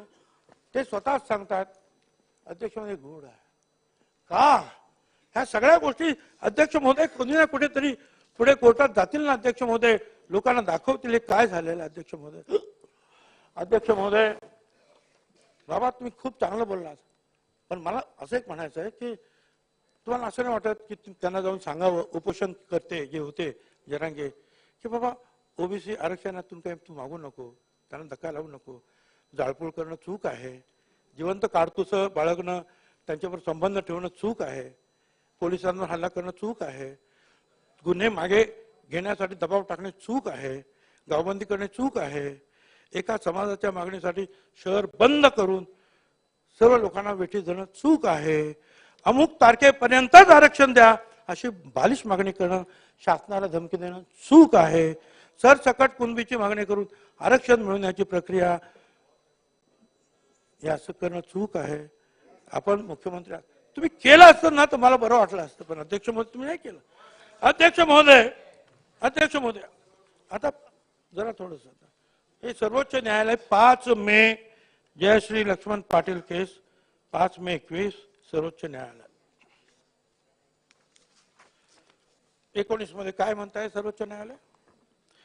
The modern history of Maharashtra is witness to the continued dominance of Maratha in its society and polity as evident from the fact, for example, that in the post-independence period, the community provided the largest number of chief ministers during the full bench hearing on. What is that? Bench had put the question to the representative of the Maratha community as to why, despite this being so many chief ministers and important ministers in the state, some of them also become important ministers in the central, none of them got or moved to get Marathas included in the list of BCs is eloquent testimony, not only the fact that Marathas are not backward class, but also the wisdom and objectivity of these chief ministers. त्यांचं म्हणणं त्यांनी स्पष्ट मांडलेलं आहे. मी मराठीत पाहिजे तर ते सहज मराठीतच वाचतो, कळेल की महाराष्ट्राच्या इतिहासामध्ये समाजामध्ये मराठ्यांचा सतत वर्चस्व असलेलं आहे. स्वातंत्र्य काळात मराठा समाजाने सर्वाधिक मुख्यमंत्री दिले वगैरे वगैरे. मग त्यांनी असं म्हटलं की मराठ्यांना एवढे मुख्यमंत्री झाले, केंद्रात मंत्री झाले, तरी सुद्धा त्यांना मराठा समाजाला बॅकवर्ड क्लासमध्ये त्यांनी समावेश करून घेण्यासाठी कसं त्यांना यश मिळालं नाही. त्यामुळे हे मागासवर्गीय नसून मुख्यमंत्र्यांचा शहाणपणाचा आणि वस्तुनिष्ठतेचा हा पुरावा आहे. सुप्रीम कोर्ट या सगळ्या मागच्या मुख्यमंत्र्यांना सांगताय की त्यांचा तो शहाणपणा आहे, की त्यांनी ते नाकारलं. अध्यक्ष महोदय, पुढे असं झालंय, अध्यक्ष महोदय त्यांनी असं सांगितलं पुढे की काही लोकांनी कुणबी सर्टिफिकेट मिळाली, पण त्याच्यासाठी काही कोणी दावा किंवा युक्तिवाद केला नाही. समाजाच्या काही प्रतिनिधींनी, ऐका आता पुढे, हे आरोप बाजूला ठेवून खंडपीठाला याची जाणीव आहे की विविध गैरमार्गास जातीमधील काही अदूरदर्शी व्यक्ती दुर्दैवाने बनावट जात प्रमाणपत्रे मिळवण्याचा प्रयत्न करतात आणि भारतीय प्रशासकीय यंत्रणाच्या अनुषंगाने अशा विनंत्या स्वीकारणारे आणि जाणीवपूर्वक खोटे जात प्रमाण देणारे घटक सुद्धा दुर्मिळ नाहीत. भ्रष्टाचाराच्या विविध प्रकाराप्रमाणे हा प्रकार सुद्धा अधिकाधिक धोकादायक बनत चालला आहे. काही सल्ल्यांमध्ये आयोगाने केंद्र आणि राज्य सरकारना हा धोका कशा प्रकारे टाळता येईल याचा सल्ला दिला आहे. पण खोटी जात प्रमाणपत्रे आणि त्याच्यावर आधारित खोटी जात ओळख हे समाजात घडणाऱ्या ओळखीचे वास्तव मात्र बदलत नाही. वरील वस्तुस्थिती आणि स्थिती पाहता मराठा सामाजिक प्लीज 5 मिनिटं आता आलं, संपत आलं एवढं. मी आपल्या विनंतीला अगदी अध्यक्ष महोदय एक्सेप्शनल केस म्हणून ती 4:36 झाली आहेत. 4:40 मिनिटावर आपल्याला थांबवायला लागणार. 4:40. हे बा, त्यांनी असं सांगितलं अध्यक्ष महोदय की पुढे ऐका, मराठा सामाजिक दृष्ट्या मागास समुदाय नसून तो सामाजिक दृष्ट्या प्रगत आणि प्रतिष्ठित समुदाय असल्याचे खंडपीठाला आढळून आले. त्यामुळे महाराष्ट्रासह मागासवर्गीयांच्या केंद्रीय यादीत मराठा जातीचा समावेश कुणबी सोबत करण्यास विनंती नाकारली गेली पाहिजे. किंवा मराठा हा महाराष्ट्राच्या मागासवर्गीयांच्या केंद्रीय यादीत कुणबी सोबत संयुक्तपणे किंवा स्वतःच्या स्वतंत्र अस्तित्वात समाविष्ट करणे योग्य नाही. आता हे सगळं झालं. अध्यक्ष महोदय, इथे जे आहे मी आता या शिव्या तुम्हाला जे आहेत तुम्हाला वाचून दाखवा. नको वाचून दाखव, पटलं. तुम्ही वाचा अध्यक्ष महोदय, तुम्हाला सुद्धा कळेल. अध्यक्ष महोदय, भुजबळ साहेब तुम्ही माझ्याकडे पाठवून द्या. त्या जर अनपार्लिमेंटरी असतील तर मी वाचून दाखवणार नाहीत.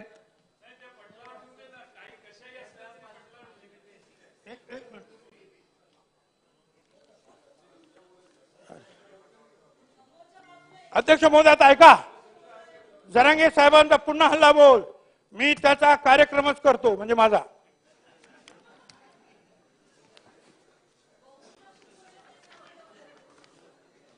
शेवटचा आता अध्यक्ष महोदय, आमच्या हातात दंडुके, सरकारला पायाखाली तुडवू शकतो. भुजबळांनाही पाहून घेऊ. अध्यक्ष महोदय, एकदा आरक्षण मिळू द्या, भुजबळाचा कार्यक्रमच करतो. आता शेवटचं आहे, एकच मिनिट. अध्यक्ष महोदय, 24 डिसेंबरला फिरता येते तुमचं काय म्हणतात समाज माध्यमावर. 24 डिसेंबरला नाशिकला Bhujbal knowledge city, Bhujbal farm, ज्यांना कोणाला हे पाहायचं आहे त्यांनी नावं कळवावी किंवा कोण कोण पाहू इच्छितात बघा. म्हणजे माझ्यावर हल्ला करण्याची तयारी सुरू झालेली आहे. होणार. प्रकाश सोळंकेचं झालं, संदीप क्षीरसागरचं झालं, कोण जायला तयार नाही. आमचं सुद्धा होईल. कोणी यावं अशी अपेक्षा नाही. जे काय व्हायचं ते होईल. पण अध्यक्ष महोदय, त्याच्या पुढे अध्यक्ष महोदय कालपासून मी सकाळी उठलो आणि पाहिलं, अरे पोलीस का वाढवता रे, कशात काय झाली, गडबड काय झाली. साहित्यावरून इनपुट आलेला आहे की भुजबळाला गोळी मारली जाईल. पोलिसांचा रिपोर्ट. पोलीस मारा, हरकत नाही, मला तयार आहे अध्यक्ष महोदय. परंतु अध्यक्ष महोदय, मला म्हणायचं हेच की हे जे आपलं चाललेलं आहे, मराठा आरक्षणाला माझा विरोध नाही, त्यांना वेगळं आरक्षण द्या, की झुंडशाही थांबवा. आज छगन भुजबळ आहे, उद्या आणखी कोणी, प्रकाश सोळंके झाला, क्षीरसागर झाला, आणखी झाला, आता भुजबळ होईल, मग हे होईल, मग ते होईल, मग ते होईल, आणि आपण सगळे गप्प बसणार आहात. काही त्याच्यावर बोलणार नाही, कोणी त्याचा धिक्कार करणार नाही, कोणी त्याचा निषेध करणार नाही, कोणी त्यांना बघायला जाणार नाही. ज्यांची घरं जळतील त्यांना अध्यक्ष महोदय काय करणार आहे आपण महाराष्ट्र. आपण खऱ्या अर्थाने या महाराष्ट्रामध्ये हे आपण सगळं पाहणार आहोत का, कोणी याच्यावर धन्यवाद. नाहीत का. धन्यवाद. हाच या महाराष्ट्रासमोर आज माझा प्रश्न आहे. धन्यवाद. चला, भास्कर जाधव साहेब बोला. सन्माननीय अध्यक्ष महोदय, या सभागृहामध्ये लाईन मध्ये जाऊया. विधानसभा अधिनियम 293 आणि या 93 अन्वये जो प्रस्ताव आला आहे त्या प्रस्तावावर मी माझे विचार व्यक्त करण्याकरता उभा आहे. अध्यक्ष महोदय, या प्रस्तावावर बोला बोला. एका दुसरा अपवाद सोडला देतो तर ज्यानी म्हणून या ठिकाणी आपले विचार ऐकून. हे बघा, आपण आज ही चर्चा जर संपू शकलो नाही तर उद्या आपण ही चर्चा कंटिन्यू करू. आपण उद्या ही चर्चा कंटिन्यू करू. बसा, आपण आता त्यांना बोलू दे. बोला. आणि म्हणून अध्यक्ष महोदय, एका दुसरा अपवाद वगळला. आतापर्यंत ज्या ज्या वक्त्यांनी आपलं वक्तव्य केलं किंवा आपले विचार मांडले त्या विचारामध्ये या प्रस्तावाच्या माध्यमातून या महाराष्ट्रामध्ये कुठल्याही प्रकारे स्फोटक परिस्थिती निर्माण होऊ नये, कुठेही अशांतता निर्माण होऊ नये, किंबहुना वेगवेगळ्या समाजामध्ये जो दुरावा होऊ पाहतोय तो दुरावा न होता अधिक एकोप्यानं हा महाराष्ट्र, या महाराष्ट्राच्या संस्कृतीप्रमाणे, संस्काराप्रमाणे आणि महाराष्ट्राच्या परंपरेप्रमाणे सगळे समाज एकमेकाचा आदर करून भविष्यामध्ये एकोप्यानं राहतील अशा पद्धतीचे प्रत्येकाने विचार मांडलेले आहेत. अध्यक्ष महोदय, खास करून वेगवेगळ्या समाजाचा उल्लेख करत असताना इथं धनगर समाजाला आरक्षण आहे, परंतु त्यांना एसटी मध्ये आरक्षण पाहिजे. जे कोणी दिलं होतं ते पूर्ण करावं अशी त्यांची मागणी आहे. त्याचबरोबर कोळी असतील, साळी असतील, अन्य काही वेगवेगळ्या समाजाच्या आरक्षणाचा या ठिकाणी उल्लेख केलेला आहे. परंतु या सभागृहामध्ये कालपासून जी प्रामुख्याने चर्चा होती आहे ती मराठा समाजाला आरक्षण देण्यासंदर्भातली चर्चा होती आहे.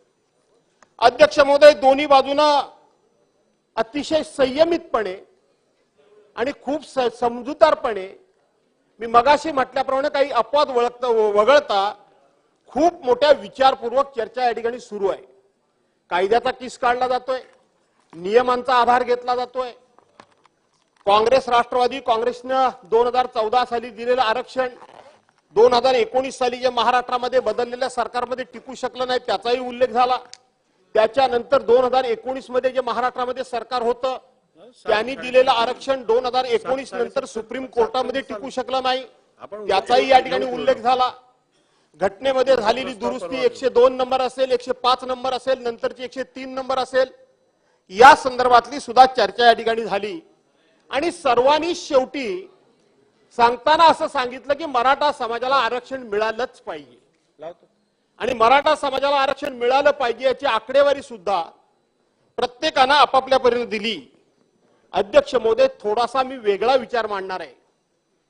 आपल्याला आठवत असेल, आपल्याला माहित आहे की आपल्या या हिंदुस्थानची पूर्वीची जी सामाजिक रचना झाली होती किंवा ज्याला मनुस्मृती म्हणतात, त्या मनुस्मृतीमध्ये आपल्या समाजाचे 4 घटक केले गेले होते.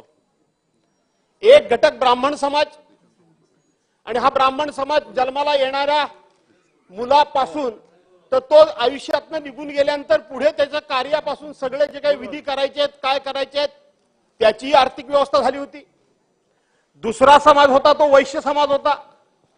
वैश्य समाजाने व्यापार, दुसरा समाज होता तो वैश्य समाज होता. त्यानं व्यापार करायचा आणि व्यापार करून त्याने आपला व्यापार उद्यम चालवून त्याची सुद्धा आर्थिक उत्पन्नाचा स्रोत निर्माण झाला होता. आणि तिसरा जो घटक होता तो शूद्र होता. त्या शूद्राला अतिशय कमी दर्जाचं काम देऊन कळत न कळतपणे तो कष्टकारी म्हणून कष्टाच्या माध्यमातून सुद्धा त्याला काही ना काही उत्पन्नाची सोय केली होती. परंतु आपल्या समाज व्यवस्थेनं आणि आपल्या स्वतःच्या धर्मसंस्कृती आणि धर्म सांगण्याचा अधिकार हा फक्त आम्हालाच आहे, या लोकांनी त्या समाजाला सुद्धा प्रचंड छळलं आणि त्याच्यावर अनेक प्रकारचा अन्याय केला. आणि चौथा जो समाज राहिला तो क्षत्रिय समाज. या बाकीच्यांना कुठे ना कुठेतरी उत्पन्नाची सोय झाली होती, पण मग क्षत्रिय समाजाला उत्पन्नाचं साधन काय होतं? क्षेत्रीय समाजाला उत्पन्नाचं साधन काय होतं याचा विचार करण्याची गरज आहे. आज ही परिस्थिती का निर्माण झाली आहे? आशिष शेलार ज्या वेळेला आकडेवारी मांडत होते, कोण मंत्री, आशिष शेलार जेव्हा आकडेवारी मांडत होते तेव्हा खऱ्या अर्थानं माझं मन गलबलून गेलं. माझ्या आतड्याला पीळ पडला होता. माझ्या मित्रांनी फक्त शेवटचं थोडं जर राजकीय भाष्य जर आज टाळलं असतं तर मला वाटतं की सगळ्यांच्या भाषणामधलं सर्वोच्च भाषण आज आशिष शेलारांचं म्हणूनच मला वाटतं समोर आलं असतं असं मला वाटतं. आणि त्यावेळेला माझ्या पोटामध्ये अक्षरशः आतड्याला पीळ पडत होता. काय होतं मराठ्यांना काम दिलेलं अध्यक्ष महोदय? त्याला क्षत्रिय म्हणजे काय करायचं त्यानं? आज क्षत्रिय म्हणून त्यांनी दसऱ्याच्या नंतर त्या ठिकाणी सोनं लुटल्यानंतर, सोनं म्हणजे आपट्याची पानं, ते लुटल्यानंतर आपली शस्त्र बाहेर काढायची, शस्त्रांना धार काढायची आणि रयतेच्या रक्षणाकरता परकीयांचं नाही त्या काळामध्ये टोळी युद्ध असेल किंवा त्या वेगळ्या वेगळ्या ठिकाणी समाजाचं आणि रयतेचं रक्षण करण्याकरता म्हणून त्या ठिकाणी तलवारी घेऊन मैदानात त्यांनी उतरायचं. आपण इतिहास चालून बघा, पानिपतच्या युद्धापर्यंत अरे 15-15 वर्षाची, 16-16 वर्षाची, 12-12 वर्षाची पोरं त्यावेळेला कापली गेली. ती मराठ्यांची कापली गेली, मराठ्यांची कापली गेली. आपण छत्रपती शिवाजी महाराजांनी सगळे मावळे गोळा केले, त्यांनी रयत गोळा केली. पण बाकीच्या अज्ञात वेळा जर आपण बघितलं तर ते मराठ्यांनी लढाया लढायच्या आणि लढाया लढणं हेच त्याचं उत्पन्नाचं साधन होतं. दुसरं साधन काय होतं? उत्पन्नाचं साधन मराठ्यांचं हे होतं. आणि त्यांनी स्वतःच्या माना कापून घ्यायच्या आणि आम्ही रयतेचे रक्षण करते ही बिरुदावली मिरवायची. आणि मग 6 महिने 8 महिने लढाई झाल्यानंतर ते पावसाळी आपल्या घरी येत असेत आणि त्यावेळेला शेती जी काय आपली करत असेत, शेती झाली की पुन्हा दसऱ्याचा उत्सव झाला की पुन्हा लढाईवर जायचं, पुन्हा युद्धावर जायचं. स्वातंत्र्य मिळेपर्यंत नाही, या देशामध्ये इंग्रज येईपर्यंत किमान लढाई लढणं हे मराठ्यांचं उत्पन्नाचं तरी साधन होतं. पण इंग्रज ह्या देशामध्ये आले आणि इंग्रजांनी बघितलं आणि हेरलं. आणि इंग्रज खूप चाणाक्ष होते, आपल्या सर्वांना माहित आहे.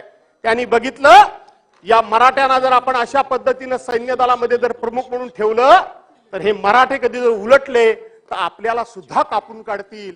आणि म्हणून इंग्रजांनी पहिल्यांदा इथं आल्याबरोबर डोकं चालवलं आणि मराठा ही जात लढवयच नाही, मराठा ही जात लढवयच नाही असं ठरवलं. आणि मराठ्यांना जास्तीत जास्त त्यावेळेला सैन्यातून बाजूला करण्याचं काम जर कुणी केलं असेल काढा इतिहास, तर तो इंग्रजांनी केला. आणि मग त्याच्यानंतर आपल्या देशाला स्वातंत्र्य मिळालं. स्वातंत्र्य मिळाल्यानंतर लढाई हातातली तलवारी घेऊन लढायचा हा विषय संपलेलाच होता. कुठली लढाई, कुठलं उत्पन्नाचं साधन, कुठली जमीन, आणि ती जमीन सुद्धा जी काय होती ती आता कुटुंबामध्ये एकाचे 2, 2चे 4, 4चे 6, 6चे 8 झाले. तिथं जमीन होती 10-15 कुठे एकर असेल, त्याचे आता 1796 तुकडे झाले. ती जमीन सुद्धा तेवढी राहिली नाही. सिलिंग ऍक्ट आला. सिलिंग ऍक्ट आल्यानंतर जमिनीवर मर्यादा आल्या. किती एका कुटुंबाला किती जमीन राहावी हाय मर्यादा आल्या. माझ्या कोकणामध्ये कुळ कायदा लागू झाला. कसेल त्याची जमीन. मुळात आमच्याकडे जमिनीच कमी आहे, त्यामुळे तो भाग वेगळा.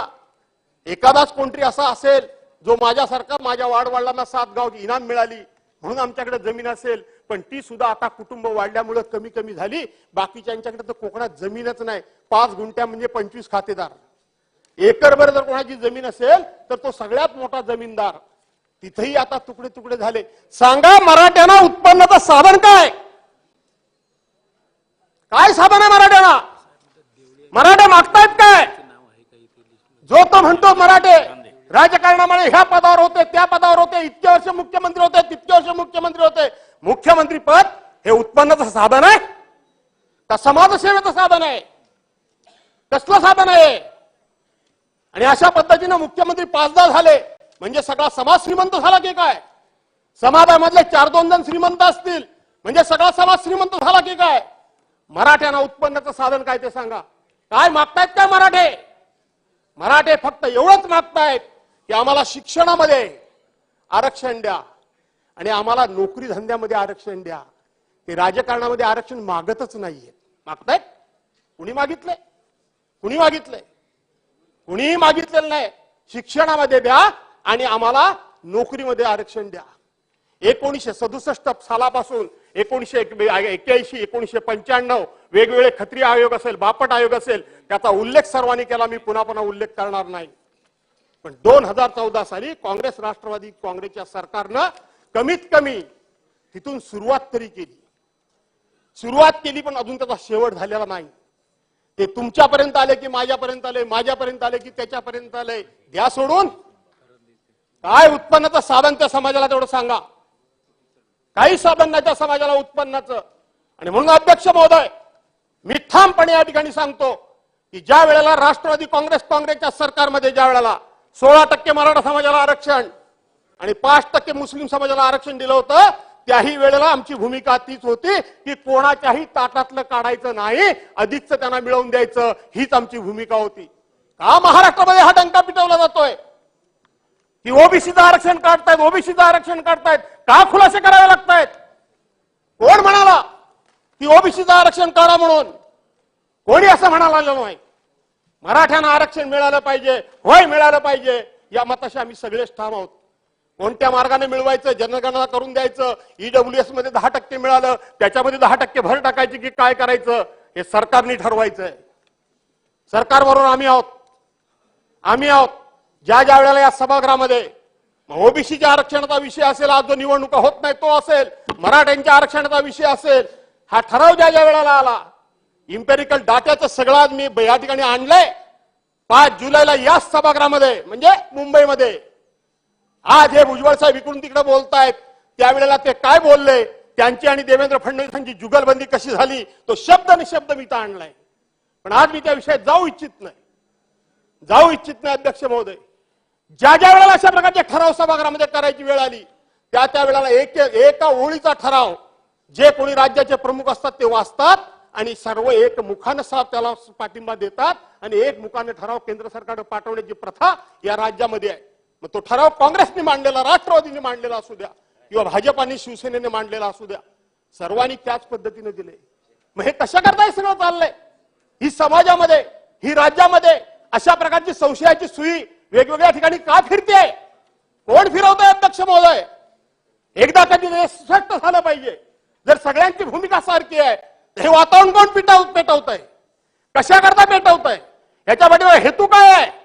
आता सुद्धा भुजबळ साहेबांचं भाषण ते गेले तर बाहेर येतील, ते आल्याशिवाय राहणार नाहीत. फक्त एकांगी भाषण जर कोणाचं झालं असेल तर ते भुजबळ साहेबांचं झालं. नाव घेऊन सांगतो मी. एकांगी भाषण, तुलनात्मक भाषण या समाजाला काय मिळालं, त्या समाजाला काय मिळालं, ह्यांना एवढं मिळालं, मग ह्यांना का नाही मिळत, मग ह्यांना द्या, हे माझी मागणी आहे. कोणाकडे मागणी मागताय तुम्ही? मागणी कोणाकडे मागताय तुम्ही? सरकारमध्ये, आम्ही विरोधी पक्षामध्ये, आमच्याकडे मागणी मागताय, आमच्याकडे मागणी मागताय. अरे तुम्ही सरकारमध्ये आयुष्यभर जवळजवळ तुम्ही सरकारमध्ये आहात का? हा पराभव कोणाचा आहे?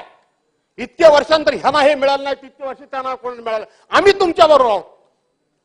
काल सुद्धा पृथ्वीराज बाबांनी सांगितलं की चला आपण माननीय पंतप्रधानांच्याकडे सगळ्यांनी मिळून जाऊ. कोण नाही म्हणताय, पण त्यांचं कसं चाललं होतं, आम्हाला पाहिजे ते तुम्ही द्या आणि तुम्हाला पाहिजे ते तुम्हीच घ्या. हे कसं काय शक्य आहे? मंत्रिमंडळामध्ये तुम्ही मंत्रिमंडळाचे सदस्य आहात, सिनियर आहात, तुमच्या शब्दाला किती वजन आहे ते मला चांगलं माहिती आहे.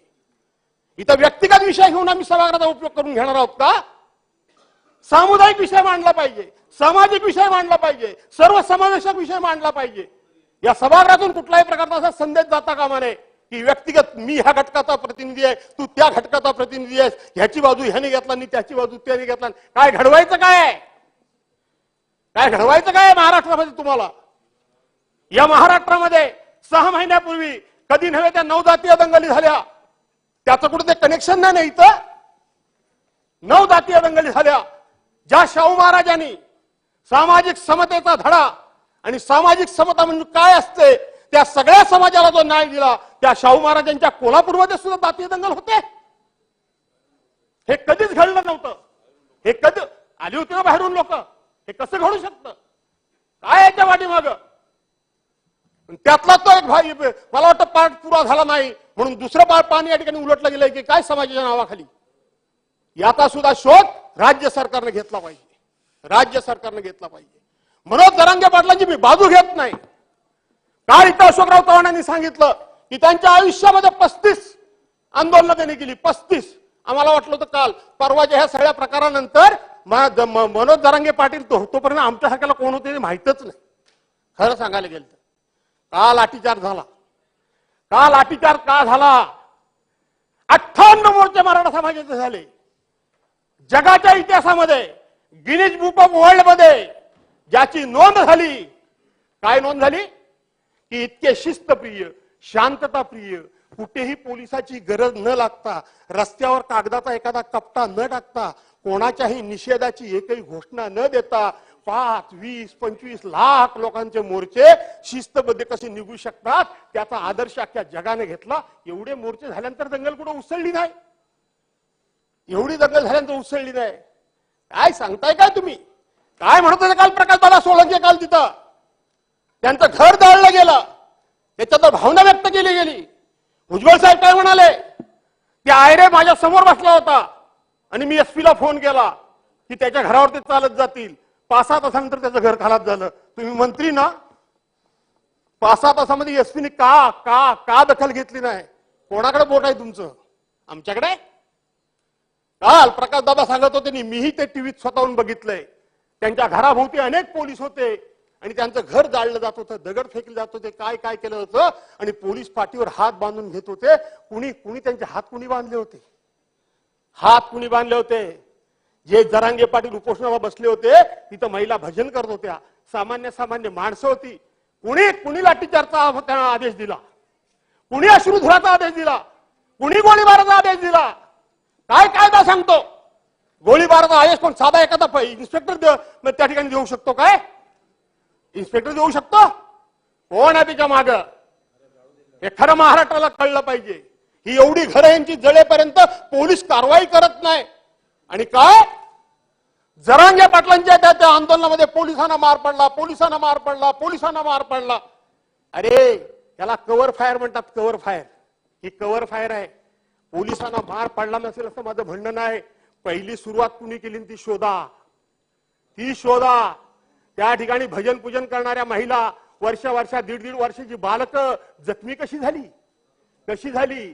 दुसरी गोष्ट, 40 दिवस झाले ते म्हणतात अजून कोणाला अटक केलं नाही, कोणावर गुन्हा दाखल झाला नाही. खरं जर असेल तर मनोज जरांगे पाटलांच्या वरती इथं गृह खात्यातर्फे 4 दिवस झाले नाहीत, 2 दिवस झाले नाहीत, त्यावेळेला आम्ही 307चा गुन्हा दाखल करणार आहोत, 353चा गुन्हा दाखल करणार आहोत. या मुलाखती झाल्या की नाही झाल्या? कोण जाणार आहे?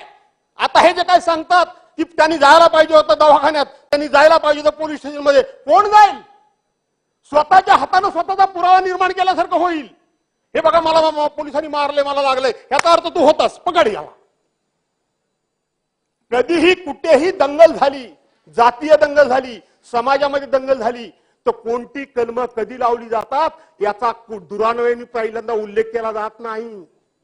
कायद्यामध्ये तरतूद ही आहे की पहिल्यांदा सामाजिक शांतता होऊ द्या आणि मग नंतर आयडेंटिफाय करून सगळ्यांना शोधून शोधून त्यांच्यावर कलम काय लावायची ते लावूया. इथं तर मला हा पहिलाच वेगळा प्रकार दिसला की अगोदरच कलम जाहीर. कोण येईल? कोण येईल? कोणी येणार नाही. पण याने शांतता मिळणार नाही. काल अशोकराव चव्हाणांनी सांगितलं ते बरोबर सांगितलं. एक सामान्यातला सामान्य माणूस ज्याला काही मिळवायचं नाही, त्यानं फक्त आणि फक्त समाजाचा विश्वास पाठीशी निर्माण केलाय, तो समाज त्याच्याकरता काहीही करायला तयार होईल. त्याला राजकीय फायदा काहीच उठवायचा नाही. आणि आता तर राजेश भैयाने सांगितलं की माझ्या कारकिर्दीत सुद्धा हा माणूस सातत्याने 190 दिवस त्यांनी उपोषण आणि मोर्चे काढले होते. आणि म्हणून अध्यक्ष महोदय, माझी विनंती आहे की सभागृहाचा डेकोरम जो बिघडवायचा प्रयत्न होतोय तो होऊ देऊ नका. सर्वांनी अतिशय दर्जेदार चर्चा केल्या. सर्वांना सामाजिक या ठिकाणी सलोखा पाहिजे. कुठेही वाद नको आहे. मराठा समाज तुम्ही सगळे म्हणता, अरे एकाची इतकी वाईट परिस्थिती आहे जे आम्ही कोकणातून येतो, त्या कोकणामध्ये आम्ही कधी गरिबी म्हणत नाही, आम्ही कधीच गरिबी म्हणत नाही.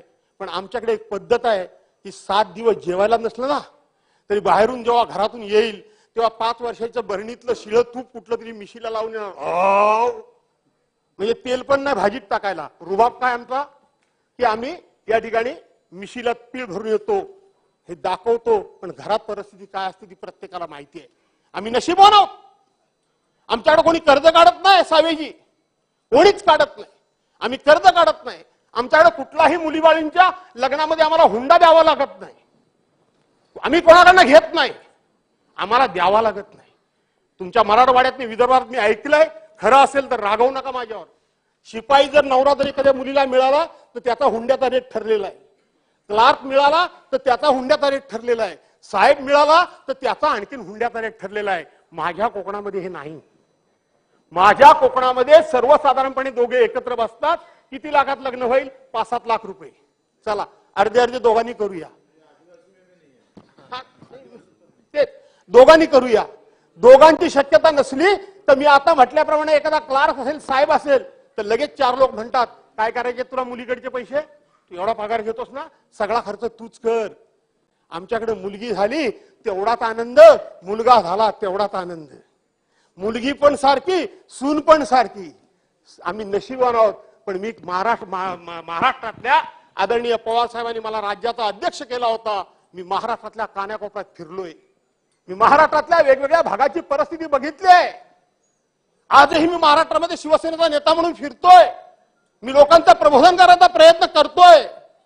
पण इतकी मराठा समाजाची परिस्थिती वाईट आहे की सांगता येत नाही आणि सहनी होत नाही.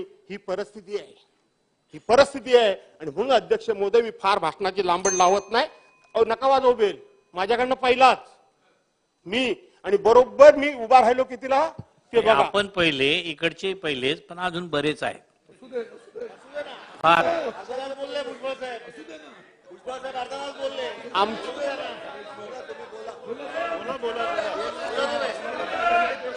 हा बोला.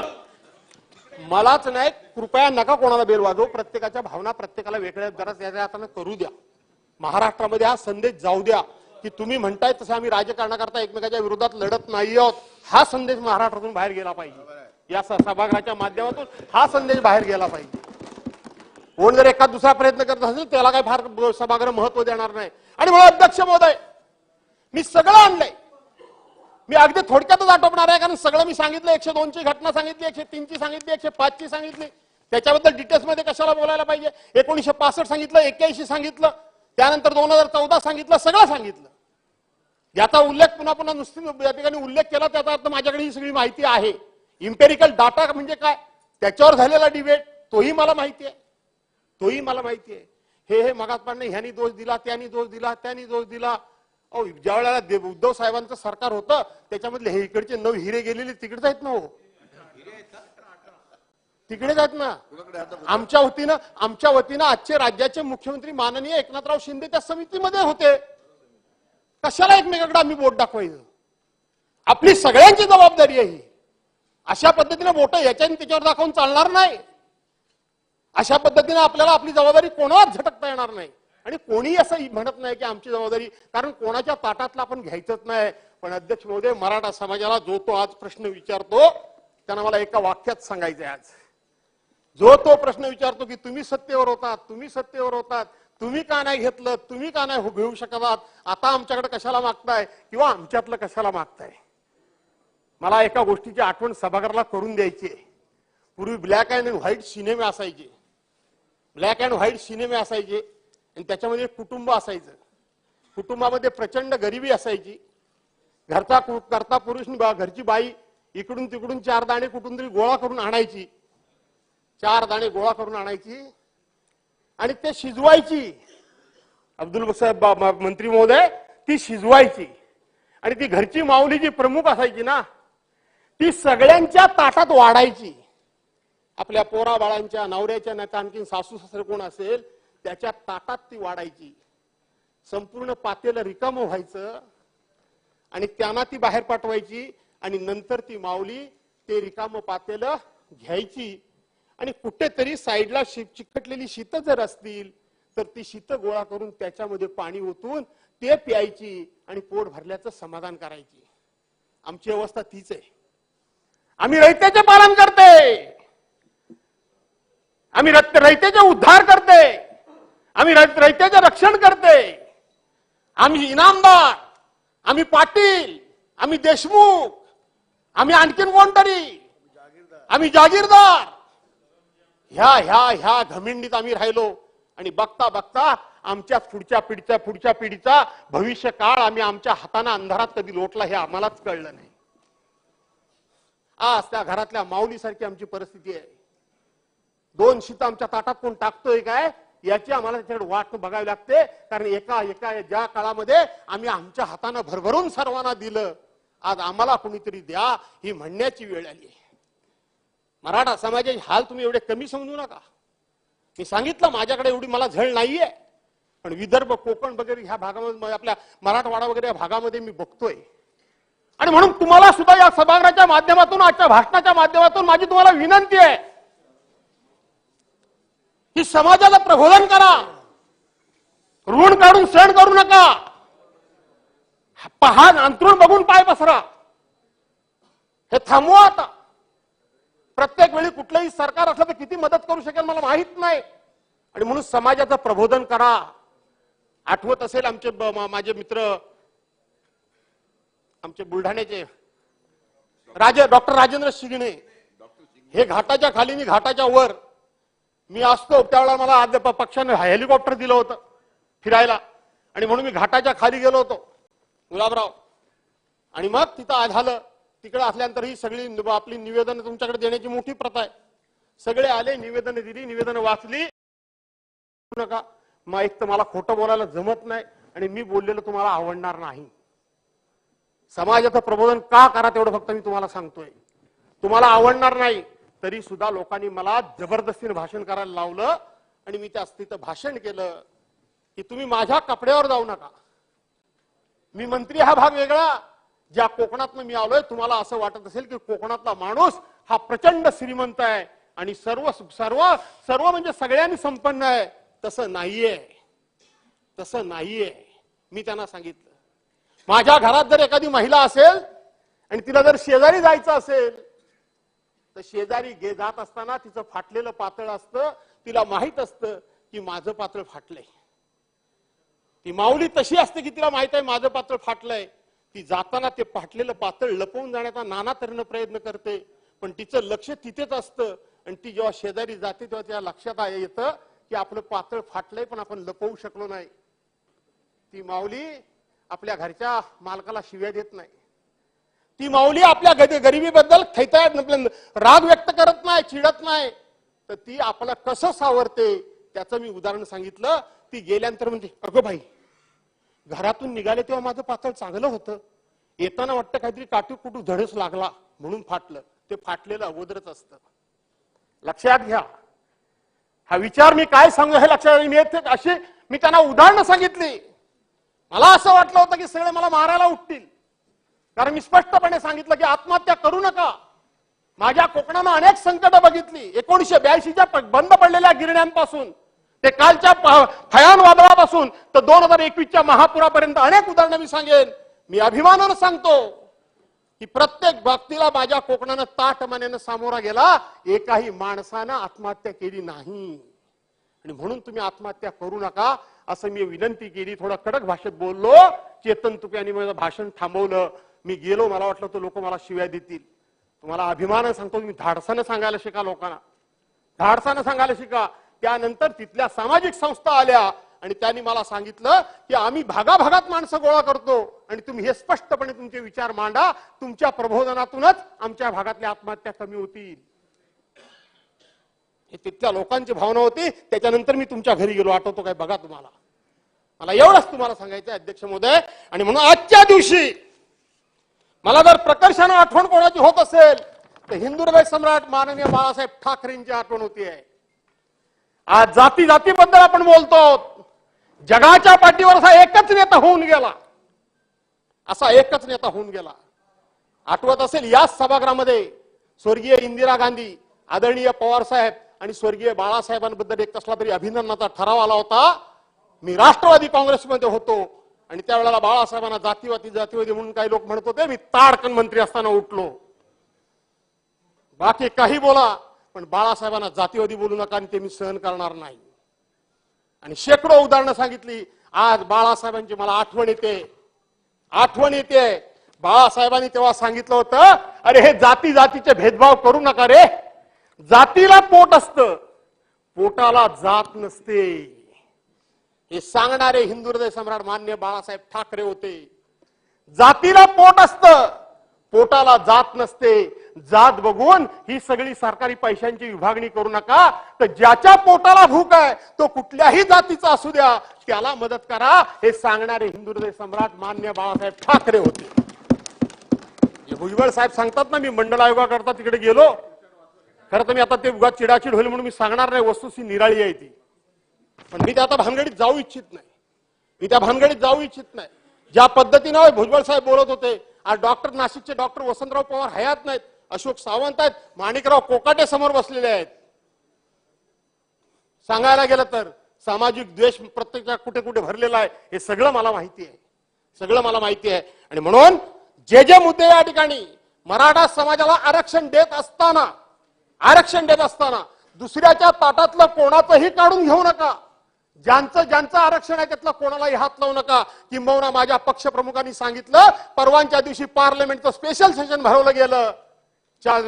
माझे पक्षप्रमुख माननीय उद्धव साहेब ठाकरेंनी सांगितलं होतं की तिथं सुद्धा हा आरक्षणाचा विषय मांडा आणि मराठा समाजाला आरक्षण द्या, कोणाच्याही ताटातलं न काढता. हीच माझी भूमिका आहे, माझ्या पक्षाची भूमिका आहे आणि हीच आपल्या सगळ्या सभागृहाची भूमिका आहे. आणि म्हणून माझी विनंती आहे, एकनाथराव शिंदेनी छत्रपतींच्या पायाला हात लावून त्यांनी शपथ घेतली. भाबडेपणात घेतली की त्यांना कॉन्फिडन्स आहे मला माहित नाही, पण ती शपथ त्यांची खरी ठरावी. ती शपथ खोटी ठरू नये. ज्या दिवशी त्यांची शपथ ही खरी ठरेल त्या दिवशी आमचे राजकीय काही मतभेद असले तर पहिला हार घेऊन माझ्या पक्षाच्या वतीनं मी येईन. हे मी तुम्हाला सांगतो. द्या आरक्षण मराठ्याला, द्या, पण सावध राहा. तुम्हाला कोण क्रेडिटचा आहे तर काहीतरी भाग येतोय असं मला वाटतंय.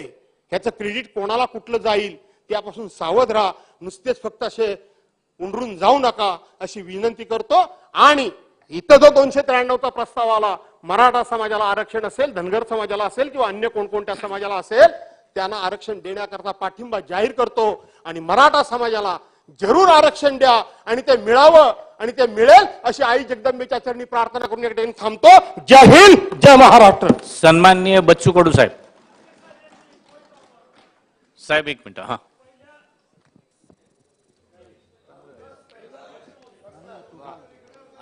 बच्चू कडू साहेब एकच मिनिट. बच्चू कडू साहेब एक मिनिट. काय ऑर्डर आहे तो ऐकून घ्या. हा बोला. अध्यक्ष महोदय, पहिली 10 भाषणं होतात. आम्ही सगळे लोक 288 त्यांची भाषणं ऐकतो आणि पहिले 10 भाषणं करतात, निघून जातात आणि शेवटचे आमदार ज्यावेळेला इथं बोलतात त्यावेळेला इकडच्या बाकड्यावर कोणी नसतं आणि कोणी मंत्री नसतं आणि म्हणून पाठीमागच्या लोकांना संधी मिळत नाही. म्हणूनच एका माझी मिनिटात- विनंती आहे. 1 मिनिट झाला की बेल वाजवता, 1 मिनिट झाला की बेल वाजवता, बेल वाजवलं की आमची छाती दुखते इकडं. हे आता एक मिनिटात नाही वाजवली, एक तास बोलले सगळे लोकं. 15 मिनिटं. सगळे एक तास बोलले, एक ठीक तास. ठीक. बच्चू कडू साहेब, बच्चू आम्ही कडू साहेब, सभागृहात यायचं कशाला?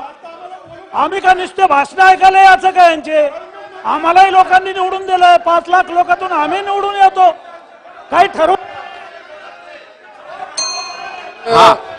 सन्माननीय अध्यक्ष महोदय,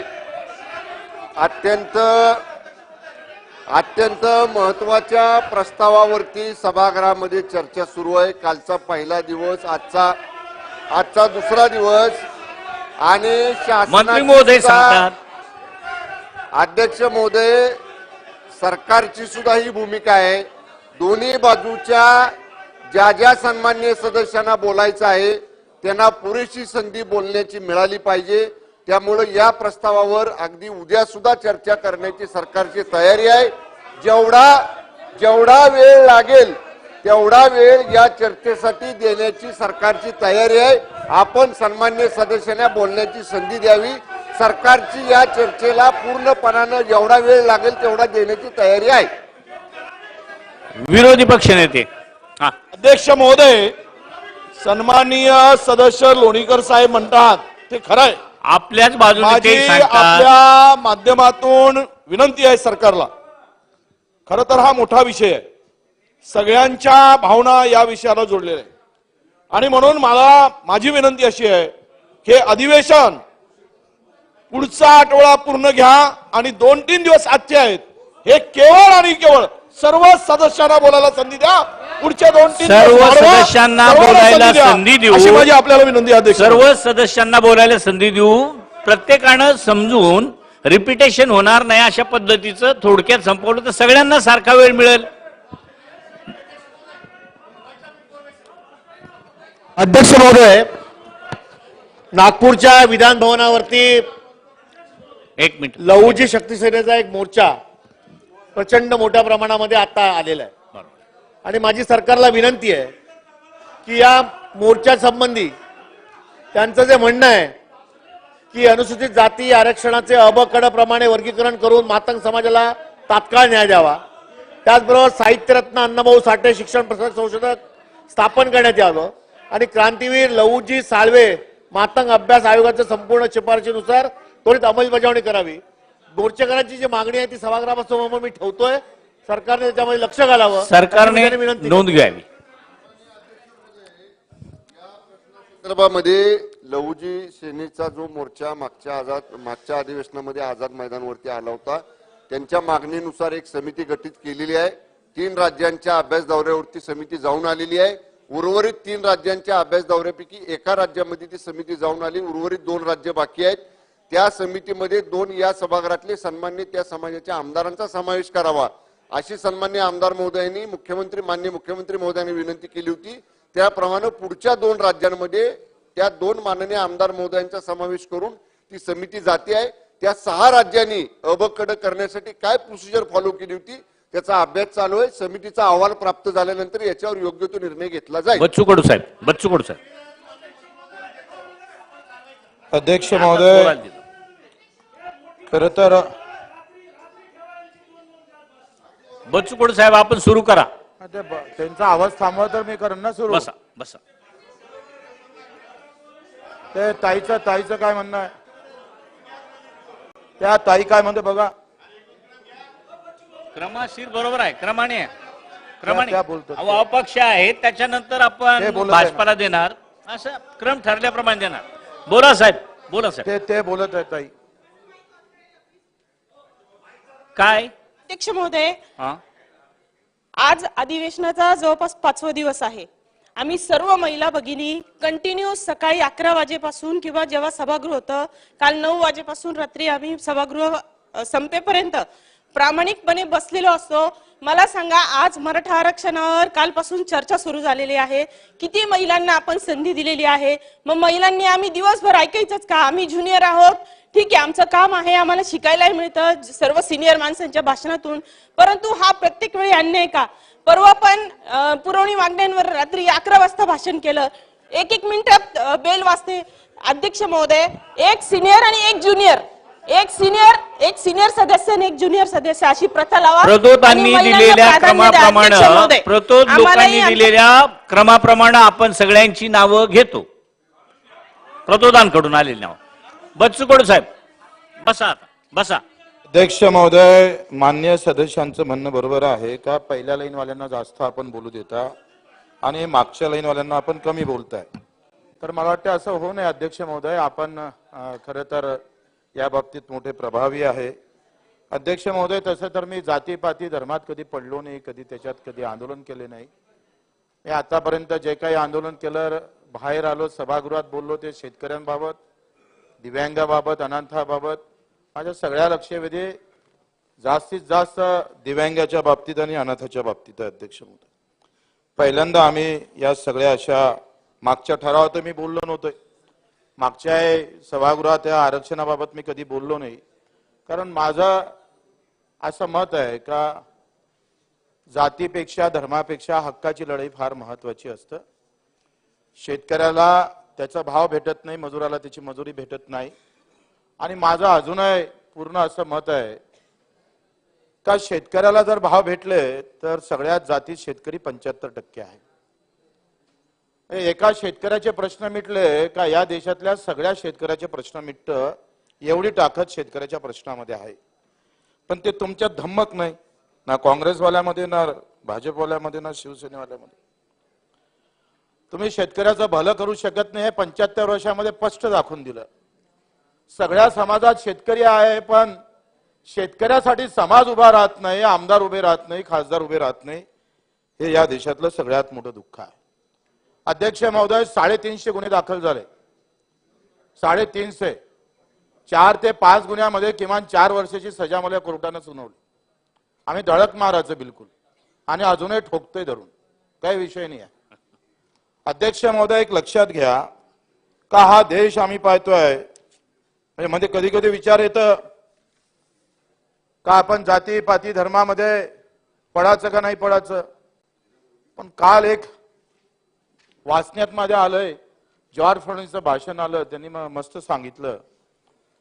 त्यांनी सांगितलं का जन्म झाला का माणसाला जात आणि धर्म चिटकतं आणि तो मरेपर्यंत कायम राहतं. त्याची जात जात नाही आणि धर्म त्याच्यातून काही सुटत नाही.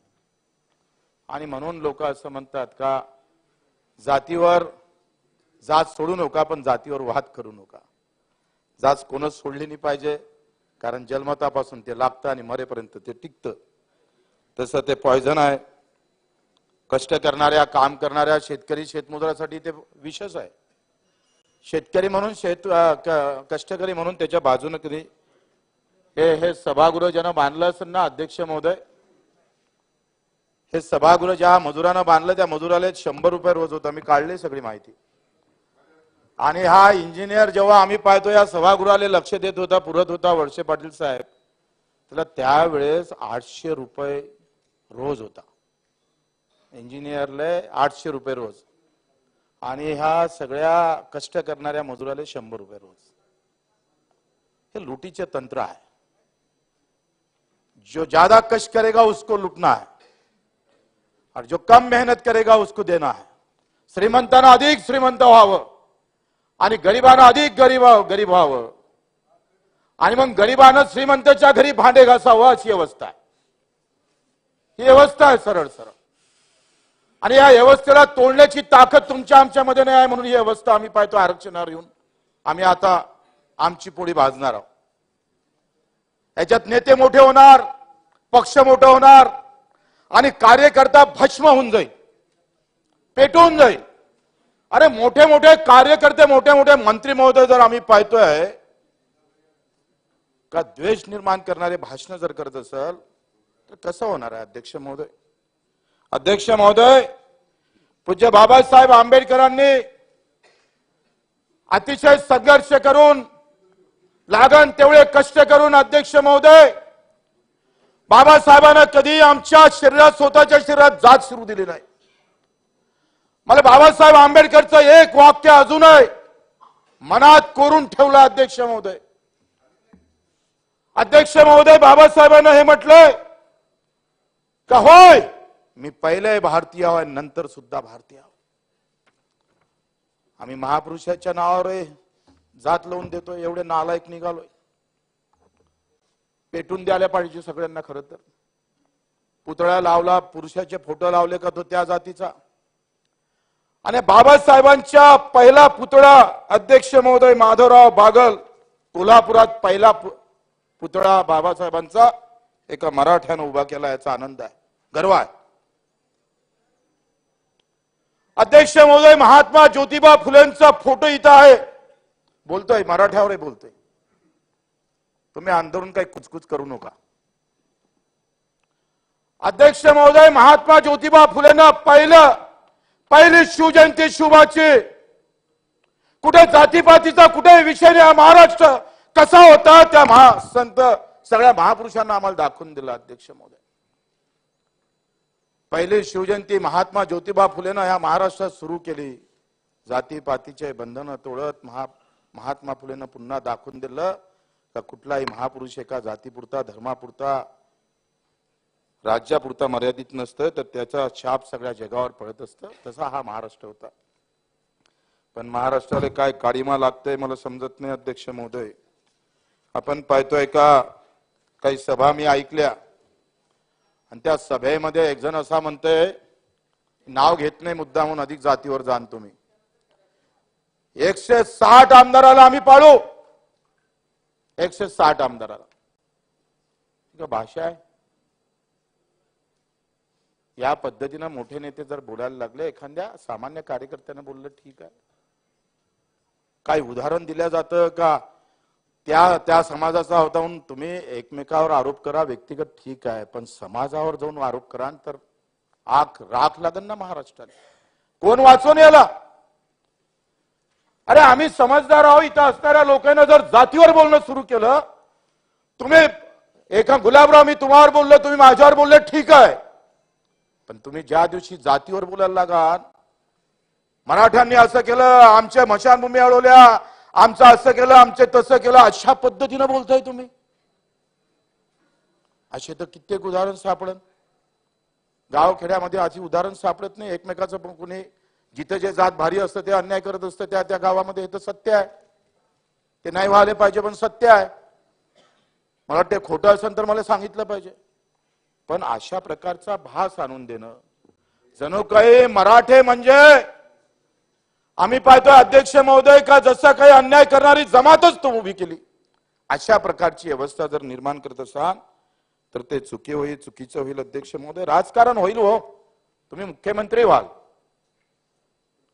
पण विष पाजून मुख्यमंत्री होऊ नका. अमृत पाजून व्हा. ते नाही होता येतं. आणि अध्यक्ष महोदय अशा प्रकारचे हे कारस्थान थांबले पाहिजे. घरं जाळले त्याचा निषेधच केला पाहिजे. अंदर केलं पाहिजे. बेभान ठोकलं पाहिजे त्यांना.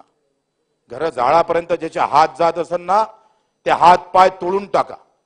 अध्यक्ष महोदय पण मला वाटते एकाय माणसानं इथे उल्लेख केला नाही 50 मराठ्यांच्या पोरांनी आत्महत्या केल्या. योगेश नावाचा पोरगा PhD झालेला होता. मी त्याच्या घरी गेलो तर फक्त डोळ्यात पाणी होते. फक्त डोळ्यात पाणी होतं. त्याच्या बापानं आत्महत्या केली होती. घर पळाले झालं होतं अंगावर. शिकून आता नोकरी लागत नाही म्हणून तो आखरी एकतर कापसाले भाव भेटत नाही. मराठवाड्यातला जर भाग पाहिला तर अतिशय दुष्काळी भाग आहे.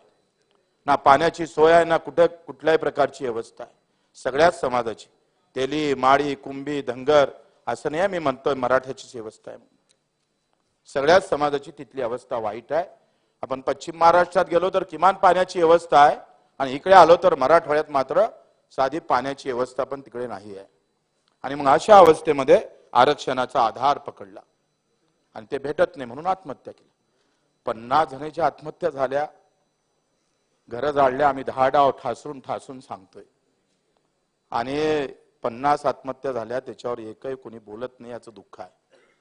एवढे जातीवादी जर सभागृहात आम्ही राहत असन तर या सभागृहाचं पवित्र कसं राखलं जाईल? अध्यक्ष महोदय, अध्यक्ष महोदय, आपण पाहतोय हो, या जगातलं पहिलं मी पाहिलंय उपोषणावर लाठीचार्ज पाहिला कधी? आंदोलन झालं, असा मोठा लॉंग मोर्चा निघाला, कुठेतरी गोटमार झाली, आम्ही पाहतोय, पण बसलेल्या ठिकाणावर लाठीचार्ज होतोय. मी जरी सरकारमध्ये असलोय तरी सत्य महत्वाचं असतंय. आणि मग हे दुःखद गोष्ट नाहीये, ही वाईट गोष्ट नाहीये. नाही उचलले असते, नाही जबरदस्ती केलं असतं, काय फरक पडला असता? पण उचललं आणि तुम्ही त्याला हवा दिली. द्यायची होती का दिली? तपासलं नाही पाहिजे? कोणी पण असेल, कोणाला बदनाम का होतंय? का तुमच्या बाजूने गृहमंत्री बसत असाल आणि तुम्ही म्हणत असाल का घर कसे पेटले? हे कसं काय, कसं चालणार? तुम्ही असं म्हणत असाल तुमच्या बाजूने अर्थमंत्री बसते आणि तुम्ही म्हणता ओबीसीला बजेट दिलं नाही, मग का आलू शिल्लक का तिथं? अरे ठाम माना, त्या कॅबिनेट मध्ये तोडफोड करा. ही भाषा कॅबिनेट मधली आहे, ही भाषा आम जनतेतली नाही आहे, लक्षात घ्या. आणि असं सांगून जर आपण पेटवा पेटवी करत असेल तर चांगलं नाही आहे. अध्यक्ष महोदय, मी मराठा हा शब्द हा एका जातीचा नाही, मी स्पष्ट बोलणारा माणूस आहे.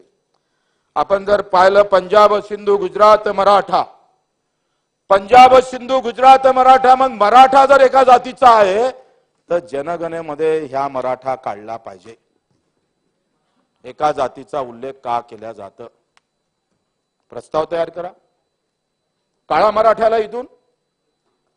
हा एका जातीत, हा जनगणनेमध्ये आला कसा?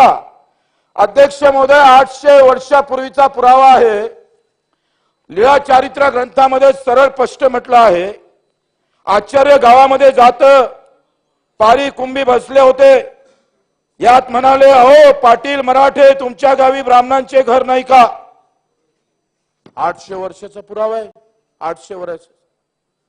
कुंभी हा मराठाचा आहे, पाटील हा मराठाचा आहे. पाटील पदवी आहे हो. गुरधर साहेब, तुम्ही पाटील कुंभीमध्ये येत नाही, पण पदवी पाटील लागली ना तुम्हाला. पाटील पदवी आहे, देशमुख पदवी आहे, ते कोणत्याही जातीला लागतं. पण पाटील हा आम्ही पाहतोय का मराठा ही सुद्धा या मुलखाचं नाव आहे. वेळात वीर दवळले सात, आम्ही पाहतोय का मराठ्याचं वर्णन आम्ही पाहतोय.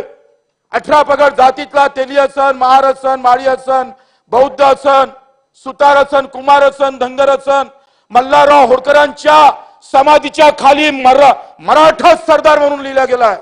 ते काळान काय तुम्ही? काळाची ताकद आहे तुमच्यात. मराठा हाच मी म्हणतोय. कुंभी 400 वर्षापूर्वी तुकाराम महाराज म्हणतोय, बरे झालं देवा कुंभी केलो, नाहीतर अहंकारनं मेलो असतो. नंतर 200 वर्षापूर्वी महात्मा ज्योतिबा फुलेचं आसूड आहे. याच्यात काय म्हणताय अध्यक्ष महोदय? ज्या महात्म्याला आम्ही मानतोय, जातीचे नसले तरी आम्ही महात्मा फुलेचे कट्टर कार्यकर्ते आहे.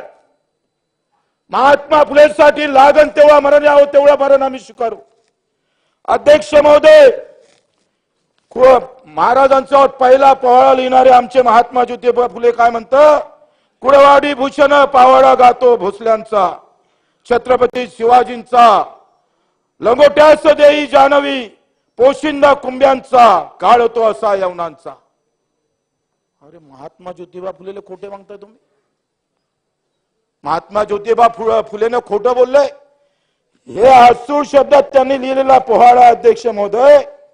इथून ते समोर म्हणतंय तुम्ही यांना जर खोटं पाळत असेल तर कसं होणार अध्यक्ष महोदय?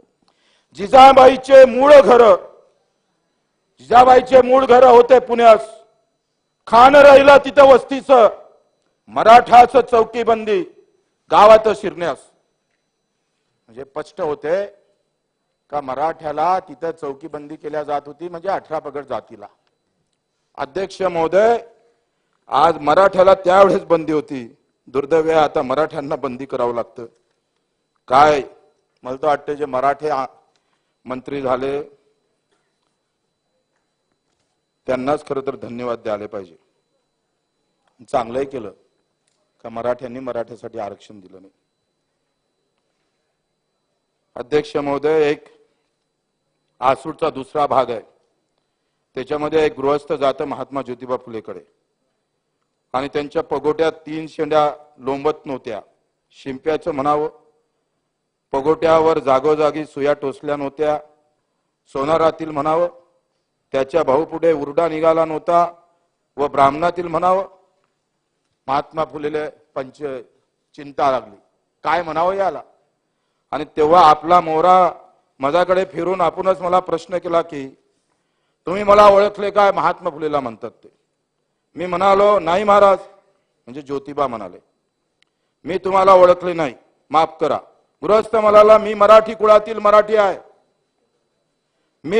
तुम्ही मराठे असाल परंतु तुमची जात कोणती, असे महात्मा ज्योतिबा फुले म्हणतात. आणि मग गृहस्थ म्हणते माझी जात मराठे. मग मी म्हणजे ज्योतिबा म्हणते महाराष्ट्रात जेवढे म्हणून महारापासून तो ब्राह्मणापर्यंत लोक आहे ते सर्व मराठे आहे. आता एवढं स्पष्ट 200 वर्षापूर्वी महात्मा ज्योतिबा फुलेंना म्हटलंय, हे तुम्ही लोकांसमोर आणत नाही. आणि अध्यक्ष महोदय, आणि म्हणून ते मग पुन्हा विचारतोय तर म्हणते मी कुंभी. तुम्ही अमुक जातीचे आहात याचा उलगाडा तेवढ्यात होत नाही. मराठे म्हणून तुम्ही कोणत्या जातीचे आहे हे सांगता येत नाही. म्हणून गृहस्थ मग त्याला सांगतं मी कुंभी आहे. आता हे माझ्या हातचं नाही, महात्मा ज्योतिबा. तुम्ही महात्मा ज्योतिबा फुलेला हे खोटं मानाल का? म्हणजे महात्मा ज्योतिबा फुलेचा विषय झाला. अध्यक्ष महोदय, भीमरावजी आंबेडकरांचं खंड 10वा आहे, चरित्र खंड आहे. अध्यक्ष महोदय, याच्यात खूप चांगल्या प्रकारचं झेंडा समिती नेमल्या गेली होती अध्यक्ष महोदय. आणि याच्यात झेंडा समितीमध्ये आंबेडकरांचं नाव होतं, बाबासाहेब आंबेडकरांचं. आणि तेव्हा महाराष्ट्रानं ठरवलं होतं का त्या तिरंग्याचा रंग हा भगवा असला पाहिजे. आणि तेव्हा बाबासाहेब आंबेडकरांचा झेंडा कमिटीवर नेमणूक झाली आणि ते दादरला 3 जुलैला आल्या. परत आल्यावर सुरबा टिपणीस हे सगळं सरकारनं छापलेलं पुस्तक आहे. नाही तर तुम्ही अधिक आरोप करणार आहे, तुम्ही एवढे भारी आहे तसे. सुरबा टिपणीस याच्या भेटीला गेले असता ते म्हणाले राष्ट्रध्वज ठरवण्याची कमिटी नेमल्या गेली, तरी आपल्या महाराष्ट्रात आपल्या भगव्या झेंड्याच्या आग्रहाची चळवळ कुठेही कशी नाही. डॉक्टर आंबेडकर स्वाभिमानी मराठे आहे. आता ज्योतिबा फुलेच्या म्हणण्यानुसार भुजबळ साहेब मराठी आहे, वळसे पाटील मराठी आहे, गुलाबराव मराठी आहे, देवेंद्र फडणवीस पण मराठी आहे, सगळेच मराठी आहे. जर आपण आव्हाड साहेब महात्मा फुलेचं तर मानलं तर महात्मा फुले साहेबांचं भगव्या झेंड्याची आग्रही चळवळ कुठंच काही दिसत नाही. आंबेडकर स्वाभिमानी मराठी आहे. शिवाजीच्या भगव्या झेंड्याचा त्यांना तिखट अभिमान आहे. तमाम महाराष्ट्रातल्या मराठ्याने एकमुखाने या झेंड्याचा राष्ट्रध्वज म्हणून पुकारा करतील. दिल्लीत कमिटीला गंभीर विचार करावा लागेल, ही आंबेडकरांची भावना बरोबर होती. आता एवढं स्पष्ट असताना सुद्धा म्हणजे एखादा माणूस, मी माणूसच आहे रे बाबा, तुम्ही म्हणताय नाही माणूस नाही, तुले देवाच्या घरी पाठवतो, देव मला सांगन आणि मग तुले आम्ही मानन का हा माणूस होय. केवढे भयाट थुत्रे लोक आहे. अध्यक्ष महोदय, एवढं सगळं असताना राग का येणार नाही अध्यक्ष महोदय? वर्षामागं वर्षे गेले, जरांगे पाटलांनी उपोषण केलं. उपोषण केल्यावर एक समिती नेमली, समितीला पुरावे सापडले आणि ते पुरावे जास्त सापडले म्हणूनही तुम्ही बोलताय. तुमच्या मनात नेमकं काय मला समजत नाही. मी कधी जातीगीतीवर बोलावं नाही असं आयुष्यात मी ठरवलं होतं का आपण ह्या जाती धर्माच्या भानगडीत कधीच पडायचं नाही. कारण माझ्यासोबत असणारा दिव्यांग हा सगळ्या जातीचा आहे. अनाथ आले आम्ही 1% आरक्षण मिळवून दिलं, त्याची जात मला अजून माहीत नाही, त्याच्यासाठी आम्ही गुन्हे दाखल करून घेतले. आता गायकवाड समितीच्या आयोगाचं तुम्ही आकडेवारी सगळ्यांना वाचून दाखवली. आणि मग समाजामध्ये आपण पाहतोय 8 मराठे मुख्यमंत्री झाले किंवा 18, 50, 60, 200 आमदार जर मराठ्याचे खासदार आहे, तर माझं असं म्हणणं आहे ते जात सुखी झाली अशी कोणी म्हणत असेल तर मग कसं होणार आहे? मग असं आपल्याला ठरवावं लागेल, ज्या जातीचे कमी आमदार आहे, ज्या जातीचे कमी खासदार आहे, त्याला आरक्षण पहिलं द्या. बरोबर आहे का नाही? असंच ठरवावं लागेल. मग असं ठरवून टाका. म्हणजे मला वाटते तुम्ही 200 लोक, एखाद्या महाराष्ट्रातले 200 लोक सुखी झाले तर मग सगळा समाज सुखी आहे असं म्हणत असाल तर आपण किती करंटे आहे त्याच्या किती म्हणजे ते सिद्ध होतं आपण किती करंटे आहे. अध्यक्ष महोदय, मी एवढं सगळं वाचून दाखवणार नाही. किती घरं मातीची आहे, किती कुळाची आहे, हा सगळा अहवाल गायकवाड समितीनं आपल्या समोर ठेवला होता. अध्यक्ष महोदय, काही आकडेवारी सांगितलं जातं. हे पुस्तक आज महाराष्ट्रातील शासकीय कर्मचाऱ्यांचा सर्वकष माहितीचा कोश आहे, माहिती कोश आहे. अध्यक्ष महोदय, आज महाराष्ट्रात 4,84,901 कर्मचारी अधिकारी आहे. त्यामध्ये SC, ST, OBC मध्ये एकूण 3,43,403 कर्मचारी अधिकारी आहे. टक्केवारीमध्ये 71% आरक्षण आहे. ओपन मध्ये 29% लोक सरकारी कर्मचारी काम करतं. त्यामध्ये मराठा आहे, ब्राह्मण आहे, जैन आहे, कायस्थ, मुसलमान आहे, ख्रिश्चन आहे. परंतु हीच आकडेवारी वेगळ्या पद्धतीने वाचून दाखवून पुन्हा मतांतर करण्याचा जो प्रयत्न होत आहे तो खरं तर खरी माहिती शासनानंच घोषित केली पाहिजे. मला असं वाटते का शासनानं खरं याची जातीय गणना होणं फार महत्वाचं आहे. पण मला असं वाटतं का एखाद्याला आरक्षण दिलं, समजा एक गाव आहे आणि 100 गावापैकी 4 लोकांना आरक्षण भेटलं तर 4 कुटुंब सुखी होऊ शकतं. पण माझं असं मत आहे का त्याच गावातल्या शेतकऱ्याला जर भाव दिला तर अख्खं गाव सुखी होऊ शकतं. जे सोपं आहे ते स्वीकारायला तुमची तयारी नाही. कारण बजेट मधले 3 लाख कोटी रुपये तुम्ही कर्मचाऱ्याला वाटता, अधिकाऱ्याला वाटता, आमदाराला वाटता, खासदाराला वाटता आणि शेतकऱ्याला 34,000च्या गोटीवर ते सरकत नाही. म्हणजे जिथं तुम्हाला काम करायला पाहिजे राजकीय लोकांना तिथं काम करत नाही. ह्या जातीय व्यवस्था निर्माण झाल्या पाहिजे. तुमचं आमचं व्यवस्थित जमलं पाहिजे. काही काम न करता निवडून येतं जातीच्या नावानं माणूस. बरेच आमदार असे आहे का तिकून दुसऱ्या समाजाचा उभा राहिला का इकडे दुसरा आला का काही काम न करता आपोआप निवडून येणारी जमात, असे काही आमदार आहे का त्याला काही कामच नाही करावं लागत, काहीच काम करावं लागत नाही. जात आणि धर्म म्हटला, अरे मुसलमान खतरे में है, हिंदू खतरे में असं म्हटलं का मत धडाधड भेटून जातं. खत्र्यात मुसलमान येत नाही, हिंदू येत नाही, नेता खत्र्यात येतं आणि आम्हाला चिवत्या बनवत राहतात. हे सगळे धंदे आपले चालू आहे. आपला बिचारा जातीपाती पेटत राहते, त्याला वाटते जेवण आपलं काहीतरी. म्हणून मी या माध्यमातून जरांगे पाटील साहेबांना विनंती करतो, बा व्यक्तिगत टीका करू नका, चांगलं नाही आहे. कारण तुम्ही एका समाजाचा प्रश्न घेऊन निघाले, कुणी काही बोलू द्या पण कुणावर टीका करू नका. हात जोडून त्यांना या सभेतून विनंती करतो. आखरी एखादा नेता बोलला का त्याचे परिणाम समाजावर भोगा लागते आणि आपण सुद्धा जे काही मोठे माणसं असेल त्यांनी सुद्धा व्यक्तिगत कोणाची टीका टिप्पणी न करता मला वाटतं आपापल्या पद्धतीनं चांगल्या मार्गाने आपण भांडलो पाहिजे. आता तुम्ही एक सांगा, मराठवाड्यात आरक्षणाचं, कोकणात पश्चिम महाराष्ट्रात मराठ्याच्या आरक्षणाचं जास्त राहिला नाही. खानदेशामध्ये पण सगळे कुंभी झाले, विदर्भात पण सगळे कुंभी झाले. मग राहिलंय पश्चिम महाराष्ट्रातलं, कोकणातलं तर काही विषयच नाही आहे. आणि राणे साहेबांना सांगून दिलं आम्ही 96 कोटी आहे, तर त्याच्यासोबत किती मराठी आहे त्यांना सोडून द्या आणि बाकीचे किती आहे ते मोजून घ्या. आता जर आपण पाहिलं तर पूर्ण मराठवाड्यात 8 जिल्हे आणि 8 जिल्ह्यामध्ये जर आपण पकडलं तर एका जिल्ह्यामध्ये 4 लाख कुटुंब असतं. 4 चौक 16 लाख, 16 लाखच असेल. आता 4 लाख गुणिले 8 चौक 32 लाख, 32 लाखाचे अर्धे मराठे पकडा तिथं असेल, म्हणजे राहिले किती? 16 लाख. 16 लाख गुणिले जर आपण एकंदरीत म्हातारे गुथारे सोडले तर 50-60 लाख मराठ्याचा हा विषय आहे.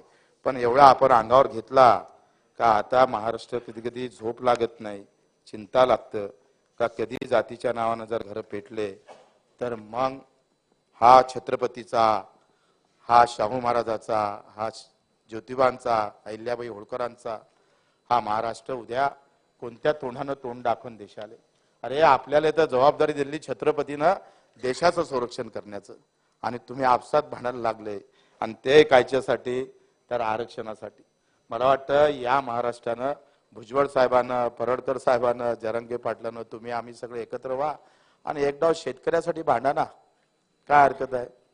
पक्ष गिक्ष झेंडे बाहेर काढा, तुमच्यात एवढी ताकद आहे का तुम्ही जर शेतकऱ्यासाठी बाहेर निघाले तर मला वाटतं आरक्षण 15,000 रुपये क्विंटल कापसाले भाव भेटू दे, 10,000 क्विंटल तुरीला आपल्या याला सोयाबीनला, 15-20 क्विंटल तुरीला आम्हीच तर नोकर ठेवतो, येले सगळेले आम्हीच ठेवतो आमच्या खटल्यावर, 40,000 रुपये महिना देतो आम्ही खाली दुसरीकडे कामाला जातो. पण आम्ही एवढे बदमाश लोक आहे, राजकीय लोक, म्हणजे मी पण आलो त्याच्यात, आपण सगळे बदमाश आहे. ते जेव्हा जनतेला समजन तेव्हा तुम्हाला पेटवल्याशिवाय राहणार नाही, पक्का आहे, 100% खरा आहे.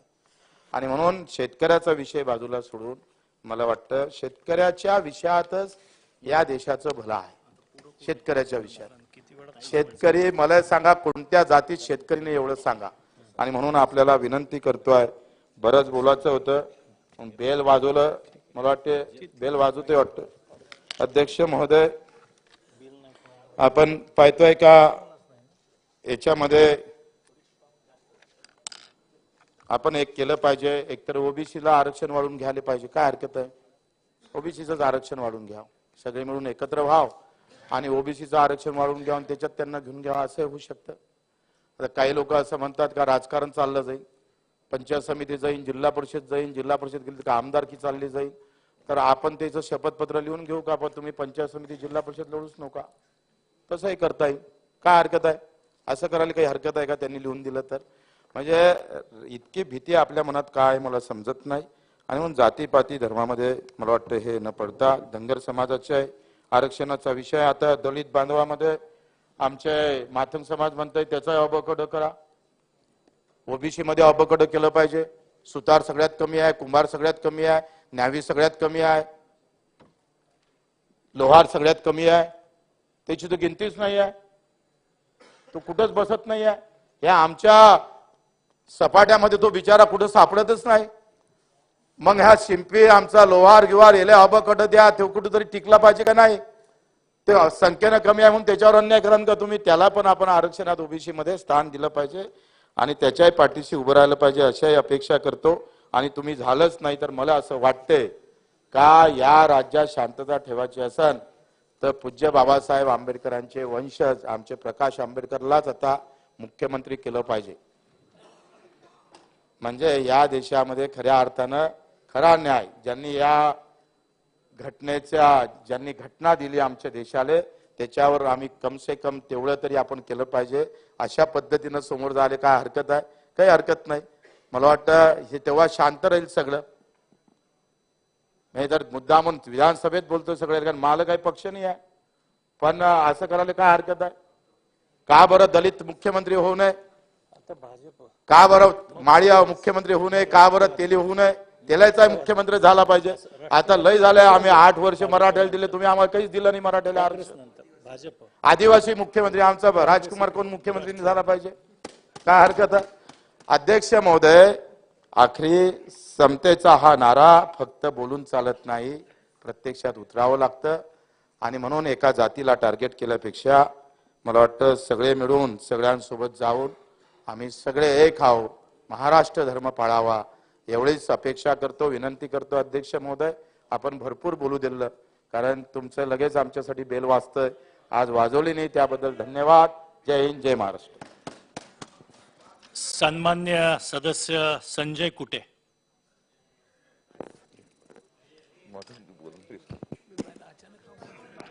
अध्यक्ष महोदय, या प्रस्तावावर मी माझं मत मांडण्यासाठी अध्यक्ष महोदय उभा आहे. अध्यक्ष महोदय, तुम्ही नाव घेतलं पण मी बोलणार नव्हतो, अनपेक्षितपणे नाव आलं त्यामुळे बोलण्यास उभा राहिलो. जसं बच्चू भाऊ म्हणतात की समाज या विषयावर मी बोलत नाही, तसं माझाही स्वभाव आहे. जातीच्या आणि या सगळ्या विषयावर मी शक्यतोवर भाष्य टाळतो, शक्यतोवर त्याच्या वादामध्ये कधी जात नाही, हा माझा मूळ स्वभाव. पण शेवटी राजकारण आहे, राजकारणामध्ये हे विषय घ्यावेच लागतात. आणि आता सभागृहात काय चालू अध्यक्ष महोदय, प्रत्येक जण या विषयाच्या आडमध्ये माझा मतदारसंघ सेक्युअर्ड कसा होईल, सुरक्षित कसा राहील याचा अभ्यास करून भाषण करताय. तेच चाललं अध्यक्ष महोदय, भाषण मी कालपासून ऐकतोय. मग माझ्या मतदारसंघामध्ये या जातीची जनसंख्या किती आहे, कोणत्या कोणत्या जाती आहेत, कोणाचं नाव घेतलं तर माझं पोट भरेल, माझी आमदारकी टिकेल, याच अभिनिवेशामध्ये याच राजकीय पार्श्वभूमीतून आता हे भाषण चालू झालेले आहे. सरळ सरळ. त्यामुळे कोणाला काही पडलेलं नाही आहे. मराठा आरक्षण, धनगर आरक्षण, हे आरक्षण ते आरक्षण काही पडलेलं नाही आहे. कोणत्या समूहाला मी ऍड्रेस केलं तर माझं राजकीय भविष्य चांगलं राहील, याच पद्धतीनं प्रत्येक जण या सभागृहामध्ये ऍड्रेस करतो अध्यक्ष. आणि सगळ्यात घातक या महाराष्ट्रासाठी आहे. सगळ्यात घातक जर असेल तर स्वतःचं राजकारण पाहण्यासाठी, स्वतः राजकारणात टिकण्यासाठी या जातींचा, या समूहांचा, या प्रस्तावाचा उपयोग करणे हे अतिशय महाराष्ट्रातील घातक असं चालू आहे अध्यक्ष मध्ये. माझं स्पष्ट मत आहे. मी बोलणार नव्हतोच. आई वडिलांनी जात मला कधी शिकवलीच नाही लहानपणापासून. आता मी पण जातीचे नाव घेऊ शकतो कारण माझ्या मतदारसंघात ते आहेत. मी लहानपणी भोई समाजात राहिलो, चांभार समाजात राहिलो, बौद्ध समाजात राहिलो, माळ्यामध्ये राहिलो, कोळ्यामध्ये राहिलो. खुश होतील की नाही की आमदार साहेबांना आपल्या जातीचा उल्लेख सभागृहात केला. त्यामुळे आमदार साहेब आपले आहेत. या अभिनिवेशनातून आपण भाषण करतो, प्रबोधन म्हणतो आणि त्यामध्ये आपला हेतू साध्य करतो. मला वाटतं हे सुद्धा लोक पाहत असतात. बदमाश कोण आहे ज्याचं त्याला माहित. प्रत्येक जण बदमाश आहे का? लोकप्रतिनिधी त्यानं स्वतःचं चिंतन करावं की मी बदमाश आहे, त्यांनी राजकारणातून बाहेर व्हावं. आणि ज्याला खऱ्या अर्थाने सेवा करण्याची आवश्यकता आहे, वाटतं की मी सेवा करण्यासाठी राजकारणात आलो, त्याने राजकारणात थांबावं. आमच्या आई वडिलांना आम्हाला सेवा करण्यासाठीच पाठवलं, बदमाशगिरी करण्यासाठी पाठवलेलं नाही राजकारणामध्ये.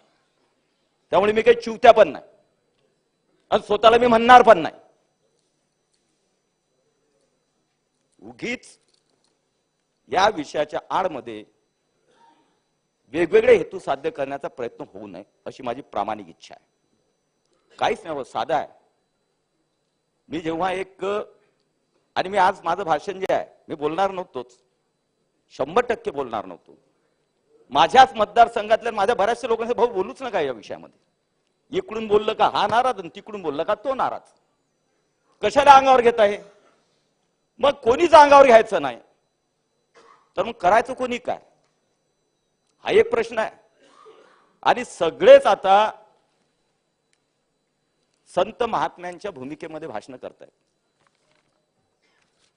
त्यामुळे मला असं वाटतं की मी पण माझं ओरिजिनलच भाषण करावं. मराठा आरक्षण असेल, आता कुणबी आणि मराठा असं कोण व्यक्ती आहे महाराष्ट्रामध्ये की ज्याला कुणबी कोण आहे माहित नाही किंवा मराठा कोण आहे माहित नाही, किंवा मराठा ही जात आहे की नाही माहित नाही, मराठा ही संज्ञा आहे, मराठा ही जात नाही हे माहित नसणं असं कोण आहे महाराष्ट्रामध्ये? पण सत्य बोलायचं नाही हे सगळ्यांनी जर ठरवून घेतलं की सत्यच बोलायचं नाही. मला वाटतं मराठा आरक्षण असेल, ओबीसी आरक्षण असेल, व्हीजेएनटी असेल, धनगर समाजाचे प्रश्न असतील, कोळी महादेवाचे असतील, सगळ्यांचे. पण ज्या दिवशी राजकीय नेते स्पष्ट वास्तविकतेनं आणि खरं बोलणं शिकतील त्याच दिवशी या जाती जातीतले भांडणं थांबतील. शेतकऱ्यांच्या बाबतीत आपण खूप बोलतो की शेतकरी सुखी झाला पाहिजे, शेतकरी सुखी झाला तर बरं राजकारणाचे आरक्षणाचे भांडणं लागणार नाहीत कारण सगळ्या जातीमध्ये शेतकरी आहेत. असं कोणाला वाटतं या सभागृहामध्ये शेतकरी सुखी नाही झाला पाहिजे? असं कोणाला वाटतं की मराठ्यांना आरक्षण दिलं नाही पाहिजे? असं कोणाला वाटतं की ओबीसीचं आरक्षण काढलं पाहिजे? असं कोणाला वाटतं की मराठ्यांना आरक्षण ओबीसीत दिलं पाहिजे? सगळ्यांना सत्यता कळते. कोणता पक्ष असा आहे या महाराष्ट्रामध्ये की तो म्हणतो की मराठ्यांना ओबीसीत सरसकट आरक्षण द्या, असा एक तरी पक्ष आहे का? असा एक तरी नेता इथं आहे का? प्रत्येक जणाची भूमिका काय? प्रत्येक जणाची भूमिका काय की मराठ्यांना आरक्षण मिळालं पाहिजेच पण ओबीसीत नको, हीच भूमिका आहे ना? असं कोण आहे इथं? आहे कोणाची ताकद की सरसकट कुणबी सर्टिफिकेट देऊन मराठ्यांना ओबीसीत आरक्षण द्या असं म्हणणारा कोण इथं आहे? मग जर हे सगळ्यांना माहिती आहे तर मग का कोणी बोलत नाही? का 2-4 व्यक्तीवरच फक्त आरोप होत राहतात? का 2-4 व्यक्तीलाच फक्त टार्गेट केलं जातं महाराष्ट्रात? मी म्हणून राजकीय भाषण करणार नाही बच्चू भाऊ, कारण मी कोणाचं नाव घेणार नाही. टार्गेट कोणाला केलं जातं, का केलं जातं, कशा पद्धतीने केलं जातं हे सगळं महाराष्ट्र पाहतोय. आणि म्हणून सत्य आपण बोलतच नाही. सगळ्यांना माहिती आहे की मराठ्यांना जर एखाद्या पक्षानं, मग ते शिवसेना असो, उभाटा गट असो, शिंदे साहेबांचा आमची शिवसेना असो, भाजप असो, काँग्रेस असो, राष्ट्रवादी, सगळे पक्ष किंवा अपक्ष, कोणीही असं म्हणत नाही की सरसकट कुणबी जात सर्टिफिकेट देऊन त्यांचा समावेश मराठ्यांचा ओबीसीत करावा. कोणी मायकाला आलं नाही असं म्हणणार. तरी समाज पेटतोय, तरी समाज तीच मागणी करतोय. का आपण समाजाला समजून सांगत नाही?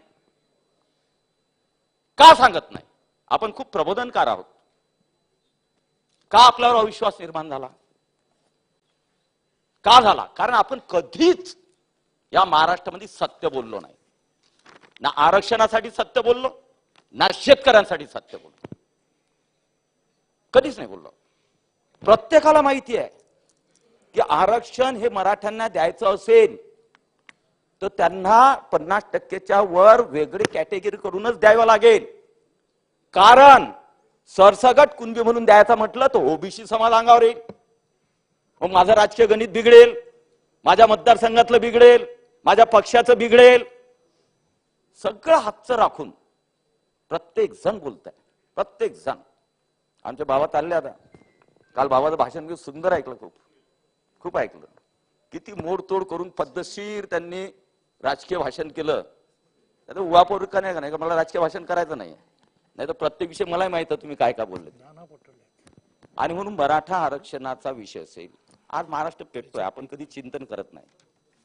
शेतकऱ्यांचा विषय मी एक वेळेस बच्चूभाऊ सभागृहात स्पष्ट बोललेला आहे. एक वेळेस स्पष्ट बोलावर सगळेजण की शेतकऱ्यांनी इतका भाव दिला पाहिजे, इतकं असं केलं पाहिजे. मग लगेच दुसरा विषय तो खाणाऱ्यांचं काय, खाणारे किती. आपली परिस्थिती काय झालेली आहे? आपण सोयाबीन पिकवतो, कापूस पिकवतो, दोन्ही तर खातच नाही आपण. मग आपल्याला गहू बी विकत आणावं लागते, मोहरी बी आणावं लागते, तूर बी आणावं लागते, जिरं बी आणावं लागते, मसाले आणावं लागतात, सगळं बाहेरून विकतच घ्यावं लागतं. मग त्याचे भाव वाढले की आपली जीवार येते, आपले भाव नाही वाढले की आपली जीवार येते. याचं कुठेतरी कॉम्बिनेशन जुळवाच लागेल. आणि हे सगळ्यांना समजतं, यातले मार्ग काय आहेत तेही समजतं. पण उगीच आपण शेतकऱ्याने नागवतो. एक तरी नेता शेतकऱ्यांबद्दल स्पष्ट बोलला का मला सांगा? कसं तुम्ही एका नेत्यानं मला एक समजून सांगावं. निर्यात बंदीवर बोलतो आपण, आयात बंदीवर बोलतो. काल कांद्याचा विषय आला किंवा निर्यात बंदी लावली म्हणून कांद्याचे भाव पडले. कांदे पिकवणारे आपण 2% लोक, जे खऱ्या अर्थानं पोचतो आपण सगळ्यांना, खाणारे 98% झाले. पहिले आता जर काढत बसलो आपण शेतकऱ्याशी, तर मी पण लहानपणापासून गरिबीतूनच आलेला आहे. सोन्याचा चम्मच घेऊन तर मी पैदा झालो नाही, परंतु लहानपणाची मी शेती पाहिलेली आहे.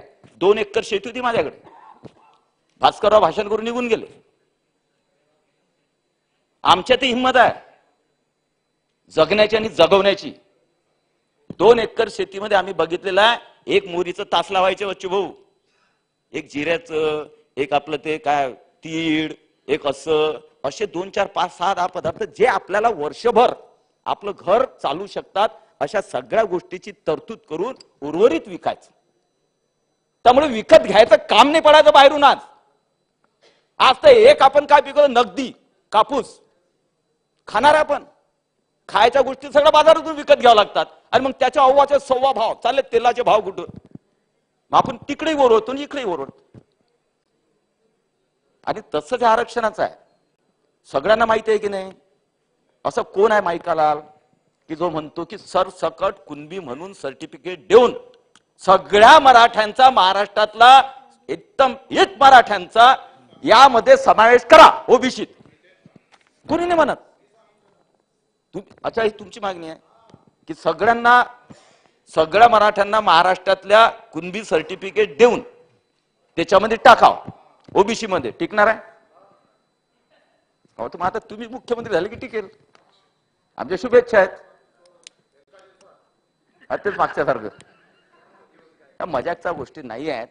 हे टिकणार नाही हे तुम्हालाही माहिती आहे आणि मलाही माहिती आहे आणि सगळ्याच माहिती आहे. कोणी खरं बोलत नाही, सगळ्यांना माहिती आहे.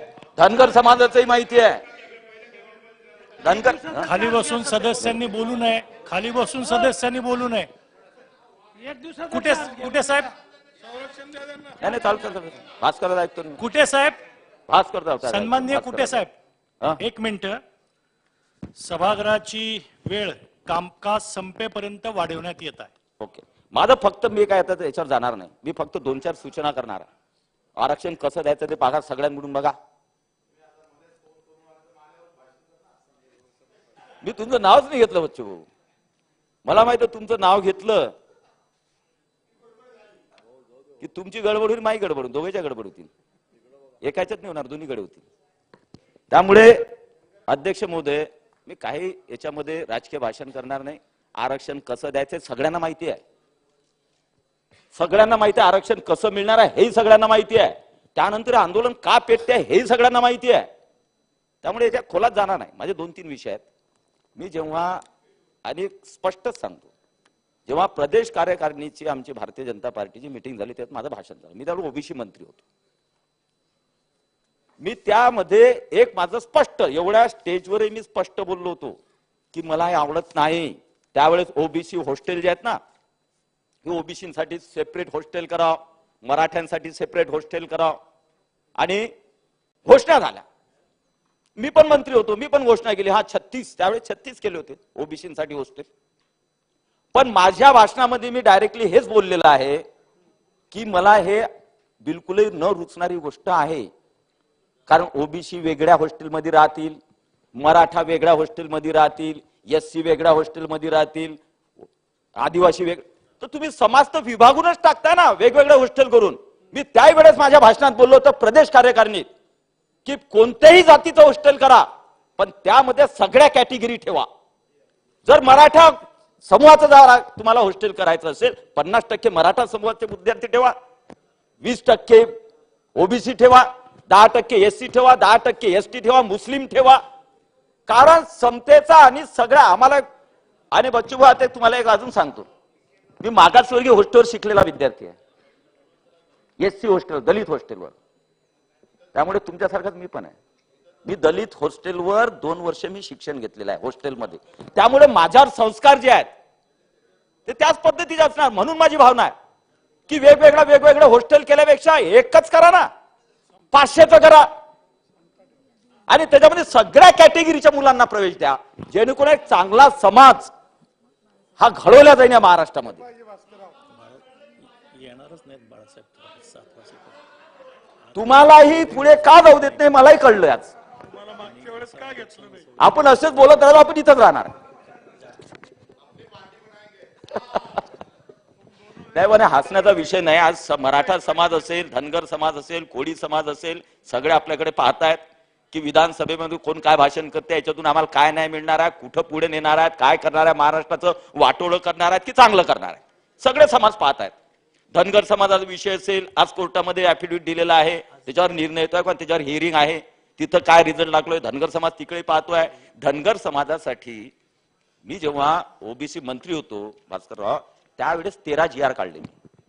ठीक आहे, मला शेवटी कमी संधी मिळाली. त्या पिरियडमध्ये 13 GR मी काढले. दुर्दैवाने मी कोणा ठिकाणी काढून 2-2.5 वर्ष त्याच्यावर 1 रुपया मिळाला नाही. दुर्दैवाने कोणाचा त्याच्यात दोष आहे मी म्हणणार नाही. पण आता तरी कमीत कमी त्याच्यावर त्या 13 GR नुसार जे आदिवासींच्या फॅसिलिटी आपण धनगरांना द्यायचं कबूल केलं, GR मी काढले, त्याच्यावर तरी आता कमीत कमी निधी देऊन त्यांचाच मार्ग मोकळा करा. ओबीसीसाठी आपण सारथी होती, मी असताना महाज्योती काढली. महाज्योतीला सुद्धा सारथीप्रमाणे निधी द्या, सारथीलाही द्या, महाज्योतीलाही द्या, बार्टीलाही द्या. अजून एक अमृत योजना आपण काढलेली आहे जी सर्वसामान्य लोकांसाठी आहे, अप्पर कास्टसाठी, त्यांनाही निधी द्या. पण माझं तर म्हणणं पहिलं तेच आहे की सगळ्या एकत्र का नाही करत आपण? तर पार्टीमध्ये गेलं का तिकडे त्याच समाजात. आता बस एक आरक्षण अजून एक सांगतो, शेवट सांगितलं, जास्त बोलणार नाही, आता प्रबोधन काही करणार नाही. कोणाला आरक्षण मिळतं सांगा बरं? मी तो ओपन मध्ये आहे, बाबा चालले गेले, मी त्यांना मी ओपन मध्ये आहे, कारण मी क्रिमिलेअर आहे ना भाऊ. आवडसाहेब क्रिमिलेअर आहे ना.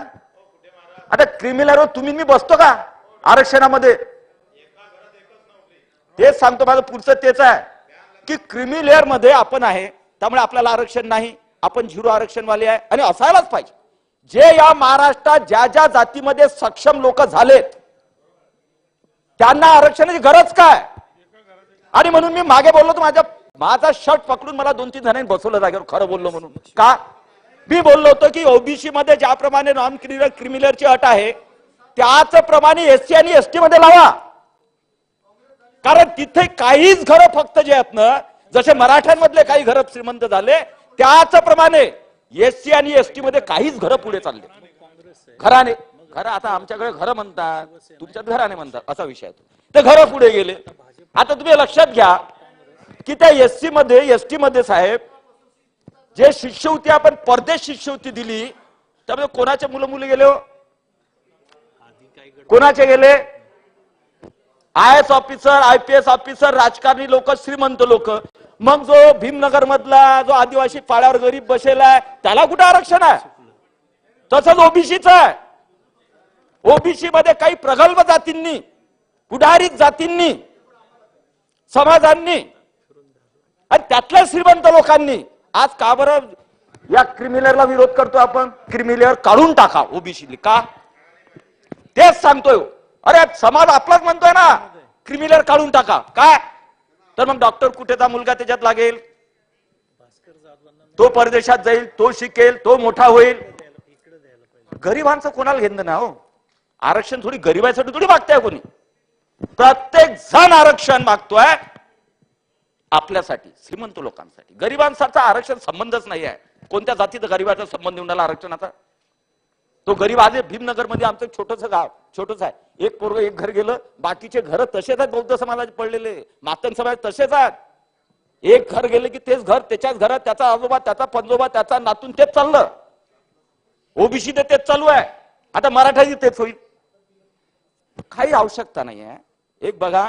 आणि म्हणून खऱ्या अर्थानं आता मग तिथं पुन्हा टीका होईल की याला आर्थिक आरक्षणाचा असं घोडघोड करून आर्थिक आरक्षण. माझं तसं म्हणणं नाही आहे. कारण एससी आणि एसटी हा समाज हजारो वर्षापासून दबलेला, पिचलेला, वंचित समाज आहे. त्याचं आरक्षण कदापिही काढता कामा नये. पण तो बाकीच्यांसाठी तरी आर्थिक निकषात जायला पाहिजे. मग त्या मराठा असो, ओबीसी सगळेच असो, एससी एसटीचा हक्क आहे. हजारो वर्षाच्या दबलेल्या जाती आहेत. आणि म्हणून या पद्धतीने विचार करून जर आपण पुढे गेलो तर सगळ्या समाजाला न्याय देता येईल. आणि भांडणं कशासाठी करतो मला समजत नाही. फक्त राजकीय हेतू साध्य करण्यासाठी आपण भांडणं करतोय, दुसरं काहीच करत नाही. परंतु माझं जरांगे पाटीलांना तुम्ही आवाहन केलं तसं मी पण करू इच्छितो की एकेरी भाषा चांगली नाही, शोभनीय नाही आहे. आपण नाही करायला पाहिजे. महाराष्ट्राची आपली चांगल्या भाषेत सुद्धा तुम्हाला टीका करता येते. पण एकेरी भाषेत बोलणे आणि समाज असा नाही आहे. कोणताही समाज पाहत असतो, विचार करत असतो.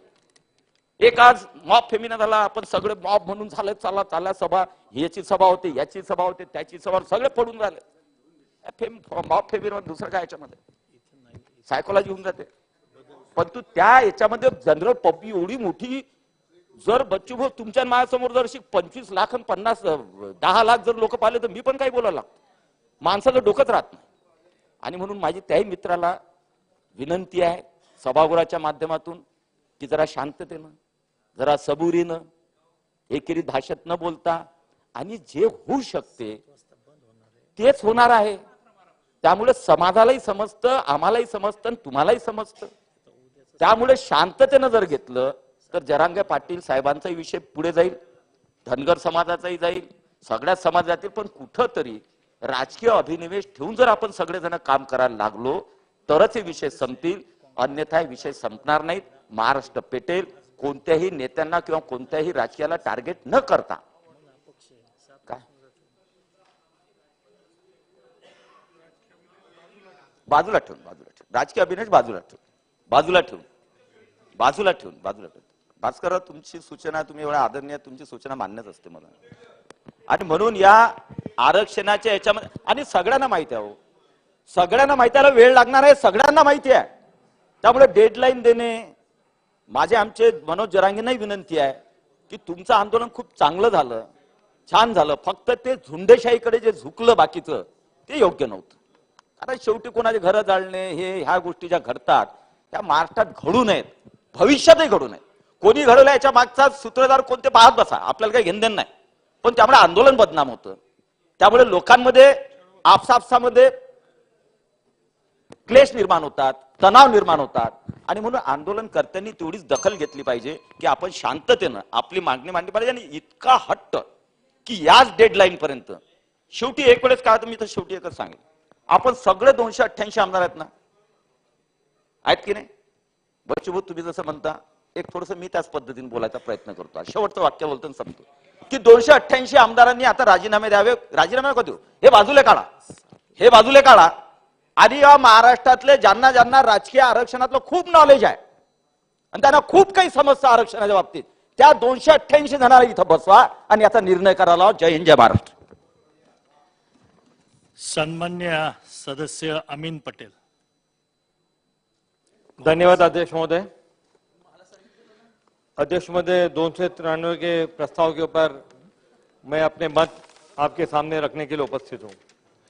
अध्यक्ष महोदय, कल से इस शब्द आरक्षण, रिजर्वेशन के ऊपर कल 4-5 घंटा डिस्कशन, आज 4-5 घंटा डिस्कशन, और कल भी आने वाले दिनों में भी इसके ऊपर डिस्कशन होने जा रहा है. अध्यक्ष महोदय, समाज आरक्षण कब मांगता है? जब वो मेन स्ट्रीम में अपने लोगों को लाना चाहता है. मराठा समाज कई सालों से इस आरक्षण के लिए जद्दोजहद कर रहा है, लड़ रहा है कि हमारे लोगों को आरक्षण मिलना चाहिए. 2000 जून में 14 में पहली मर्तबा जब पृथ्वीराज चौहान चीफ मिनिस्टर थे, नारायण राणे समिति जो 7 आदमियों की बनी थी, उन्होंने मराठा समाज को 16% आरक्षण देने का निर्णय लिया. उसके लिए जीआर लाया. उसके साथ में उसी वक्त 5% जो माइनॉरिटी के अंदर, मुस्लिम के अंदर एसबीसी कैटेगरी, तो उनको भी आरक्षण दिया गया. अध्यक्ष महोदय, यह आरक्षण लागू भी हो गया. मुंबई हाई कोर्ट में ये मैटर गया. मुंबई हाई कोर्ट में जाने के बाद में उसको रद्द किया गया. जो मुस्लिम आरक्षण था उसको एजुकेशन में कंटिन्यू किया गया. अध्यक्ष महोदय, सभी पार्टी के लोग, कल से ये भाषण हो रहा है, बात हो रही है, हर आदमी का मुद्दा ये है, हर आदमी ने मराठा आरक्षण को सपोर्ट किया. हर आदमी का कहना यह है कि मराठा आरक्षण होना चाहिए और जल्द से जल्द होना चाहिए. जब हम मराठा समाज के आरक्षण की बात करते हैं, 293 के प्रस्ताव में भी ये लिखा है कि मराठा आरक्षण के साथ में धनगर समाज है, ओबीसी के अंदर कुछ लोग हैं, मुस्लिम के अंदर कुछ घट है, उनको भी आरक्षण मिलना चाहिए. महाराष्ट्र के मुख्यमंत्री गवर्नमेंट को इस सभागृह के हर 288 मेंबर का सपोर्ट है कि आरक्षण के लिए जो जरूरी कदम उनको उठाने हैं, उनके साथ में पूरा हाउस उनके साथ में है. और मगर उसके साथ साथ में कल यहाँ पर भाषण करते हुए अशोक चौहान साहब, जो माजी मुख्यमंत्री, उनको डीप स्टडी है, उन्होंने पूरे इसको किस तरह से लागू करना चाहिए, सेंट्रल गवर्नमेंट के इन्वॉल्वमेंट के बगैर यह आरक्षण मिलना संभव नहीं होगा. हम सब ने, मुख्यमंत्री ने, उप मुख्यमंत्री ने, ऑल पार्टी डेलीगेशन ने दिल्ली जाकर सेंट्रल गवर्नमेंट से, सेंट्रल प्राइम मिनिस्टर से बात करके, होम मिनिस्टर से बात करके ये 50% का जो है और 10% हमारे पास जो हक है उसको किस तरह से लाना चाहिए उसके और बात की. पृथ्वीराज चौहान साहब ने आरक्षण किस तरह से दिया गया, कौन आरक्षण के क्या वजह से वो दिया गया था, वो सब बातें आपके सामने रखी है. नरेंद्र मोदी जी ने, जो देश के प्राइम मिनिस्टर ने 10% ईडब्ल्यूएस आरक्षण लाने के बाद उनको भी आरक्षण दिया गया है. बिहार गवर्नमेंट ने एक निर्णय लिया है. आज हम लोग सब लोग एक मत से है कि ये आरक्षण होना चाहिए. महाराष्ट्र के अंदर मराठा कम्युनिटी को आरक्षण मिलना चाहिए. अध्यक्ष महोदय, जो राणे समिति ने जो आरक्षण दिया था 16% मराठा को, 5% मुस्लिम को, बार बार ये बात कही जाती है कि हम मजहब के नाम पे आरक्षण नहीं दे सकते। हम भी ये कहते हैं कि हमको मजहब के नाम पे आरक्षण देना नहीं चाहिए और मजहब के नाम पे आरक्षण लेना चाहिए। मगर उस वक्त जो राणे समिति ने, नारायण राणे साहब ने और जो 7 मेंबर ने बनाए थे, उन्होंने SBCC एक कैटेगरी बनाई थी और उसको मुंबई हाई कोर्ट ने, जब मराठा आरक्षण स्ट्राइक डाउन हो गया था, मगर उन्होंने मुस्लिम जो स्पेशल बैकवर्ड क्लास कैटेगरी है, उसकी सब कास्ट है, 50 सब कास्ट है, उसके अंदर चीफ जस्टिस मोहित शाह और जस्टिस M.N. सोरक ने अपना ओपिनियन दिया था कि वो एजुकेशन का आरक्षण कंटिन्यू रखना चाहिए। अध्यक्ष में तो क्यों कहा था उन्होंने कि मुस्लिम समाज की जो सब कास्ट है उसको आरक्षण मिलना चाहिए। अध्यक्ष महोदय, 1882 ब्रिटिश एम्पायर ने एक कमीशन बनाया था, William Wilson Hunter commission, William Hunter commission. उस कमीशन के अंदर पूरे हिंदुस्तान के अंदर, पूरे अखंड भारत के अंदर एजुकेशन का स्टेटस क्या है उसको ही जानकारी लेने के लिए अंग्रेजी साम्राज्य ने ये कमीशन बनाया था। उस वक्त 1882 के अंदर भी जस्टिस बदरुद्दीन तैयब जी ने वहां पर अपना प्रेजेंटेशन दिया था और हंटर कमीशन की रिपोर्ट के अंदर मुसलमान बैकवर्ड है एजुकेशन के अंदर 1882 के अंदर बताया गया था। अध्यक्ष महोदय, 1882 के बाद में 1982 के अंदर 100 साल के बाद में doctor Gopal Singh minority panel बना, जो ऑल रिलिंग्विश माइनॉरिटी के ऊपर इंक्लूडिंग मुस्लिम, बुद्धिस्ट, क्रिश्चियन, सिख, उसके ऊपर एक रिपोर्ट आई। उसके अंदर भी अध्यक्ष महोदय ये बताया गया कि मुसलमान शैक्षणिक, आर्थिक और नौकरी के अंदर पीछे है, जबकि प्राइम मिनिस्टर स्वर्गीय इंदिरा गांधी ने एक 15 पॉइंट प्रोग्राम बनाया माइनॉरिटी के लिए। अध्यक्ष महोदय, उसके बाद में 1978-80 में मंडल कमीशन आया, जो हम बचपानदा मुसलमान की बात करते हैं, मुस्लिम बैकवर्ड की बात करते हैं, उसके अंदर भी मंडल कमीशन में भी जिक्र हुआ था कि मुसलमानों को जो बैकवर्ड है, सोशली इकोनॉमिकली बैकवर्ड है, उनको देना चाहिए। अध्यक्ष महोदय, उसके बाद में 1985 में रंगनाथ मिश्रा कमीशन आया, वो भी रिलिंग्विश माइनॉरिटी की बात करता है। उस ग्रुप ने भी स्टडी करके बताया कि मुसलमान एजुकेशन में बहुत बैकवर्ड है, उनको आरक्षण मिलना चाहिए। अध्यक्ष महोदय, उसके बाद में 2005 में जस्टिस सच्चर कमेटी बनी। जस्टिस सच्चर कमेटी ने 1982 का हंटर कमीशन का रेफरेंस देकर बताया कि मुसलमान उस वक्त भी बैकवर्ड था और आज भी SC, ST, OBC से भी पीछे गया है, उनको रिजर्वेशन मिलना चाहिए। अध्यक्ष महोदय, उसके बाद में 2005 के सच्चर कमेटी के बाद में गवर्नमेंट ऑफ इंडिया ने माइनॉरिटी मिनिस्ट्री बनाई, माइनॉरिटी कमीशन बनाया, Maulana Azad silent development corporation बनाया, औकाफ के बारे में बात की, दिल्ली के अंदर बोर्ड्स बने। 2008 और 13 के बीच में अध्यक्ष महोदय महाराष्ट्र के अंदर महमूदुर रहमान कमेटी बनी। 5 साल तक लगातार महमूदुर रहमान कमेटी ने काम किया। महमूदुर रहमान, आपकी जानकारी के लिए बात सिर्फ रखना चाहता हूं सदन के सामने कि महमूदुर रहमान साहब एक रिटायर IAS ऑफिसर थे। वो वहां के कश्मीर के अंदर भी उनको मौका दिया गया था काम करने के लिए। उन्होंने 2 रिपोर्ट दी, एक इंटीरियम रिपोर्ट दी, एक फाइनल रिपोर्ट दी। अध्यक्ष महोदय, दोनों रिपोर्ट के अंदर ये कहा गया था कि आरक्षण मिलना चाहिए। अध्यक्ष महोदय, आरक्षण दिया गया, मुंबई हाई कोर्ट ने भी उसको माना, मगर वो आरक्षण लागू नहीं हुआ। आज जब हम मराठा आरक्षण की बात करते हैं अध्यक्ष महोदय, तो हमको कहीं ना कहीं ये सोचना पड़ेगा जो सोशली इकोनॉमिकली बैकवर्ड है उनको आरक्षण मिलना चाहिए। अध्यक्ष महोदय, मैं छोटा सा डेटा आपके सामने, सदन के सामने रखना चाहता हूँ। मेरे पहले बहुत लोगों ने मराठा के समाज के लोग कितने पीछे, उनकी क्या स्टेटस है, उसके बारे में कुछ स्टेटस रखी थे। मेरा ये फर्ज बनता है कि मैं भी आपके सामने जो अकलियत के लोग हैं उनका क्या स्टेटस है महाराष्ट्र में रखना चाहता हूँ। एज पर 2001 के महमूदुर रहमान कमेटी की रिपोर्ट जो है उसमें 2001 का सेंसस की बात हुई। अध्यक्ष महोदय, 2009 में जब 10.6% सेंसस में मुस्लिम पॉपुलेशन था, सिर्फ 2.2% लोग ग्रेजुएट थे और सिर्फ 1.4% वुमेन ग्रेजुएट थे। अध्यक्ष महोदय, और अर्बन जो पॉपुलेशन है वो तकरीबन 59.4% BPL के नीचे था और रूरल में 59.80 के पीछे नीचे था। अध्यक्ष महोदय, 97.5% लोग आज भी जो माइनॉरिटी के आचरण मुस्लिम साहब वो नॉन मैट्रिक है, जो फॉर्मल सेक्टर में डेली वेजेस पे काम करते हैं। अध्यक्ष महोदय, जो सेक्टर इतना पिछड़ा है और मेरे पास GR है 2014 जून का, जो पृथ्वीराज चौहान साहब के वक्त में आया था, नारायण राणे साहब ने लाया था। उसके अंदर वो 50 कैटेगरी को लिखा गया है कि ये 50 सब कैटेगरी है। धर्म के नाम पे आरक्षण नहीं मांगते, नहीं चाहिए। अमीन पटेल को आरक्षण नहीं चाहिए, असलम शेख को आरक्षण नहीं चाहिए, हसन मुशरिफ को आरक्षण नहीं चाहिए, मगर जो लोग सोशली इकोनॉमिकली बैकवर्ड है, जो 97.5% जो लोग एजुकेशन में वंचित है, जो दिहाड़ी करते हैं, रोज मेहनत करते हैं, रोज कुआं खोदते, रोज पानी पीते, ऐसे लोगों को एजुकेशन में और जॉब में आरक्षण मिलना चाहिए। मेरी आपके माध्यम से गवर्नमेंट ऑफ महाराष्ट्र से यह अपील है, यह मुअद्दबाना गुजारिश है कि आने वाले दिनों के अंदर जो मुंबई हाई कोर्ट के चीफ जस्टिस और उनके बेंच ने एजुकेशन के अंदर जो आरक्षण दिया था वो आरक्षण बहाल करना चाहिए और जो नौकरी के अंदर भी आरक्षण देना चाहिए। इस बात के साथ मैं अपनी बात खत्म करता हूं। जय हिंद, जय महाराष्ट्र। संजय गायकवाड सांगून गेलते, तुम्ही संजय गायकवाडांना सांगा की मी बोलणार आहे. सन्मान्य सदस्य बाळा, अरे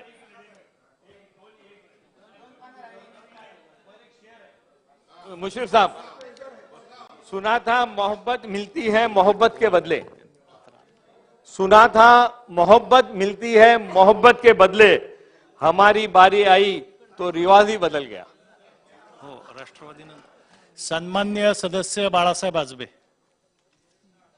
आता दिलीप यांनी पत्र आणलंय, काय करायचं? अध्यक्ष महोदय, आज मी या ठिकाणी मराठा आरक्षण विषयी 293 अन्वये प्रस्तावावर बोलण्यासाठी या ठिकाणी उभा आहे. गोगावले साहेब भलतच म्हणतायत. आता जे भाषण झाले ते सगळे प्रमुख नेत्यांचे भाषण या ठिकाणी झाले आणि त्याच्यामध्ये माझा नंबर आला. मी माझ्या परीने विचार मांडण्याचे या ठिकाणी प्रयत्न करतो. सगळ्या नेत्यांनी या ठिकाणी भाषण केले की मराठा समाजाला आरक्षण त्या ठिकाणी मिळालं पाहिजे. मराठा समाज हा शेती करणारा समाज, शेतीवर अवलंबून असणारा हा सर्व समाज आहे. पिढ्यानपिढ्या हा समाज शेतीमध्ये त्या ठिकाणी काम करतोय आणि कालांतराने आता पूर्वी जी शेतीची धारणा होती ती मोठ्या प्रमाणात शेती कुणाला द्यायचं? दिलीप लांडे त्या ठिकाणी होती, पण आज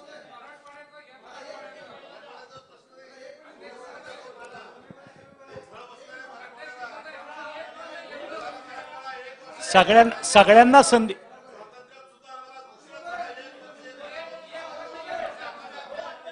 पण आज सन्मान्य सदस्य, यानंतर शिवसेनेच्या सदस्याचा टर्न आहे, तर आता प्रतोदांनी सांगावं. सगळे शिवसेनेचे सदस्य मागतायत, एक नाव सांगा.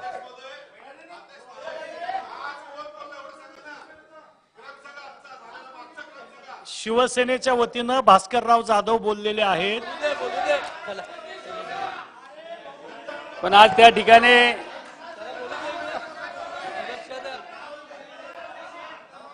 ओ बसाव. आता यानंतर भरत गोगावलेंचं हो, नाव बसा. आहे. काय भरत गोगावले, त्याच्यानंतर दिलीप लांडे आहे, त्याच्यानंतर संजय गायकवाड आहे. आता तुमच्या प्रतोदांनी सांगावं की कुणाला द्यायची.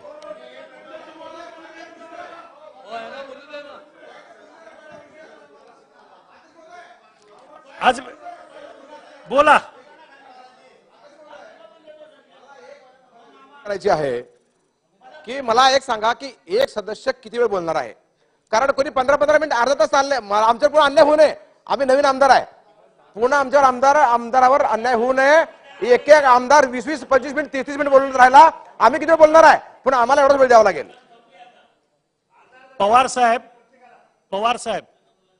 सन्मान्य सदस्य पवार साहेब, विषय अतिशय संवेदनशील आहे आणि इथं माझ्या पुढे जवळजवळ 127 आमदारांनी विचार प्रकट करायची इच्छा व्यक्त केलेली.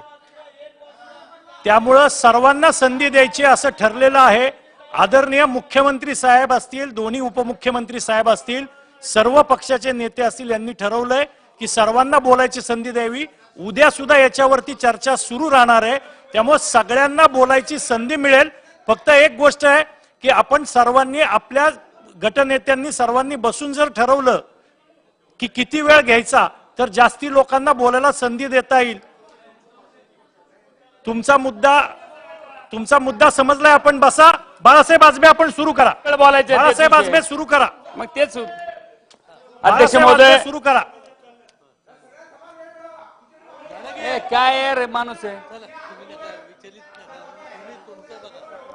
सर्वांना आपण वेळ देणार आहोत. सर्वांना वेळ देणार आहोत. तर पूर्वी जी आजबे साहेब जमीन सुरू मराठा करा. समाजाकडे होती त्या प्रमाणात जमीन आज राहिलेली नाही.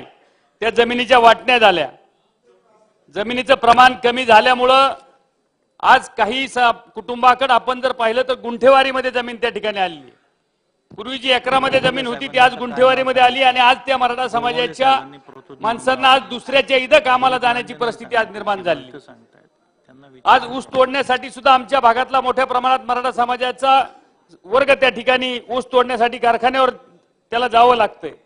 ही सगळी परिस्थिती आहे. त्याच्यामुळं मुलांच्या शिक्षणासाठी आणि त्याच्यामधून शिक्षण घेऊन त्याला कुठंतरी नोकरी त्या ठिकाणी लागावं यासाठी मराठा समाजाचा आता जो प्रयत्न चाललाय किंवा आरक्षणाची जी मागणी ग्रामीण भागामध्ये वाढत आहे ती त्याच्यासाठी आहे.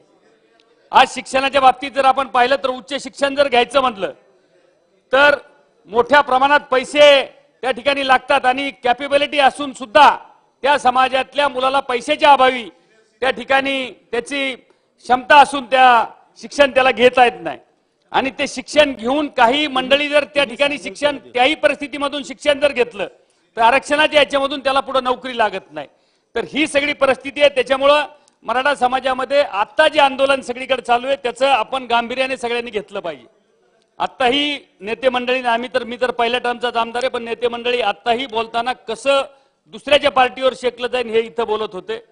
ते आता आम्हाला म्हणजे इथं ऐकताना ते सगळं लक्षात आलं. वास्तविक पाहता ही ती वेळ नाही. खालची जी परिस्थिती आहे मी मराठवाड्यामधला आहे. जरांगे पाटील जे आहेत ते माझ्या मतदारसंघामध्ये मातुरी म्हणून गाव आहे. आता टोपे साहेबांनी सांगितलं त्या गावचे ते आहेत. एक आंदोलन आता जे त्यांनी उभं केलंय त्याला किती प्रमाणात पाठिंबा मिळतोय. आज आपल्यामध्ये चर्चा अशी चालू आहे की आंदोलनाची धार आता कमी व्हायला लागली. आंदोलनाची धार वगैरे काही कमी नाही. 24 तारखेची वाट लोक खाली पाहतायत हे आपण सगळ्यांनी लक्षात घेतलं पाहिजे. 24 तारखेनंतर याच्यामध्ये मोठ्या प्रमाणात उद्रेक होण्याची शक्यता आहे. आणि आता जे खाली वातावरण जे म्हणजे पेटवलं जातंय वास्तविक पाहता सोशल मीडिया आपण पहा. सोशल मीडियावर जर आपण पाहिलं तर एकामेकाच्या ह्या समाजाच्या कमेंट्स त्या समाजावर आणि त्या समाजाच्या ह्या समाजावर ह्या न पाहण्यासारख्या कमेंट त्या ठिकाणी यायला लागल्यात.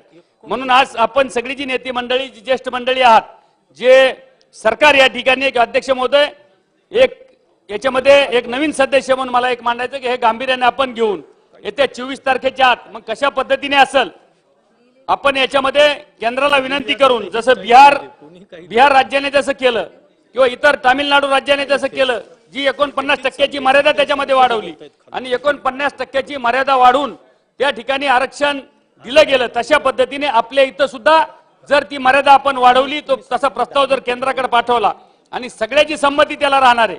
त्याच्यामुळे तेच आपल्याला या ठिकाणी करावं लागेल आणि कुठल्याही जातीच्या याला धक्का न लावता ते करावं लागेल. कारण सगळ्या समाजाची भावना आहे की बा आपल्यामध्ये हस्तक्षेप नाही झाला पाहिजे. निश्चितप्रमाणे हे जर करायचं असेल तर ही जी मर्यादा आहे ती वाढवावी लागेल याच्यामध्ये कुठलीही शंका नाही. मी जास्त वेळ इथं बोलणार नाही कारण बाकी सदस्यांना सुद्धा इथं बोलायचंय. त्याच्यामुळे ह्या बाबतीत शासनाने गांभीर्याने घेऊन दुसरा एक विषय जो टोपे साहेबांनी मग जो मांडला तो धनगर समाजाच्या बाबतीतला जो विषय मांडला त्याच्याही बाबतीत धनगड ही जातच आपल्या इकडे नाही. धनगर आणि धनगड हा एका शब्दाचा घोळ जो त्या ठिकाणी झालाय त्याच्या बाबतीतली सुद्धा सुधारणा होणं गरजेचं आहे आणि त्या समाजाला सुद्धा न्याय त्या ठिकाणी मिळणं गरजेचं आहे. मराठा समाजाच्या बाबतीत जर बोलायचं झालं तर मराठवाड्यातील मराठा समाजाला निजामाच्या वेळेस 1923ला मराठा कुणबी म्हणून आरक्षण होतं. त्याच्यानंतर तसेच हैदराबाद स्टेटमध्ये मराठा म्हणून आरक्षण होते. पुढे काकासाहेब कलेकर आयोगाने जो अहवाल सादर केला त्यामध्ये सुद्धा मराठा म्हणून ओबीसी समावेश केला होता. त्यापुढे आंध्र प्रदेशची निर्मिती झाल्यानंतर मराठ्यांचा मराठा म्हणून ओबीसी मध्ये समावेश होता. 1 मे 1990ला संयुक्त महाराष्ट्र झाला त्याच वेळेस मराठवाड्यातील मराठा समाजाचा ओबीसी समावेश होणे आवश्यक होते. पण महाराष्ट्र सरकारने ते का केले नाही त्याचे कारण सुद्धा त्यावेळेस दिले गेले नाहीत. म्हणून आजही आंध्र प्रदेशमध्ये आपण पाहिलं तर मराठा समाजाला त्या ठिकाणी ओबीसी म्हणून त्या आरक्षण त्या ठिकाणी दिलं जाते. ह्या सगळ्या बाबी पुरावे आता सगळ्या नेत्यांनी या ठिकाणी दिलेत म्हणून माझी शासनाला एक विनंती आहे की ह्या बाबतीतल्या गांभीर्याने विचार करून 24 तारखेच्या आत आपण याच्यामध्ये काय निर्णय होईल तो पाहायला पाहिजे. एवढीच विनंती या ठिकाणी करतो आणि थांबतो. जय.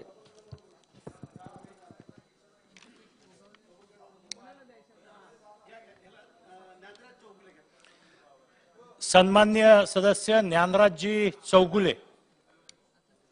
अध्यक्ष महोदय, कालपासून 293 या चर्चेत सत्ताधारी विरोधक अशा सर्व सदस्यांनी सहभाग नोंदवला आणि सर्वांच्या मते, सभागृहाच्या मते मराठा समाजाला आरक्षण मिळावं हीच प्रामुख्यानं सगळ्यांची भावना राहिलेली आहे.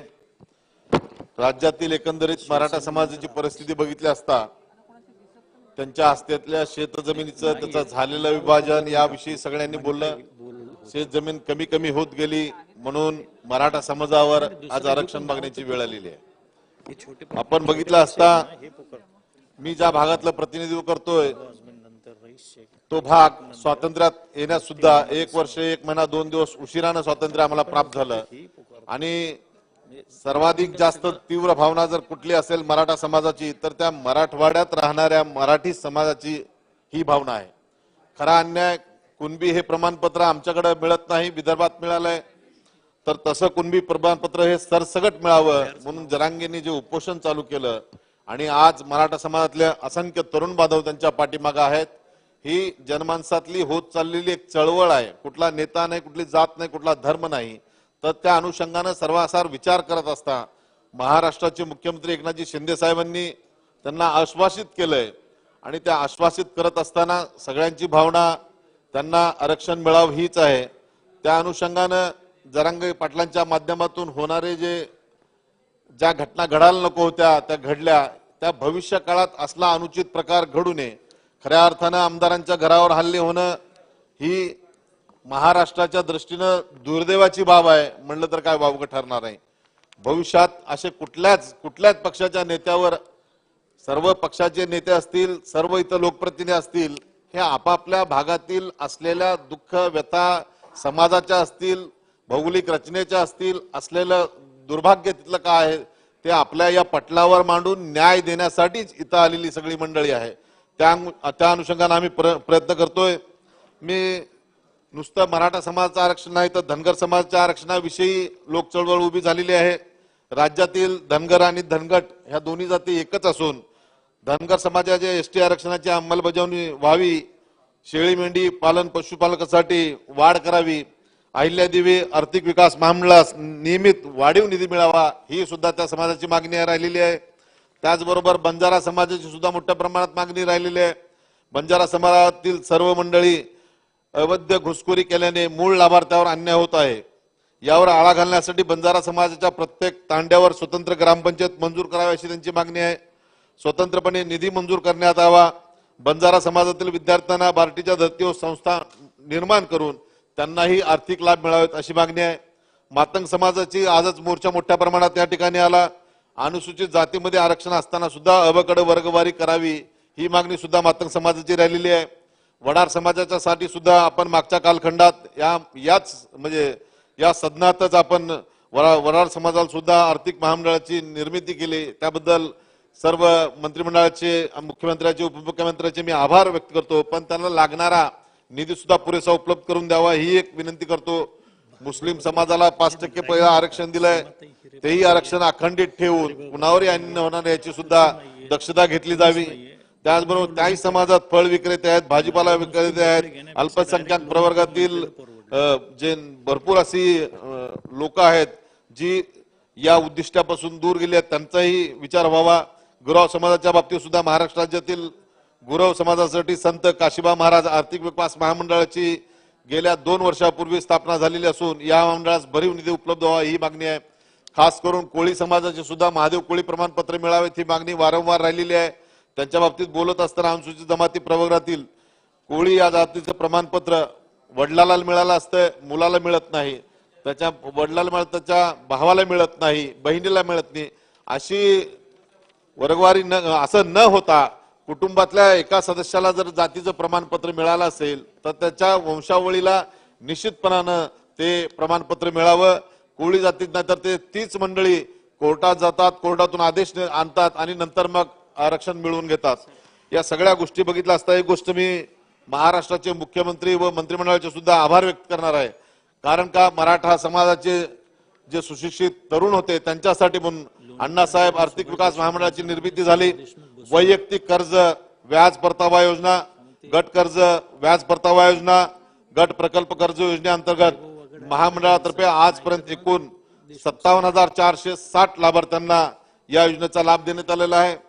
548,45,91,221 कोटी एवढ्या रकमेचा अर्थसहाय्य या व्याज परतावा रकमे देण्यात आलेल्या योजनेअंतर्गत राजश्री छत्रपती शाहू महाराज शिक्षण शुल्क शिष्यवृत्ती योजना, उच्च व तंत्र शिक्षण, आर्थिक दृष्ट्या दुर्बल घटकातील EWS विद्यार्थ्यांसाठी सन 15-16 पासून ते आज 23-24 पर्यंत अंदाजित लाभार्थी संख्या 17,54,494 तसेच एकूण निधी 9,261.41 कोटी एवढी रकमेची तरतूद या सरकारच्या वतीने करण्यात आलेली आहे.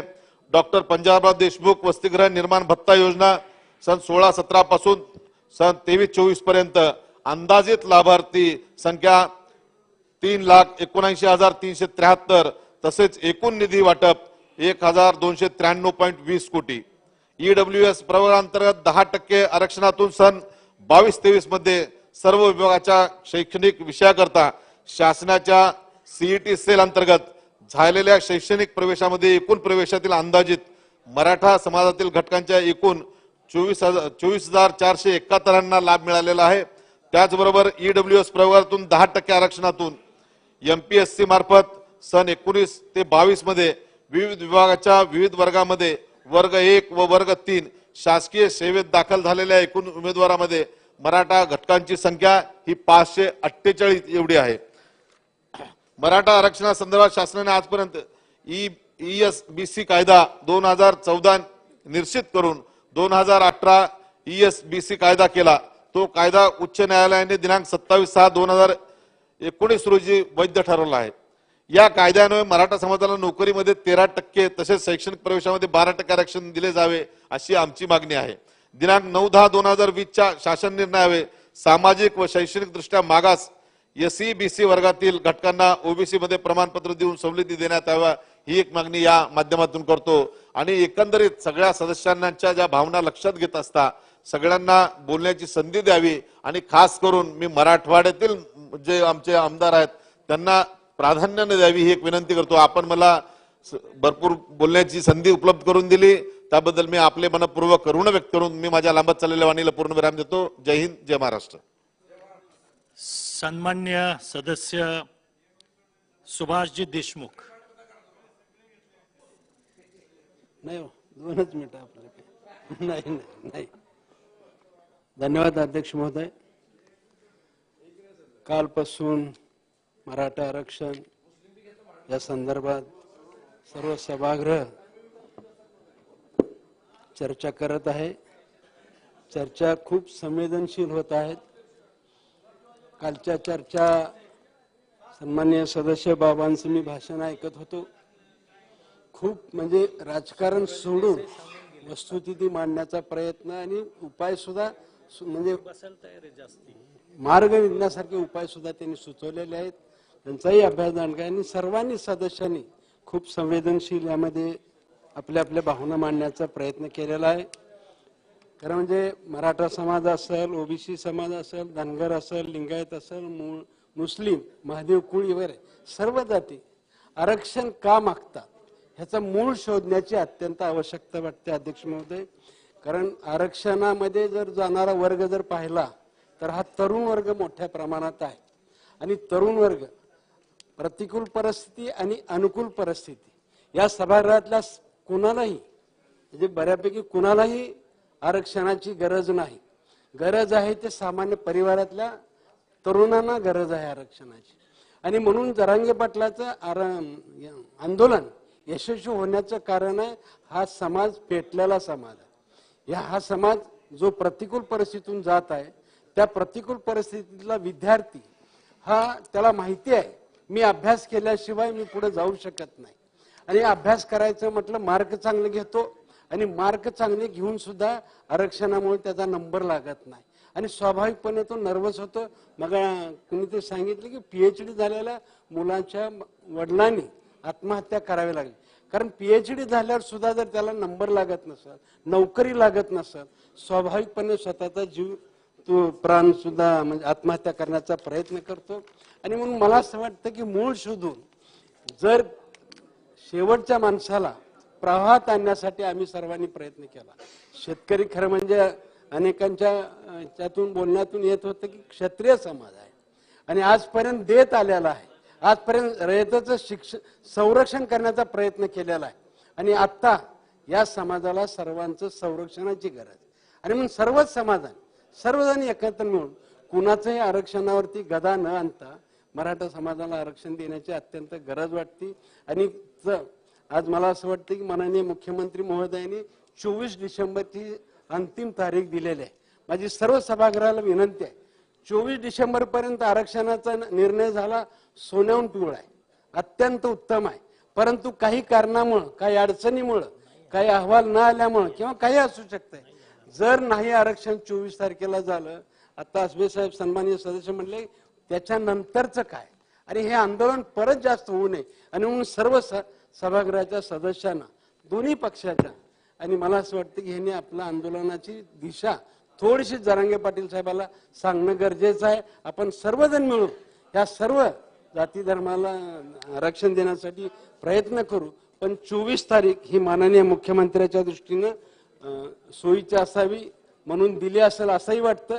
मला म्हटल्याप्रमाणे त्यांनी छत्रपती शिवाजी महाराजांची शपथ घेऊन तारीख दिलेली आहे आणि ती व्हावी अशी सन्माननीय सदस्य भास्कररावांनी म्हटलेलं, ती व्हावी अशी ईश्वरचरणी प्रार्थना सुद्धा आहे. पण नाही झाली तर आपण सर्व सभागृहांनी जरांगे पाटलासमोर सुद्धा मला अनेकांच्या ह्याच्यातून आलं की माझ्याही घरासमोर 2 वेळेस मोर्चे झाले, 200-250 कार्यकर्ते आले होते, सर्व तरुण मुलं होते. दोन्ही वेळेस शांततेत पार पडला. जसे पूर्वीचे 58 मोर्चे सुद्धा पार पडले तसं माझ्या घरासमोर सुद्धा 2 वेळेस आंदोलन झालं. दोन्ही वेळेस कार्यकर्त्यांनी शांततेत घेतलं. मीही त्यांच्यावर बसू लागलो, मीही अर्धा तास त्यांच्यावर बसलो, त्यांच्यावरची गप्पा मारल्या, त्यांच्या भावना समजून घेतल्या. मला असं वाटतं की परंतु ज्या काही घटना घडल्या, सन्माननीय सदस्यांच्या घरावर हल्ला झाला, त्यांची घरं जाळण्यात आली, हे व्हायला नको आहे. परंतु मला असं वाटतं काही समाजकंटक असतात, ह्या संधीचा फायदा घेत असतात आणि ह्या समाजकंटकामुळे कारण नसताना सामाजिक मराठा समाजाच्या कार्यकर्त्यावरती हा दोष होतो. मला असं वाटतं की हे खरंच होऊ नये, ह्याच्या बाबतीत सुद्धा आपण सगळ्यांनी मिळून प्रयत्न करण्याची गरज आहे. यापूर्वी सुद्धा कैलासवासी अण्णासाहेब पाटलांनी स्वतःचं बलिदान दिलेलं आहे. म्हणजे त्याच्यानंतर खरं म्हणजे जरांगे पाटलांचा काल जे सांगितलं बाबांनी, विश्वासार्हता महत्वाची आहे. आम्ही आंदोलन करतो, आम्ही सभा घेतो, पण आमच्यावरती विश्वास आहे का नाही बाबांनी सांगितलं होतं काल.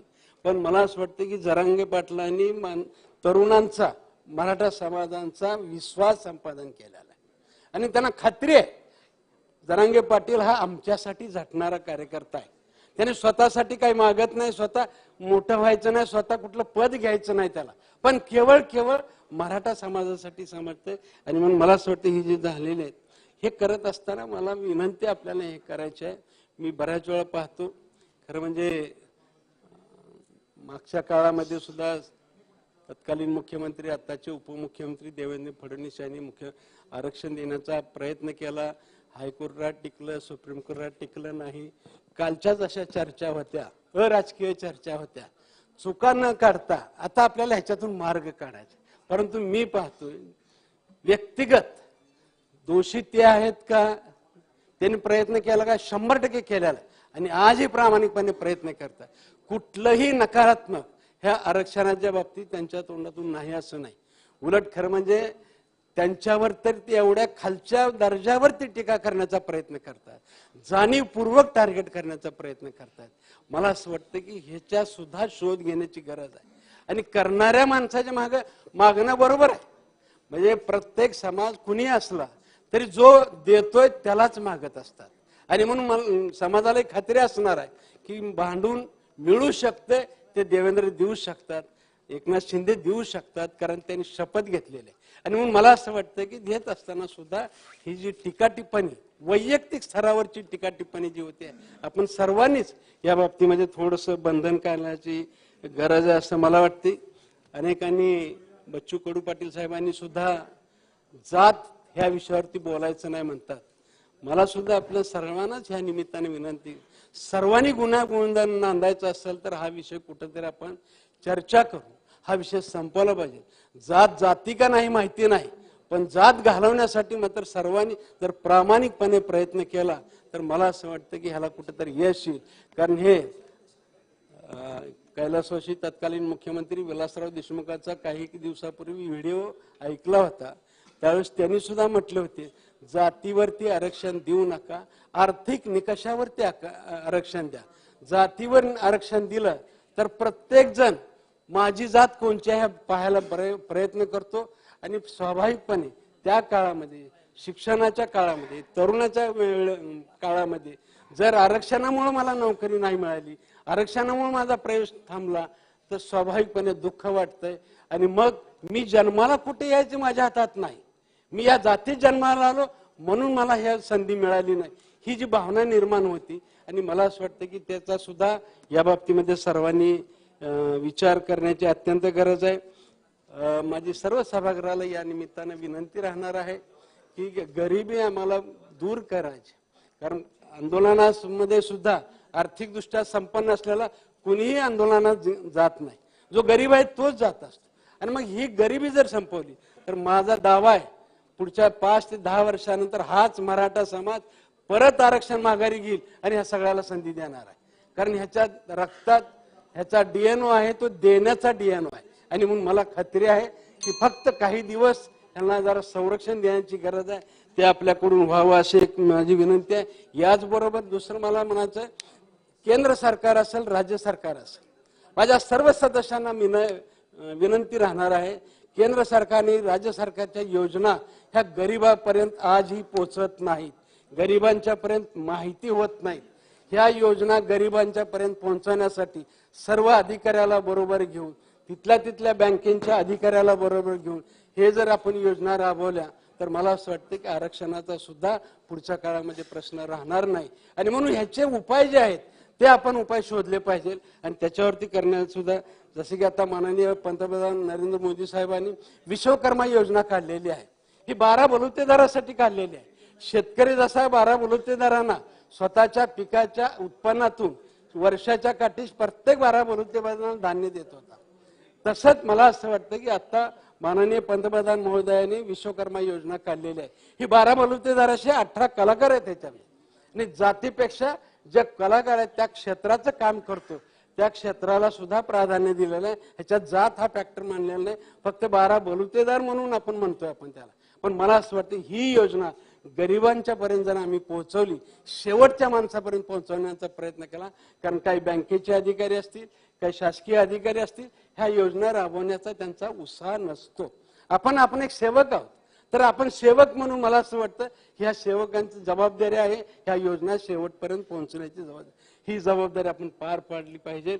आणि या निमित्ताने मी आपल्याला विनंती करणार आहे की आपण सगळ्यांनी मिळून, जसं की आता मी पाहतोय 5 वर्षापासून अण्णासाहेब पाटील महामंडळाचा व्याज परताव्याची योजना चालू आहे. मीही माझ्या बँकेतून बघतोय जवळपास 500-600 तरुण मुलांना रोजगार देण्याचा प्रयत्न केला. यांच्याबरोबर मी चर्चा करतो, आरक्षणाचा फायदा तुम्हाला कसा आहे आणि तरुण मुलांना कसा आहे.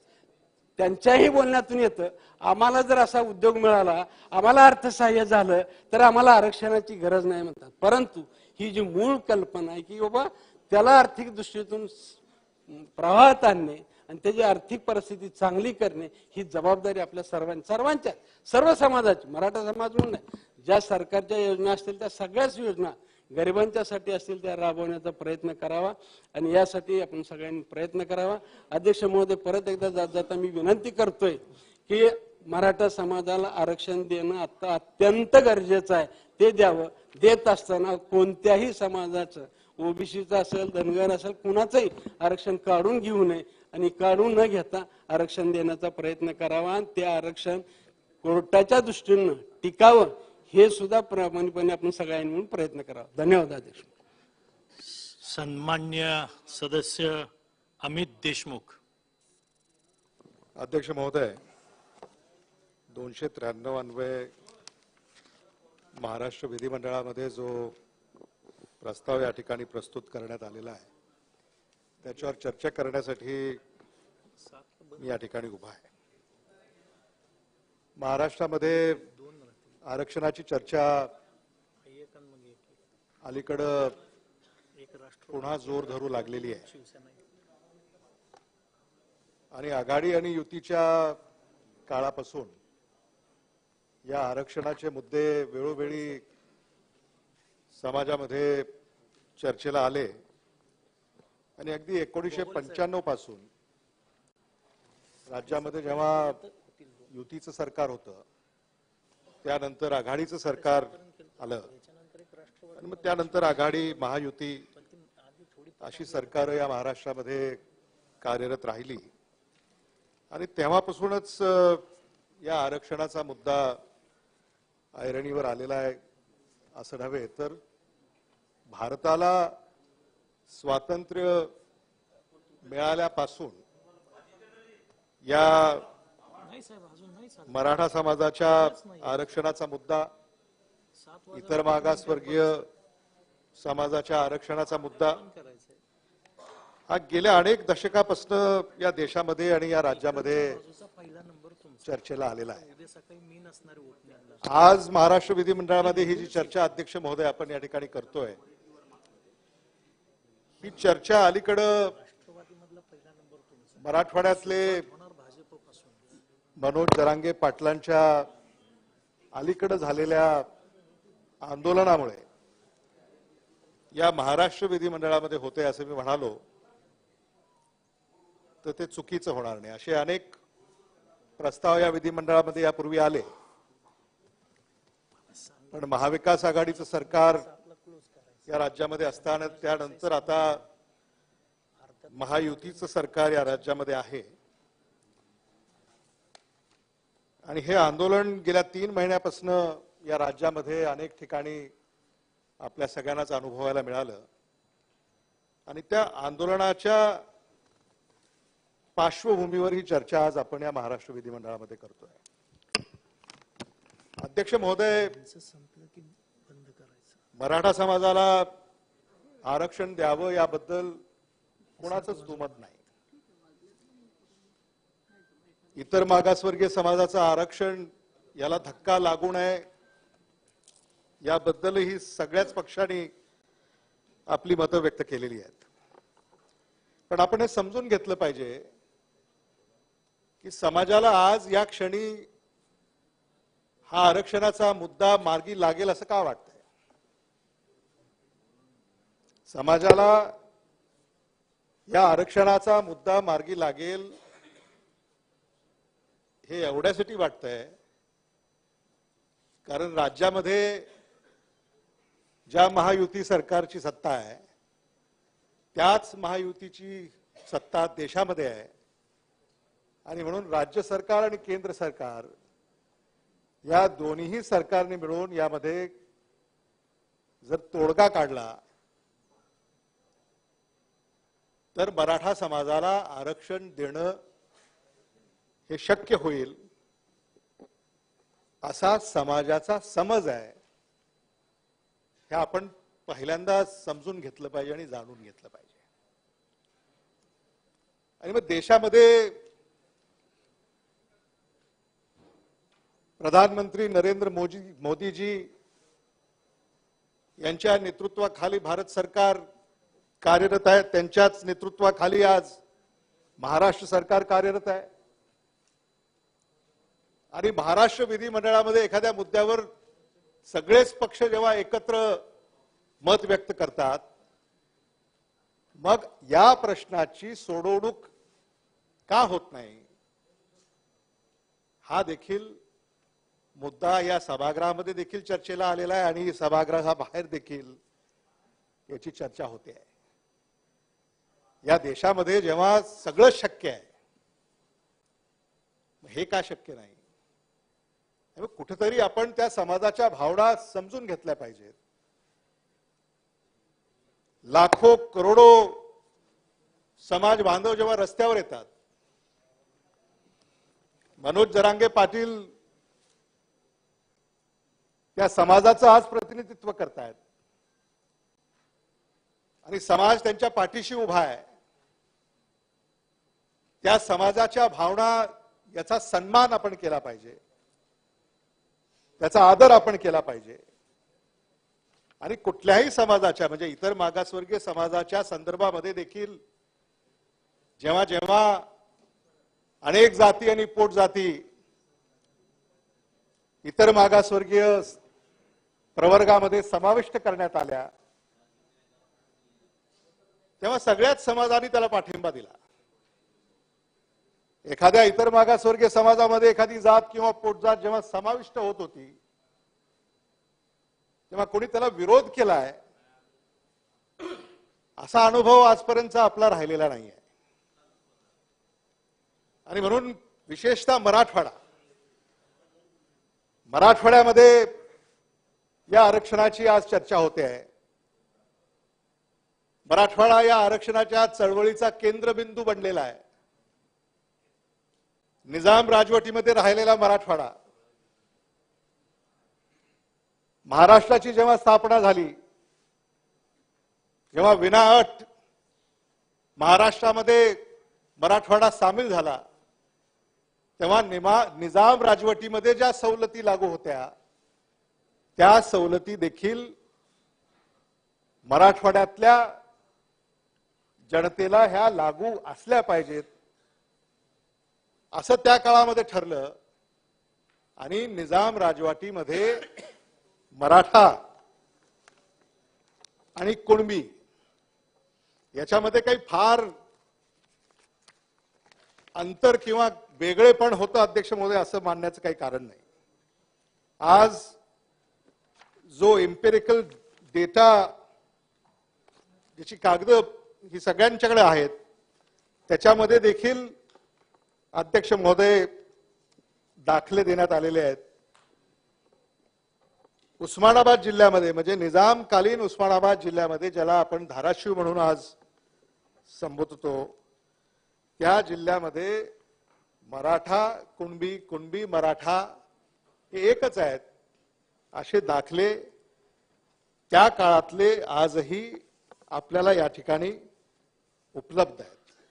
आणि म्हणून समाज जेव्हा या आरक्षणाच्या संदर्भामध्ये किंवा मागासलेपणाच्या संदर्भामध्ये जेव्हा ही चर्चा करतो, तेव्हा आणि एवढ्या मोठ्या संख्येनं जेव्हा समाज एकवटतो, तेव्हा समाजाच्या पुढाऱ्यांनी त्याची नोंद ही घेतली पाहिजे आणि कोणीतरी सांगितलं पाहिजे.